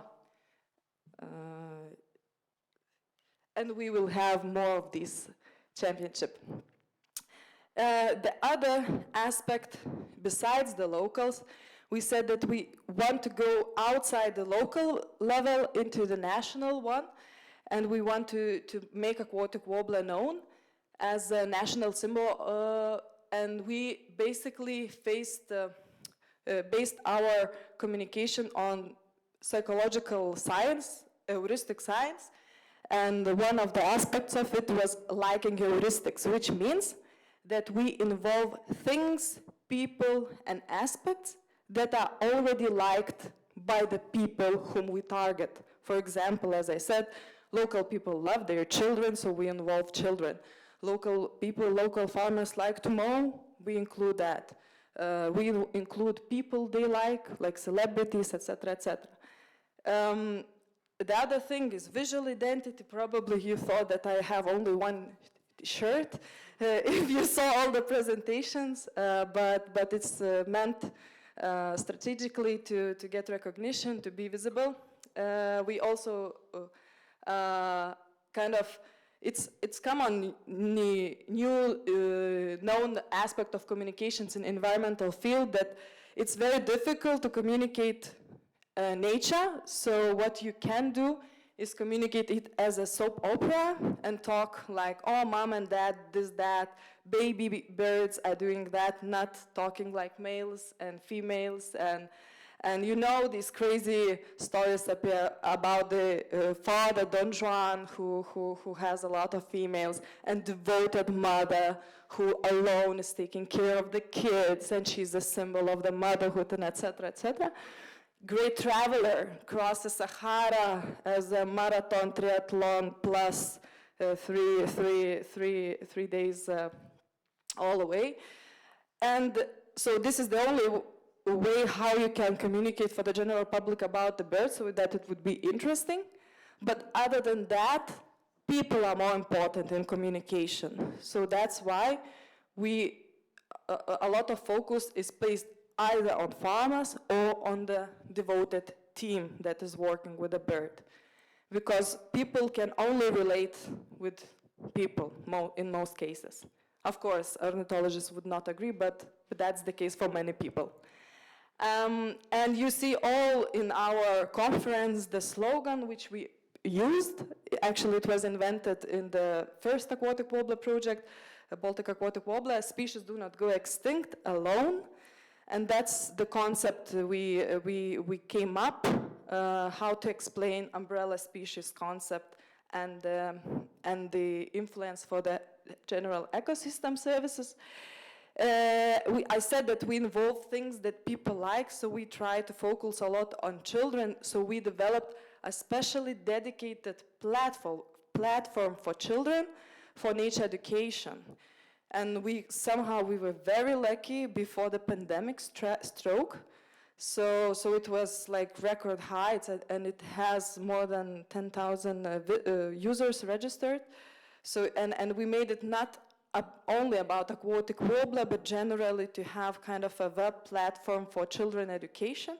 And of course, aquatic warbler and Fenmeyer stories are part of them. And I think one of the other important our tactics to make it loud, to make it visible, the only thing is to engage media. And this is also the same as with the farmers. The relationship is the key.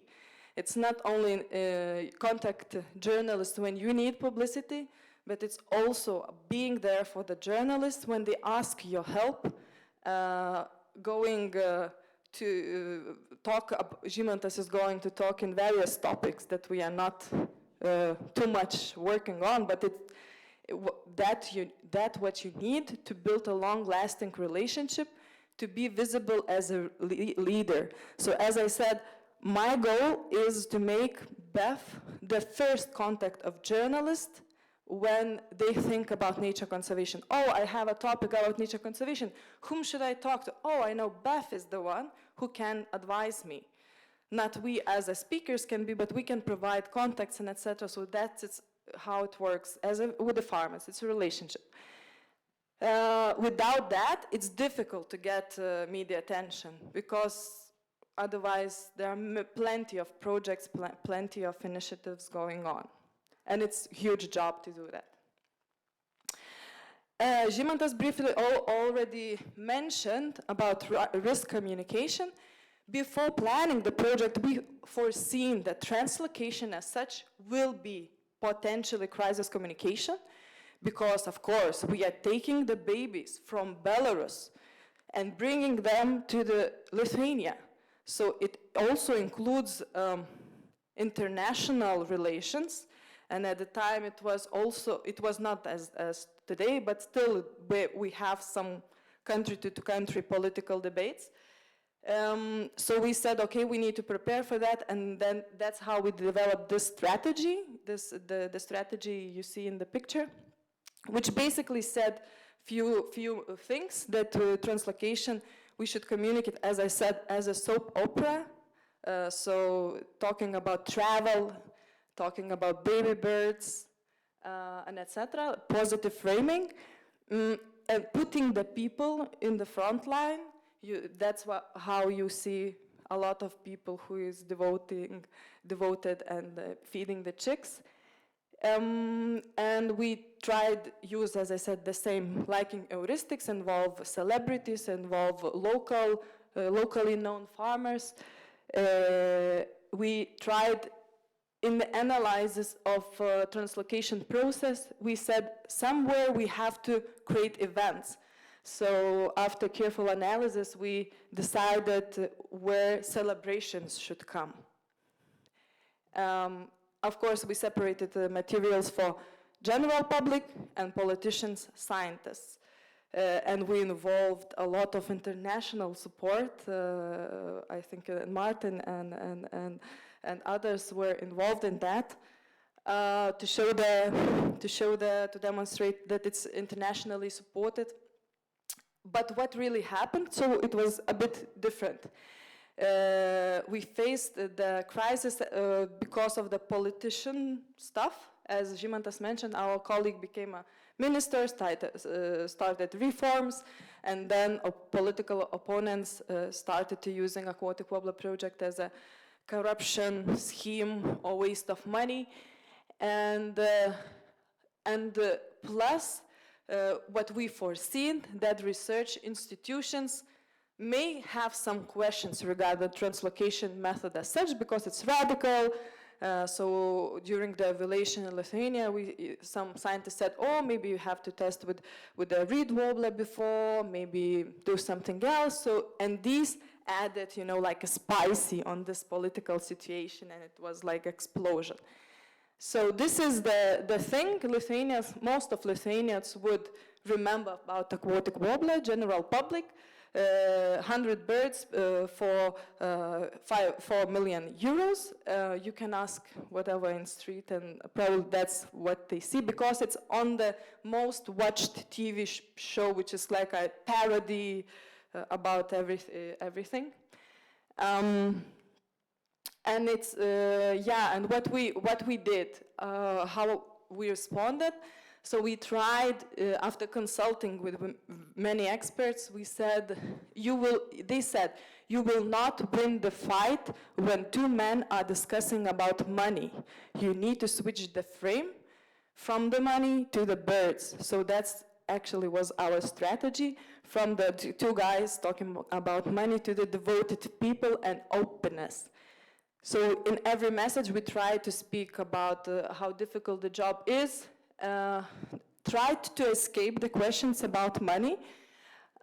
In principle, that was our position. Of course, you not always can escape it. We demonstrated transparency a lot. We put our budget online. We organized events for experts, as well as experts, involved volunteers who can themselves communicate as our spokespeople. And we try to be proactive. We try to foresee when the politician can communicate, and communicate first when we could. You see here Žymantas commenting on radio, I think, and going against this guy, one of our ministers. And during, as I said, even though we try to escape money communication, but at the end we were forced to think about how to do it properly. So we tried to do this graph of life projects and show that our project is not the most expensive projects all over Europe. We tried to repeat the message, oh, no, you are doing wrong interpretation. You are calculating just translocation and counting it for the whole project budget. So it's only 5% of the money that goes to translocation. Yeah, we tried that, but at the end, as I said, these numbers still appears in the people's mind. And we tried to, we actually counted, it was quite challenging job of our financial officer. We counted 2 projects, live projects that we have finalized, how much money comes back to Lithuanian budget in terms of taxes. And we came up with quite impressive amount that Lithuania invests for live project and gets 98 to 100% of national co-financing through taxes.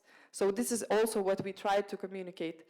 I also invented some comparisons, how much kilometers of road you can make asphalt on, to show that it's not really something, these sums are not something huge if you compare with different spheres. Of course, as I said, we tried to say that it's not benefiting only one species, ecosystems, but yeah, but you could imagine that for general public, it's quite difficult to understand this. And at the end, we were forced also to talk broader about LIFE program, about LIFE success, about other LIFE projects.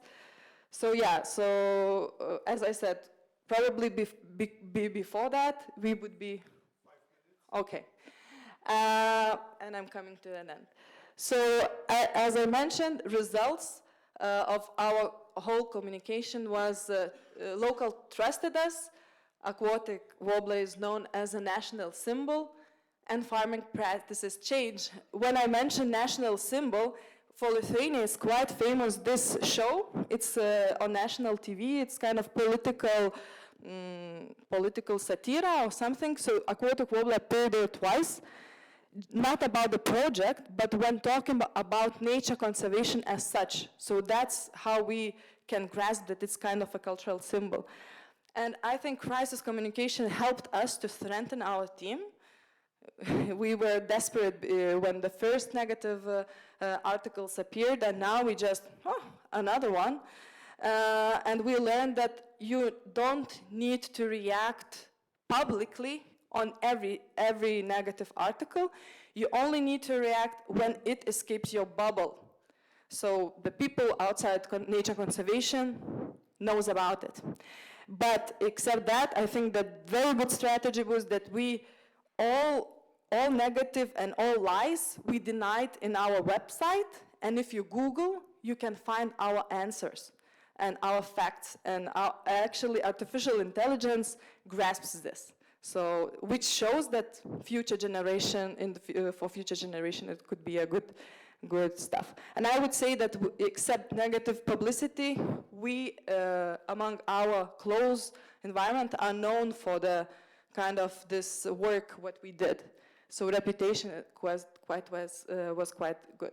So lessons, crisis strikes not the way you planned. It was a good strategy for translocation to stage it in 2 stages. First year we did controlled communication, and second year we did wild communication when we knew what to expect. Engagement of scientists is really important, even though we foresee that they would support our project, but our experience shows that it's better to include them more into the beginning of the process, because later on you can also face some risks from them. As I said, document every myth and lie on your website, but not go public all the way around.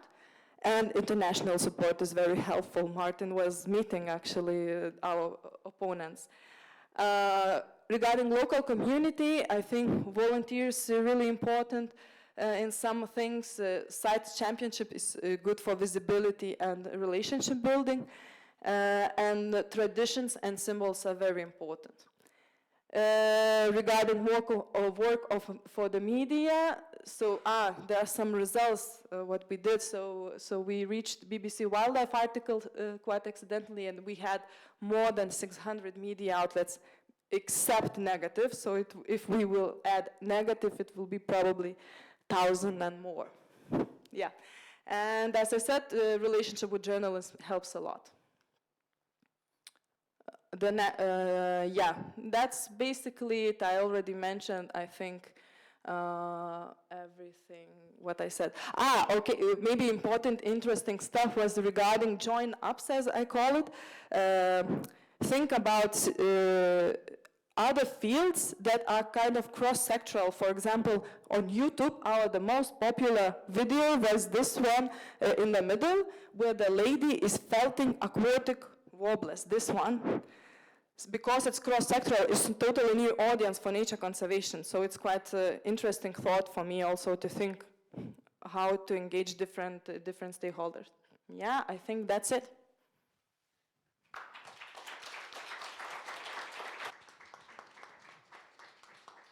Okay, thanks, Rita, for your presentation. Any questions from the public?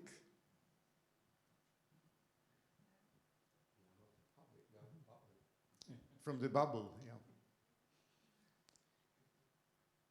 Everything is just clear and clearly stated by Rita, so thank you very much.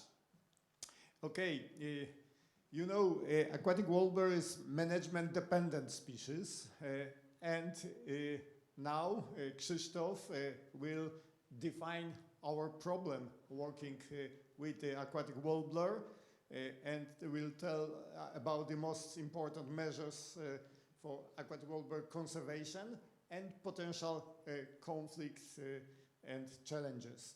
Krzysztof is aquatic warbler team leader in OTOP. He also coordinates the monitoring of aquatic warbler within state monitoring of birds, which is run by Chief Inspectorate for Environmental Protection of Poland. So, Krzysztof, floor is yours. Thank you very much, and hello. Well, yes, kind of setting the scene. The title of the presentation is Defining the Problem, the Most Important Measures, but also Needs, Challenges, and Possible Conflict Points, because as we know, if we do something in the environment, we often finish with some others that don't like what we do. So, looking at the aquatic warbler as an umbrella species for wetlands, we see that both aquatic warbler is an indicator of the good quality habitats, but also conservation of the bird and its habitats may serve those habitats and other species of birds, insects, plants, and other groups. Conservation of aquatic warbler, of birds, and conservation of their habitats are strictly connected, so we focus a bit about the conservation of habitats. We have some optimal habitats in good quality, which are obviously the easiest part. We have some suboptimal habitats, which we would like to be of better quality. And we have some unsuitable habitats, formerly occupied oftenly, but at the moment birds are not present there, and even the habitat is not suitable, cannot be occupied. And what can we do there? Altogether, conservation measures and tools may be similar for all those cases, but they will, in common approach, but they will differ in details. So getting back to this, those three kinds of habitats, or three habitats, to introduce them. The optimal habitats are the mesotrophic, slightly eutrophic fans. Most of us know that they are good quality, good water level, slightly eutrophic or oligotrophic, water level 1 to 10 centimeters, so the water level is very important for aquatic warbler, we see it often. And according to BirdLife International, in strongly eutrophic habitat, the species is more or less dependent on human management to maintain open habitat, while in poorer areas, water table variation may be sufficient to maintain suitability. And water table is the clue, because in most cases now we don't have water on those areas, so there are in worse quality, and the water will be the main issue. But beside this water, other issues will occur. And on those optimal habitats, we can face usually the highest densities of aquatic warbler, the most stable populations, and the highest numbers. Getting back to those three, suboptimal habitats are those with a worse condition. Lower water level or lacking water, former habitats of good quality, but now overgrowing with shrubs, with reeds, with clumps of shrubs. Also, as I see from the monitoring, the calcareous fans with Cladium mariscus are now suboptimal habitats, which I think changed in recent time, because formerly they were rather good quality and highly occupied by aquatic warbler. And some other habitats where usually we see lower densities of birds, in some cases quite stable populations, in some cases there are ephemeral occurrence of birds depending on the habitat quality in the particular year. And then finally, those unsuitable habitats like this in Miedwie Lake, nearby the Miedwie Lake, which was formerly occupied by aquatic warbler, but now it's overgrown and I think dehydrated. There's often lack of water, some meliorations, some other issues like reed, like shrubs, like wrong way of mowing of use. And in result, there's a bad quality and aquatic warbler disappeared from there, and sometimes we think it may be even irreversibly, and in some cases there is a possibility to restore the population there. So basically those conservation measures, I will list them shortly, and then I will focus on some aspects. The extensive use, like mowing or grazing, the biomass management, which is a consequence of this mowing and will be a very important issue in many cases, because after mowing we have the biomass and we have to do something with this biomass. Habitat restoration, like initial measures, which should be followed by normal use, proper for the area. Then hydrological management. I place it not on the first place because I think we talk a lot about water and need of water, and I would like to say also about other things, not only the water management, which is the basis of most issues. Establishing and keeping the protective areas like Natura 2000 and placing aquatic warbler in there as a protected species and one of the most important species in the area. Then payments and subsidies, which are the engine for conservation in many times. Changing the law, because sometimes the law is not very well protecting aquatic warbler and its habitats, and the changes should be provided to make it better.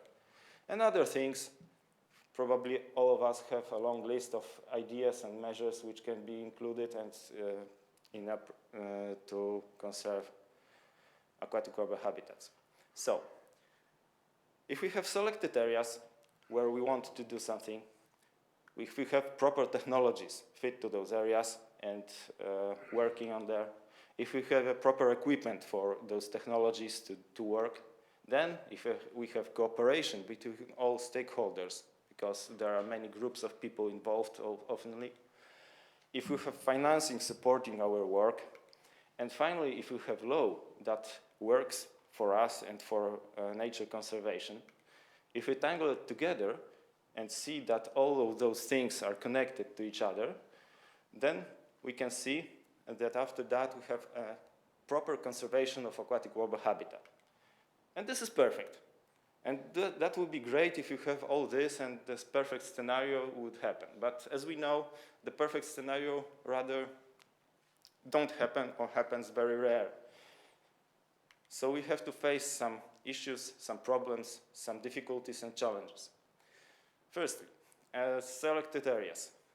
As we know, in Lithuania and Poland, we projected some stepping stone scenarios which include both occupied now areas of aquatic warbler, historical sites of the species, and some projected areas that would be as stepping stones between them and increase connectivity between those areas. So we think we have it, but really not. We include there some optimal habitats that are to be kept in the proper state, and just to keep it as well as they are. Some of them will need some conservation as they are suboptimal habitats and will need not to be worse than they are, but we would like them to be in a better quality. There are some unsuitable habitats that we would like to restore, and we have to do some initial measures and restoration to make them suitable for aquatic warbler. In every case, we have to know what is necessary at the site. So projecting the map, we should also check it in the field to see what we need exactly at the particular site and then project the activities there. For example, in Life for Aquatic Warbler, we aim to restore historical sites, and this red arrow points one of them. So we prepare tools for further conservation, because restoration is one step, and then keeping it at the restored condition is the second. Often it generates costs, requires time and work. And sometimes the very easy solutions are possible, and it's good if they are included in documents, in law. For example, in one of the important sites for aquatic warbler in Wisna Marsh, very easy solutions increasing the water level are included in the species site protection plan. which is also focused on aquatic warbler. And it's good to have them and good to see them. Then we should have proper technologies. So they should solve many issues at a time, because often we don't face one problem or one thing. We have the whole environment to be managed. They should be effective. They should be adequate to the conditions. They should be cost efficient, because always we don't have as much money as we need. Possible to implement, and the biomass. The biomass, it seems to be an issue in many ways. We have some challenges here. Lots of knowledge and experience already gained, but it should be transferred, shared, and all involved should know what is possible. Many solutions can be found and implemented, so not everything is invented. Sometimes we need to find some technologies, some solutions for our problem we have at the moment. And we have to fit the method to our reality, because sometimes it's a good idea, but not good enough to be properly working at the site. So exchanging knowledge is a key and also is a challenge. We have to cover large areas, which often requires a lot of work, a lot of funds and methods, technologies that can cover those big areas. I see now, for example, in Poland, something that I call intensive extensive use, meaning we extensify the use of the land, for example, delaying mowing or mowing once in a year, but after the time of the start comes, we do it as fast, as intensive as possible to gather the hay of the best quality. So the day comes, all machines in the field. It may be a risk for the environment if it's too intensive, even if delayed. Small steps require lots of work and money, like hydrological measures. For example, to build one small dam on the ditch, we need, for example, months or years of preparing documentation, permits, projects, and other, to just set up one building. And the risk is that we need to secure future conservation of the area after we start, for example, working. We need proper technologies. We can have the safe and precise, expensive and efficient, but very well. We have technology which is expensive, requires heavy equipment, very specialized equipment, but it's more effective and can be used in a large scale. We can have quite a cheap and quite large scale and effective technology, but it may be dangerous and have a large negative impact in some cases. As we heard, for example, in Belarus, it's a good solution and it's legally available, but I don't imagine it would be possible, for example, in Poland or Germany. And in some cases, we have the habitat which is quite okay, and only thing we have to do is to monitor it and keep it as it is. And maybe don't act, don't do anything, just if it works, it works. And still the biomass. In those technologies, we also have to solve the biomass problem as it is at the particular site. The equipment. The equipment should be available and serviceable. Both things are important because we can buy a machine and then we have to service it because it will break down anytime. And always it will break down in some moment. Should be safe for the environment, should be effective and suitable for the needs. For example, this pellet facility on the picture was very effective, was quite good, was serviceable, but was too big for the needs and didn't work very well for that case. Some solutions exist, some need to be just need to be implemented. This is one of the cases in the LIFE for Aquatic Warbler that we know some solutions and they will be implemented in some areas. Some solutions wait to be invented. Often the compromise is necessary, and the compromise also includes the costs, because costs are one of the biggest limiters of our work. Exchange of experience may help, and we should remember that economy can kill almost any idea, because if we have a great idea but there is no economical reason for this, we can have it, but we cannot implement it often. The idea may be good as a concept, but then harmful for the environment, not only for aquatic warbler, but for other parts of the environment.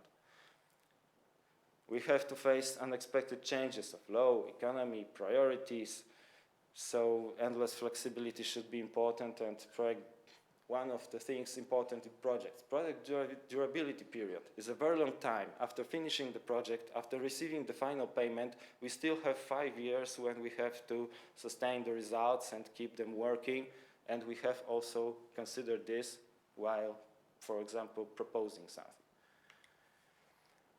So as we can see, we can have a great equipment, best for the habitat, but almost impossible to use it in the large scale. We can have kind of compromise which is implementable in the large scale, but for example, the machine is for the one and only use in this situation.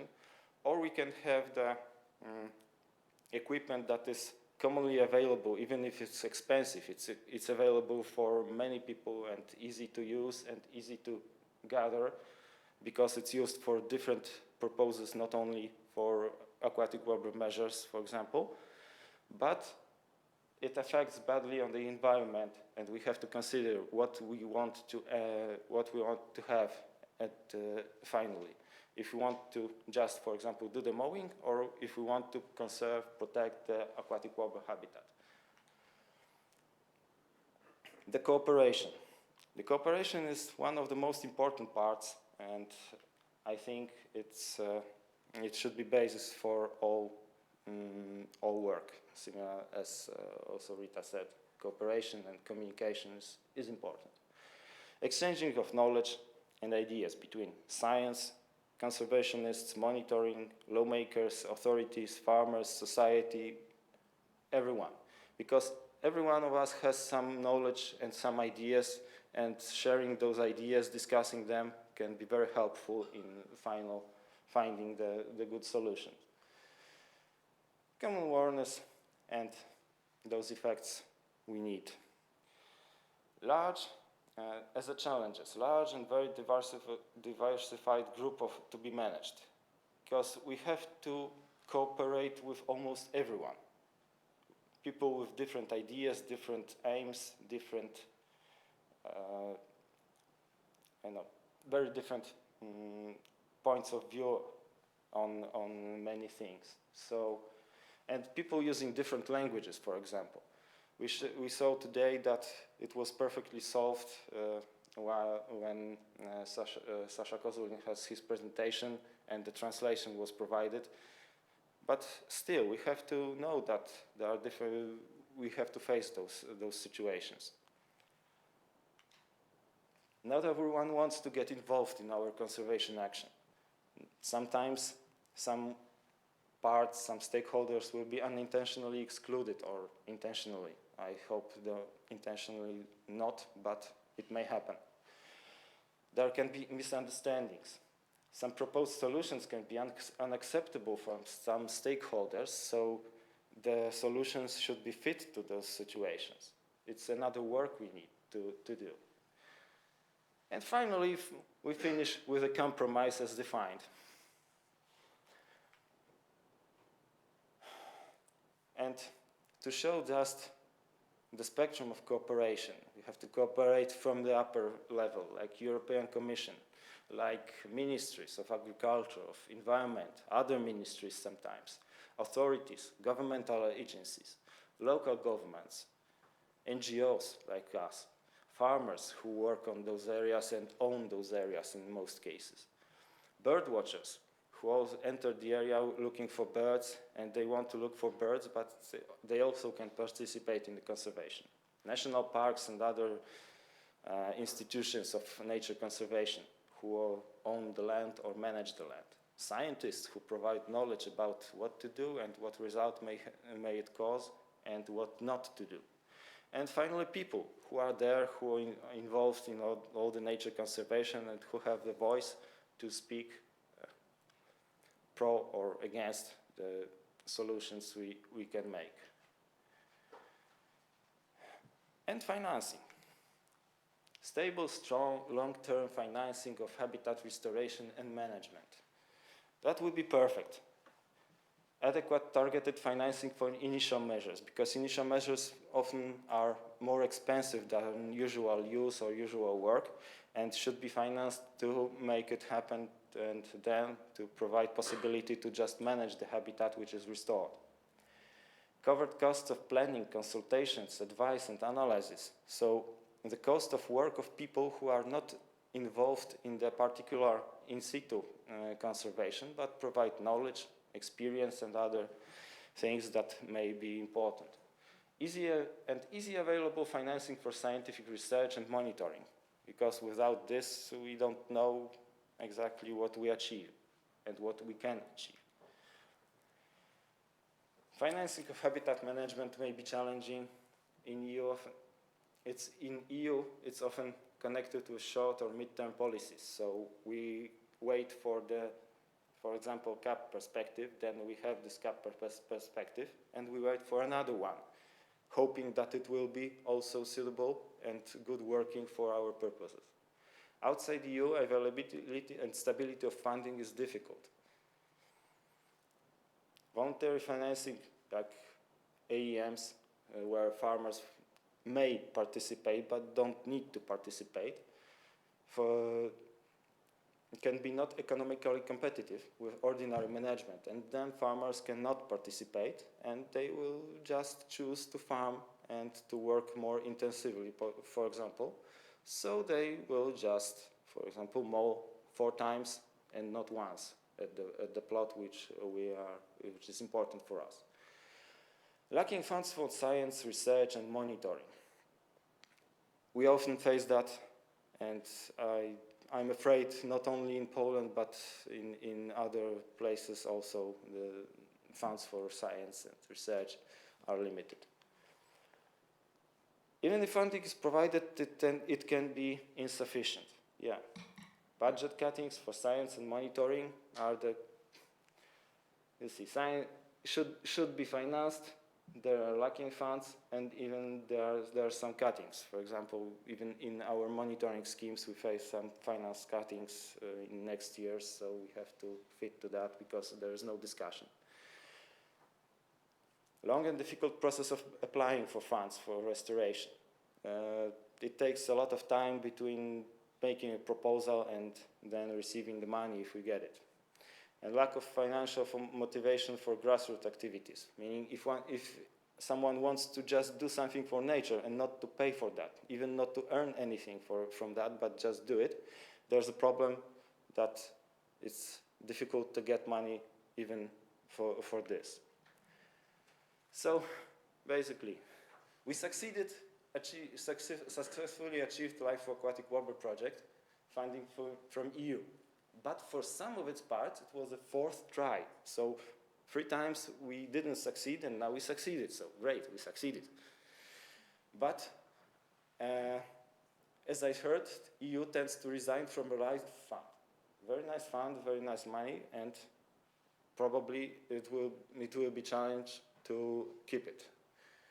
We had no problem to achieve the national co-financing in Poland, and I hope in other countries also the national co-financings were not very difficult. In our case, recently we have some problems with that, so this is a good situation. In Poland, in Lithuania, there are agri-environmental schemes dedicated for aquatic warbler, which is great. It's one of the best long-term and large area financing for habitat conservation, but the amount of money per hectare is often too low to motivate farmers. More, for example, in Poland, we have an eco scheme to promote water retention, but it's about 58 euros per hectare, like 2 ballots of hay. So I don't know where's the motivation. The budget of aquatic warbler in Poland is almost the same in last 10 years and will be a bit lower in next time. but we are happy to have the state monitoring at all. Yeah, we are. And sometimes it's possible even to get a research grant for aquatic warbler. Sometimes. So as you see, you start the work at 9, screen the news, screen the emails, the mood level comes to the coffee at noon where you just sit and think what to do then. The law. Stable regulations would be nice to have, focused on nature would be nice to have, climate crisis and biodiversity crisis together should be. 5 minutes. Okay, I hope to fit. Nature conservation regulations consisted with agricultural policies, so it would be good that what we need to do within AEMs would fit what we need to do to conserve nature. Nature conservation should be a priority protected areas, I think. It's not so that obvious, unfortunately. And got good quality, up-to-date protection plans for protected areas. We're working on that, and it goes differently in different cases. We face different political approaches. The different political parties have different view on nature conservation. The law can be complicated or very complicated. Very long time from the initiative to the regulation. We can wait, and then we see the battle. Political compromises, lobbyists, and other factors affecting the final regulations. So we have a good proposition, we have a good idea, and then finally we see what we see.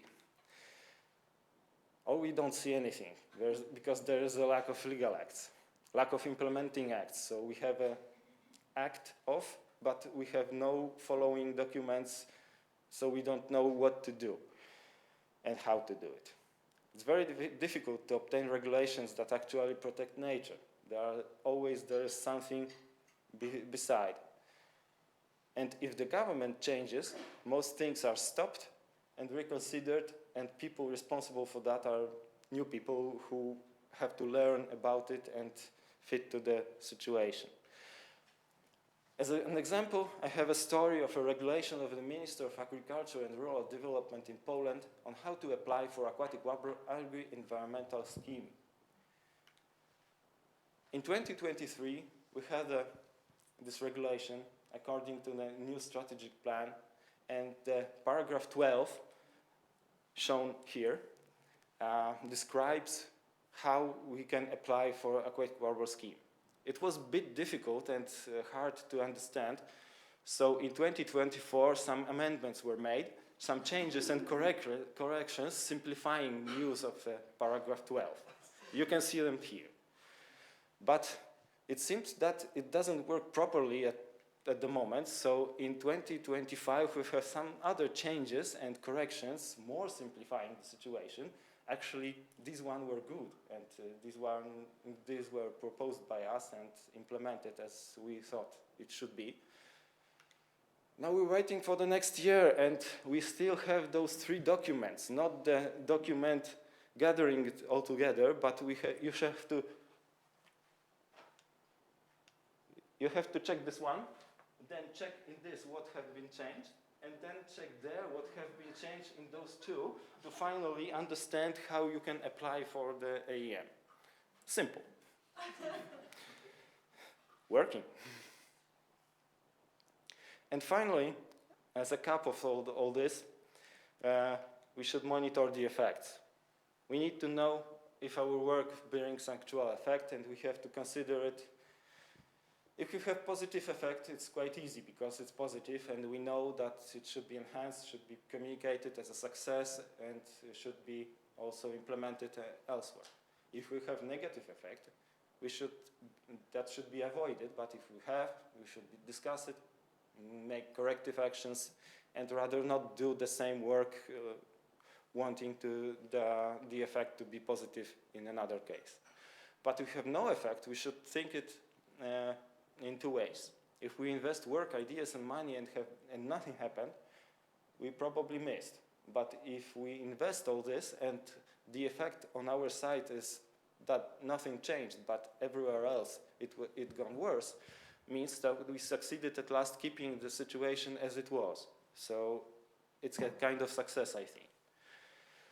So properly tailored monitoring is necessary. Also scientific research is necessary, especially where the monitoring cannot reach the results that we need for assessing if what we do is okay. Of course, it generates costs. Of course, it generates need for scientists and specialists. The monitoring should be long-term, which is difficult due to financing and due to those specialists and all the work. And the results should be widely discussed to properly conclude the actual effects. So we should share those results and think about them and from different points of view. So we have the final conclusion if what we do is really working. So we're still on the way to the best measures of aquatic warbler conservation. I hope in this session some of them will be discussed, some ideas will be shared. We have to cooperate, so share those experiences, ideas, solutions, also share problems, because sometimes if we mention the problem, someone else can say that, oh, we have a solution for that, try this. I didn't know, so now you know. Not every idea will be sufficient everywhere, but it's worth trying, so I hope it will work as such. Thank you very much.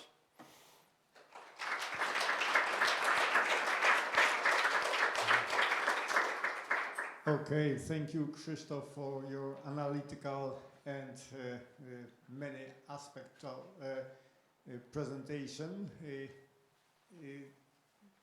The floor is open for questions or comments, or everybody are just already tired.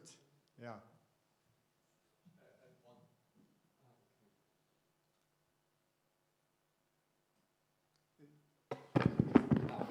Okay, just a comment. I like it that you still kept your irony and the good mood, and you can still laugh on it when presenting it. I'm also glad that coffee helps to turn the mood up.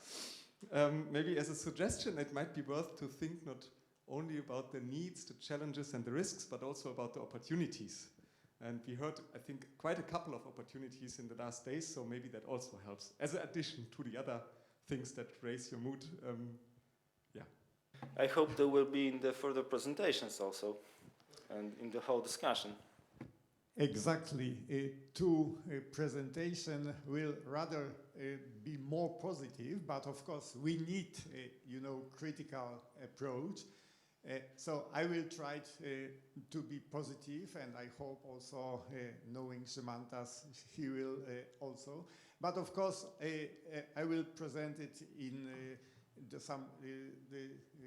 historical approach. Okay.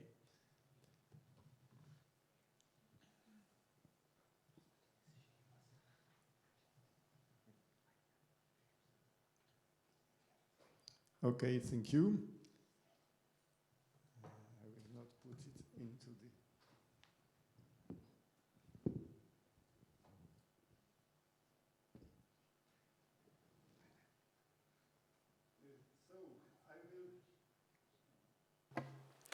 I will just now tell some historical perspective about the large-scale habitat restoration.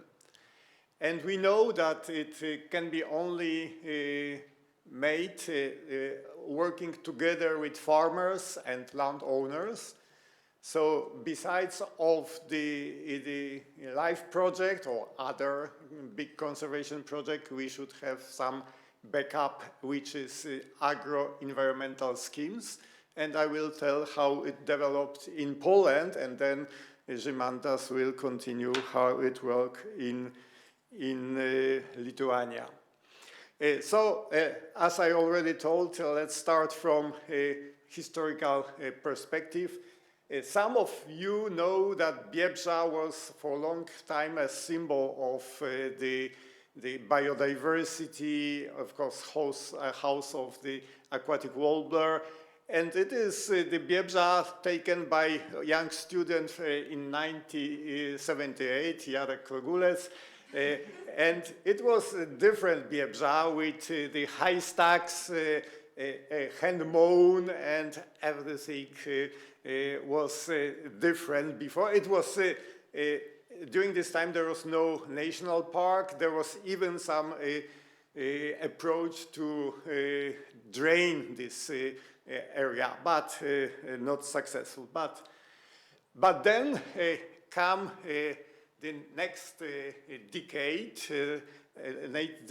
with the political and economical changes, and we face quite a different challenge. I mean, the hand mowing, hand work, horse carriages was already abandoned, but the national park, which were established in the beginning of 90s, faced the other problem with succession. You know this, of course, how it works.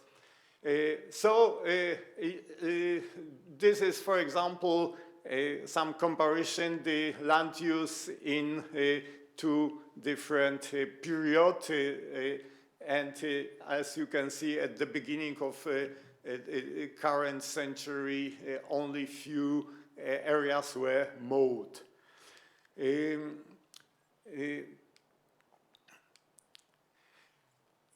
At the beginning, when we joined EU at 2004, there was the first approach to establish agro-environmental schemes, and there was even one agro-environmental package, the hand mowing, because we knew that the hand mowing is the good, have a very good result for biodiversity. But the problem was that nobody wants to enter this package. It was too hard for 21st century guys in comparison to previous century. So we should develop new approach, and it was developed in Poland, but within, in fact, the knowledge of Aquatic Warbler Conservation team and other conservationists within two LIFE projects. First was conservation of aquatic warbler in Poland and Germany. The project was coordinated then by Lars Lachman, and then there was so-called Aquatic Warbler and Biomass project, which was coordinated by Darek Gatkowski. As you know, the effect of this first LIFE project was the new technology of mowing. You have seen several times already these machines. What was important? In 90s, the national park, like Sasha told, also in Poland, we have exactly the same situation. The national park has just one tractor, and of course, large areas to mow. And it was definitely impossible to do it just national park. National park should not have, you know, tens or 20 tractors. It should be different approach. And I will tell you later. But then the new technology of mowing was, of course, based on these snow grooming machines who has very low pressure on the ground. And there were different approaches. So first was, of course, scrap removal by hand, where it is possible. Then with smaller scrubby area, there was the mechanical removal and different way of cutting and removing of biomass. So during this LIFE projects, we tested different methodology, which were more efficient, less impact on the habitat, but not always it was possible to avoid. Another very important step was to lease the area of national park to farmers. To avoid this effect of just one tractor for a national park, the area were leased to farmers, and they can enter to a newly established agro-environmental schemes for aquatic warbler or for birds at all, which can be implemented in the national park. This is very important also from the legal point of view, that the farmer which is leasing the land from the national park can be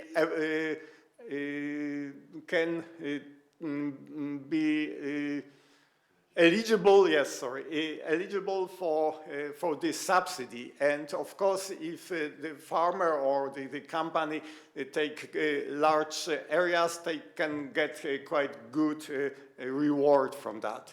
So in effect of this project, we managed to make management on the large areas, and big areas of Biebrza marshes were mowed during this time. But of course, we know that we are managing the habitats of aquatic warbler, but we were not sure if this management has a good effect on the aquatic warbler, especially on this on the productivity. So within the second LIFE project, we asked Justyna Kubacka for running the study on effect of mowing on productivity of aquatic warbler, and the study proved that the best habitat conditions are during the second year after the management of the parcels within the project. So in effect, we also, during the monitoring of aquatic warbler numbers in the area, we noticed the increase of the population both on Biebrza and in future also in the whole Polish area. But of course, we introduced the heavy machines in Biebrza, and not always it was possible by the national park to monitor the activity of different machines, which sometimes, and in some areas quite often, make damage of the habitats, especially in this area where in fact there was not necessary regular mowing every year or every 2 or 3 years. So then there was a modification which required to hand mowing, but of course using of special machines for that, and still some parts of Biebrza are now under the hand mowing obligations. But of course, for long-term sustainability, we need some incentives, and this was the agro-environmental schemes which we prepared for aquatic warbler habitats since 2009. First scheme within the programming period 2007-2013 was quite general. It was the so-called protection of the bird habitat package, which include aquatic warbler, but also wader species, lapwing, godwit, red shank, and curlew. But it was enough for farmers to be attractive to, for example, to lease the land from Biebrza or to work on their own land when they have, of course, the area where there was suitable habitat for aquatic warbler. Within the project, we issued special leaflets which were distributed through farmers. We also make the trainings for the farmers within the center of the advisory for farmers. There are the good network of advisory centers in Poland, and we work together with these centers and make a lot of trainings for farmers and also for the experts who prepare these agro-environmental programs. We, of course, make it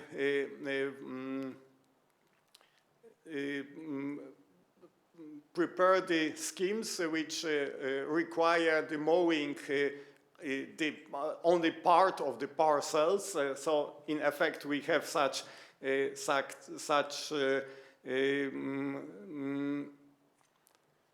pictures of the fields where aquatic warbler on the peatlands were distributed.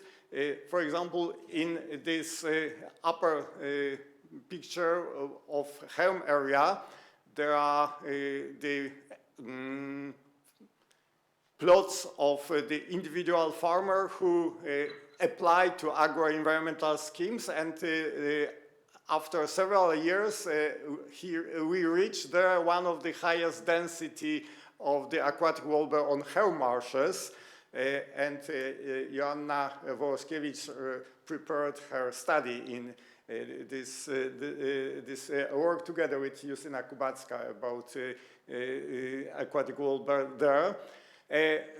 And still it is one of the richest, with the highest density for aquatic warbler in Helm marshes. Anyway, for short term, just after the LIFE project, we have a good increase of the population on this area, resulting of the mowing within LIFE project and then subsequent agro-environmental schemes in larger area. In the meantime, there was a study run by Janusz Kloskowski, but also Franciska Tenenberger, Piotr Marczakiewicz, and others, about the optimal habitats of aquatic warbler in Poland. And it was, of course, has some consequences of our discussion about the next programming period for aquatic warbler. And then we can reach a very targeted scheme, not general for birds, but for meadow birds, but also for a special package for aquatic warbler. And we prepare for new programming period this targeted aquatic warbler scheme. It was prepared by OTOP team, but then agreed and of course approved and then put into the national legislation by Ministry of Agriculture. So we agreed that first of all, the most important is just late mowing, and it was also some kind of compromise, because already during this time, Justyna pointed that she regularly can find the fledglings after 15th of August, but we should compromise, and it was discussion with our Ministry of Environment that if we would delay the mowing too much, then the farmer uptake will be very low. So it is this 15th of August is still some compromise we should approach. And then we agreed that some areas, like for example in Biebrza, the mowing can be just very low intensive, and we can mow some land every 7 years. So this 15%. But for example, in Rozvaro, I mean in Western Pomerania, we need more intensive mowing, and then we can mow even every year, or 85% of plot each year. So this was our assumptions, and then we put, of course, some other requirements like biomass removals, deadlines, grazing, and so on. What are the conclusions of these previous periods? It was starting since 2015, based on previous experience of advisors. What is important, what was necessary to enter the environmental scheme is the farmer should have, of course, the agro-environmental plan, but should also have expertise prepared by expert ornithologists who prove that on this particular plot there are aquatic warbler breeding. Of course, I can make it more detailed information, but now it's just this. So, in effect, we have well-targeted aquatic warbler scheme, and which, for example, allow sustainability of the conservation projects and allow the large-scale long-term habitat management.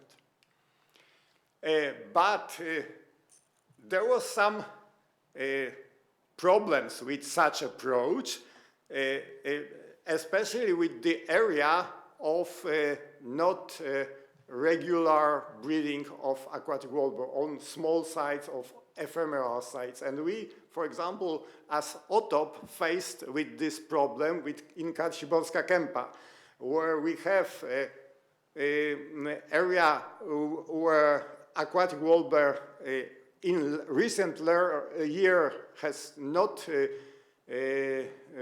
bred and was not recorded.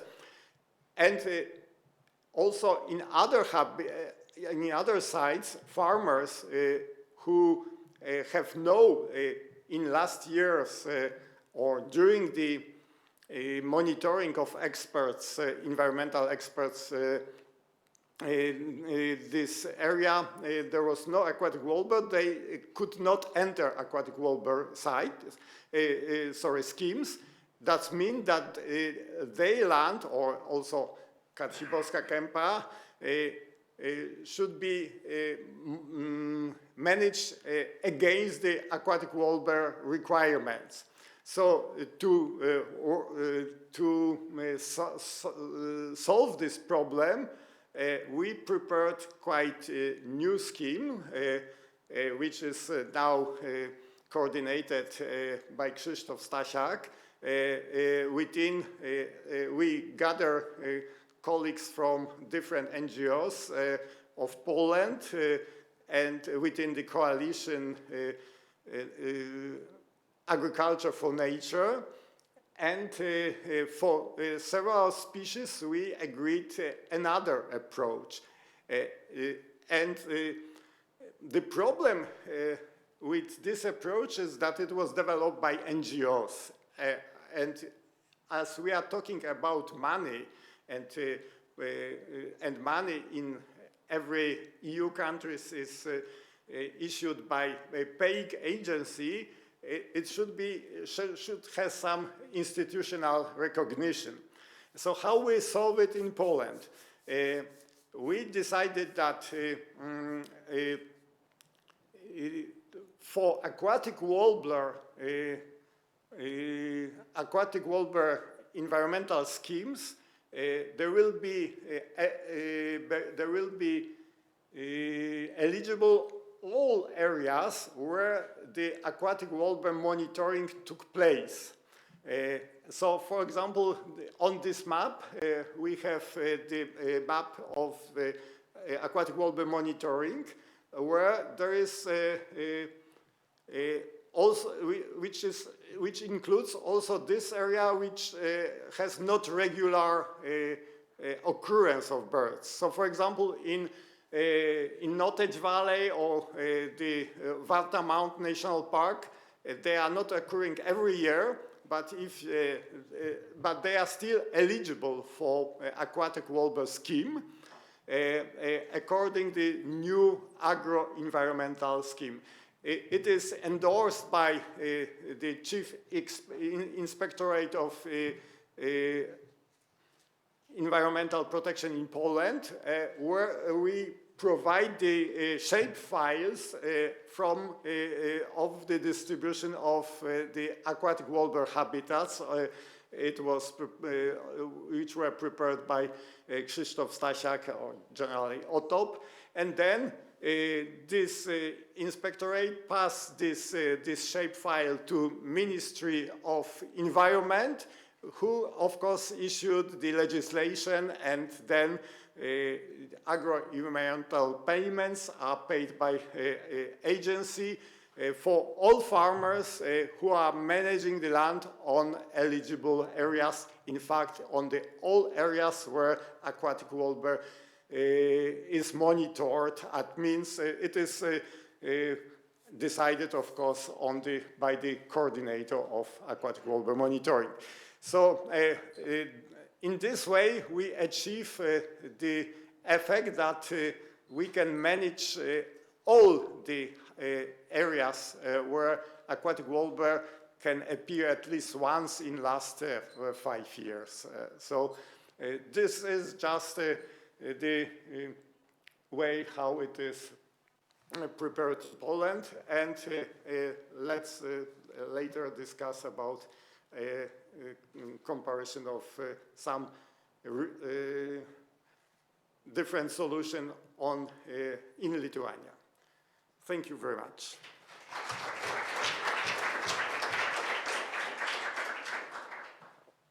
And of course, the floor is open for questions.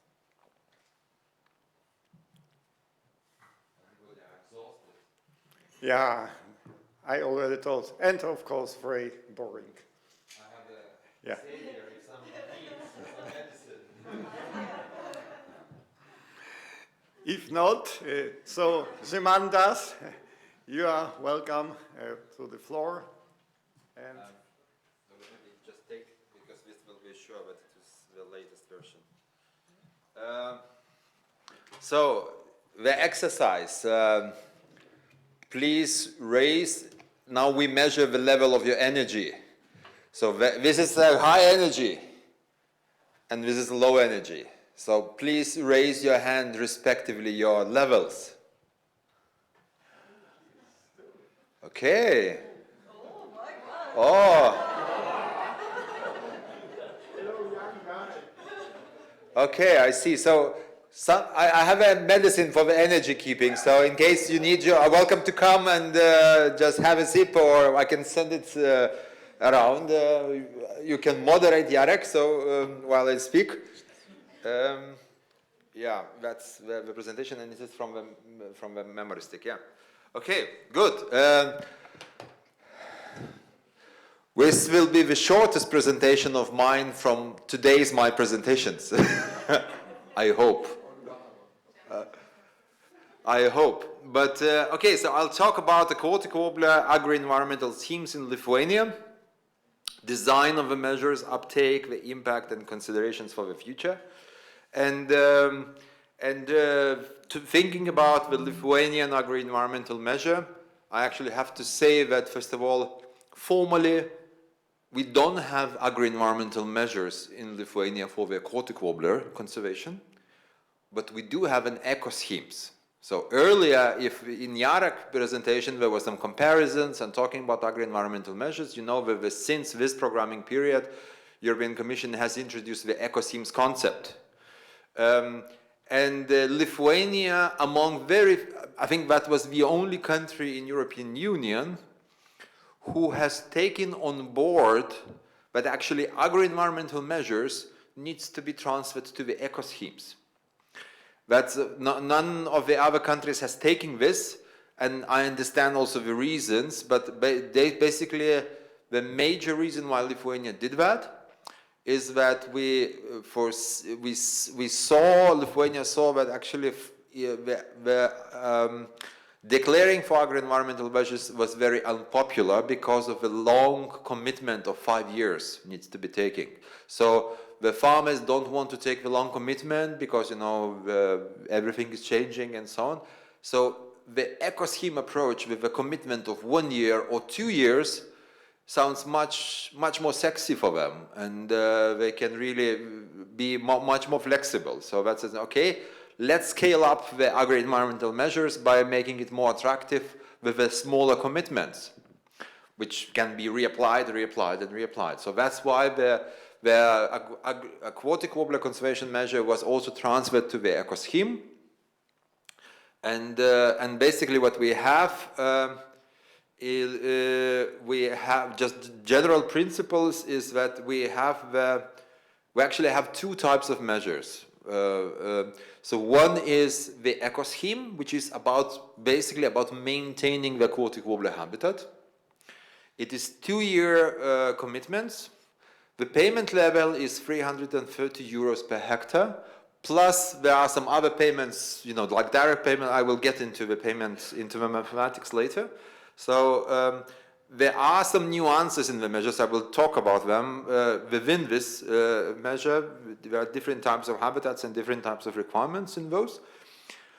Then we also have so-called non-product investment measure, which is foreseen as part of the rural development program. So the eco-schemes are coming from the first pillar, which is also a challenge because not necessarily all wetlands are eligible for the first pillar payments. So aquatic warbler eco-schemes are coming from the first pillar. From the second pillar of CAP comes these non-productive investments for the restoration of the aquatic warbler habitats. Not only aquatic warbler habitats, other biodiversity, other habitats and species too, but also aquatic warblers. And it has been originated from our early proposals in 2015, where we had specially aquatic warbler designed measure. Another thing to say that it is not possible to declare aquatic warbler measures anywhere in Lithuania. It can only be declared in predefined regions, which are largely designed by this man sitting around that table, looking at the historic records and looking at the suitability of a habitat and so on. And this year we have combined, I'm just trying to quickly, around 7,000 hectares generally eligible for the aquatic warbler payment. And it is divided, I will get into so-called two types, natural and just translating from the CAP, not from our bubbles vocabulary, but from the farming of vocabulary, natural and semi-natural meadows. There is one type, and the other type is wetlands. To translate it in our vocabulary, natural and the first type, natural and semi-natural meadows, belongs that habitat type, which is alluvial meadows, with highly fertile alluvial meadows. You remember this nice picture which Susanna showed, designed by Francisca's PhD about the bird and so on. That's the one which needs active annual management, preferred early mowing, because of a high being eutrophic. And the other group which belongs there is also a fen mires, which are not entirely restored. Like Tyrrhai, for instance, in some patches of Tyrrhai or in some patches of Žuvintas, which are non-productive fen mires, generally supposed to be, but there is still quite a lot of reed there, where you need to involve annual mowing, because if you just do very extensive management, then the reeds will expand. So this grows into this group of natural and semi-natural meadows. And this wetland is non-productive fen mires, where you really need to do as little as possible, more or less. But you still need to do the mowing. Yes, I talked about the payments. And just talking about now about this eco-scheme for maintaining the aquatic warbler habitat. Some key basic principles, the same as in 2015. So no plowing, no fertilization, no pesticides use, no drainage. And then there are other two moments. The farmers need to keep the records about the mowing, grazing and grass removal in the journals. That's part of the obligation, and they must have it. If they are checked, because also part of the payment comes from filling these papers. But initially we did have grazing up to one cattle unit per hectare. Later it was reduced to 0.3 cattle units per hectare. But then we realized that actually in practice you cannot really control the grazing density. And the farmers are misusing quite a lot. And they're declaring 0.3, but the fact what we see in the fields is much more intensive. And it has a negative impact of aquatic warbler habitat. And then eventually it was decided to restrict grazing, which was maybe on one side the right thing to do, but it is also a problem. I'll talk about it. Yeah? You can see a map from the IX declarations. This is Alka polder. And I already mentioned, I think in the year 2000 or something, 80% of aquatic warbler singing males were singing in the agri-environmental measure declared plots. Most of them were aquatic warbler declared plots. So you can see in this map, the blue dots are aquatic warbler singing males, and the blue plots is the aquatic warbler measure. Yeah? Getting into a little bit more in detail. So the grazing is restricted. So we don't talk about grazing in aquatic warbler areas now, for now. And when we have the mowing requirements. In the Lithuanian eco-scheme, as well as it was in the earlier measure in 2015, we have two mowing regimes in these alluvial meadows, or the areas which are fen mires, but still they have still quite some reeds still available, so they need to be annually mowed. So there are two regimes. Early mowing, which starts on 20th of June, a kind of compromise with the farmers because they need fodder, and would be better to have it 1st of July maybe for some wading birds, but that was kind of a compromise to motivate them. And then the late mowing starting from 15th of August. The way how it is defined which is late mowing and which is early mowing is very complicated and difficult to administrate, but it works as follows. So we do have all these areas are monitored every year as full counts, and all singing males are mapped by the monitoring experts, basically by our team, by Žydrūnas mostly, and then there is the expert later draws, based on the first count singing males, draws the border around, dedicated for the late mowing. And then these borders, drawn by the expert, are uploaded to the declaration system. So farmers, I think by 15th of June, only know actually which area of the land they will mow late and which area they can mow early. So it is always, the farmers are not certain, it's kind of a lottery. that how much area I will mow this year, and for that they get the relatively high payment. At least it was high in 2015 period, but since it was not upgraded, now it is not anymore so high. But that is a difficulty for the farmer, and that creates also another interesting effect, is that if you look into the alka polder, for instance, here, and you see the singing males, and you can imagine, I think these red lines are designed for the late mowing. And the farmers who are really doing farming there, they need fodder. So our experts are meeting farmers in the field, and they're meeting the requests of the farmers. So they want to participate in aquatic warbler conservation ecoscheme, but they don't want to have aquatic warblers there because it means late mowing for them. So if they would be happy to declare, but rather to do the early mowing, you know? So it is a challenge, but we are not really motivated to have a bird. Of course, our experts are very objective, but it is a problem, because quite more and more farmers saying, okay, I mean, like in the alka polder, for instance, they say, I don't have a chance to mow early for my cows. I'm going to drop participating in this measure. Yeah, another aspect which is introduced in the ecoscheme, that 20 to 30% of declared area should be left unmown. And this not comes originally from aquatic warbler conservation needs, it comes from the other ecoschemes, for the other biodiversity, from the other species, but since it is sitting in the ecoscheme package under the same measure, then this measure also is relevant for aquatic warbler. And this is the aspect that our farmer opening in the beginning shares, that she's rather skeptical about it, and I think I can also confirm it when we talk about the alluvial, flooded, nutrient-rich aquatic warbler habitats.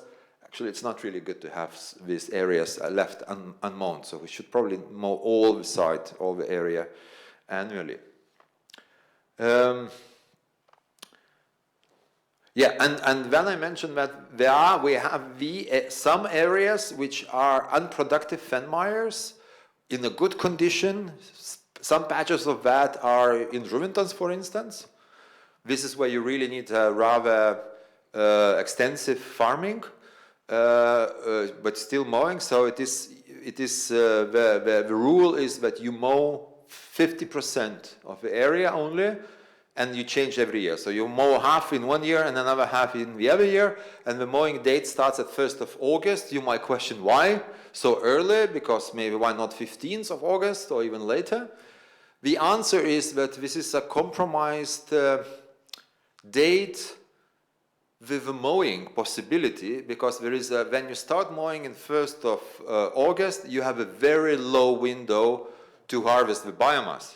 So basically you have 1 month to do that if there is good weather. Later on the water level comes up, and then you cannot enter and so on. So that is the reason why, and if you need to do it like 200 hectares or 500 hectares, and you have only one tractor, I mean, 500 hectares is, for one tractor, is full season of work. So this is when it's a challenge. This is why it is 1st of August.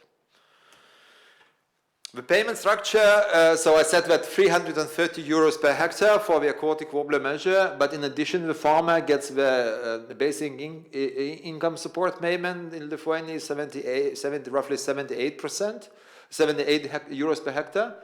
And also most of aquatic warbler habitats also are in the areas, LFA areas, the less favorable land areas, where they can get a payment under the areas of natural and other specific constraints payment, which can be up to 48 euros per hectare this period in Lithuania.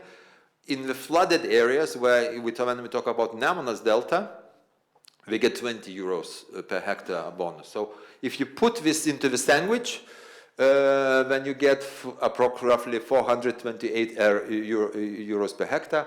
On top of that, you get all these other other payments for the first hectares where everybody receives, you know, for the first 10 hectares one sum, for the next 10 hectares another sum. And then if you are below 40 years, then you also get a young farmer payment. I do not get this payment anymore, unfortunately. Talking about the uptake, the level of the uptake. So here in the graph, you see, we looked at the statistics, the declarations of how popular are our measures. And you can see that the line shown that, you know, it became really popular, and then there was a drop down. And what are the reasons? We need to question also, I think, the reasons to the farmer, but I suspect there are a few reasons. I mean, one thing is that when it started, it was a 5-year program, so you had to take 5 years obligation, and through that, they could not cancel it, so they had to participate. And it was the first experience, so more or less everybody wanted to participate, and then they are locked in 5 years. And then maybe we're not so happy, and after 5 years were gone and no obligations, then they dropped it. That could be one reason, and partly there was the reason. I think secondly is that when we see if the whole area is only late mowing and late mowing and late mowing, but the farmer says, my cows don't eat trees. I need to have food for cows. So even I would love to participate, I like the payment, everything, but the cows are hungry, so I must drop it. So there are quite a few farmers who's dropping the payments because of that, because it's too big area design. So I need a question, but maybe we need to optimize it somehow and to leave smaller areas for late mowing. I don't know, that is a question of seeking for the compromise. And another thing is, Rita mentioned about the crisis communication and some political aspects and negative attacks on the aquatic warbler and, you know, big money for the small little bird. That has also an effect on the payments in the sense that on one hand, our example inspired other measures for other species to be included in the ecosystem, which is nice. But on the other hand, it was in the previous programming period that was the most expensive measure, meaning the highest payment level, and politicians at the Ministry of Agriculture did not dare to, for the next programming period, to increase the payment, which is also because of inflation, naturally you also need to increase. In addition to that, looking into the sandwich that can go together, there were a few options. In last programming period, we could also participate in Natura 2000 payments and get another 70 euros on top. Now you cannot put it together under the eco scheme. So at the end, for this programming period, all the measure payments has increased. And if you look at the final result, at the end result for the aquatic warbler, actually it has decreased.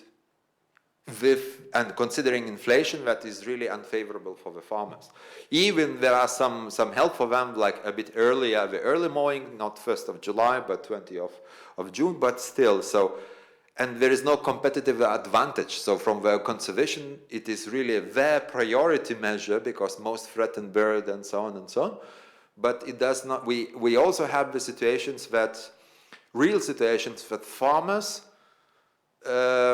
saying that, okay, I have another measure, which is a extensive wetland management eco scheme, where I can receive 40 euros less, but I don't have this fucking late payment, late mowing.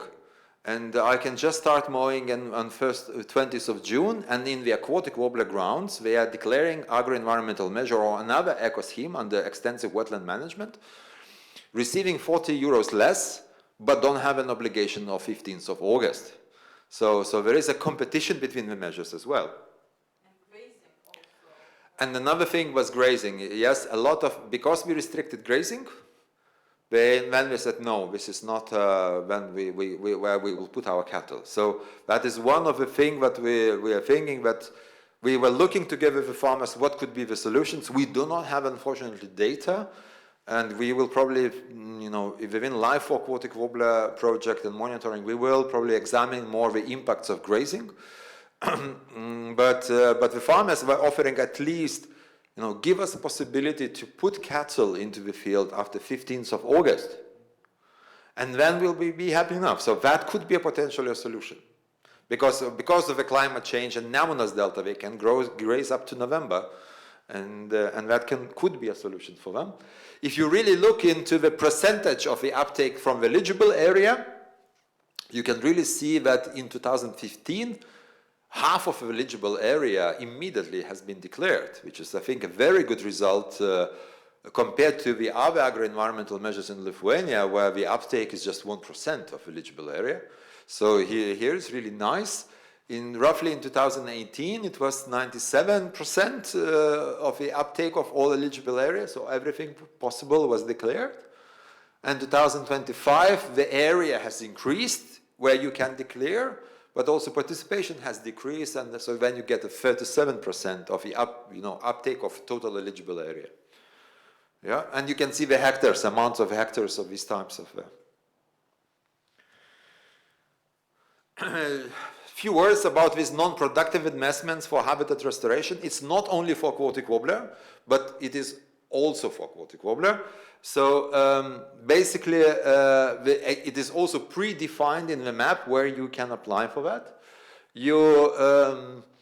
The applicant needs to have a paper from the protected area administration from the authority that actually defines what you are going to do with that and what you plan to cut, to mow. You can get maximum eligible support per applicant per programming period is 70,000 euros, so pretty a lot, and it can be financed up to 100% intensity. So you can get really substantial money.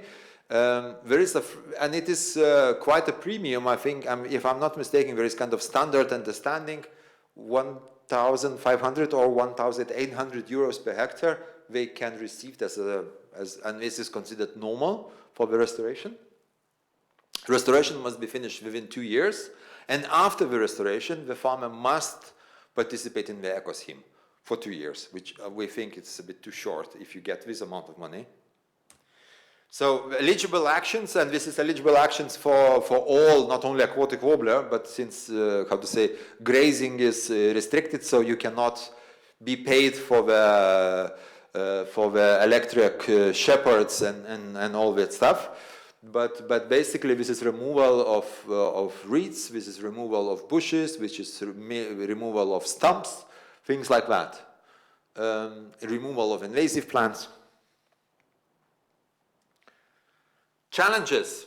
I already said payment is too low. Really, payment is too low, and we are at the moment calculating with economists and looking into different scenarios.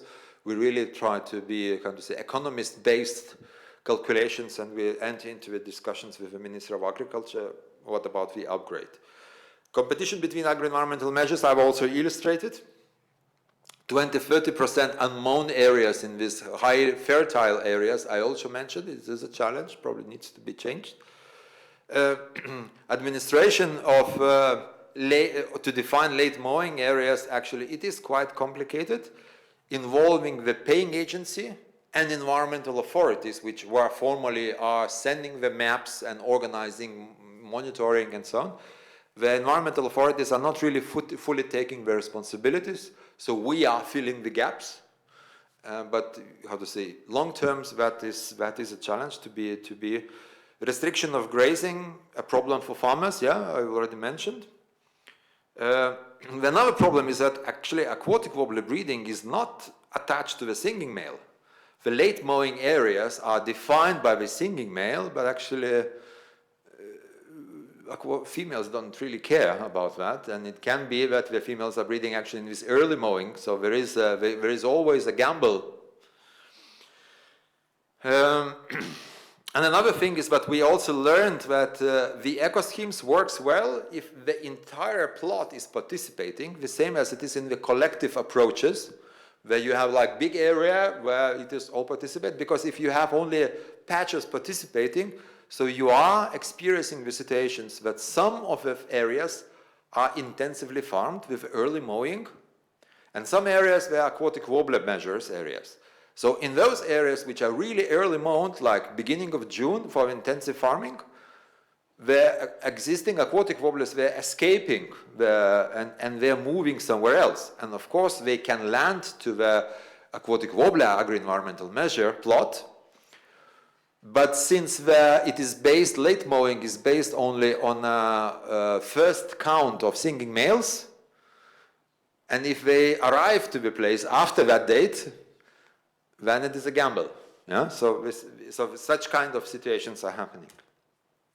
And I think that's the final slide, the ideas for future improvement.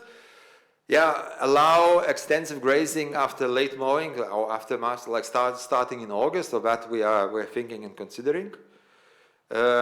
We think actually that it would be a good idea to change the payment structure more closely to the result-based principles, you know, result-based agri-environmental measures, where you're paying for the result.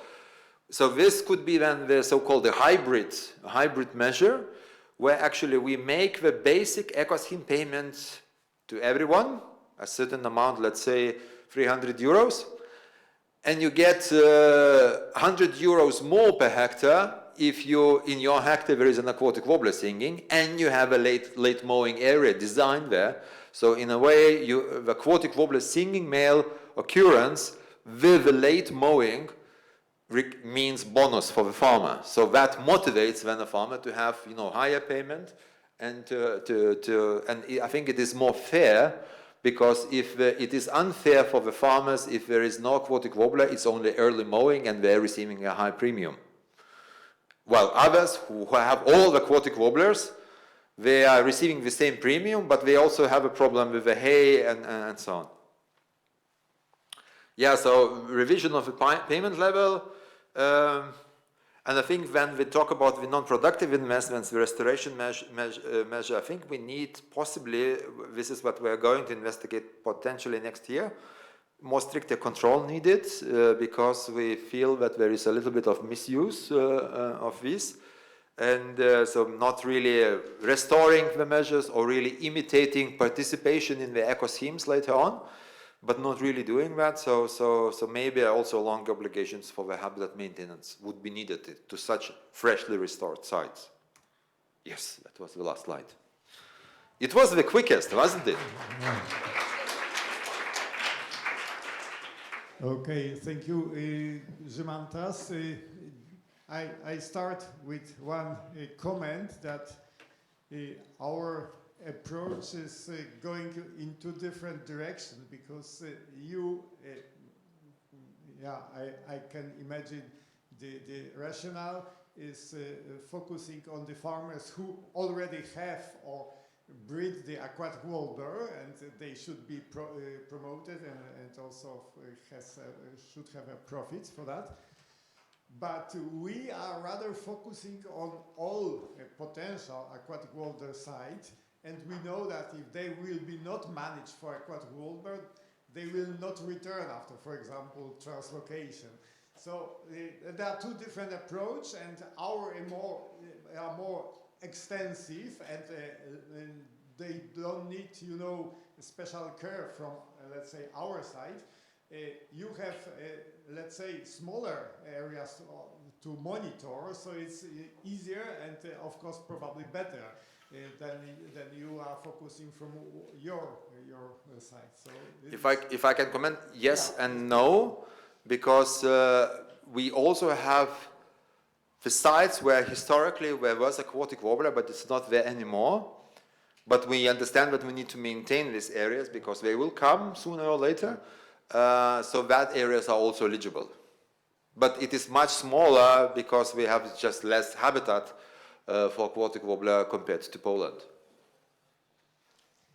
Okay. Any comments or questions? Krzysztof.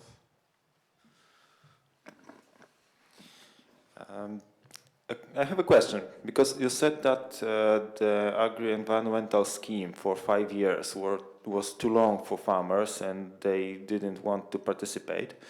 So when they have to participate for 2 years and those 2 years end, do they participate again in the same scheme or do you leave it?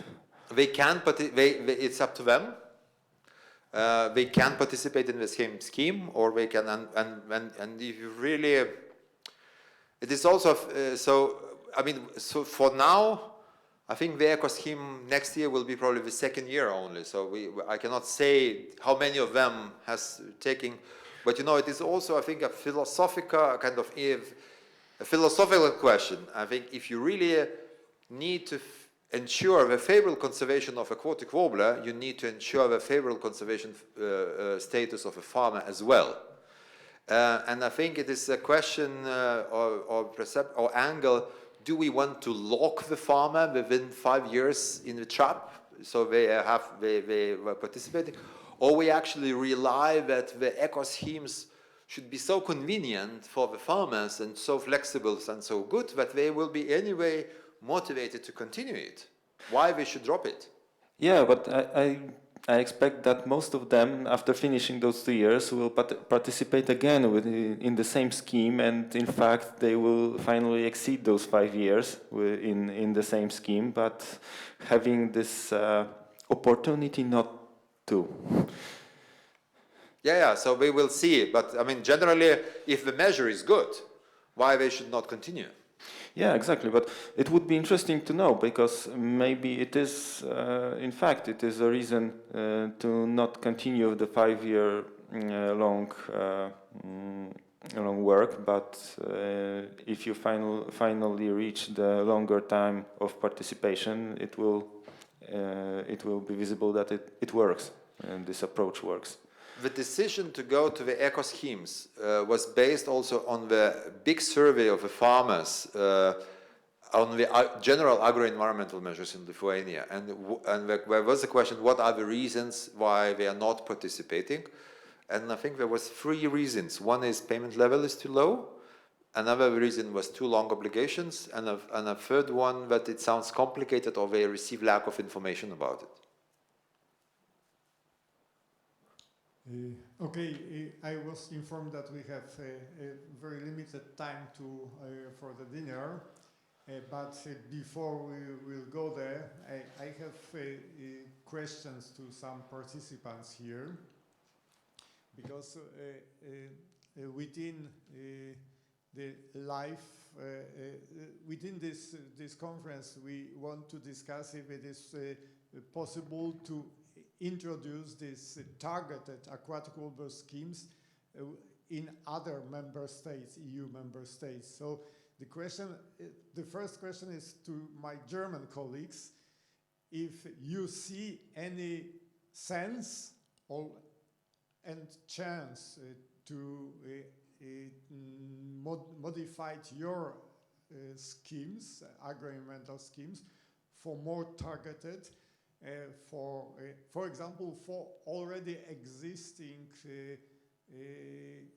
for the areas which are in this project, and then can be continued after the life. So the question is for, I don't know, Martin? Or,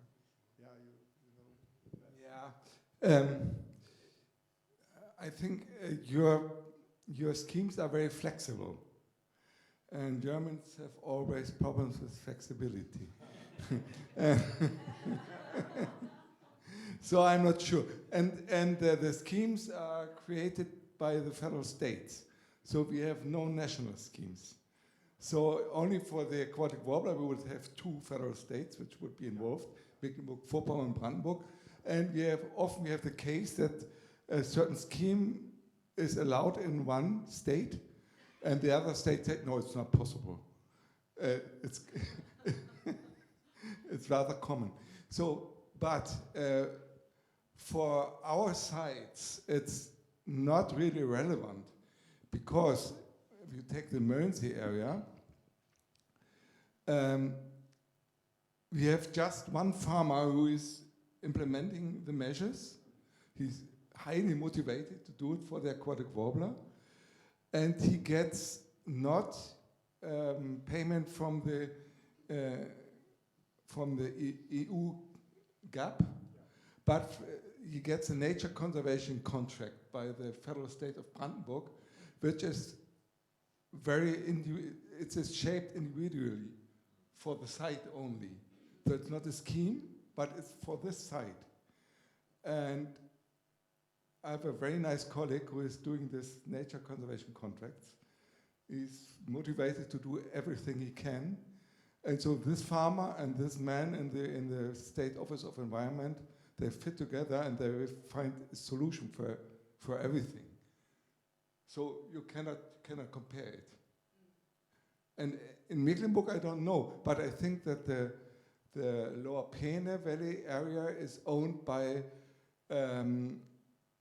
our partner organization, Nature Conservation Lower Peene Valley, it's the name, where Franziska is in the board.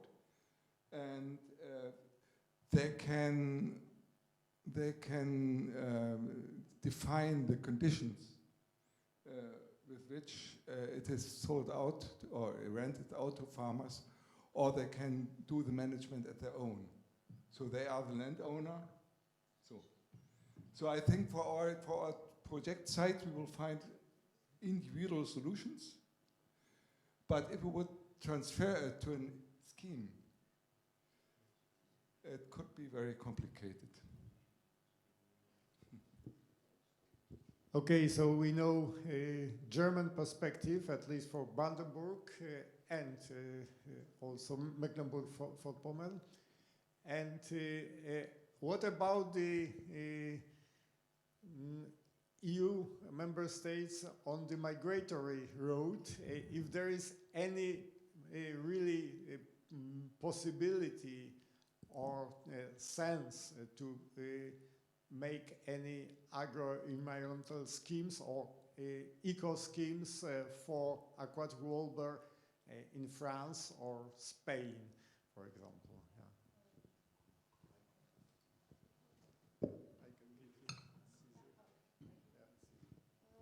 Yes, we try to make a agri-environmental measure for aquatic warbler few years ago. We made a proposition to the ministry, and the proposition was not accepted. So we don't know really why. Probably because it's too difficult or too concentrate only on one bird. A bird's only in migration, so it's difficult to. We have some solution with late mowing, but it's not easy, not enough paid, lesser than 300 per hectare. So we don't have a lot of agriculture taking this solution. But each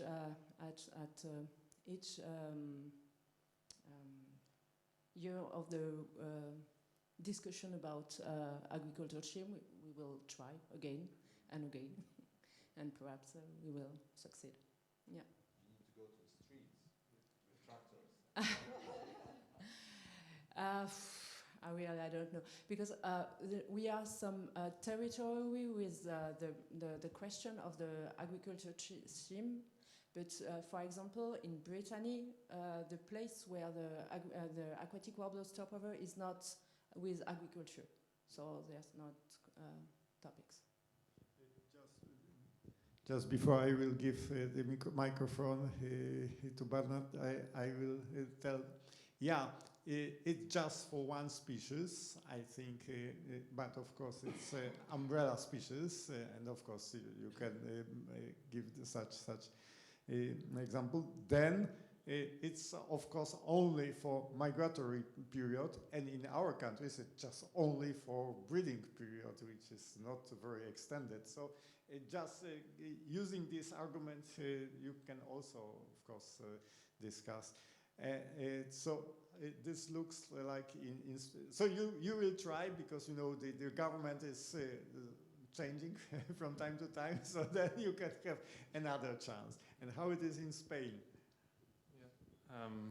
I'm not super knowledgeable about this topic, but my impression is that we have a similar problem, since the species is only migratory, and it's the population that we can find in Spain is not very well surveyed, so we don't really have a confidence on the numbers of individuals we can find there. It's not really kept even in our catalog for threatened species. It's protected species like so many others, but it's not threatened or not considered to be threatened. So this is one of the things we need to change with LIFE AWOM. We will definitely try hard. And then we also have this thing that aquatic warblers occur mainly not in agricultural lands, but in sites that are already have some protection, like natural parks. Actually, it's in 2 natural parks. So it's a place that already has the importance for so many other species that use this habitat, like Bailun's crake or mustached warbler or other species considered of importance. So many biologists in the natural park already take this responsibility to keep the habitat proper for the species. So maybe it wouldn't be so relevant in this case to have these schemes. Yeah.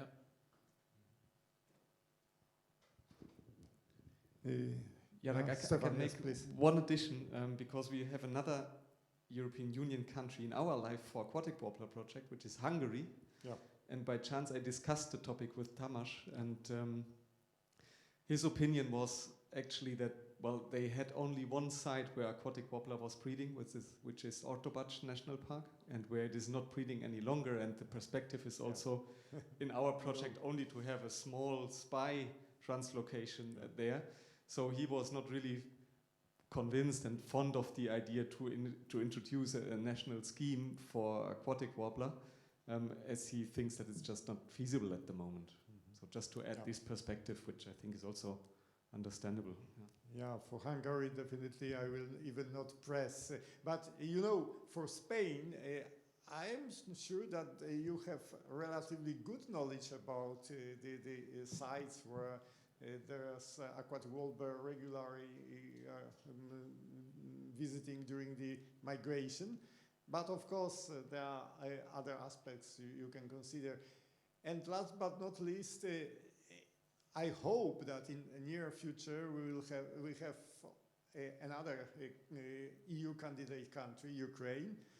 And so, Oksana, I understand that it is important to consider that in some days it is necessary to work together with the Ministry of Agriculture, like we have done.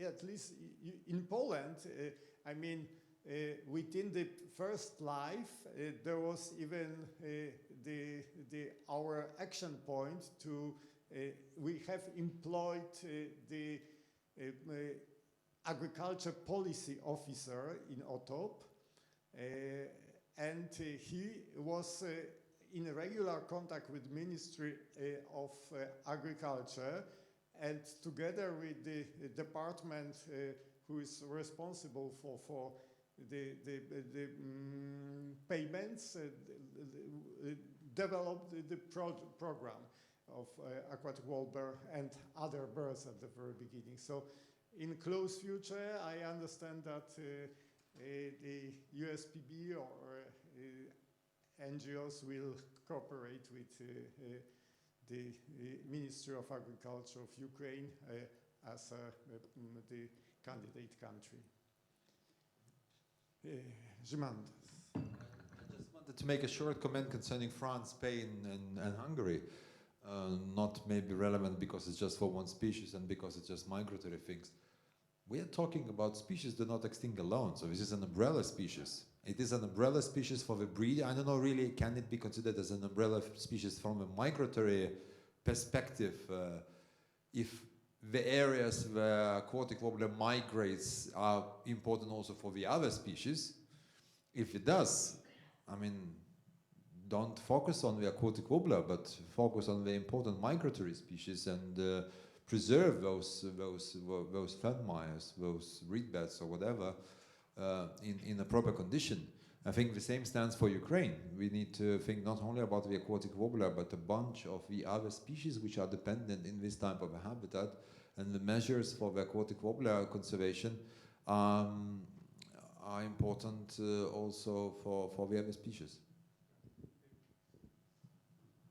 In fact, it was the reason why within the first our agro-environmental program we include all species which are breeding on the wet meadows. It includes, you know, some combination. It was the lapwing, red shank, also corncrake, and aquatic warbler. Not very perfect combination, but in this way we can, for example, mow and remove the shrubs on the area.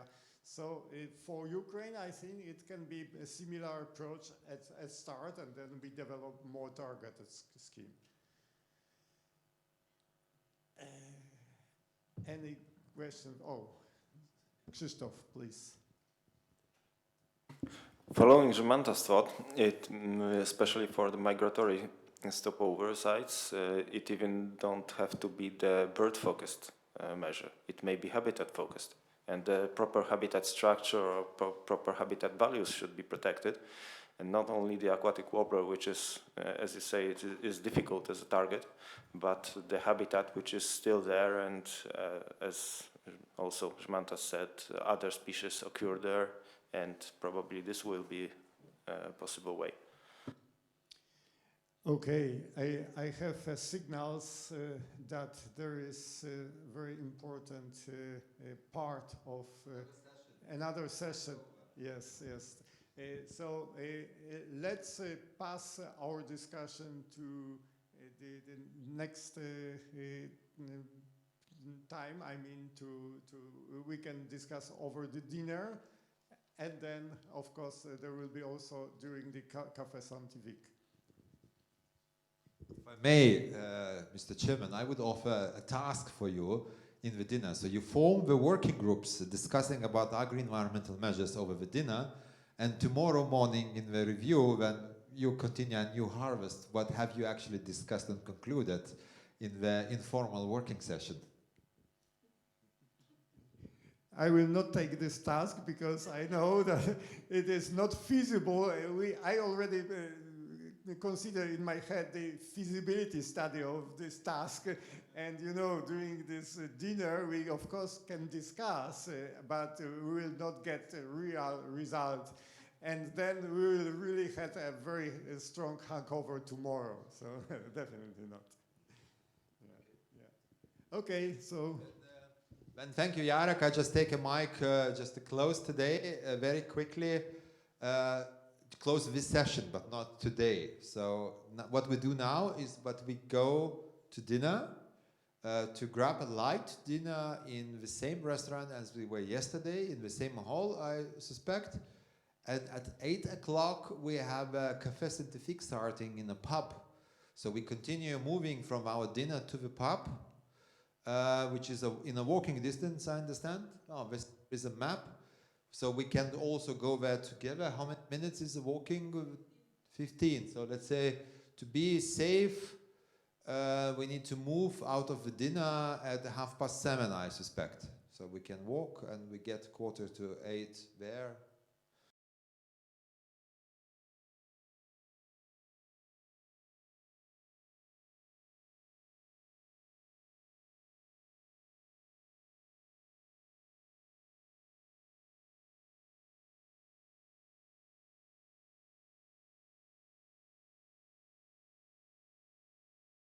Today, don't worry, it will not be so intensive as yesterday.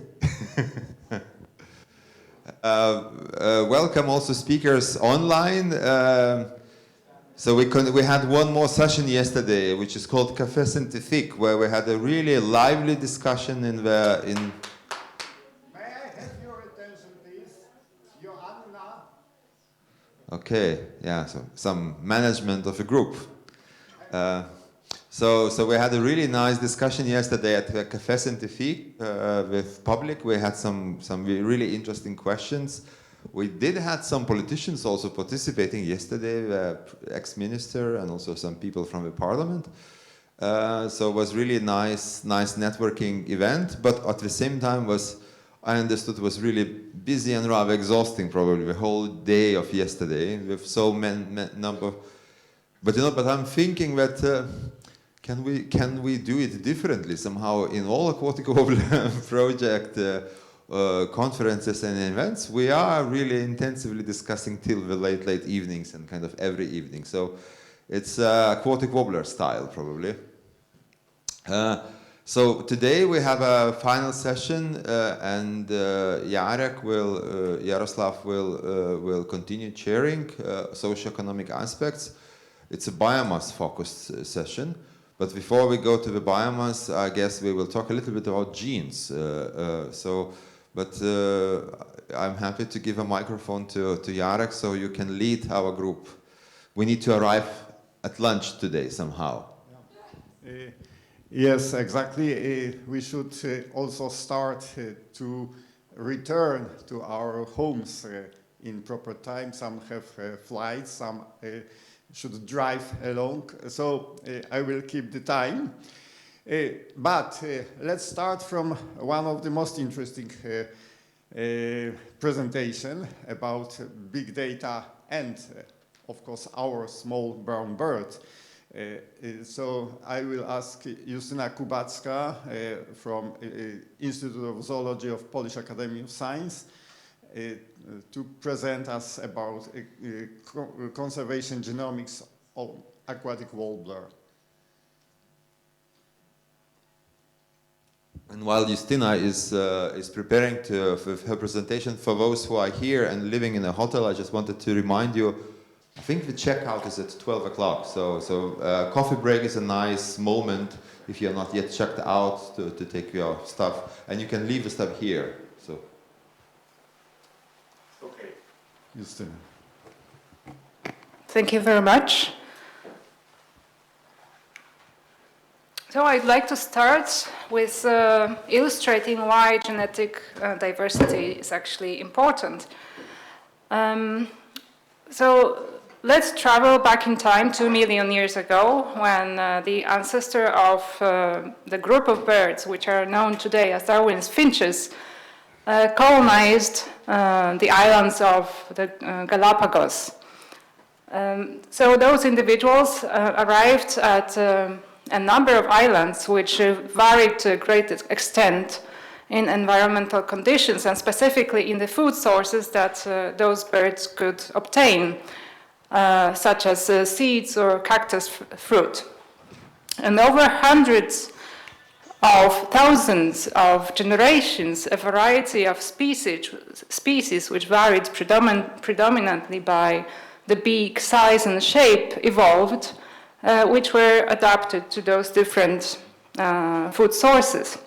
And this would have not been possible had it not been thanks to the initial small standing genetic variation which was there in the population of birds colonizing the islands, on which the variation that was heritable and which was linked to the survival and reproductive output of the birds and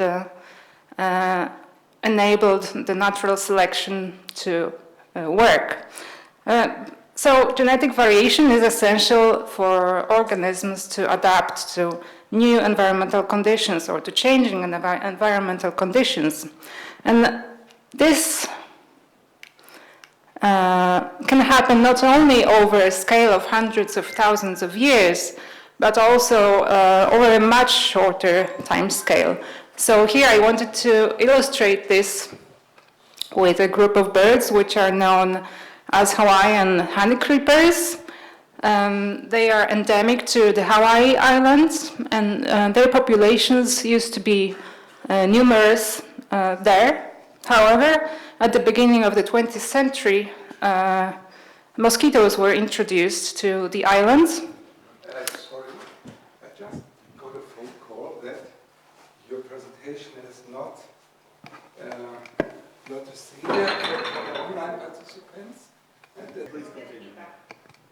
Okay, so at the beginning of the 20th century, mosquitoes were brought to those islands, which carried plasmodia that caused avian malaria in birds. And of course, the Hawaii cane creepers had not evolved with this, together with this pathogen, and avian malaria decimated their populations. But in the Hawaii amakai, in a lowland population of this specific species, it turned out that some individuals are tolerating this disease, and their reproductive success is not, and survival are not different from a mountain population of this species, which did not encounter avian malaria. So over quite a short period of time, those birds, thanks to the initial standing variation or perhaps some mutations, were able to adapt because natural selection could act on this genetic variation. And the whole population recovered thanks to those individuals.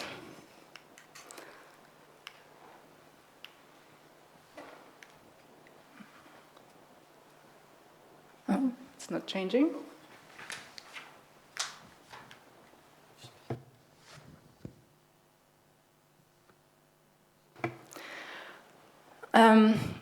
How is genetic diversity shaped?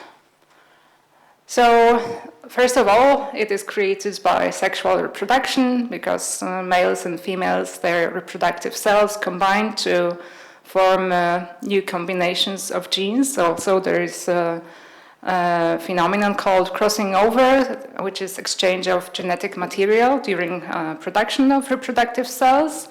And this way, genetic material is shuffled.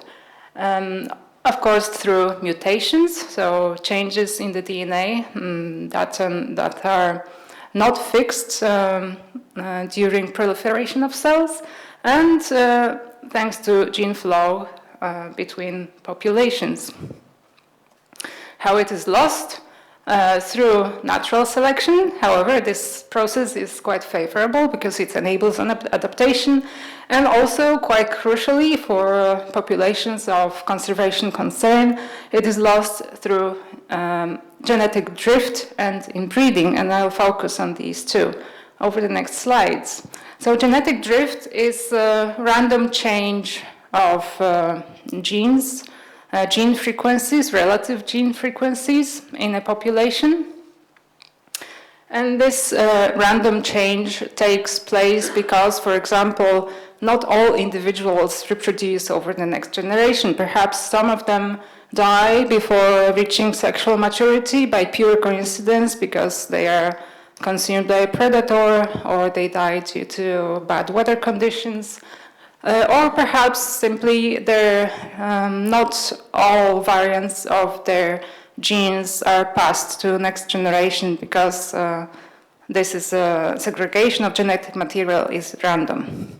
However, in a large population over the next generation, so here this is a population of organisms which vary by the gene coding for the ribbon, color of the ribbon, and over generation, because the population is very large, a representative fraction of the individuals pass their genes to the next generations, and even if some variants of the ribbon color are rare, they're mostly passed to the next generations because the population is very large, and the different gene variants, although they fluctuate in relative frequencies, in the long term they remain stable as long as the population is very large. But the situation is completely different in a small and especially isolated population, where the random factor, the importance of the random factor increases, and over generations not all variants of the genes are passed, and some are lost on the way, and gradually genetic variation is being lost.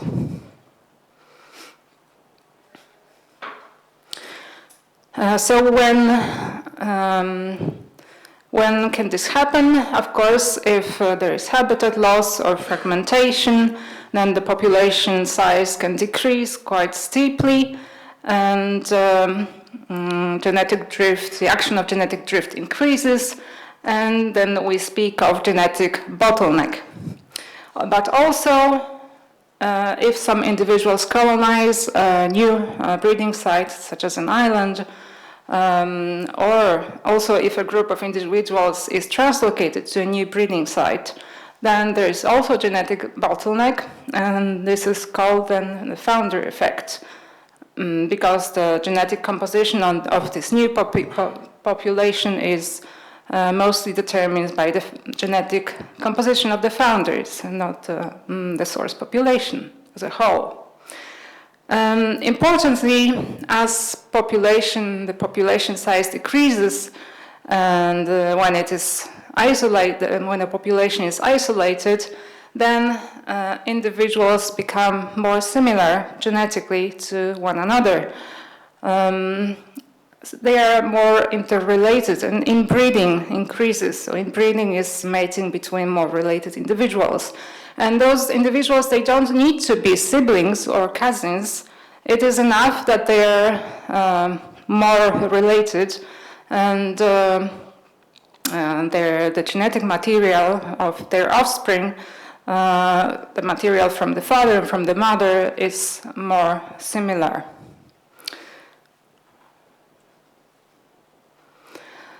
Inbreeding, because it uncovers unfavorable genetic variations such as rare lethal diseases, is harmful to individuals and also to populations, because it acts on important traits that determine reproduction and survival, such as sperm quality, the survival of offspring, especially at the embryo stage, and short-term breeding success, as well as the lifetime breeding success, and also adult survival.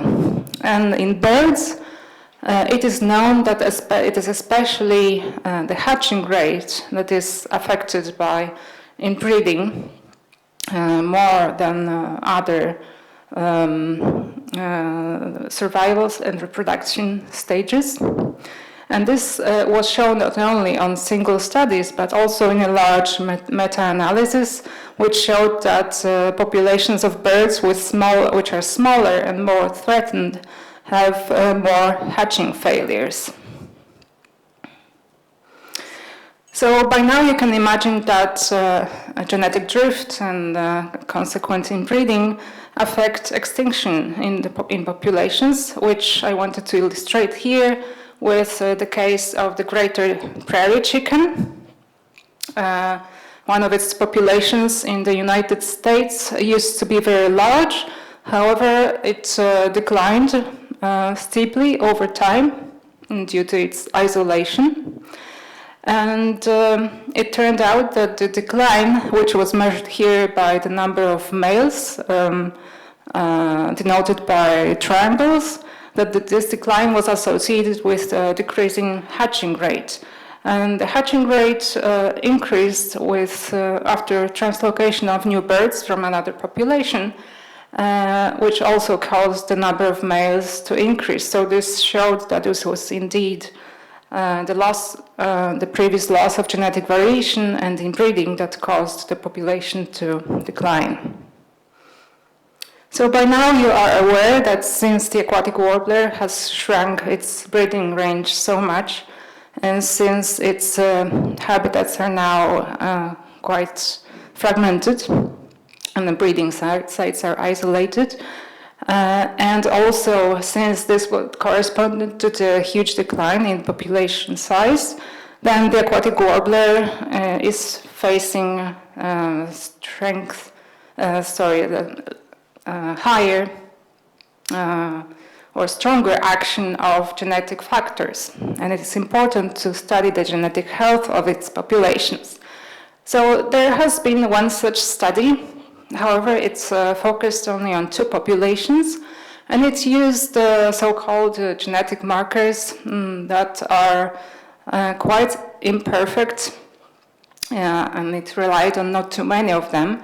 So its results are difficult, especially the results concerning genetic diversity, are difficult to compare with other studies, and their reliability is not very high. So and more studies were needed, which would cover more populations and use better genetic markers, denser genetic data.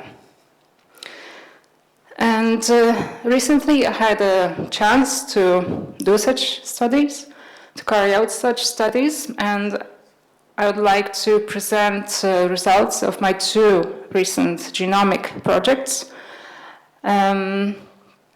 These 2 projects used 2 different techniques. So the first one used whole genome sequencing, which is basically getting knowledge about nearly the complete genome of the individual, and so it provides really dense data to analyze and really accurate insights into the genetic health of populations.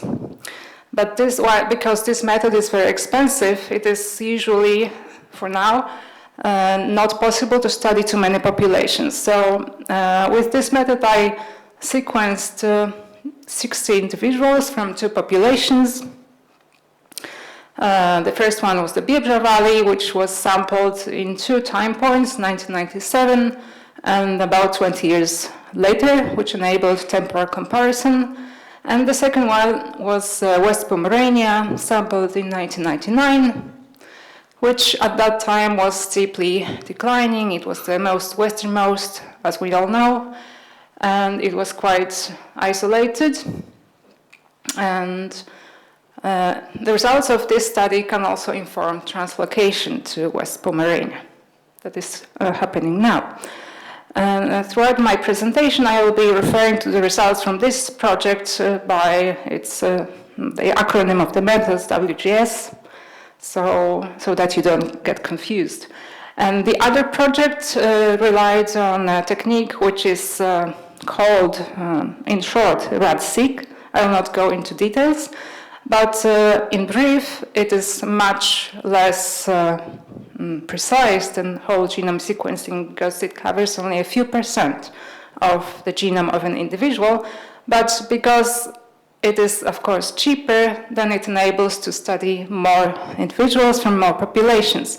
And here I used an impressive collection of samples from the nearly complete, or actually the complete recent breeding range. So, of course, from the core metapopulation and the more remote populations, including Western Pomerania, Hordobash, and Supi and Uday. And I also was able to use 2 samples collected in 2000 in Omsk, in Western Siberia. So with these 2 projects,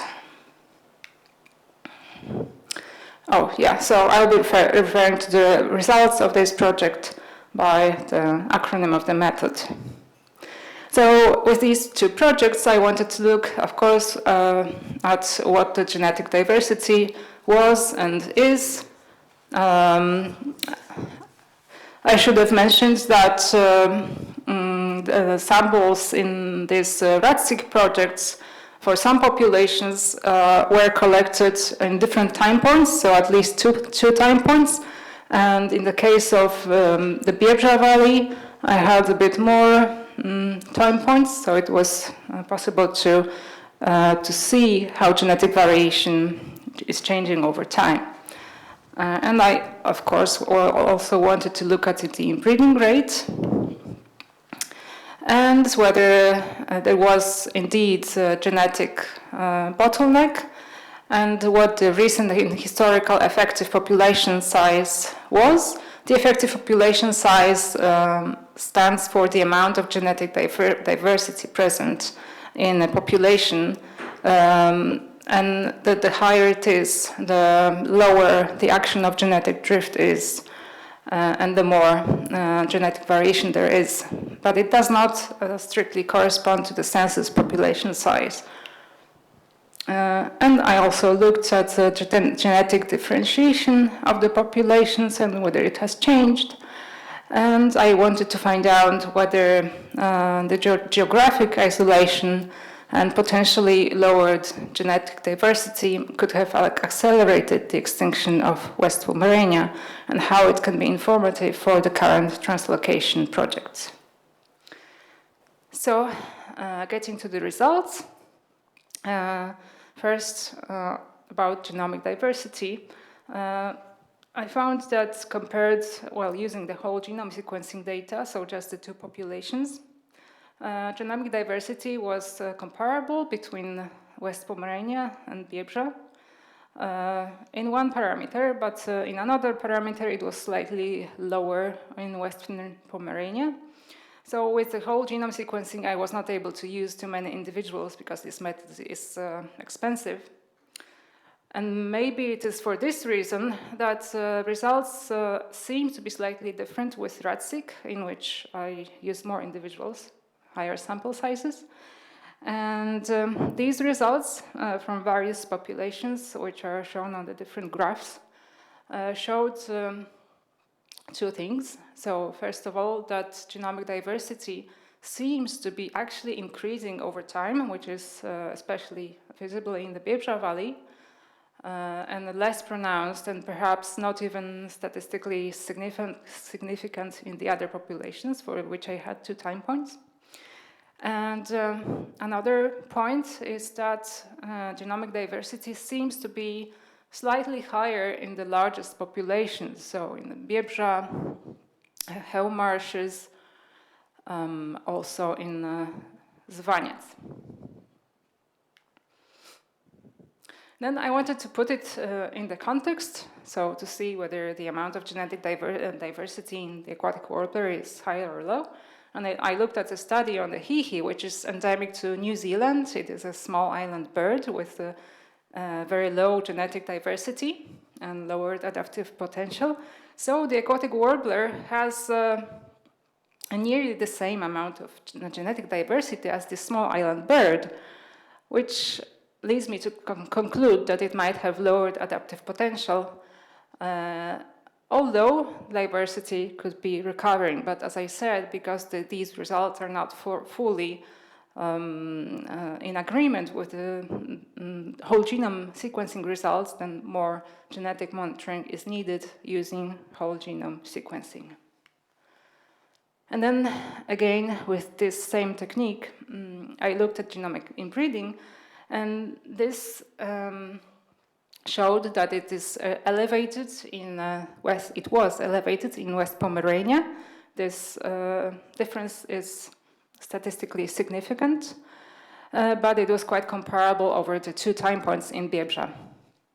And again, I compared these results with those from another study on the Berthelot's pipit, which is another island bird endemic to the Canaries. And it is known to have elevated inbreeding compared to its ancestor, the Tawny pipit.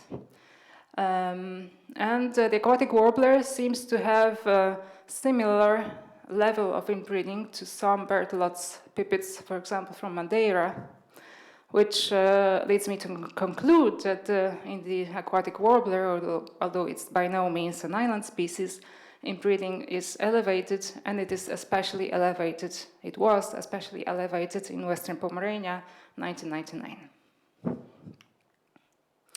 And then again, using the whole genome sequencing, so the really dense genetic data, relying on the genomic signal in the DNA, I was able to reconstruct the past history of the effective population size, so that metric which measures the strength of genetic drift and the amount of genetic variation in a population. I did it over the past 150 to 200 generations, which is up to 300 years. For West Pomerania, it turns out that it might have gone through 2 bottlenecks. So this is where the NE is lowered. And in general, it has been under a low effective population size for quite a long time. So there was high genetic drift in that breeding site, in that populations. That earlier genetic bottleneck is less certain because the more back in time this analysis goes, the less certain the estimation is. And I also calculated the most recent, or the effective population size at the time of sampling, which was around 1,000. And according to a paper on the effective population size in populations of conservation concern, 1,000 is actually the minimum for a population to retain its evolutionary potential for a long time. So this could mean that at the time of sampling, the Western Pomeranian population could have had its evolutionary potential at risk. In the case of the Biebrza marshes, and actually probably also the whole metapopulation, because Biebrza is quite well connected with other breeding sites, the picture showed that there indeed was a steep genetic bottleneck which corresponded to the mid-19th century, when wetland degradation apparently increased during industrial revolution. So that genetic bottleneck was really strong, and if in evolutionary terms it is quite recent. The most recent effective population size for the two sampling times showed that this parameter could still be declining, although the confidence intervals are quite wide. So, but for sure, the strong recent bottleneck was there, and whether there was continued NE decline or not is not certain, and we still need more genetic monitoring of more samples from more time points to determine this. And then I looked at genetic differentiation. To this end, I did it with this rat-seq data, so with more populations. And to this end, I divided my samples into two broad time periods, from 1997 to 2004, and another one from 2011 to 2018. So first, the earlier time period. And differentiation means how different genetically are the various populations, and I measured this with a metric called FST, which ranges from 0 to 1, and the closer to 0 it is, the less genetically differentiated populations are, and closer to 1, the more differentiated they are. In general, FST below 0.5 is considered to be very low. And in birds, especially migratory ones, it is usually quite low. So this analysis showed that the core populations within these large metapopulations are nearly genetically the same.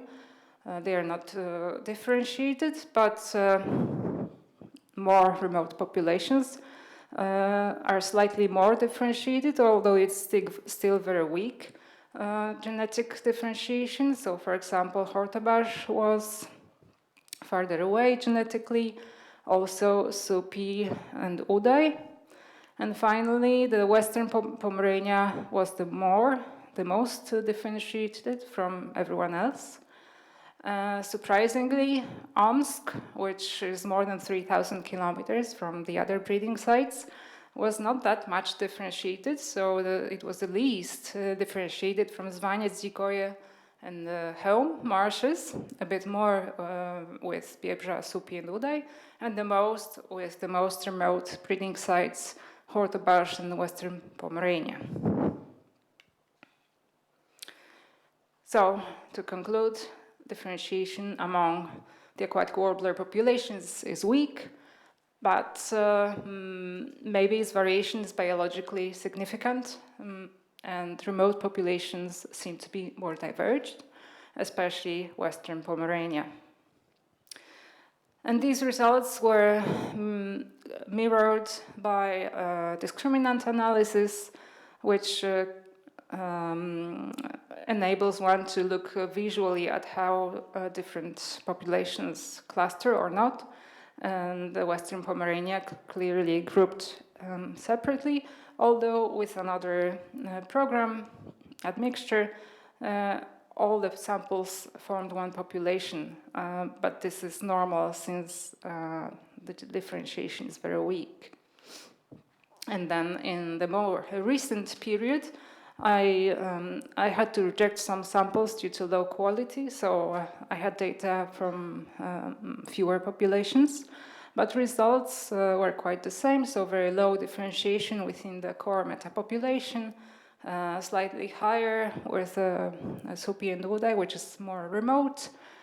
And importantly, it appears that this FSC is growing over time. So comparing Biebrza and Dikoje and Biebrza and Helm, and also Supi and Udai with Biebrza, Helm and Dikoje, in all those cases FST was higher in this more recent period, which could suggest that differentiation is growing over time. However, because it's very weak, and apparently genomic diversity is slightly higher in the largest populations, then it seems that large core populations are good donors for translocation projects. And these results were again mirrored by the discriminant analysis. So, to conclude, in general, the aquatic warbler harbors low genetic diversity and quite high in breeding, at least judging from the Biebrza and the Western Pomerania past populations. And this amount of genetic diversity is comparable to some island birds, which is likely due to the recent genetic bottleneck. And genomic diversity could be recovering, however, as like I said, more monitoring is necessary using the whole genome sequencing. For sure, like I said, also there was a strong recent genetic bottleneck, at least in Biebrza, but likely also in the whole metapopulation. And gene flow could be decreasing over time, which means that it is crucial to maintain connectivity between the breeding sites within the metapopulation. And these results also inform the current translocation projects, especially the translocation project in Western Pomerania. So since I found that in that population in 1999 there was a very low effective population size, it might have gone through two genetic bottlenecks. There was high inbreeding and it was quite more isolated than other populations. Then it means that genetic factors could have enhanced its near extinction. And the newly restored population through translocation, so the one that is there since 2024, is even more isolated than the population that was there 20 years earlier, and it is suffering from the founder effect because it is being colonized by a small group of individuals. So there is risk of genomic erosion. It cannot be mitigated fully, but there is a solution to it, which is to extend the existing breeding habitat in Western Pomerania, and even more crucially to restore stepping stone habitats and to keep relatedness between translocated nests low. So I think extension of habitat is planned and relatedness is kept to the minimum, so this is good, but it is really important to restore the stepping stones. In the case of Žuvintas, it seems that this population is really lucky because it's surrounded by different breeding sites, and thanks to the high gene flow within the metapopulation, its location reduces the risk of a founder effect.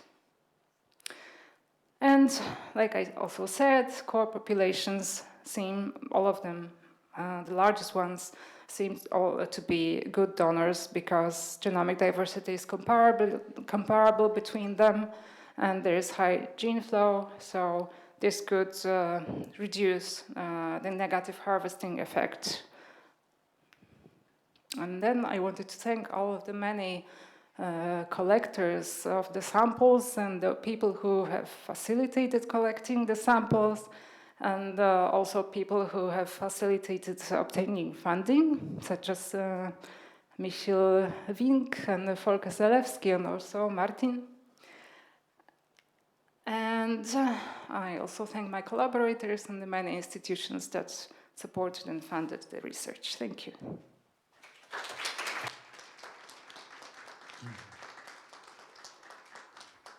Thank you, Justina, for your very interesting and very important for us presentation. I assume that there will be many questions, and but I have opportunity to be the first one, the founder effect. So, two questions, in fact. There was you stress in one your last slide that there is importance to have different donor sites for the Pomeranian population. I forgot now the proper wording. And it means that the idea that the birds for Pomerania as a whole will come from two areas, I mean from Biebrza and from Ukraine, very fits for this. It just supports such approach. I am okay? Basically, yes. Can I you was. Can you just show me your last slide, because it's. Yeah. I was referring to nests. That I was saying that nests should be as least related as possible, Yeah. which can be achieved by choosing nests for a collection that are far apart on one mire. So they are sired. There's higher chance that they are sired by different fathers, and of course mothers. But also, ideally, it would be nice to have nests translocated from different breeding sites which are close together. But I guess it might not be practical. This one, for the solution, Thank you. extend habitat, that's clear, stepping stone we have discussed, and keep relativeness between translocated nest low. So I understand we can achieve it, of course, in different way.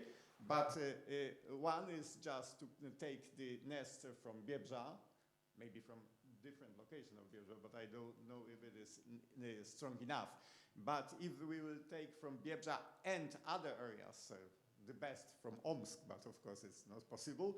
But let's say from Pripyat-Stochid, maybe it's some kind which support our approach, and of course if it will be feasible, but let's consider this. Yes, it's always a matter of the balance between practicality and the benefits.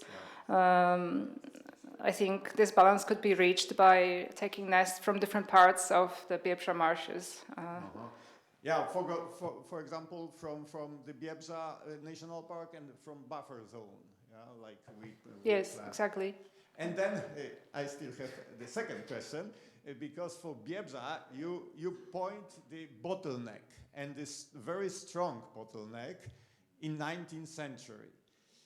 And then is the question, and I will ask Piotr Marczakiewicz, maybe he has also analyzed, when in fact the biggest changes in Biebrza appeared. It is really the beginning of the Industrial Revolution, or during the 19th century the Biebrza was relatively good habitat for aquatic warbler. And of course, this industrial revolution take place in other areas. So maybe Biebrza was just a part of a bigger European population. So it is this effect. So I have two words of caution here. First, that this analysis is not very exact in terms of positioning the changes in time. So it was some time in the 19th century, quite for sure. And also, like you said, and like I said before, this genetic bottleneck did not concern only Biebrza. So even if the habitat was good there during 19th century, then it was affected, the population was affected by the condition of other sites, especially in Western Europe, which was, I guess, earlier affected by Industrial Revolution. For me, for example, the main changes were in 20th century, in Poland at least. I mean, the drainage of Wisna Majers, and in Lublin, Krowie Bagno and Lublin Majers. Yes, but in Western Europe, it started much earlier, like in Middle Ages, in Holland, and so on. But now I should give the floor to others, and Zemantas. Aha, yes, Piotr, yes, just ad vocem.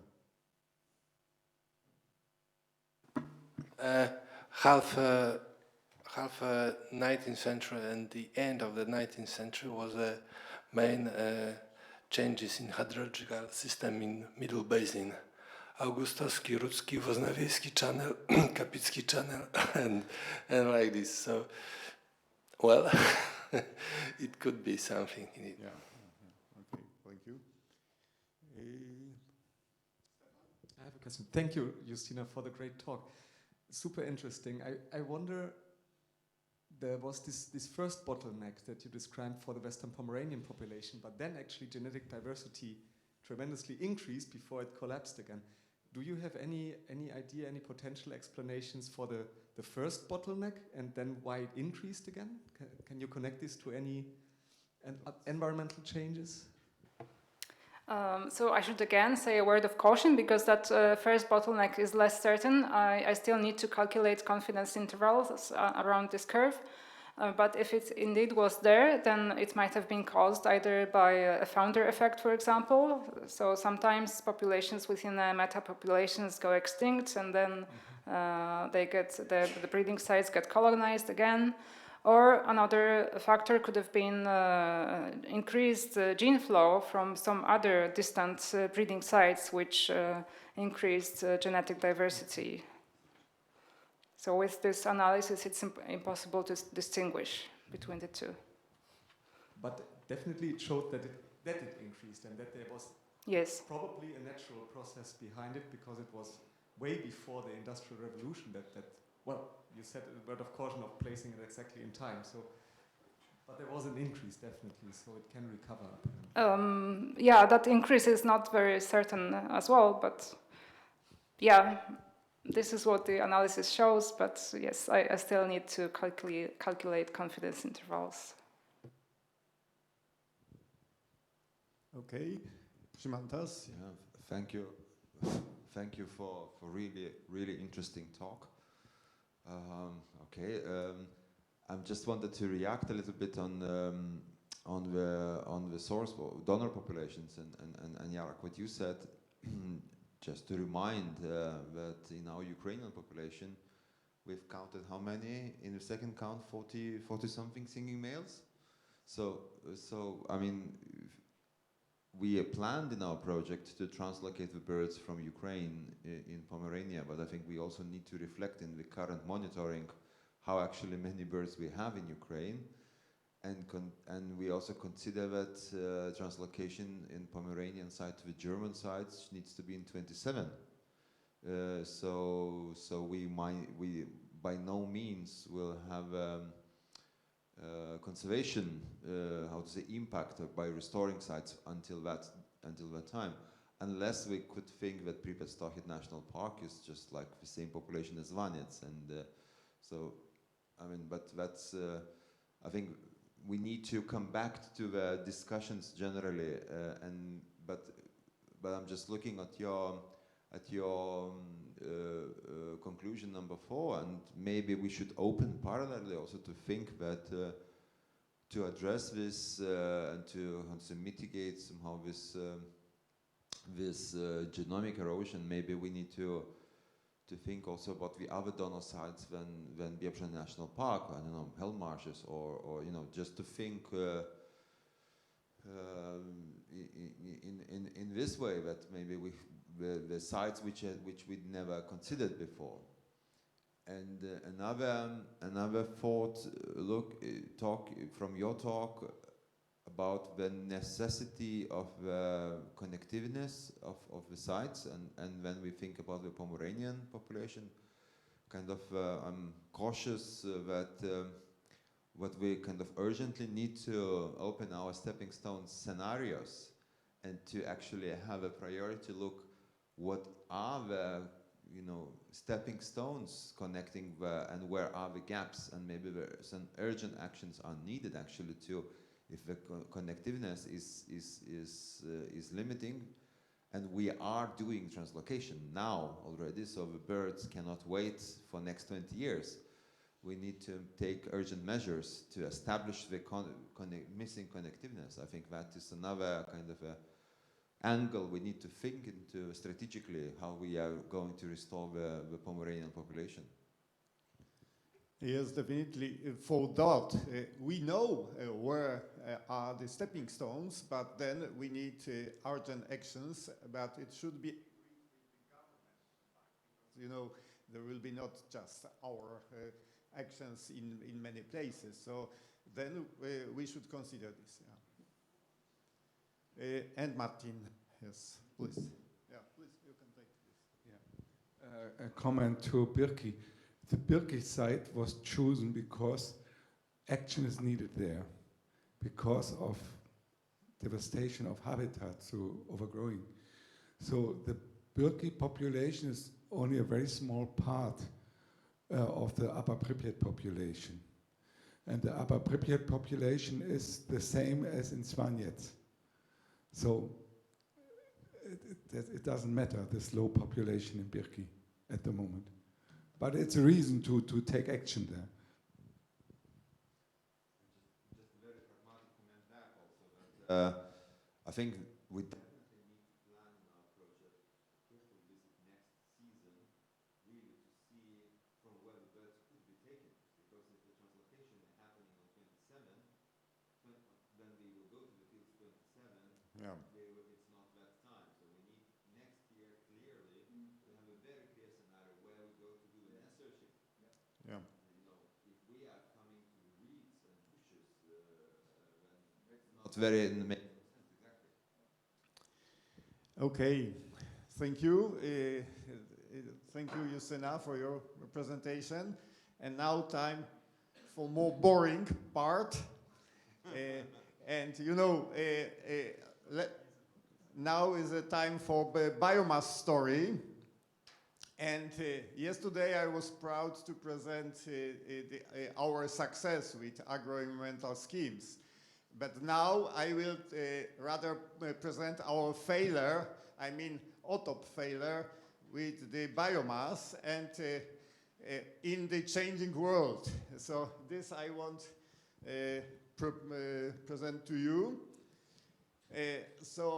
My presentation is about the use of late-cut biomass harvested in Biebrza especially, and I will just share our lessons learned by OTOP. So yesterday I present our technology that we can mow a lot, and effect of this mowing was the pile of biomass. And within the specially designed LIFE project, so-called LIFE and Biomass, we decided to tackle what to do with this big biomass during the whole period. So this is our assumptions, how much we will collect from Biebrza. Then we decided that we should utilize biomass from more or less 3,000 hectares of the Biebrza marshes. So we need to find facility to process minimum 4,500 tons of dry biomass. And within this project, we commissioned the feasibility study. It was the Institute of the Renewable Energy from Poland, who analyze what we can do with the biomass, and they examine three different approaches: production of fuel, composting, and turning this biomass into biogas. And effect was chosen that is the best solution for this biomass is production of energy. And we have some examples of such production. It was due to cooperation, or rather good support from Euronatur, because this facility, which is pictured here, is from Tykocin. It was run by a farmer who was supported by two organizations, two donors, the Euronatur from Germany, and in 1990s, and also some Polish foundation. Anyway, they produced a small amount of briquettes, but it was enough for this farmer to use it then for his own and some neighboring farmers' needs. But with such large amount, we need to produce some other stuff, which we can sell in many places. We should focus on wholesaling of this. And so within this feasibility study, there was the idea that the best solution is pelleting. So small grains of pellets, which can be used in the or individual ovens, which can be loaded automatically. And in Poland, during 90s, in early 2000, such pellets, the pelleting ovens were already popular, but focused on the sawdust pellets mainly. And also in early 2000, many commercial pelleting facility appeared in our country. So we just decided to build the small manufacture of pellets, and this is what the Polish Society for Protection of Birds produce. I mean, this is our pelleting facility in Ścianne for Biebrza. So we were very proud to have such modern technology, and we can really deal with big mass of the biomass from Biebrza Mire. What was this pelleting line? What was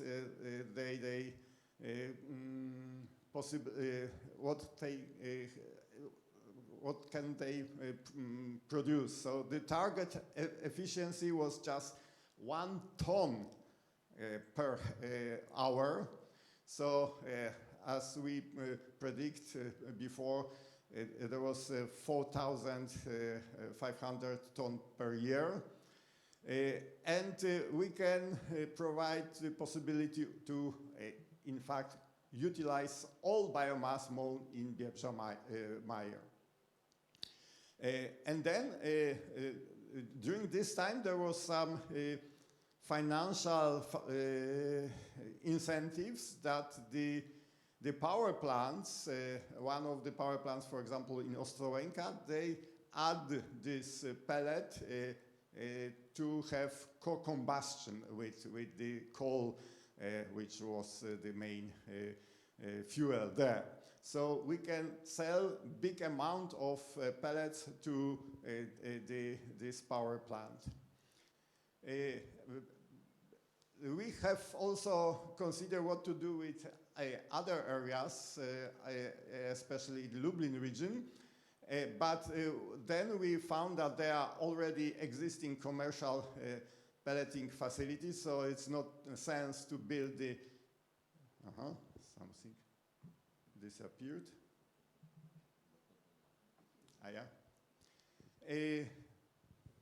So I return. So there are two commercial pelleting facilities there, so the third one was not sense to build.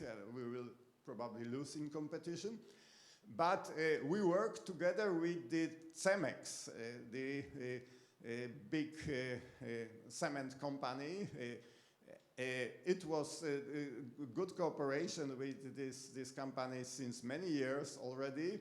Cemex was the partner in the first Our Life project, and then together we developed this third one. We consider to use this biomass for co-combustion in this big cement kiln.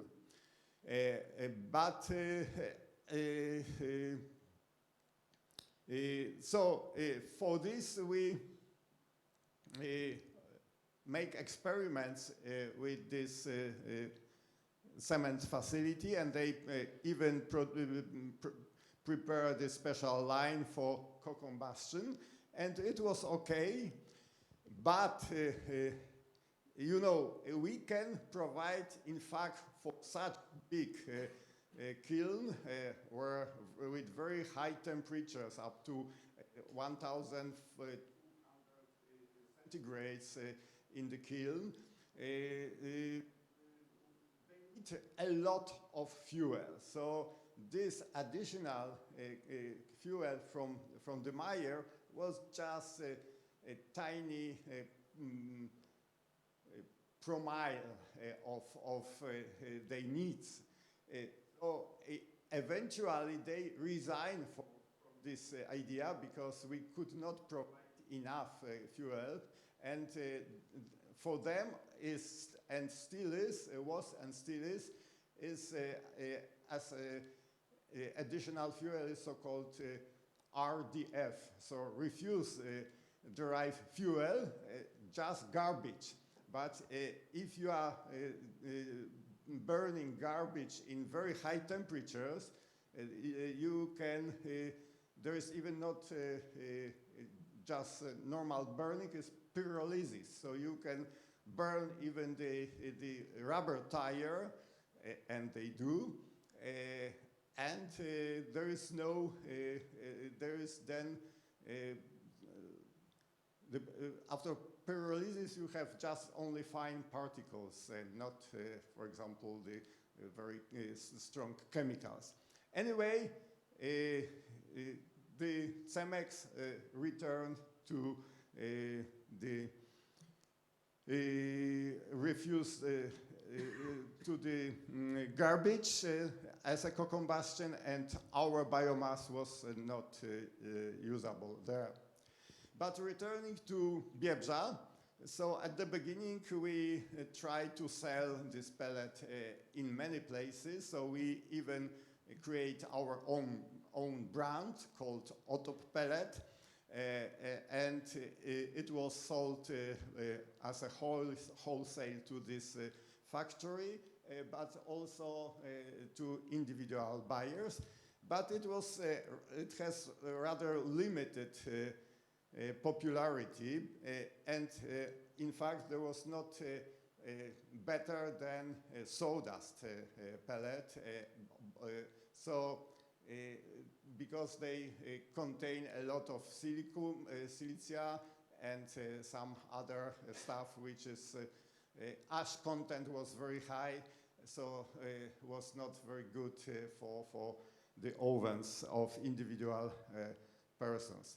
So we produce a lot of them and sell to some individuals. But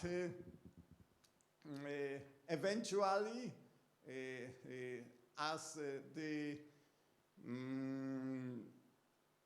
there was also changing in the policy of co-combustion of the power plants. They stopped to use pellets as a admixture to the black coal. They decided not to purchase it from us, and we remain with a big pile of pellets and bags for pellets there. So after 5 years of sustainability period after the LIFE, we should sell our pelleting facility and also all other pelleting facility in the region just bankrupt. We were the last one. And what's happened then with the biomass? Then the question arises. Slowly, the need for hay in Biebrza grown, because Biebrza is surrounded by villages which are popular for farming of dairy cows. And dairy farms in Podlasie region grow very strongly, and now Podlasie is one of the main producers of milk in Poland. It has it has many advantages, but for the environment and for Biebrza, it's really a big problem. Another problem is the climate change, which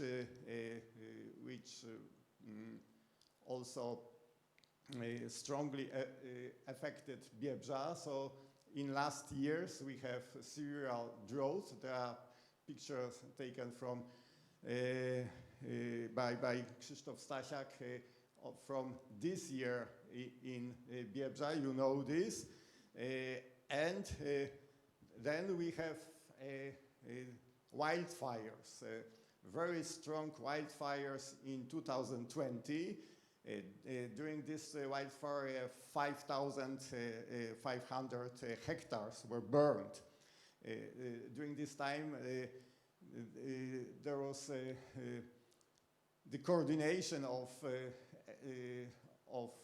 fighting with this wildfire was very weak, so the big area was burned. This year we have another wildfire, early spring, but now based on the previous experience, there was a very quick response. Even the Prime Minister was the leader in this the team of fighting with this fire. OTOP was involved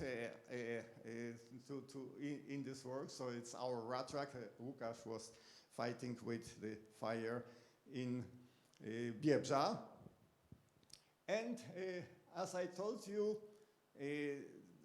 climate change, low productivity of the grass in whole region, then focus the need on the hay from the Biebrza marshes.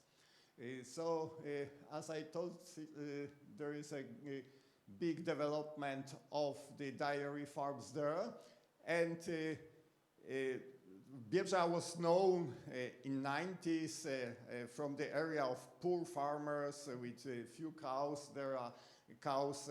There was even some projects, for example, Szczęśliwa krowa z Brzostowa, so happy cows from Brzostowo who are free-ranging. Now forget about this. We have very modern farms, some of them having up to 1,000 cows. And then there is a big need for hay. In this picture, there is a barn of one of the farmer who is just a very important user of the biomass from this Biebrza marshes. So barn for 800 cows. They need a lot for milk production, but also in effect we have in whole Biebrza a lot of probably high nitrogen emission and a lot the strong groundwater abstraction. And most of the Ławki marsh was collected by just this farmer with his not just one tractor but several John Deeres who can quickly collect this biomass from the mire, but of course leaving a lot of problems and traces, and Krzysztof will probably tell about this later. So we have really big problems now in Biebrza. From one side, there is no now problem with biomass. Łukasz can sell all the bales which he collect in this year, for example. Only small amount which was still too wet were then left for composting, and we focus in composting but on very small scale. But most of the hay now are collected by farmers from this area. So sorry. So this is how it changed. The picture from 1978 and picture from 2025. I consider how it will change in other areas. Now we have a very, there should be some more slides here, but okay. Because I put also the picture of haystacks from Birki, which are now still very, very diverse. There are a lot of birds, there is still a lot of water, but drought already started. And if Ukraine will join EU and follow more or less the same tracks like Biebrza, like in Poland, after several years we will have similar problems there as well. So it's a potential, from one side very happy story, from other side very sad story which affect our small brown bird and whole biodiversity. Thank you.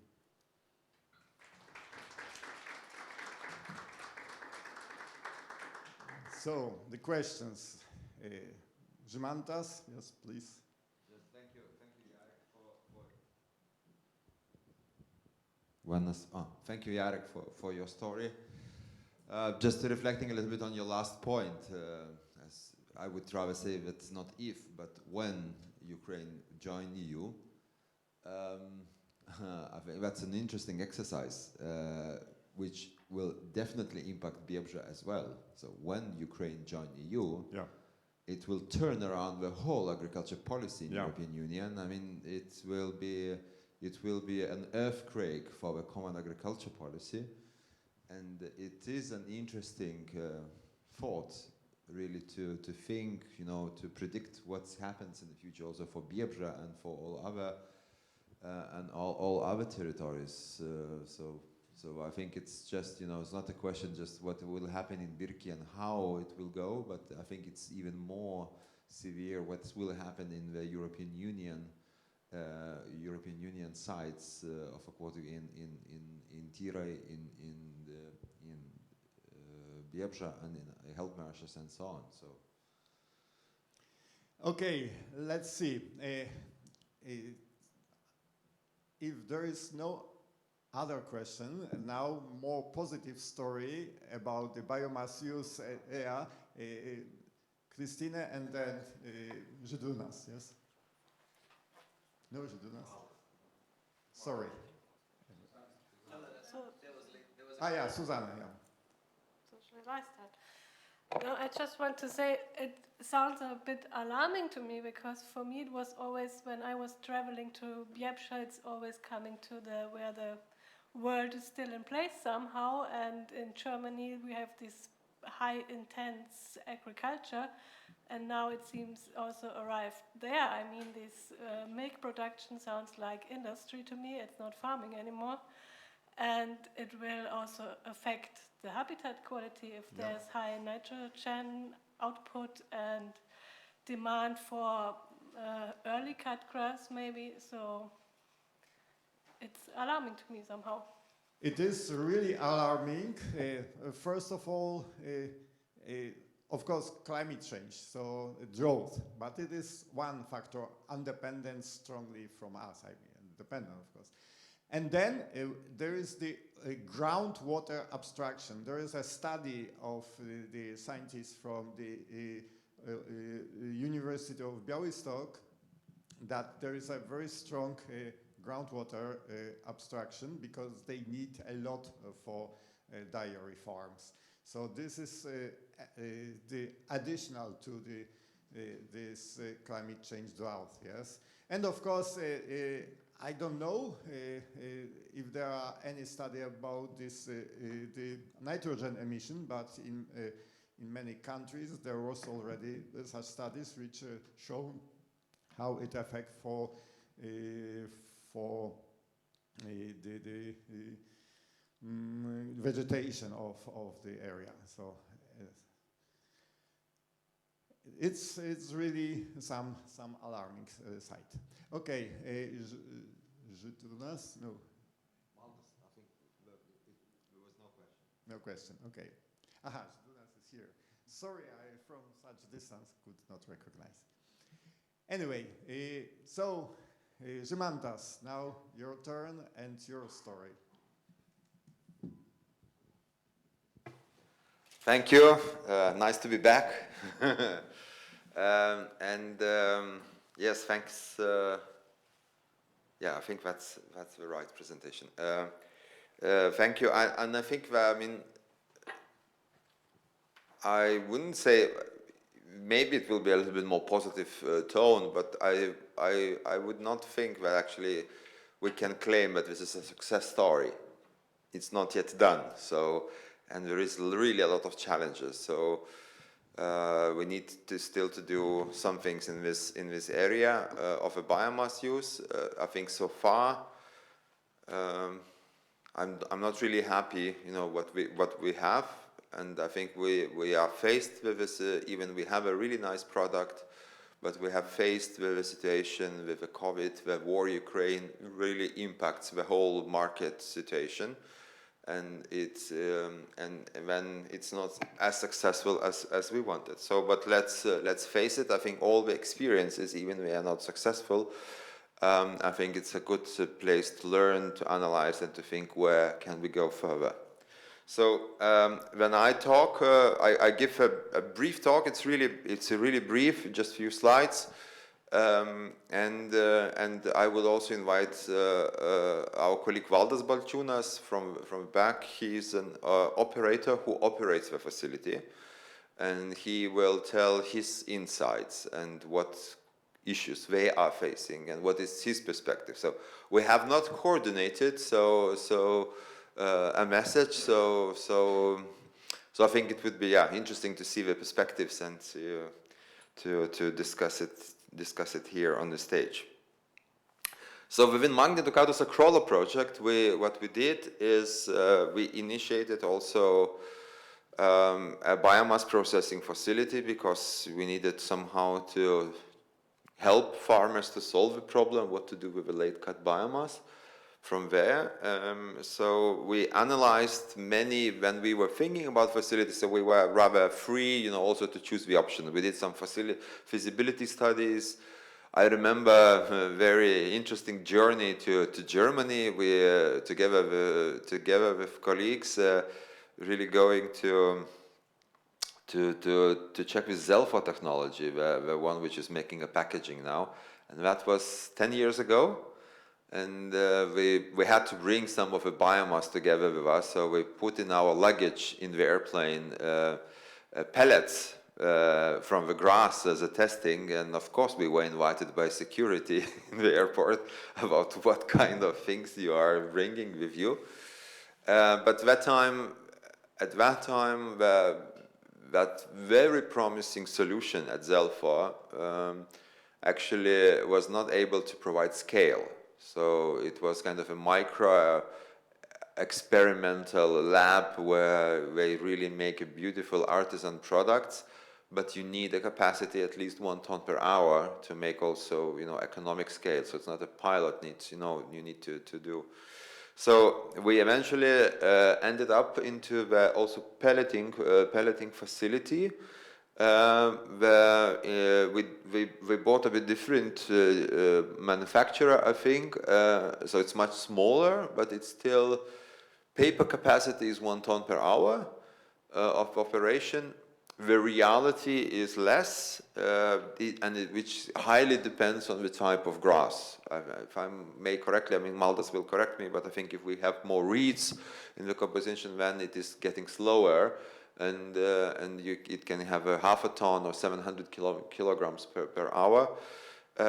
So such a capacity. It's based on the electricity. So we were thinking about also bringing some mobile pelleting facilities to bring into the field, which are run on diesel, and then we dropped this idea very quickly, that it's not just, you know, fossil fuels, but it's also economy. And we are actually quite glad, I think, that we didn't go into this option. Just to see some of the pictures. So the installation is in Nemunas Delta in Dreverna, small town, which is 5 kilometers away from Tyrai project site. And the way how it operates, so Bev has initiated renovation of the farm and setting up the pelleting facility, and then once it has been set up, once it has been fine-tuned, the whole processes, we launched a tender and we selected the operator, who is managed by Valdas, what are the so we rented it somehow the facility for running the business, and we set up rather symbolic requirements, because it's not our interest to make profits out of that, but it's more our interest really to make that the farmers are able to process the biomass and to solve the problem somehow. So the conditions were so a kind of a symbolic fee, and in case pelleting facilities generating big profits, then you can, you know, you can say that okay, some profits can also be dedicated for the conservation. So the operator every year reporting also on the amount of the biomass produced and also economic results. So on that basis, then all this is calculated, and we have also set the condition that at least 1,000 tons of the biomass needs to be processed, and they must be processed from the fields where agri-environmental measures are applied, largely aquatic warbler measures. So we're not restricting only on aquatic warbler measures fields, but the agri-environmental measures, so can be also others as well. And if in case this target is unmet, we need to get a justification from the operator to see what are the reasons and discuss it together, and then, you know, carry on or, you know, conclude what to do. So every year this process is ongoing. So talking about the biomass collection. So actually most of the biomass is collected from nearby fields, mostly from Tyrai sites, and it's collected for free. So some of the biomass, however, is not collected for free, but the operator purchases it. So we pay to farmers, I think roughly up to 36 euro per ton, which pays the transport costs, and it is also important to buy some of that, because the operator is also balancing different habitats have different types of a biomass. So in order to produce pellets, you cannot produce it just from one side, from Tirey, for instance. You need also to get it from shisha polder or from other, where it has a different composition. And when you make a mixture of a biomass, when you get a kind of a decent quality, what you need. In some years, in some situations, for some areas, the operator also provides support by harvesting the biomass from the fields. So also the tractors which have been purchased within the project are used for these purposes, really to support some of the farmers are not having a possibility to harvest themselves. And this is also for us, the conservationists, is important option, because sometimes it is also a question of negotiation. So the farmer might agree to do the late mowing if somebody will take care about, somebody would mow it. There are a lot of farmers who are just owners, and they are declaring for the payments, and they're giving away the fields to other farmers so they can mow for the hay, which is happening usually like early mowing. But these owners would be interested to save aquatic warbler and agree to postpone mowing in case somebody would take over the mowing. So in such situations coming, when this is handy. Altogether, the biomass is collected. It covers approximately 800 hectares of aquatic warbler breeding habitat. And actually, it is quite similar as in Poland. In the last years, farmers were not actually so interested to provide the biomass to the pelleting facility, because they needed hay terribly, and which is not, but however, the reasons are different. So it's not about the increase of the livestock and increase of agriculture. We actually have a vice versa situation. We are having a rather decrease of the livestock overall in Lithuania, but because of the bad weather conditions for hay production, either drought, so there is no grass, or there are heavy rains and you are not managing to make hay. Like this year, I think is also a really bad year for hay, because there were some rains, and to get really dry hay was really a problem. So the farmers were interested to utilize all possible biomass. Yeah. So the product is in a mainstream of a product actually is not pellets for heating. However, these, of course, pellets can be used and are used for heating. When actually talking about the heating, I would say that yes, we are also talking about the same automatic ovens, which were fashionable and popular some years ago. But I think it still is. I was just this year has been in communication with Vilnius city heating company, and they are in principle also in. I mean, you would say that they are having really a big scale heating and so on, and they would probably rather burn the whole bales in their ovens, not the pellets. But actually, they are still interested in pellets. There is a niche if they have a small settlement where they have a rather small oven. For them, it is economically more viable, to buy more expensive biofuel as a pellet, but to save money on the operator cost. So they've loaded a few tons of the pellets into the oven storage, and then it is slowly operating, and they are saving cost on the operator. So there seems to be that there is a market for fuel pellets as well. But the main product which was forward was actually a bedding. So the pellets, they are a little bit different maybe in the construction composition, and is a bedding material, and most primarily it was fought as a pellets for Scandinavia. That is why it is called Hygge pellets, and it is for the horse stables. And the idea was a niche. The market where we saw was, I think, particularly in Finland, but not only, where the horse stables are traditionally using peat as a bedding material. So they use peat, And we also have so it is in environmental disaster in Scandinavia, but that's a traditional way.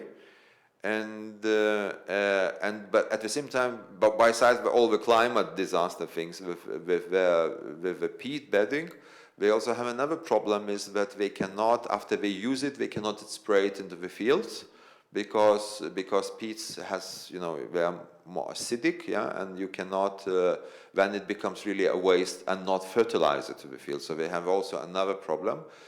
But the way how they operate is that they spray it, you know, in the horse stable, and when a horse makes its business, you are only collecting that part. So you don't need, like with straw, you need to clean it entirely and to place a new bedding.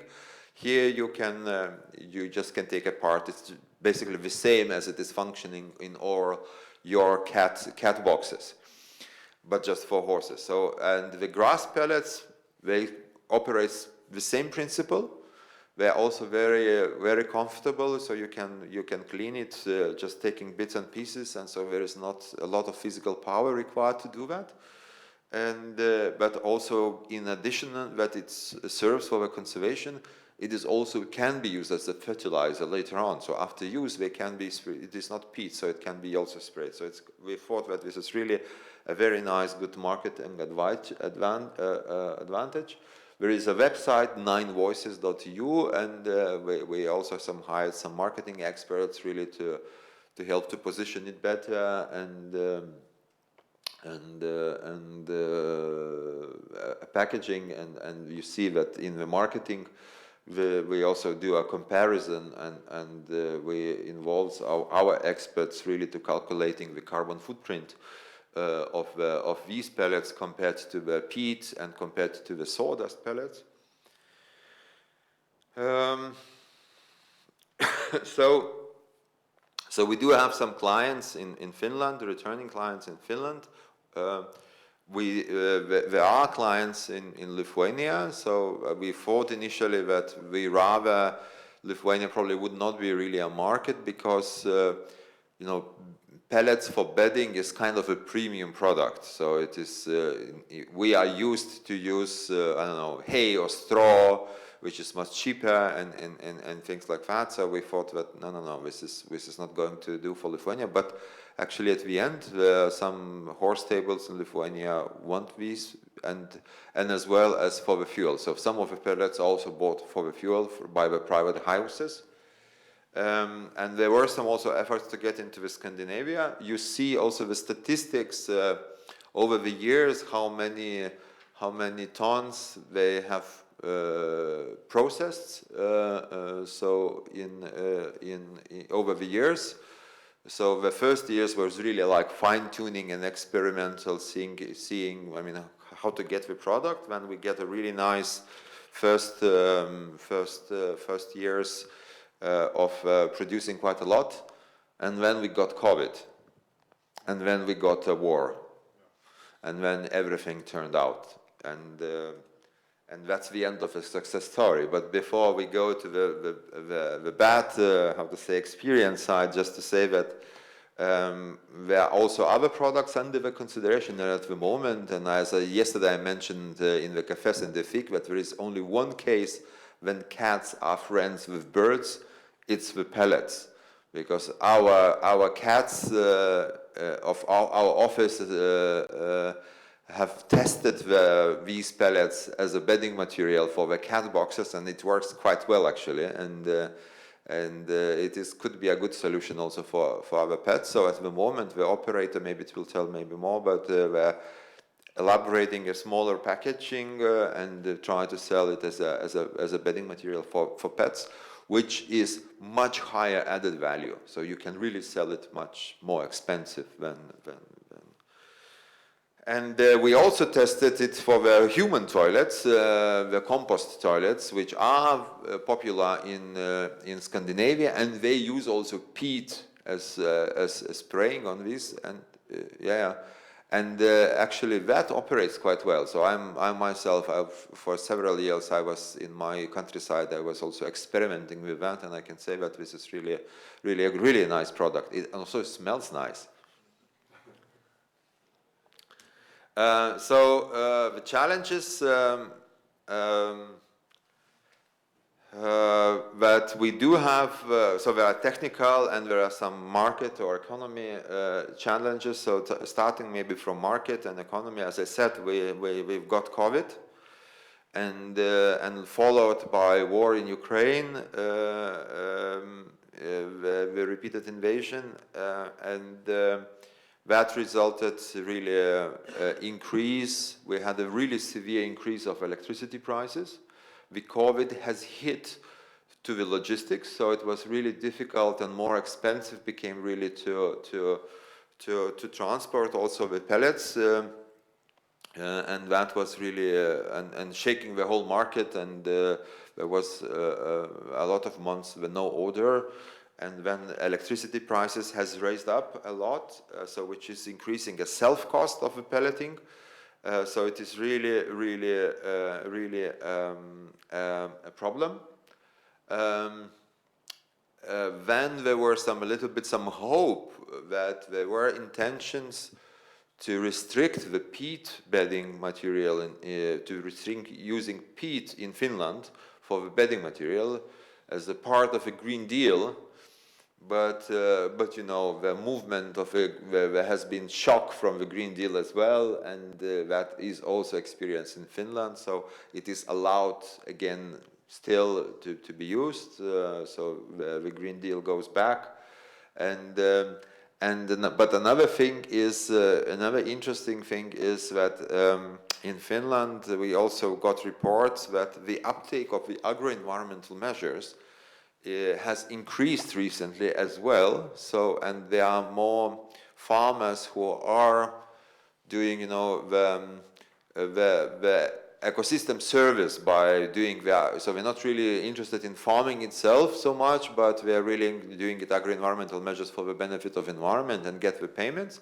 And then they have a biomass, so which they are ready to give it away also, which is used for the cattle bedding. So in a way, we do have a competition with the agri-environmental measures results. So that lowered the interest in the grass pellets. So we did also have some technical issues. There were some biomass which is unsuitable for the processing.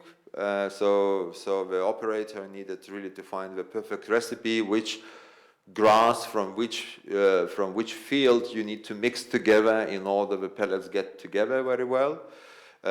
Because of the humidity, there were some problems, because when you sell it also for bedding, it's not, you know, that is also important that it looks beautiful. And one of the disadvantage from the marketing was also actually that they are used to have a bedding which are light color, preferred even like a sawdust, like even nice yellow color, which you cannot achieve in the grass pellets. But of course, those pellets which are dark, and the dark pellets coming from the rather more humid biomass, they are not interesting they don't look tasty, they don't look nice. So there was a lot of fine-tuning on consistency of the product, and really also to get the stable product, so you kind of standardized. And another thing is actually we experienced in the beginning as a problem that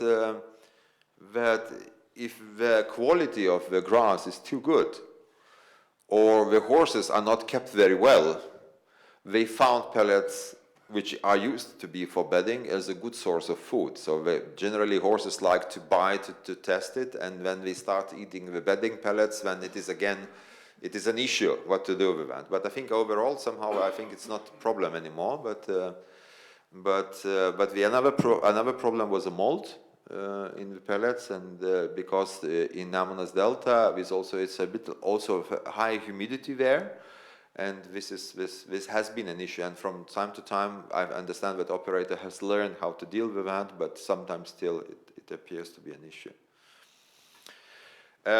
Needs for the future. When we think about the future, I think, I think this is the last slide. Yeah, it's this last slide. I think just to summarize, so I do not think that this is really a success story, because I cannot say that that the pelleting facility is really a self-sustaining, running all the time. So I think what really helped, does not generate a big loss, economic loss, but it is also not operating all the time. Yeah, so it operates only when they have all orders for the pellets, which is saving situation in a sense, but it is rather far from the vision which we had. However, we don't give up, so we think that we need really to do everything possible, what is on our hands. So we will still look into new products, into the PET pellets, and to look the other solutions. But in a way, the biggest thing what we need to do is probably to think about investing and to make a cheaper self-cost. And one option could be also to build the solar panels, which is not just environmentally friendly and nice. We have a very big roofs on the farm, and can be really a good solution. Can also make electricity costs cheaper, but there is a problem. But all surrounding farms, they bought all the power in the cables to supply, so we cannot use it. I don't know if we can still come back to this question, but this is really a need. We do need a shelter for the biomass storage. So far, the biomass is stored with these nice green textile things, but they're not enough sufficient. We need to build a storage with a roof to keep the hay dry. And I think we need to think about the composting facility as well as nearby, because some of the biomass is not useful. It's too humid if you don't process. So it's good to have a composting facility nearby which can do the compost. And it is also a composting facility. We see a possibility. This is a low-cost operation economy. So you don't need to spend a lot of electricity. Maybe initial investments are high, but still. So a small composting facility nearby is really needed. Yeah, and future perspectives. Yeah, bedding for pets and doing it in smaller packages. Yeah, so that's kind of my perspective, and I would invite Valdas just to say a few words how it looks from your perspective and what is your vision for the future. Yes, let's.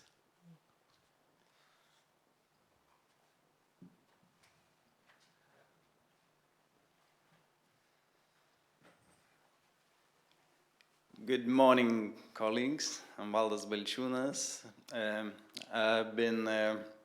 I will be representing and talking as a farmer, although we have an association of farmers who work in protected areas, and I've spent most of my career in these territories for now more than, I think, 25 years.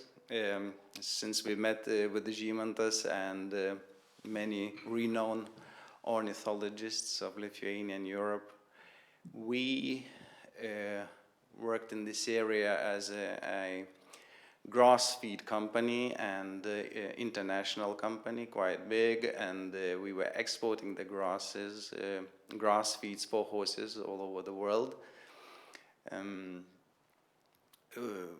We know the grasses which are growing, and they are very different varieties, and you know that Šilutė region where this plant is built was one of the biggest earth reconstructing works in Soviet Union, which were polder system that was copied from Holland, and upton polders have been created artificial by digging peatlands and reclaiming land and creating these polders.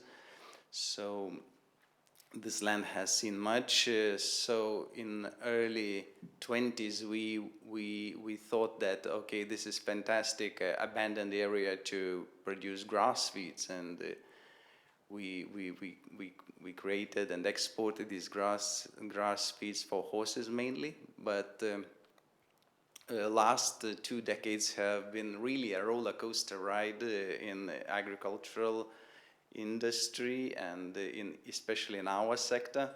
So Yes, the climate change, the ornithologists insights have completely changed what we've been doing, from exporting the grass for horses to Singapore, Hong Kong, Malaysia, Indonesia, and Middle East. We are now producing pellets. How quickly it changed,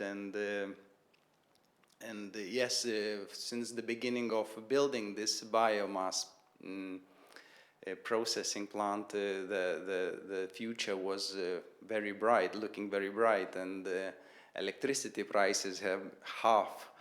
In Lithuania, the wages for farm workers have doubled over 10 years, doubled, and it was one of the fastest labor cost increases in Europe, and it's still growing. And the COVID and etc. Then one of those factors was that we are no more producing, but the horse population in Europe, do you know that is decreasing by 10% every year? So we were thinking that we will be exporting. We are exporting. There's still interest, but the costs have doubled over last 5-6 years. The self-cost of production. So where we are now with the grass pellets production, we need to aim at a huge added value if you want to continue. So we cannot no more target those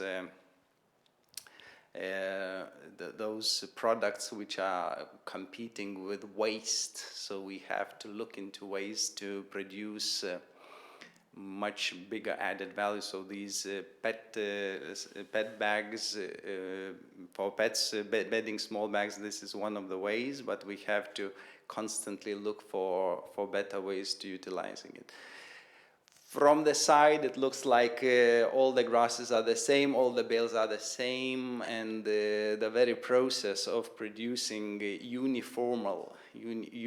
get uniformity from the product, it has to come from the same grass, you know that, and we are producing from very wide variety of grasses, the sedges, the Phalaris arundinacea, the reeds, different composition, different moisture levels. So when you look in these huge piles of grasses, they are not the same actually. And this means that every time the bale hits the grass pelleting facility, you need to adjust it, the speed, the motors. It's not an easy procedure. We've been through this. And one funny story, you know, is that the silica content is very highly abrasive, and once you produce the pellet, it does not mean that it will stay the same. The different types of grasses processed produces a different pellet, and because of silica and sedges in the product, sometimes the pellet that's been produced is not stable. It may decompose in several months. So to have a shelf life, you have to ensure that the pellet after production is very stable.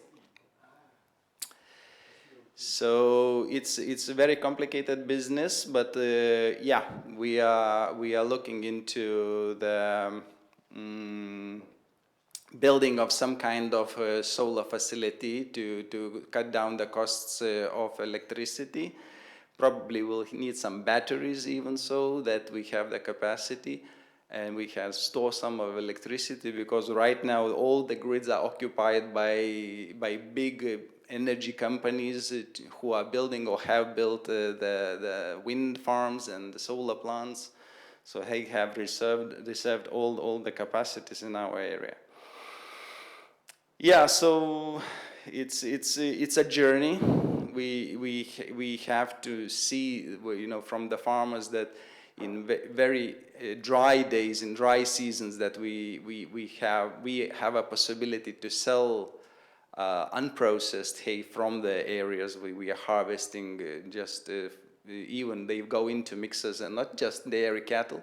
Dairy cattle is decreasing, but we have to see, the beef cattle are increasing, so there's some potential there as well. This year we had nearly 200% of rainfall, so this year's harvest was extremely bad, and all the material we got out of the fields was either too wet to granulate or even to produce hay. So the composting is an option always when it's too wet and it's too much flood. And this is the constant. What we found out over these 10 years, that there is no even year, there's no the same year, there is no the same grasses, and we always have to look for ways to utilize this biomass. And like I said, just before the building, it would look like a bright future for pelleting and selling the pellets. We have to see now the cost of 200 euros per ton to cover the costs, and this in no way can be competing with this straw bedding or peat bedding or sawdust bedding. So we have to find the ways by adding. One of the options is we also start by looking, like our colleagues in Latvia, working with forestry companies to produce seedlings, to use the pellets in pots for seedlings for forestry industry. So this is a non-stop process. We have to have our eyes open and not to concentrate on just one product. We have to look at other ways and where to use maximum added value from the pellets. So just in short. Yeah, thank you very much. It was very interesting, so I allow it even then we are running out of time. So the discussion about this, we will of course then turn into our session after the presentation of Susanne. So now is time for coffee break. Let's return here at 20 past, so 5 minutes later. I mean after our project, yes? It's okay? Yeah. 20 past, yes. And then we will have good examples from Germany.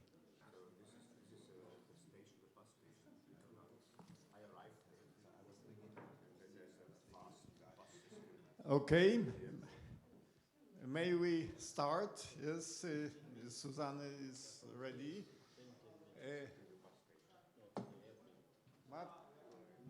Martin Flade, please keep Martin, close contact with colleague.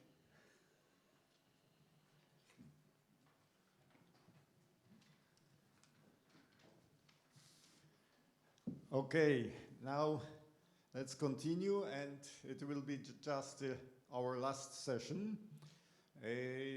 We considered with Gimantas that we can even shorten this session by half an hour, because we can combine plenary discussion with panel discussion. And people can be more relaxed. Yeah. But we'll see. Anyway, let's keep the time tightly. And we are continuing the biomass story, and now some best practices from Germany will be presented by Susanne. Thank you. Yes, thank you. So I want to present some paludiculture developments in Germany and how it's connected to aquatic warbler conservation. So Franziska showed this slide already yesterday. So what is paludiculture? Paludiculture is any productive use of biomass in wet peatlands. So partly you, with the pellets, you are already doing paludiculture, but maybe not in a wet peatland. I don't know if the water level was lowered. So the idea is that the water stays in the site the whole year round, and you have adapted machinery that you can harvest under wet conditions. And I also want to emphasize more the part paludi than culture, because then you usually think about these cropping paludicultures like peat mosses, typha reed, and trees. But as Franziska already said, the main and most applied paludiculture in fens in Germany are actually just using what is there, what develops after rewetting. So it will be sedge, grasslands, mowed, or grazed.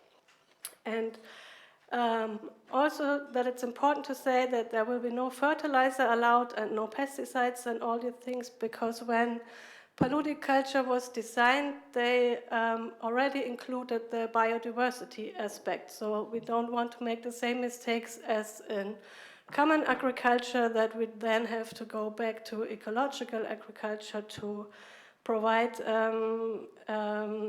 biodiversity increase again. And what are products from wet fen biomass? For example, reed for thatching. So I also learned from Franziska that it's her house.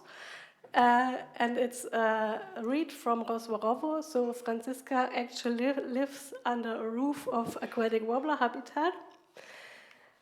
And as we already mentioned, that there is a possibility of packaged material, the pellets we saw, and the thermal use. And I also forgot a new development about this biochar, this pyrolysis. And I also learned that they have already these mobile machineries where they can come to a field and you put the biomass in and get the biochar out. And so the Greifswald-Meyer Center works on these paludiculture concepts now already for 30 years. I don't know, a lot of pilots, and always it was always the problem with like a hen-egg problem, that the farmers were saying, okay, we have no market, and the market was saying we have no material. So, and now a big business alliance started in 2024. So you can see that there are a lot of big companies now involved, and there are already 2 products out. So it's this parcel carton from Otto. It's an online shopping, and it's actually owned by Michael Otto, the Michael Otto Foundation, which is also a donor of the LIFE project. And this carton from the construction market Obi, where it's a plant carton. When you buy your plants, you can put it there, and it's also with a proportion of biomass material, and this is actually produced by the company Leipa, which also has a company sitting next to the lower Oder Valley, so there will be a lot of biomass. And we calculated that we have 1 million hectare potentially area to be rewetted, which is now agricultural used and drained peatlands.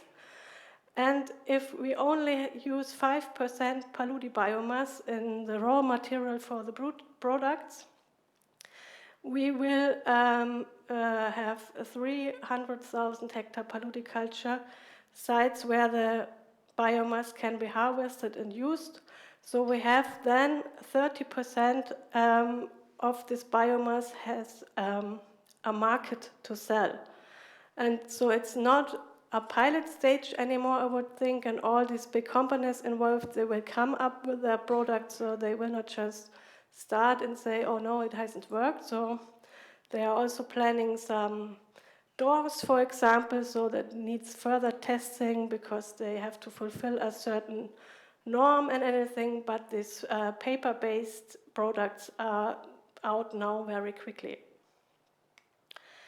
And Franziska also showed this new project where we have 9 projects developing paludiculture all over Germany. And also in this project, there's only 1 cattail plantation and 1 peat moss plantation, and all other products will just use the biomass from the wet meadows. And you can see in the east of Germany, that's aquatic warbler land. So 3 of these projects operate in the range of the Pomeranian population. And to guide you through this map, so here is Berlin, and here is the Oder River. In blue, there are the LIFE project sites from Poland. Here's Rozworowo, Kasiborska Kępa, Krajnik, and here's the red ones are the sites from Germany. So it's Lower Oder Valley, the Möllensee area, and the Peene Valley. And I put in the project sites of the Paludiculture project. So we have here nearby 1. And the yellow one is actually also operating on the Möllensee side, but also here in the west of Berlin, that's Rietzer See area, where there were also historical records of aquatic warbler. And the other project, the Blumo project, is here in the Rheinluch, in a big area. And also here in the Randow-Welsebruch, so which is actually a very good stepping stone between Möllensee and Lower Oder Valley. And so, I forgot to say, so the brown area is the peat soil. So there will be, if we wet it everywhere, Fenmeyers. So, and these sites, they look very little now, but they are to be revetted actually now or next year. And as we know that vegetation can quickly change, so we can expect that in the next 2 or 3 years we have suitable aquatic warbler habitats there already. So we are doing the stepping stones restoration before planning it actually. And our vision is, of course, as Franziska said, all these peatlands should be wet by 2050. And our hope is that once we start in these little areas and the neighboring farmers is saying, okay, that works, that more will step in and we have then also larger areas of rewetted peatlands. And what I think is one of the main benefits for aquatic warblers is, for example, that there is no seasonal lowering of the water level anymore. Because now, when there is usage, mostly in summer, when still the birds need the water, it's lowered for the management. Then there is no need for that anymore, and we can keep the water in the sites. And there will be an annual mowing with clearing, because the biomass is needed. And it doesn't matter if it's late mowing, because I think even late mowing is better. The more woody the plants are, the more better for the products. So we can have really long-term management agreements, which is then an added value outside the livestock farming, which causes a lot of problem, as we saw with management, timing, and late farming, and so on, so that we have hopefully less land abandonment in aquatic warbler habitats. Thank you.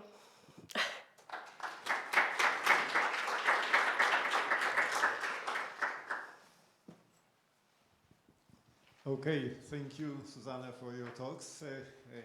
Another hope for the future, but now I am waiting for questions, but at the beginning I will ask the question. Now, how high is now the production of this packaging material I made by OB or by Otto? What is the volume of them of this natural packaging in comparison to standard paper packaging? You know, or you have any idea? I actually don't know, but I think it's more important what's the proportion of the biomass used because as I understood from the paper processing, now they added 5% of this paludiculture biomass, but they plan to have higher proportions. So even 50. Yeah. So the auto carton they want to result in 15% and I know what I understood. There is no limit. You can also have 50% biomass in this production. It's then a matter of is there enough material available? Yeah. Because these big paper fabrics they need a certain amount, and if it's not there, so that's just. Yeah. Thank you, Jimantas.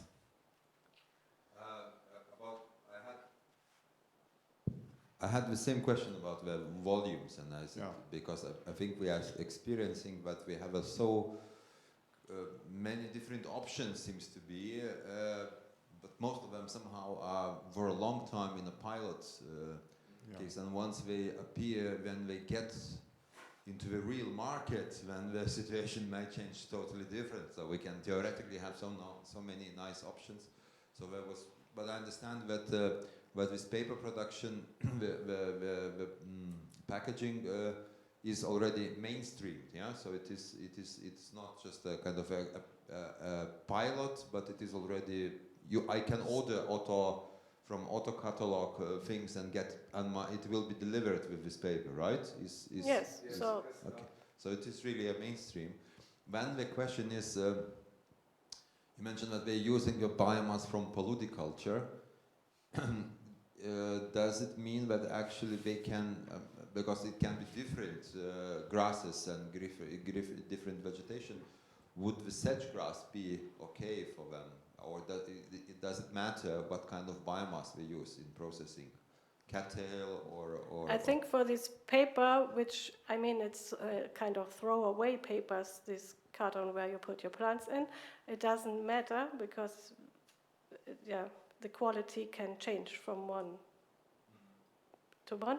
And but for other projects, as I said, if you want to have a door for a house, then they have to fulfill certain norms. And there were tests, and the idea is that we really get away from this. You need one cattail, and it has to be like this every year, that we have this mixture vegetation. We don't have to calculate the yield from every year, that is more sedges in this year and more reeds in the next year, so that we can just use what's there. That's the idea, Okay, thank you. Any other question to Susanne? If not, I have some idea, but let's agree or not, because we have two now in program the panel discussion, but after this program we have one more presentation of Krzysztof, and as we need discussion, and I assume that Krzysztof's presentation added some question to us, so maybe I would propose that now we will go with the presentation, and then we will have a discussion during this. Okay. Short presentation from Piotr. Yes, of course, sure, and your as well, yes? No, not yet. Okay, so I propose, I suggest now Krzysztof and then Piotr. It's okay for you, Piotr? Yes, okay. So Krzysztof Stasiak will tell us, will take us beyond the bubble. This bubble. Yeah, this bubble, and will tell about the impacts of management around aquatic warbler habitats on their conditions. So it will lot for discussion. Maybe not beyond this bubble, but most of our discussion focused on the aquatic warbler habitats and conservation within aquatic warbler habitats or the nearest surroundings. And firstly, thinking about this presentation, I aimed to tell about some things that are happening nearby, but we may miss it. Then I thought there are many things that happen all around, even around the globe, and they should be mentioned. Somehow they were mentioned already, but maybe they should be also gathered in one presentation. So, as you see, the impact of management outside aquatic warbler habitats, it's a slight change between the title I sent to Žymantas when finishing the program of the conference. And in fact, not only management, but many things that happen around and outside aquatic warbler habitats. So, firstly, as a context, looking into the handbook, we see that the area of potential suitable habitat, restorable habitat of aquatic warbler is a little less than 4,000 square kilometers. But there is the rest of the world around which will affect our aquatic warbler habitats and may cause a different approach or different possibilities to do something there. So the rest of the world is also important. Starting from the very big cap, overall cap around all this, meaning the climate change. Also sometimes told as a climate warming because overall it is warming. But for example, in our case, this year, this probably a result of the climate change was a bit different. You can see here the average monthly temperature anomaly in May 2025 in Poland. And if you look to the part of the country where the most important aquatic warbler habitats are, the anomaly was minus 2.6 Celsius degrees. The temperature was very low, it was very cold, it affected both habitats, birds, insects, everything. If you look a bit, even a bit, if I have a pointer, yeah. Here is Polesia. Also important aquatic warbler habitats. This is even minus 3 degrees. So it was very cold in May and it changed a lot in aquatic warbler behavior. Then if we look at the precipitation in Poland this year during the aquatic warbler breeding period from April to September, and we see the anomalies, especially on the right, maps on the right, and the same areas of aquatic warbler occurrence, the average rainfall within each month never reached the long-term average. It was always lower, even 26% of long-term average of rain, meaning the drought and no rain and no possibility to increase the water level according to the rain. If we would look in the earlier part, meaning the winter, there was no snow. So there was no water from snow, and overall it was a very large drought. So the climate change affects everything, and it causes many trouble, which we discussed about, and it's the main threat to aquatic warbler habitats at the moment. Then geopolitics, which also affect, from the point of view of breeding habitats of aquatic warbler, the war in Ukraine impacts conservation, impacts everything. There are problems with administration, with staff, with access to areas, with monitoring and every activities because of war, because of engagement of Ukrainian nation to the war. Also, from the point of view of aquatic warbler, there is a difficult in cooperation with Belarusian experts. As we heard yesterday, there is a cooperation. Also, Belarusian experts work as much as it is possible, but still we cannot cooperate as it was before. We cannot meet in person. We cannot even support them using, for example, EU funds, which caused also problems within LIFE MagniDucatusAcrola, which has to enter the exit strategy and switch from the translocation from Belarus to Lithuania into the translocation from Biebrza into Rozvarovo, which was a very, very big change and very challenging thing, I think. So then, going forward, we have a law, both international and national regulations which affect what we do and which allow us to do many things or disallow us to do many things.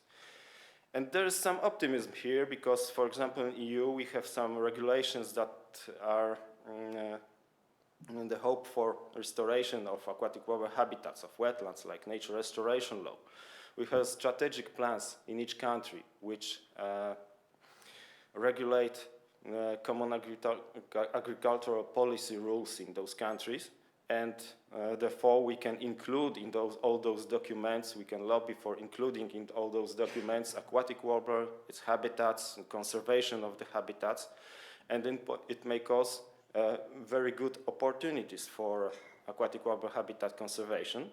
And I think it should be included, and it has to be included as a priority species and priority habitats.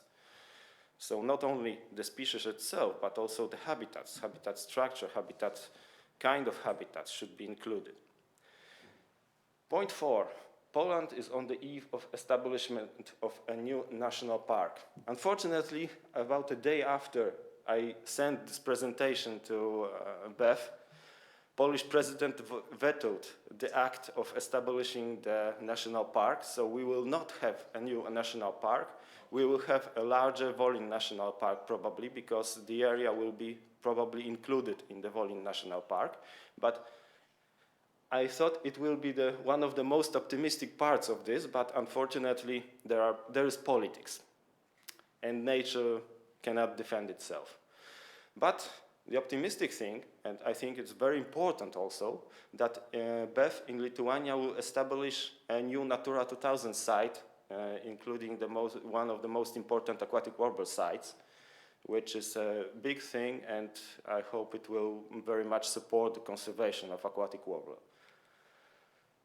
And yes, of course, delays and uncertainty in lawmaking. The uncertainty about the national park, we thought it's just the simple thing, it will work. It didn't. Lobbies are more influential than facts. We know. Lack of political will, some changes, difficult regulations which discourage actions for benefit of nature. You saw yesterday in my presentation, for example, the law for agri-environmental schemes in Poland for aquatic warbler and the corrections of them. And also there are delays in implementation of law, which cause delays also in possibilities in conservation. And sometimes birds won't wait for that because it lasts too long. So there are some difficulties there. There are many protection sites, but some of them don't have management plans or conservation plans, which I recognize also a big threat for aquatic warbler. Because, for example, in Poland, those plans are also illegal acts that oblige people there, landowners, institutions, private owners, to do some, for example, conservation actions, or they disallow them to do some actions that may cause damage in the environment. So lacking those plans means there are no rules that affect what people do. It's one of the cases is Biebrza National Park, which doesn't have the conservation plan. You can see on the left bottom, there is the draft regulation of the Minister of Climate and Environment establishing the conservation plan for Biebrza National Park, which we consulted 2 years ago, which was discussed, which was prepared, and which still waits to be implemented.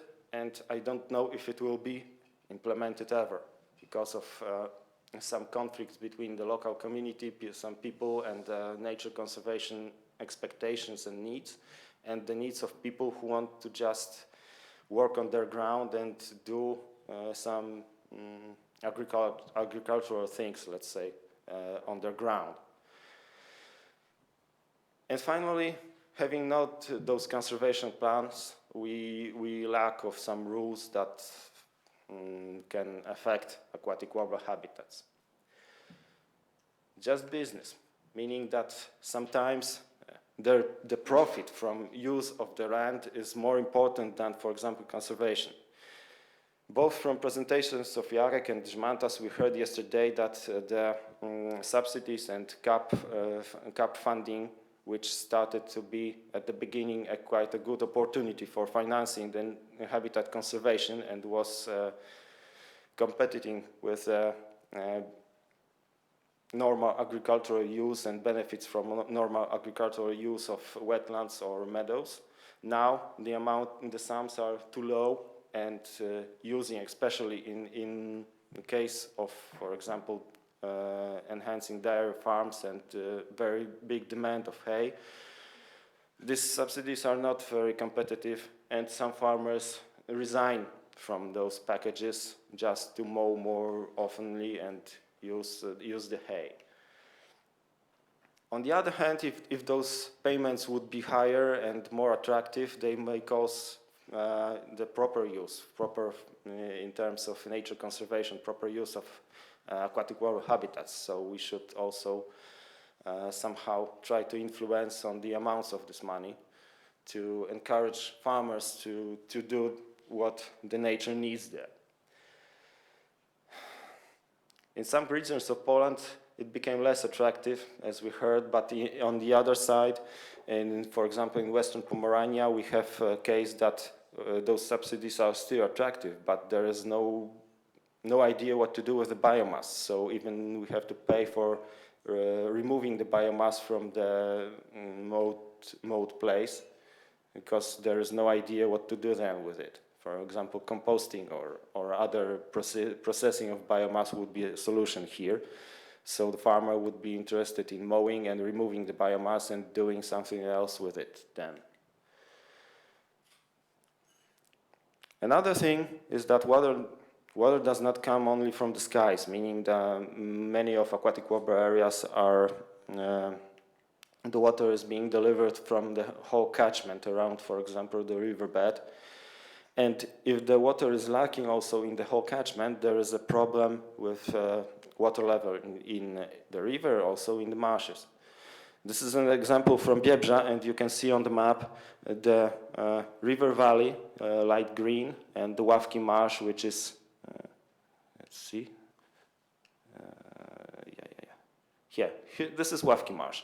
So in the surroundings, we have the whole valley, the upper part of the valley, and areas which collect water, for example, from rain, and this water should flow down into the river. But according to the, for example, large increase in dairy farm amount and dairy cows number, which also Jarek said, and the demand for water in these areas, we see that there is lacking water, because all the water above is used for the cattle, and there is no water which should flow down and increase the water level in the river. So it also affects our aquatic warbler habitats, but indirectly. On the other hand, in Krajnik, in Western Pomerania, which is the area of the project Life for Aquatic Warbler, there's a situation that lack of water is mainly the side effect of pumping water from the agriculturally used and farmed areas somewhere here. All this connected, and which we will dam the ditches which drain the most important aquatic warbler habitats to keep the water for a longer time. So this is optimistic. We both farmers will be using their land as usual, and aquatic warbler habitats will be kept in the better state in proper condition. So in sometimes the consumption of water is higher than the water inflow, and it's urgently needed to manage not only the particular site, meaning, for example, aquatic habitat, but also all surroundings.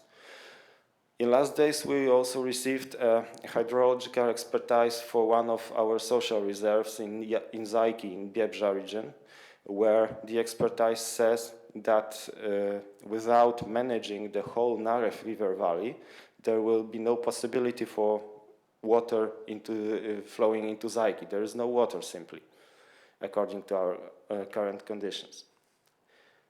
And when the water flows in, it brings, of course, everything it has, like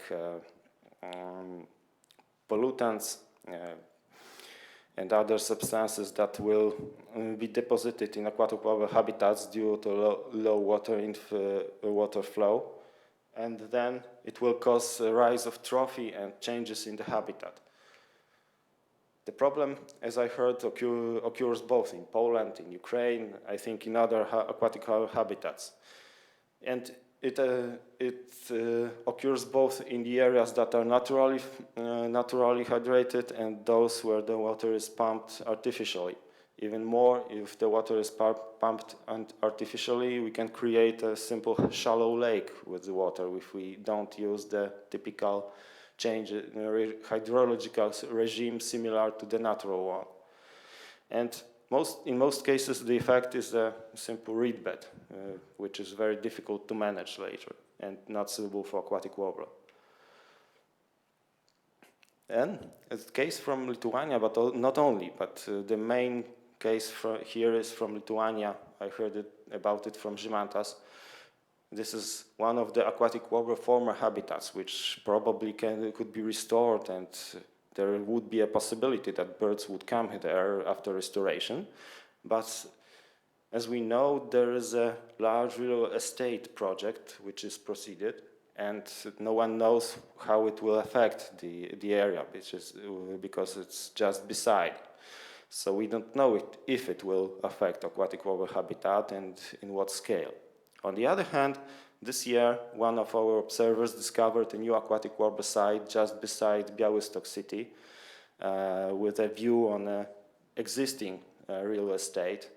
3 singing males were there, and they were present for a long time. This is the picture from this area, but not the direction to Białystok, but it's all surrounded by different buildings, also very high. So maybe the impact of the surroundings in this case is not very significant, but still we don't know.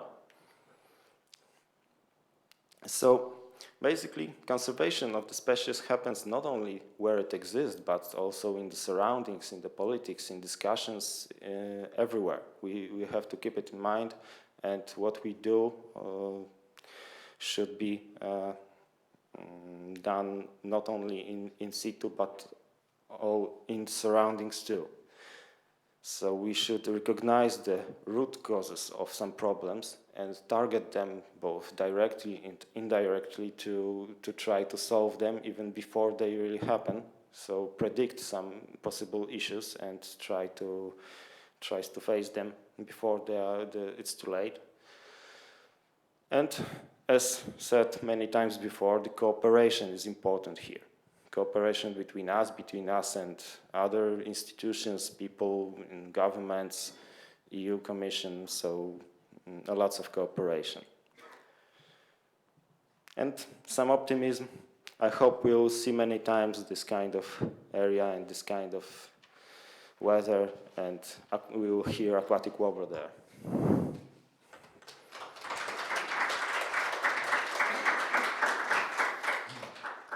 Okay, thank you, Krzysztof, for your inspiring talks. It's now also some new ideas for this discussion, but now we will just for short.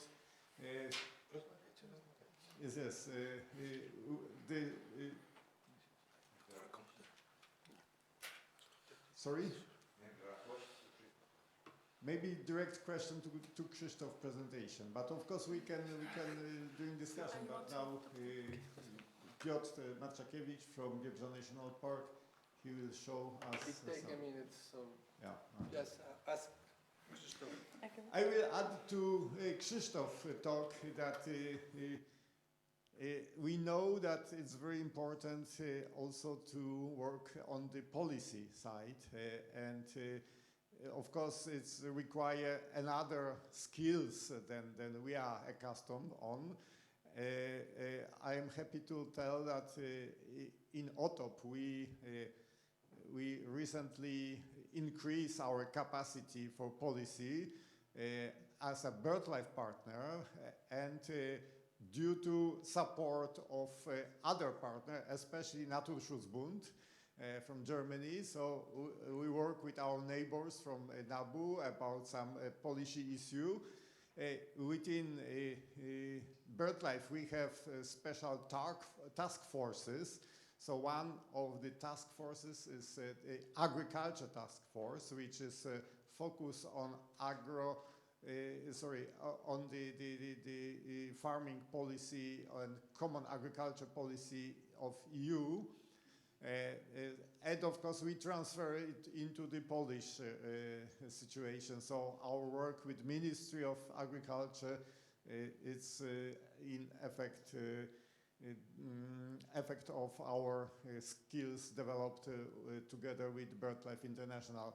The same we have so-called Nature and Climate Task Force, where we are focusing on the nature directives, so bird and habitat directives, and then we also discuss and learn a lot from colleagues from all over the Europe. So, but of course, it is just something which we can add here. So the policy and BEF is also well included in this policy to work. We know how it was important during the problems with Aquatic Warbler project, and of course what is good, you managed to develop this agro-environmental schemes and then this agro intervention. But let's now listen to Piotr, who will tell us about the situation on Biebrza.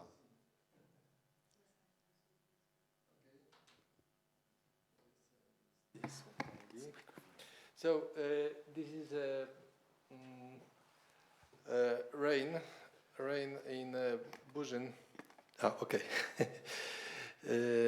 This is a precipitation monthly in Biebrza village in a lower basin, and you can see, for example, here in 2021, it was similar how it was in the past, how it used to be. So there was a spring flood in spring, then not much rain, so the water level dropped. Then in end of June, there was a mowing of marshes. Then there were some heavy rains in summer, some maybe not so heavy rains in autumn, but there was no transpiration then. The vegetation was dead, so it was enough to make marshes wet. Then winter comes, every water in soil is frozen, and there are some not rain but snow, so there is a snow cover, and everything is melting in spring, and there we have a flood again. So it was quite regular in the past. So how it looks now?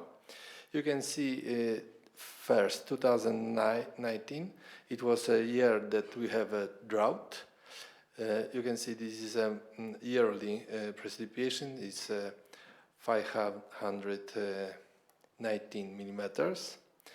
At the beginning of the 2020, there was a very big fire in Biebrza National Park, the biggest in history. There was more than 5,000 hectares burned, but it was mainly vegetation fire, so the peat layer was not burned, because also there was a drought. The soil was still quite wet. Okay, so we can see it's quite normal years. So you have a heavy rains in June, July. Yes.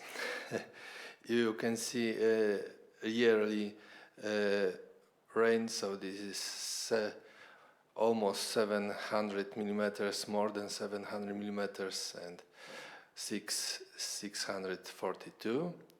Then we have 2023, no big summer rain, but there was quite many rain in autumn and winter.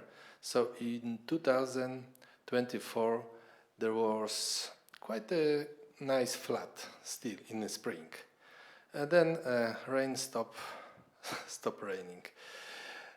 You can see from here this is March of 2024, and there is very little rain up to the July 2025. You can see yearly precipitation in 2024 was 442 millimeters, so almost about 1/3 less than it should be. And in 2025 there was the rain start in May, in May. Yeah.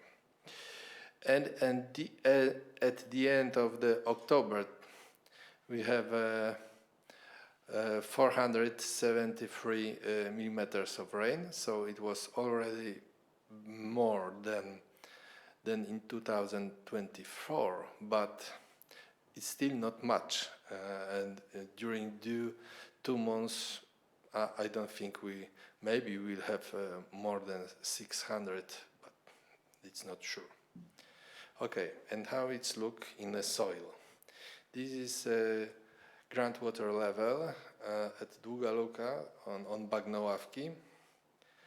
And okay, so you can see 2015, or you can see that there was always a drop in the spring and summer, and then when there was these big rains in summer and then those rains in autumn, it usually goes up. So you can see there was some up, down, and then yes, there was some drought in 2018, and then there was the first year you could see at the rain level. In 2019 we have a drought. There was somewhere here there was this big fire. Then we have 3 years from 2012 to 2022. 20. Okay, 3 years of good conditions. The water level was quite high.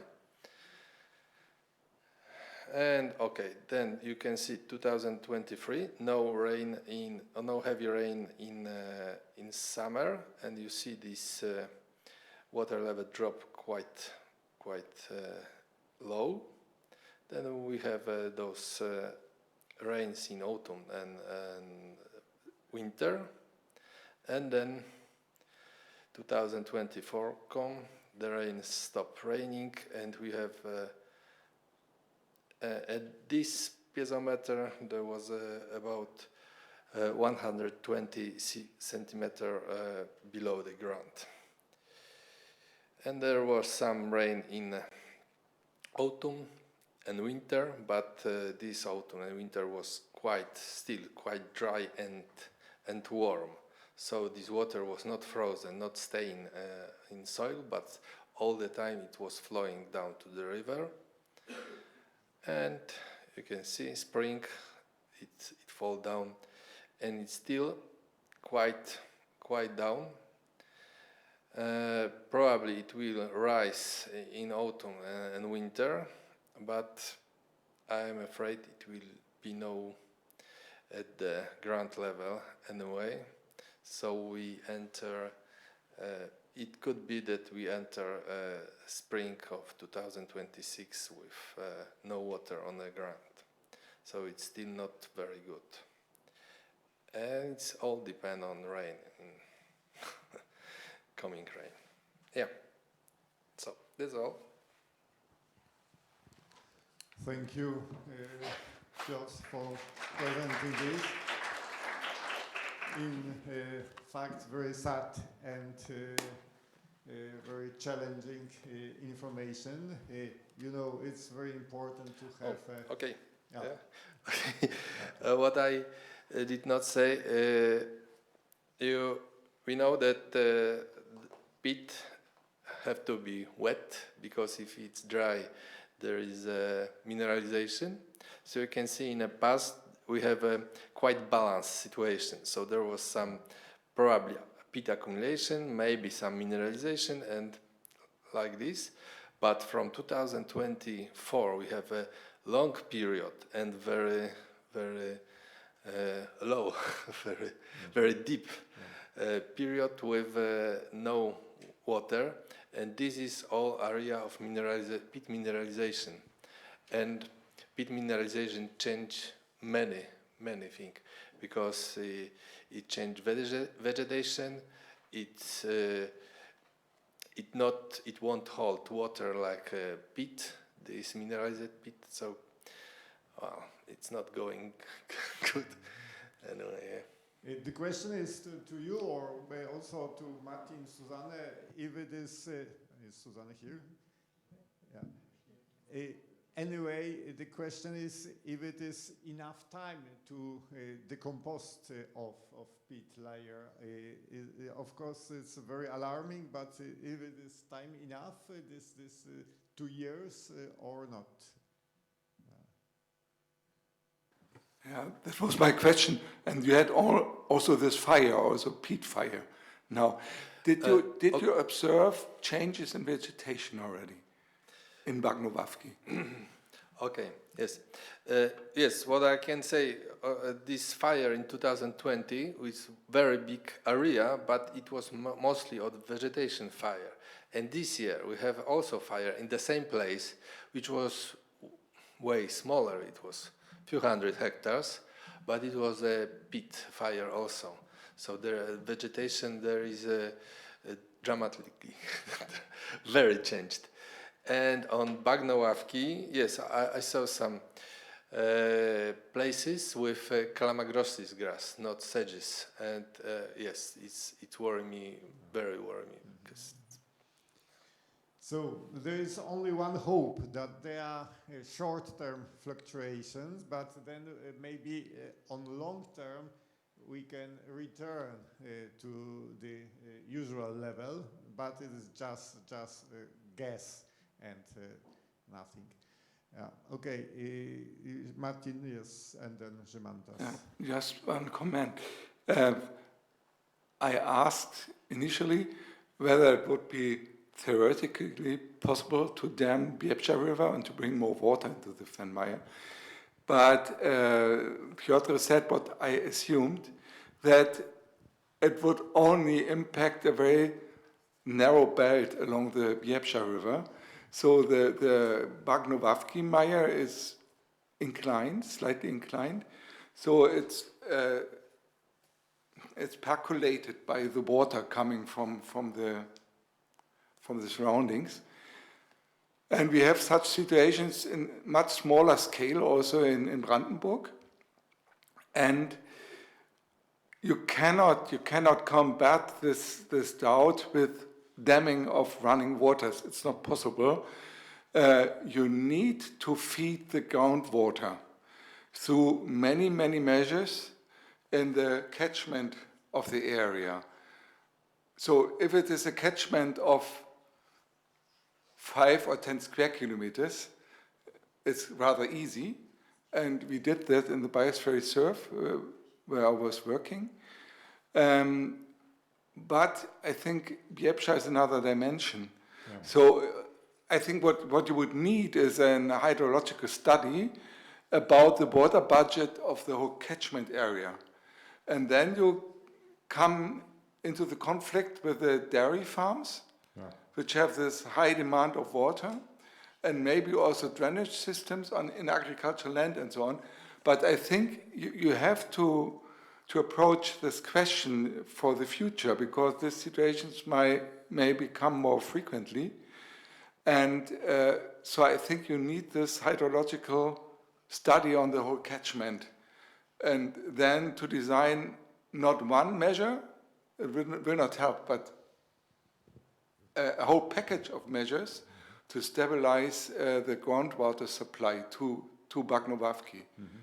So I already said that we have such studies. It's run by Professor Andrzej Kamocki from the Białystok University. It was presented on the Wetland Conference this year. Oh, this year, yes, it was in Poznań. So yeah, there are such studies, but there are also the problem that now these dairy farms are growing and really enormously.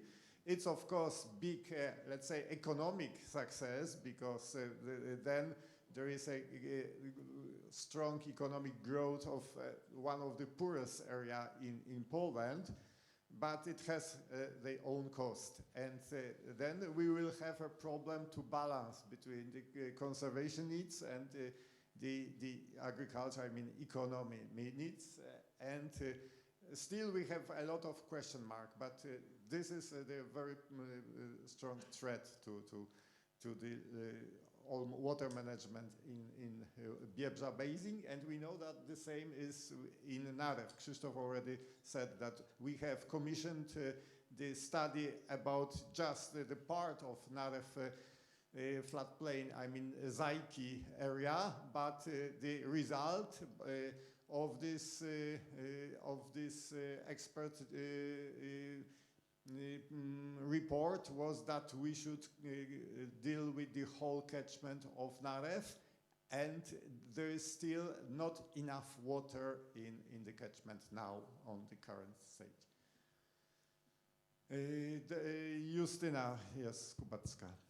Yes, so I have a related question. Are there practical measures that can be implemented at a small scale and in a short time in Biebrza to stop water outflow from the valley? Like, I know there are still several old ditches in Bagnoławki, for example, and at least one river that I know of is quite straight. Maybe it could be naturalized. And you told me, Piotr, that some farmers oppose, but this year I talked to one farmer in the Biebrza Valley, and he seems to understand that in these times you need to stop water outflow and not get rid of water. So maybe the mind of farmers is changing, and with proper communication it would be possible to renaturalize some rivers and channels. We already started blocking those ditches on Bagnoławki, but they are not working well or at all. So we don't think there will be a really big effect. And in the situation like it was in 2024, those ditches were dry anyway. So if you block dry ditches, there is no effect at all. And yes, this river,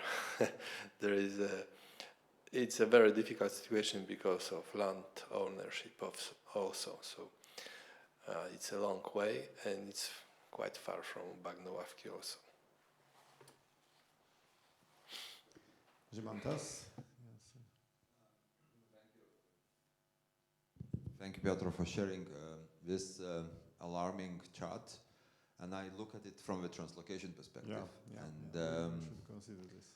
I think we definitely need to have a rather soon some kind of a discussion on what do we do, what is the scenario, because it is quite likely that it will, looking at the chart, that next year will be dry, means no insects and no aquatic warblers or less densities of aquatic warblers, and maybe then the scenarios of, you know, getting into alternative sites within the core population is really important, because I just would really like to avoid the situation that in spring we say, okay, there is lower densities of aquatic warbler and we cancel the translocation to Pomerania. Then I think would be a question is, do we cancel the translocation program of Pomerania? So I think that is what we really need to develop scenarios and to see that what happens if there is no water. Do we still, use Biebrza as a donor population, or we go into the other side. So this needs some scenario development for, I think, for the translocation teams. So the question is, what is the minimal size of the donor population? How we can assess? I think that it depends again on the scenarios. I mean, our last year or this year experience in Nemunas Delta, I mean, can be really in a really small sites. If they are anyway mowned and destined to be killed, then it doesn't matter really the size, probably. The only thing is that I know that in Biebrza we were thinking about this in the area, but I've heard that they're starting to mow already in May, when there are no chicks yet. And so, what? Yeah, but then again, that's a totally new scenario of translocation. What do we do with eggs? We hatch them, and so that's kind of a totally new method, I guess. But that will not work. You know? Well, so, but there is a still theoretical situation, because we don't know yet if there are nests. And if we would know if there are nests, we could look when farmers are mowing those plots, and then we knew what the situation is. Now we get only theoretical think what it could be. Yeah, so my intention was just to really to alarm, but actually we need to build scenarios, because it will be too late to think what we do in spring. So we need to plan in winter what do we do, because that can have a much stronger effect on the whole translocation program. Yeah, but let's discuss it now. In fact, yes, Martina, I have some questions as well, but let's not. But you could also draw the opposite conclusion: to hurry up with translocation, to strengthen other populations as quick as possible, where they have less problems with water supply. For instance, Lower Peene Valley has not these problems. Mersey probably also not. And to restore the lost populations just because you have this critical situation. Fully agree, I fully agree, but this is kind of, your view is more kind of a long-term side vision, what is in the long term, and this is clearly, again, the urgency of the stepping stones and connectivity. I think probably this is one of the key messages of this conference. In all presentations where we land, in Justina's presentations, in our yesterday's talks, we land with actually stepping stones. Development is really urgent and super important things, and these graphs clearly show. I fully agree with that, but I'm just thinking from the short term also to avoid just planning the translocation season already now. Mm-hmm. Yeah, so two questions. First, Justina, how you assess the West Bank population, this in the buffer zone of the Aquatic Warbler, when it is the mowing there, and can we harvest enough nest, or at least a part of the nest from there? Which one do you mean by in Mścichy? Mm-hmm. Woje also. Okay, I don't know Woje. I guess the habitat is similar as in Mścichy. Yeah.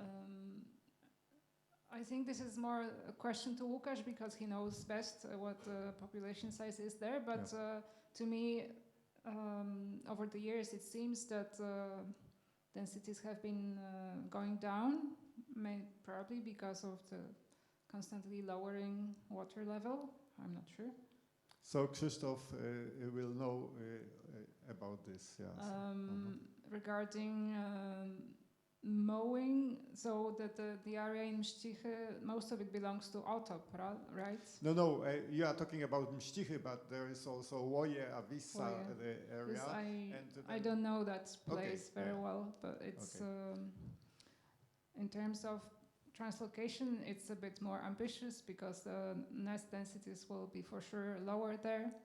So the pace of finding new nests is lower, and it will be difficult to match ages of chicks and find a sufficient number of nests and so on. So there are some challenges, but in the worst case scenario, it is probably doable. Yeah. So, Krzysztof, what's your opinion about this?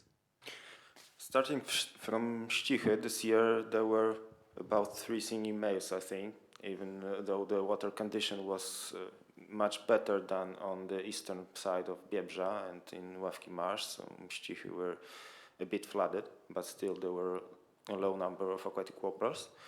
In Łoje side, which we consider as a rescue translocation, let's say, so taking nests which will otherwise will be mowed. There was a big population of aquatic warbler singing males this year because it was also wet during the first part of the season. Even in late May it was quite wet and the development of sedges was quite good.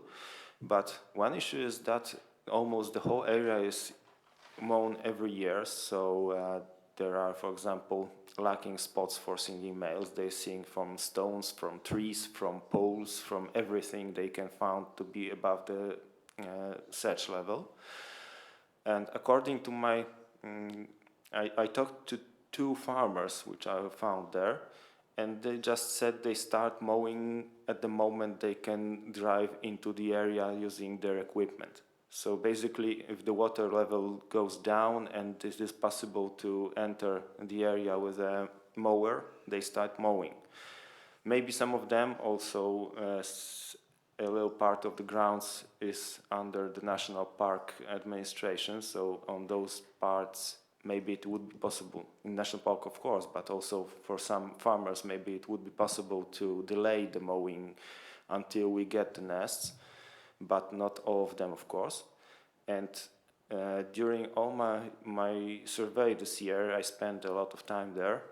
I didn't find any bird, any aquatic warbler which seemed to be a female. So there is a possibility that there is a lot of singing males, but there is lacking females because of bad conditions for nesting.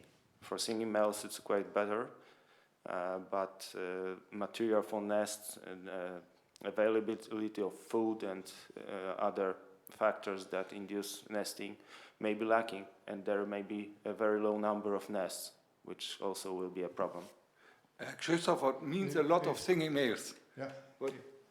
What does it mean in figures? Around, I think, 60 to 70 singing males on the small area, and no birds behaving like a female. So, Justina, yes, you have your response. I think it is too hasty a conclusion to say after a few visits that if you don't find alarming females that a place is not suitable for nesting, because simply females are very difficult to detect, and especially so in that tall sedge habitats like in Łoje and Mścichy. I've had this many times, and Agle had this this year, in Lithuania. So we should be really careful before concluding that there are no females. It really needs a lot of time, a lot of visits to say. And singing males are a very good indicator, so we should trust it. And if there are singing males, there will be nests for sure, especially if there are 60 singing males. I totally agree, and as I said, I didn't find birds behaving as females, not meaning that there are no females, but I didn't just find them. Probably there are nesting, but I'm afraid in the lower densities than in Ławki, probably. But still, we don't know. We have no information about that, about nests and females on the area. We have simply no information. I will ask practitioner or the most experienced nest searcher, and Justina mainly. You know, if there is the area where there is a lot of singing males and they are singing for a long period, it is possible that it is just only the singing males, or is rather some proxy that it should be relatively similar number of females, or at least a high number? Usually there are nesting females in places where males are singing. I mean, it's Not always, but usually. And in terms of the number of females, it's really hard to say. Usually we don't detect all the females. Yeah, I assume that these males are not just singing for fun. There must be some reasons, of course, and it's a great hope. Joanna, you have your thoughts? Yes, I wanted to give an example about Disussion. That Disussion was monitoring about with singing males for many years, and it was said that over there there are only singing males and no females. And when I was ringing over there, without searching for nests, I had only singing males. But when I was searching for nests, this was my aim to go to the field to search for nests, I found females. So being on the field and counting males or just looking, making habitat measurements, it's not sufficient to say that there are or they aren't females. And I agree with Justyna that if for not only one day we have, because we do have spots with in Poland we do have spots with stopover sites that suddenly we've got many singing males because they are from the east, but generally when during the long period we have singing males, it is impossible that there's no nest over there because males are singing for having sex with females. Mm-hmm. Yeah, I will just tell from my experience that two issues. Sometimes we are talking that we have been in many places and we haven't seen aquatic warbler, I mean the ornithologists. But when the specialists come, who are very, yeah, but now this is another, sorry, I am talking just about the new sites which were discovered. Tyśmienica, for example, in Poland. There was the site which were controlled by a lot of bird watchers and experienced guys, but not in proper time, in proper methodology. And then, according to the nest searchers, if you are not experienced, and we are not experienced, I am not experienced, so for me it's just singing male, yes? And I know from in Tyśmienica the same, I found a nest, so when I was looking for nest, I found, and before 4 years there were only monitoring of singing males, and it was only that. But when you are experienced, you feel very discreet behavior, and you are very focused on such behavior, you will really can assess. So I will support us, that you should be just experiencing this very well. Yeah. But I think it's not so much on the question: are there females? Or you need to go there and then you need to see it. I think it's a question of a capacity, and also it's a question of the mowing times. Because if there is mowing when there are still no chicks, then there is no point of going there. For me, is more probably actual question is: do we have a realistic alternative sites as a donor population within the core zone, the core population, to maybe where you would consider to use it as a donor for the Pomeranian translocation, I mean instead of Biebrza, or I mean is it realistic? And so it's not only the question of the physical sites, but it's also a question of the nest searches, because now you are free in Biebrza National Park, yeah? Krzysztof, Lukasz and Justyna searching for the nest, or maybe, so a question would be then, it might mean also more nest searches, are they available? Yeah, there are potential areas, but still very, very potential, I mean. We can consider the Cheł marshes and especially Łąki Mazurka with the highest density and the playground of Joanna and Justyna for some time, yeah, there. They are mowed, but they are mowed, they are late mode, and they are within Natura 2000, and they are supervised by the by Regional Directorate of Environmental Protection. But then the question is if it is the size of this population in Hell Marshes is enough for taking the nest from there.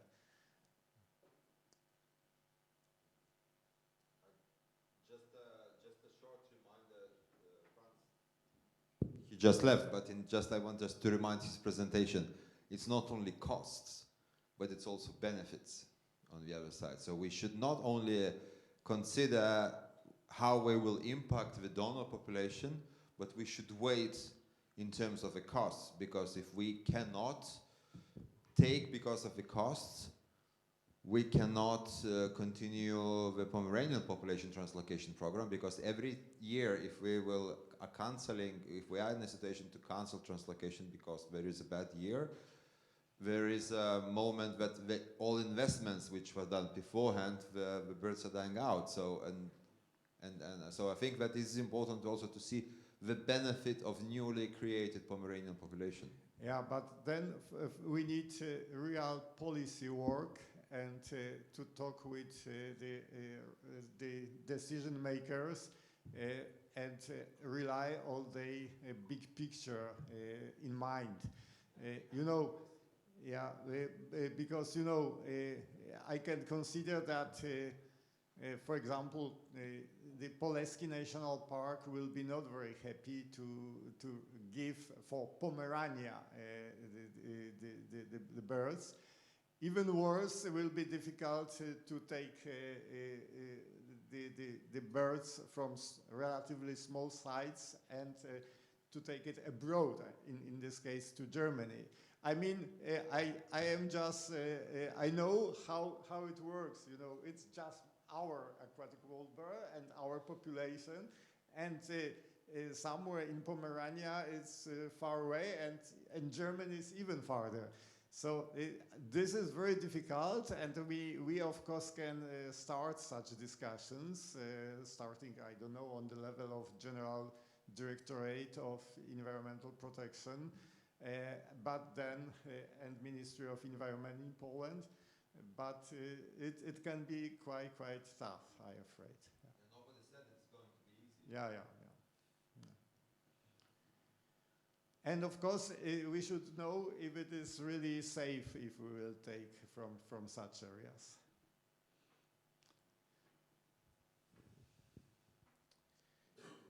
Okay. Any other? So just a little brief reaction. I think what you just said, Jarek, I think it just confirms that we need to start debating about it still this year. Yeah. Because it needs time also. And I remember there were some idea actually when we talked about the donor population, Biebrza, beginning of this year, that actually would probably be good to organize a conference or a talk or a meeting in Warsaw or in Poland to discuss translocation, dedicated really just for the translocation, and maybe these issues as well, which could possibly support the policy process. And so that we could also consider. It's not something which is written in our project deliverables and milestones, but it's something that is needed probably, and we can accommodate that somehow. Yeah, but the basis for this, I think, would be the scenarios that we should develop beforehand. So not to start a discussion with a blank table, but we as a project can actually deliver the scenarios as a basis for informed discussion. And even better, maybe also a model that, as Franz has shown, and that integrates both donor and target populations. That would be even better, but I'm not sure how quick Susanne or Stefan Oppel or the modeling guys can actually produce something like that. That is also something that we can clarify, because that would help actually the discussion going away only from the donor population, but include the gains of the target population. No? Yeah, and we should still remember that we should include into this the population from Ukraine, because you know the number of birki is just very local, and from whole Pripyat-Stochid National Park there is a relatively strong population. So of course we of course can include it, and keeping in mind that it's maybe more difficult with transport and all this logistics. And yeah, I'm just talking about the Ukrainian population. We talked already on the coffee break, but we clearly need to send the mission next year to the fields. If we are thinking about the translocation to Germany from Ukrainian population, then we need to see from where we're going to take nests, because Žydrūnas monitoring in Birki, I understood that there is nowhere from where to take the nests. So really, okay, it can be not necessarily Birki, the other sites, but we need to go there, and we need to travel there to look for it. So this is clearly a task for the next season. Think more ahead, but I think if when we talk about how to say, this question of Ukraine is for the translocation in Germany starting from 2027. But I think that all these discussions and modeling, but I fully agree with Stefan, is actually for the next year for Rozvorovo. Yeah, exactly. Just a comment to the situation in Ukraine.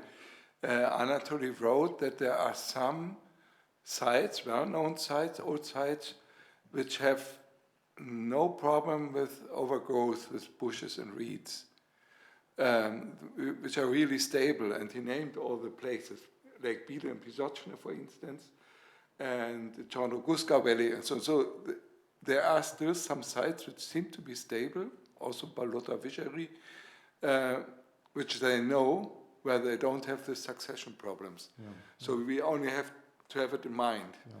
So Birki is not, it's not representative. It's just one site where we thought we'd take it because we have the need to implement measures there. That was the reason. Krzysztof, your thoughts? About the population in Rozvorovo, when we are thinking about the effect of delaying the translocation on the Pomeranian population. At the moment this year, in terms of singing males number, because we only have recent data of singing males from recent years, we got back to 2018 in number of singing males.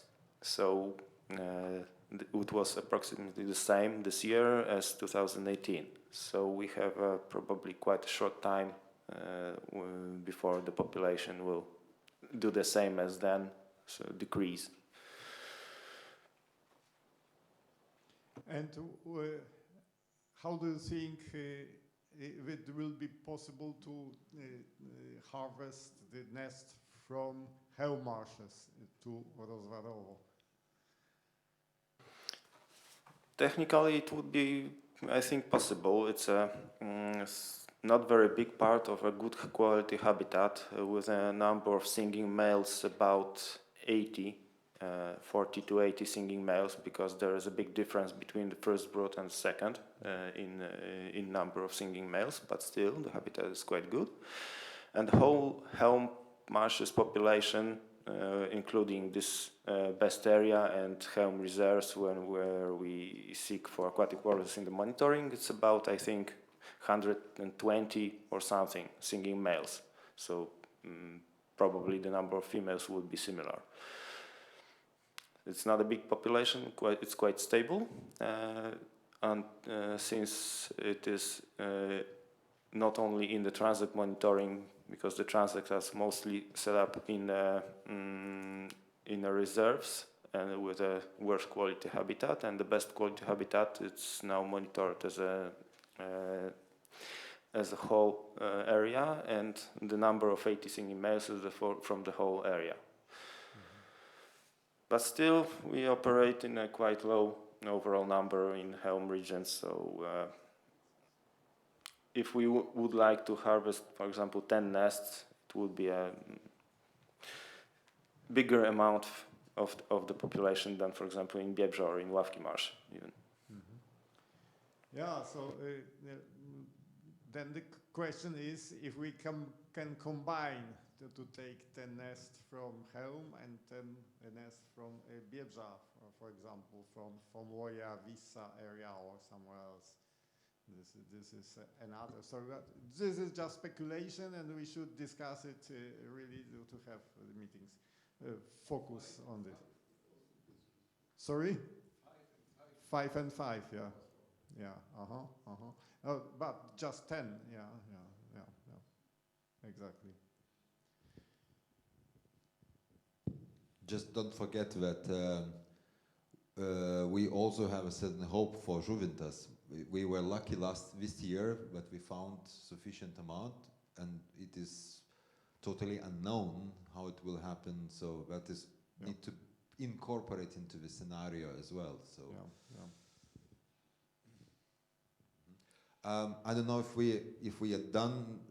Probably clearly that we need more discussion about it, and but maybe there is a kind of a separate translocation team needs to somehow meet and talk about it. I was just going back a little bit also to these water levels and discussions about the water.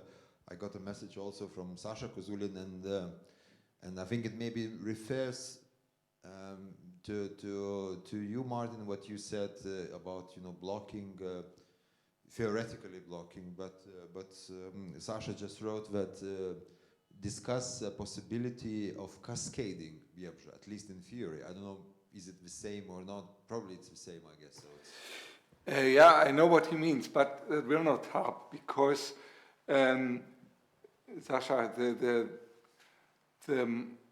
Bagno-Ławki Maya is not horizontal, it's inclined. So water is percolating from the edges of the valley towards Biebrza River. And it is not enough to dam to make cascades in the Biebrza River or Augustowska Channel and so on. And it would also not be enough to dam the Narew River, for instance, in Zaiki. That it would not solve the situation. You have to strengthen the groundwater body so that they are percolating water from the edge of the valley towards the river through the Bagno-Ławki. That's a complicated situation. There is a response of Piotr, but first I will tell that this is, of course, idea very technical, and I'm afraid it will not go through now in Poland or generally in EU, where we want to have a free-flowing river, and now we are proposing building the cascade of dams on Biebrza River. So from even such perspective, it will be very difficult, if not possible. But Piotr has his own thoughts. So yes, we are talking about cascading the last bigger natural river in Poland, or maybe in bigger area than in Poland. So I think it's only theoretical, and it will never happen. Okay, but our discussion should be also about the future of the biomass use. And I think it's a very important question if we still are ready to build the briquetting facility in Ukraine, which is a very important task in our project.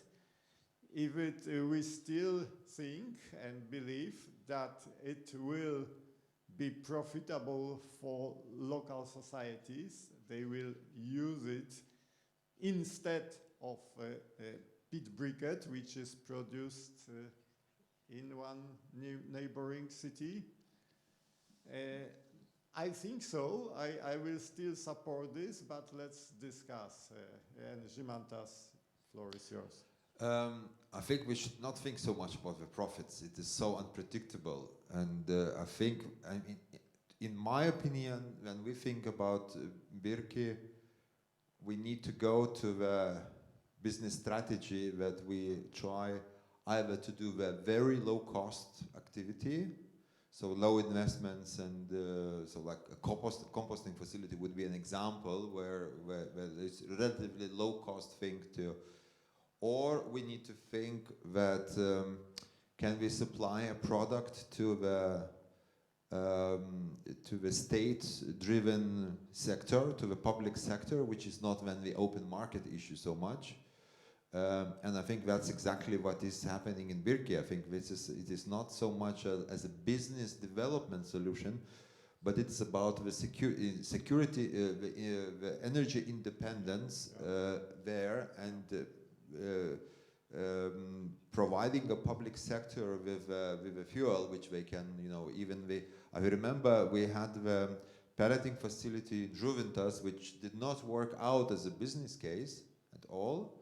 It was too low capacities and so on, but it actually worked as a solution to make some pellets for own use and to heat it, and it was efficient from economic point of view. It was kind of a cheap way of heating. So I think that is the case for Birki, just in a bigger scale. I think that we need to look from this frame, and we need to probably to analyze more actually what is actual needs of briquettes, because the thing to the others also why we discuss about briquettes, not pellets, anything else, is that it is at the moment we are adapting to existing ovens that they are using peat briquettes to heat the public schools and I don't know other kind of public buildings, town halls. But we need to get real figures. I think that's one of the things for the feasibility study, actually, how many of the ovens and how many tons of the briquettes they're burning, what is the heat supply need, and then from this perspective, we need, I think, to look at it and to get into real tangible figures. So I would think that the briquetting facility is still an option there, but we need to think really seeing it, incorporating it in a public sector system, and then we need to look at. And we should not also, we should not, when thinking about the Birki restoration, we should separate totally the bush clearing and the briquette production, because the briquettes are from grass. Yeah. And you cannot use bushes to do the briquette, and there is no economic sense to do. So the bush, in our debate, we were somehow thinking about using the bushes somehow. I remember in the communication among the project, I think the bushes is totally separate story. And I think for the bushes, we need really to invest into the searching for the, just to give you an example, we are at the moment clearing bushes in Lithuanian sites, and we are paying relatively cheap costs for clearing per hectare. It is below 500 euros, I think, per hectare for the service to clear the bushes, because they can take the bushes and they can sell it to the market. So the biggest income the service providers are receiving not from our contract with us, but from the opportunity to sell the bushes into the market. And I understand that there are such possibilities. They are not easy to understand, but and Ukraine is different context. But I think that we need really to think, and maybe if we can, find such companies and say, hey guys, there are 500 hectares of bushes, so quite for a few years, the possible business income for you. I think that would be a way of solving the problem. Yes, they come, basically the way how it is you cut the whole bushes, you put it into the shore, and then they come the trailers. So there is one we call babyor, the beaver, we call the machine, which is milling, which is chopping into kind of like the finger size things into the truck, and then the trucks go directly to the heating facilities where they need rather humid, so they don't need dry, they need the humidity, approximately 40% of humidity of this in a low temperature to use. And Lithuania, majority of municipal heating companies were operating on exactly such kind of a biofuel heating facilities. Yeah, but it's good scenario, but we need machines in Ukraine, which can big shredding machine, shredders, and then this big transport. But this is what companies has. I mean, well, our supplier also does not have a shredding machine.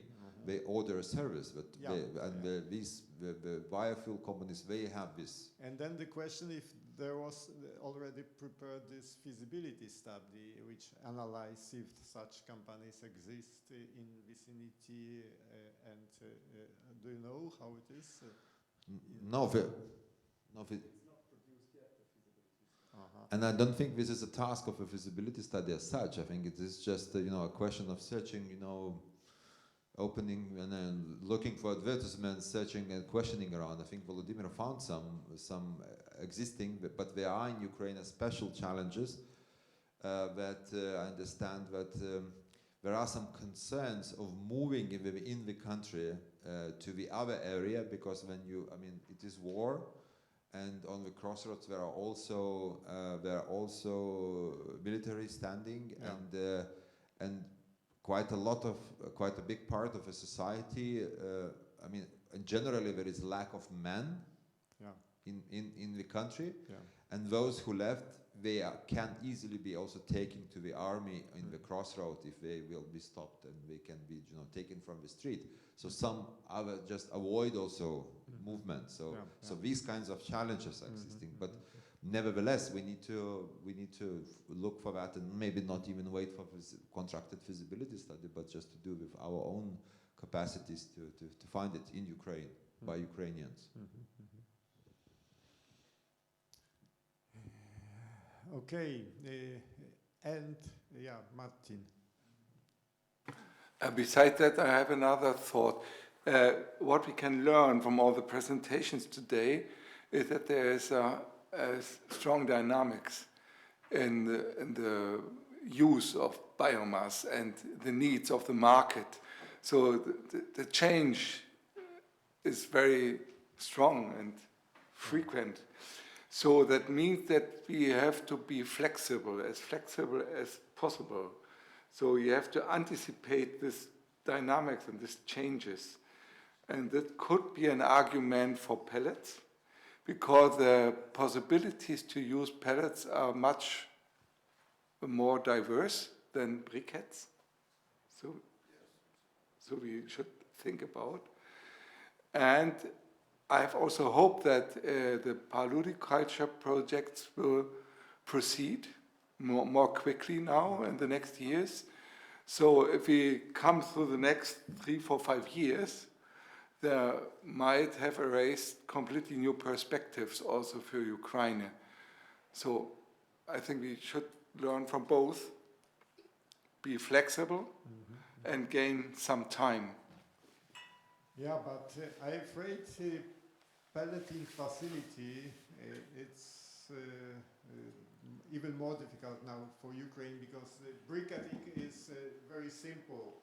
And, you can quickly organize it and manage it. Pelleting facility, we know from our experience, require a lot of work and investment, and also a lot of energy, electricity. In Poland, company bankrupt because of also the rising of the prices of electricity. This is one of a very important factor.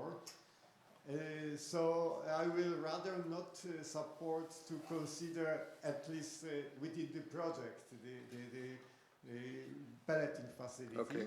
But of course, waiting and hoping for this paludiculture products. It will be the next step probably in Ukraine. But of course, still is uncertain when it will be, next few years or later. Jimantas. I think when we think about Ukraine, we need to think about the product mostly for the internal market, not from the external market, because external market and providing something to the West Europe like bedding for Scandinavia or so, I think this has a totally different challenges because of war, and if they will able to export and so on, and they have own local needs there, and and I don't think that they would be using pellets for the bedding, for instance. They might be using pellets for heating, possibly. That could be a possibility which potentially maybe could be considered, but I would add one more option. I would add an option burning the whole bales, and there are different size of ovens. So there can be like a town oven serving the town with the really modern automatized like cigar type of ovens, but we cannot afford it. It's we don't have such amount of money to build it. We can probably only afford the smaller ones where you put the whole bale and it's servicing kind of smaller houses. They are not good in the Western European context because you need to service a lot. So you need to have a tractor, you need to put it, and so there is a lot of effort needed to maintain it, but it can be very different in Ukraine. And I think we need also to think from the risk management point of view. What I mean is that if we invest in one facility, in one factory which makes the briquettes and everything, how to say, is dependent on the owner, whoever is the owner. So you have all your eggs in one basket if something goes wrong. Or you might have with this money alternative to install several ovens and then distribute this risk. But maybe some will fail, but others maybe will continue. Of course, there is a question is, what is the capacity of the biomass, how to say, to see, so to make sure that these ovens burns the whole biomass which is harvested and these things are. And I think that this is exactly what is for the feasibility study to analyze. I will support this approach because in Poland in 1990s we have such transition period, let's say, where such ovens were quite popular in some areas, and we have some person who has very good experience in that, and so it can work, and then of course they have other demands. So after that, when you can switch into other sources. What I want to tell, but because this whole base can be from different type of biomass. You can burn, of course, the Maya biomass, but also just the straw biomass from the fields. So if they are available, so this is the question for feasibility study, of course.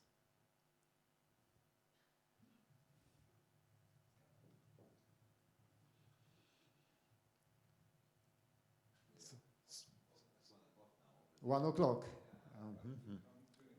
Yeah, in fact, I could not see just the forest of hands here. And in fact, recently, this is discussion between me, Gemantas, and Martin. So very thorough, full of theory. That means that we are just on the end of our congress, and so I can just close this session and pass the words to Gemantas. Thank you, Jarek. Thank you really for really exciting. You said that is going to be a very boring session. Remember in the morning? Was it boring? A risky question, actually. You should always ask a question if you really need to think, do you really want to get an answer? But was it boring? I don't think so. I think it was really a lively, interesting, challenging, for me also emotional. I mean, looking at this graph that Piotr has showed, I think it's just thinking, oh, not again. Or not another challenge, not again. And the challenge which you cannot control. I mean, it's about, we need to, Vilnius has a lot of churches, so maybe we can have another, measure, going to the churches and praying, so there is more rain in Biebrza. But yeah, so what to conclude? It was supposed to be, how to say, a conference which is wrapping up MagniDucatus project, yeah, so kind of indicating some kind of an end, and introducing in new projects and new initiatives. But from the energy, somehow I see that we have really done a lot. I think it was a really good gathering to meet and to exchange the ideas. It was really intensive, and it was really good time to exchange. So much things has happened. And I think at the end, I'm leaving, we're leaving not with so many answers, but we are leaving the conference not so much with the questions, but with so much tasks to do. So it's not like, wrapping and closing down, but it is really gathering together, regrouping and kicking off really for many, many tasks, and obviously really, really challenging situations. And with opportunities, and I mean, challenging clearly climate questions. I think translocation is really a big thing for us still to do. The biomass processing issues, I think this is showing new challenges with the markets and the prices, and now how we reorient it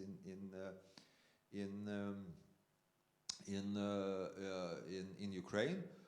But also some opportunities and some messages of hope and some ideas. I think they're coming also from Sasha Kozulin and this roller and shoot breaker machine.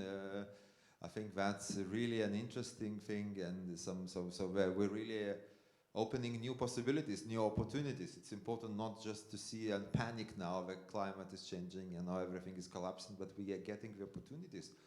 And the pictures which has been shown from Chernobyl region, 20,000 hectares extra for the aquatic warbler potentially, if they will manage to control the reed beds. I think this is a message of hope. So it's really a message of hope, and I really appreciate of being together with you, and I think it was a fantastic and super intensive time. So thank you, really. I don't know if Martin, do you want to say some words or to close it, and what's your take of the message, and before people go to lunch? The same take, yes, same message, but I want to thank you and your team, because it was really excellent organization here, also with the online participation. Altogether it worked very well. I think the quality was very good. And the whole location is great. So the open landscape is missing a little bit here, but the urban environment is really beautiful, and was a very good advertisement for Lithuania in Vilnius. So thank you very, very much for this great conference. Thank you. Yeah, a big applause to Biebrza, Ruta, Medina, Dovilė, and also our technicians, and Agli, of course. It was a really big task.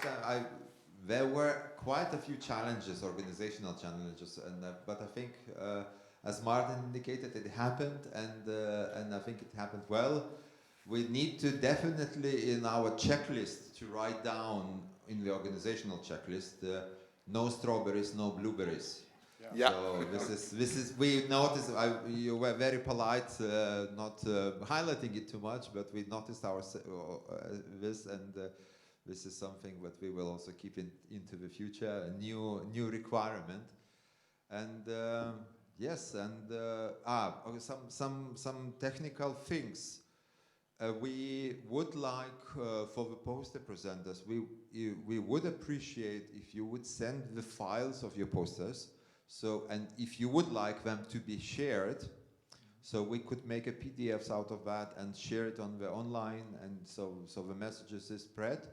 The same I would ask for the presenters.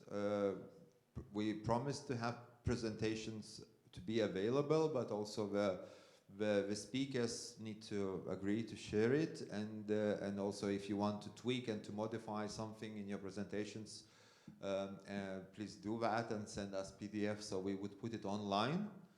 We will also put online all the online streaming record, so it is recorded, and I think it will be available for listening. I personally will definitely go into some of the presentations to listen again, like Justina's, for example, and this genetic crash course, I think was very exciting and definitely needs some repeated watching. Thank you for that. Yeah, Jarek. I have a question regarding presentation, because I probably failed in one case. I mean the logos. I think we should agree what kind of logos should appear on the front page at least. And I understand there are requirements of different donors.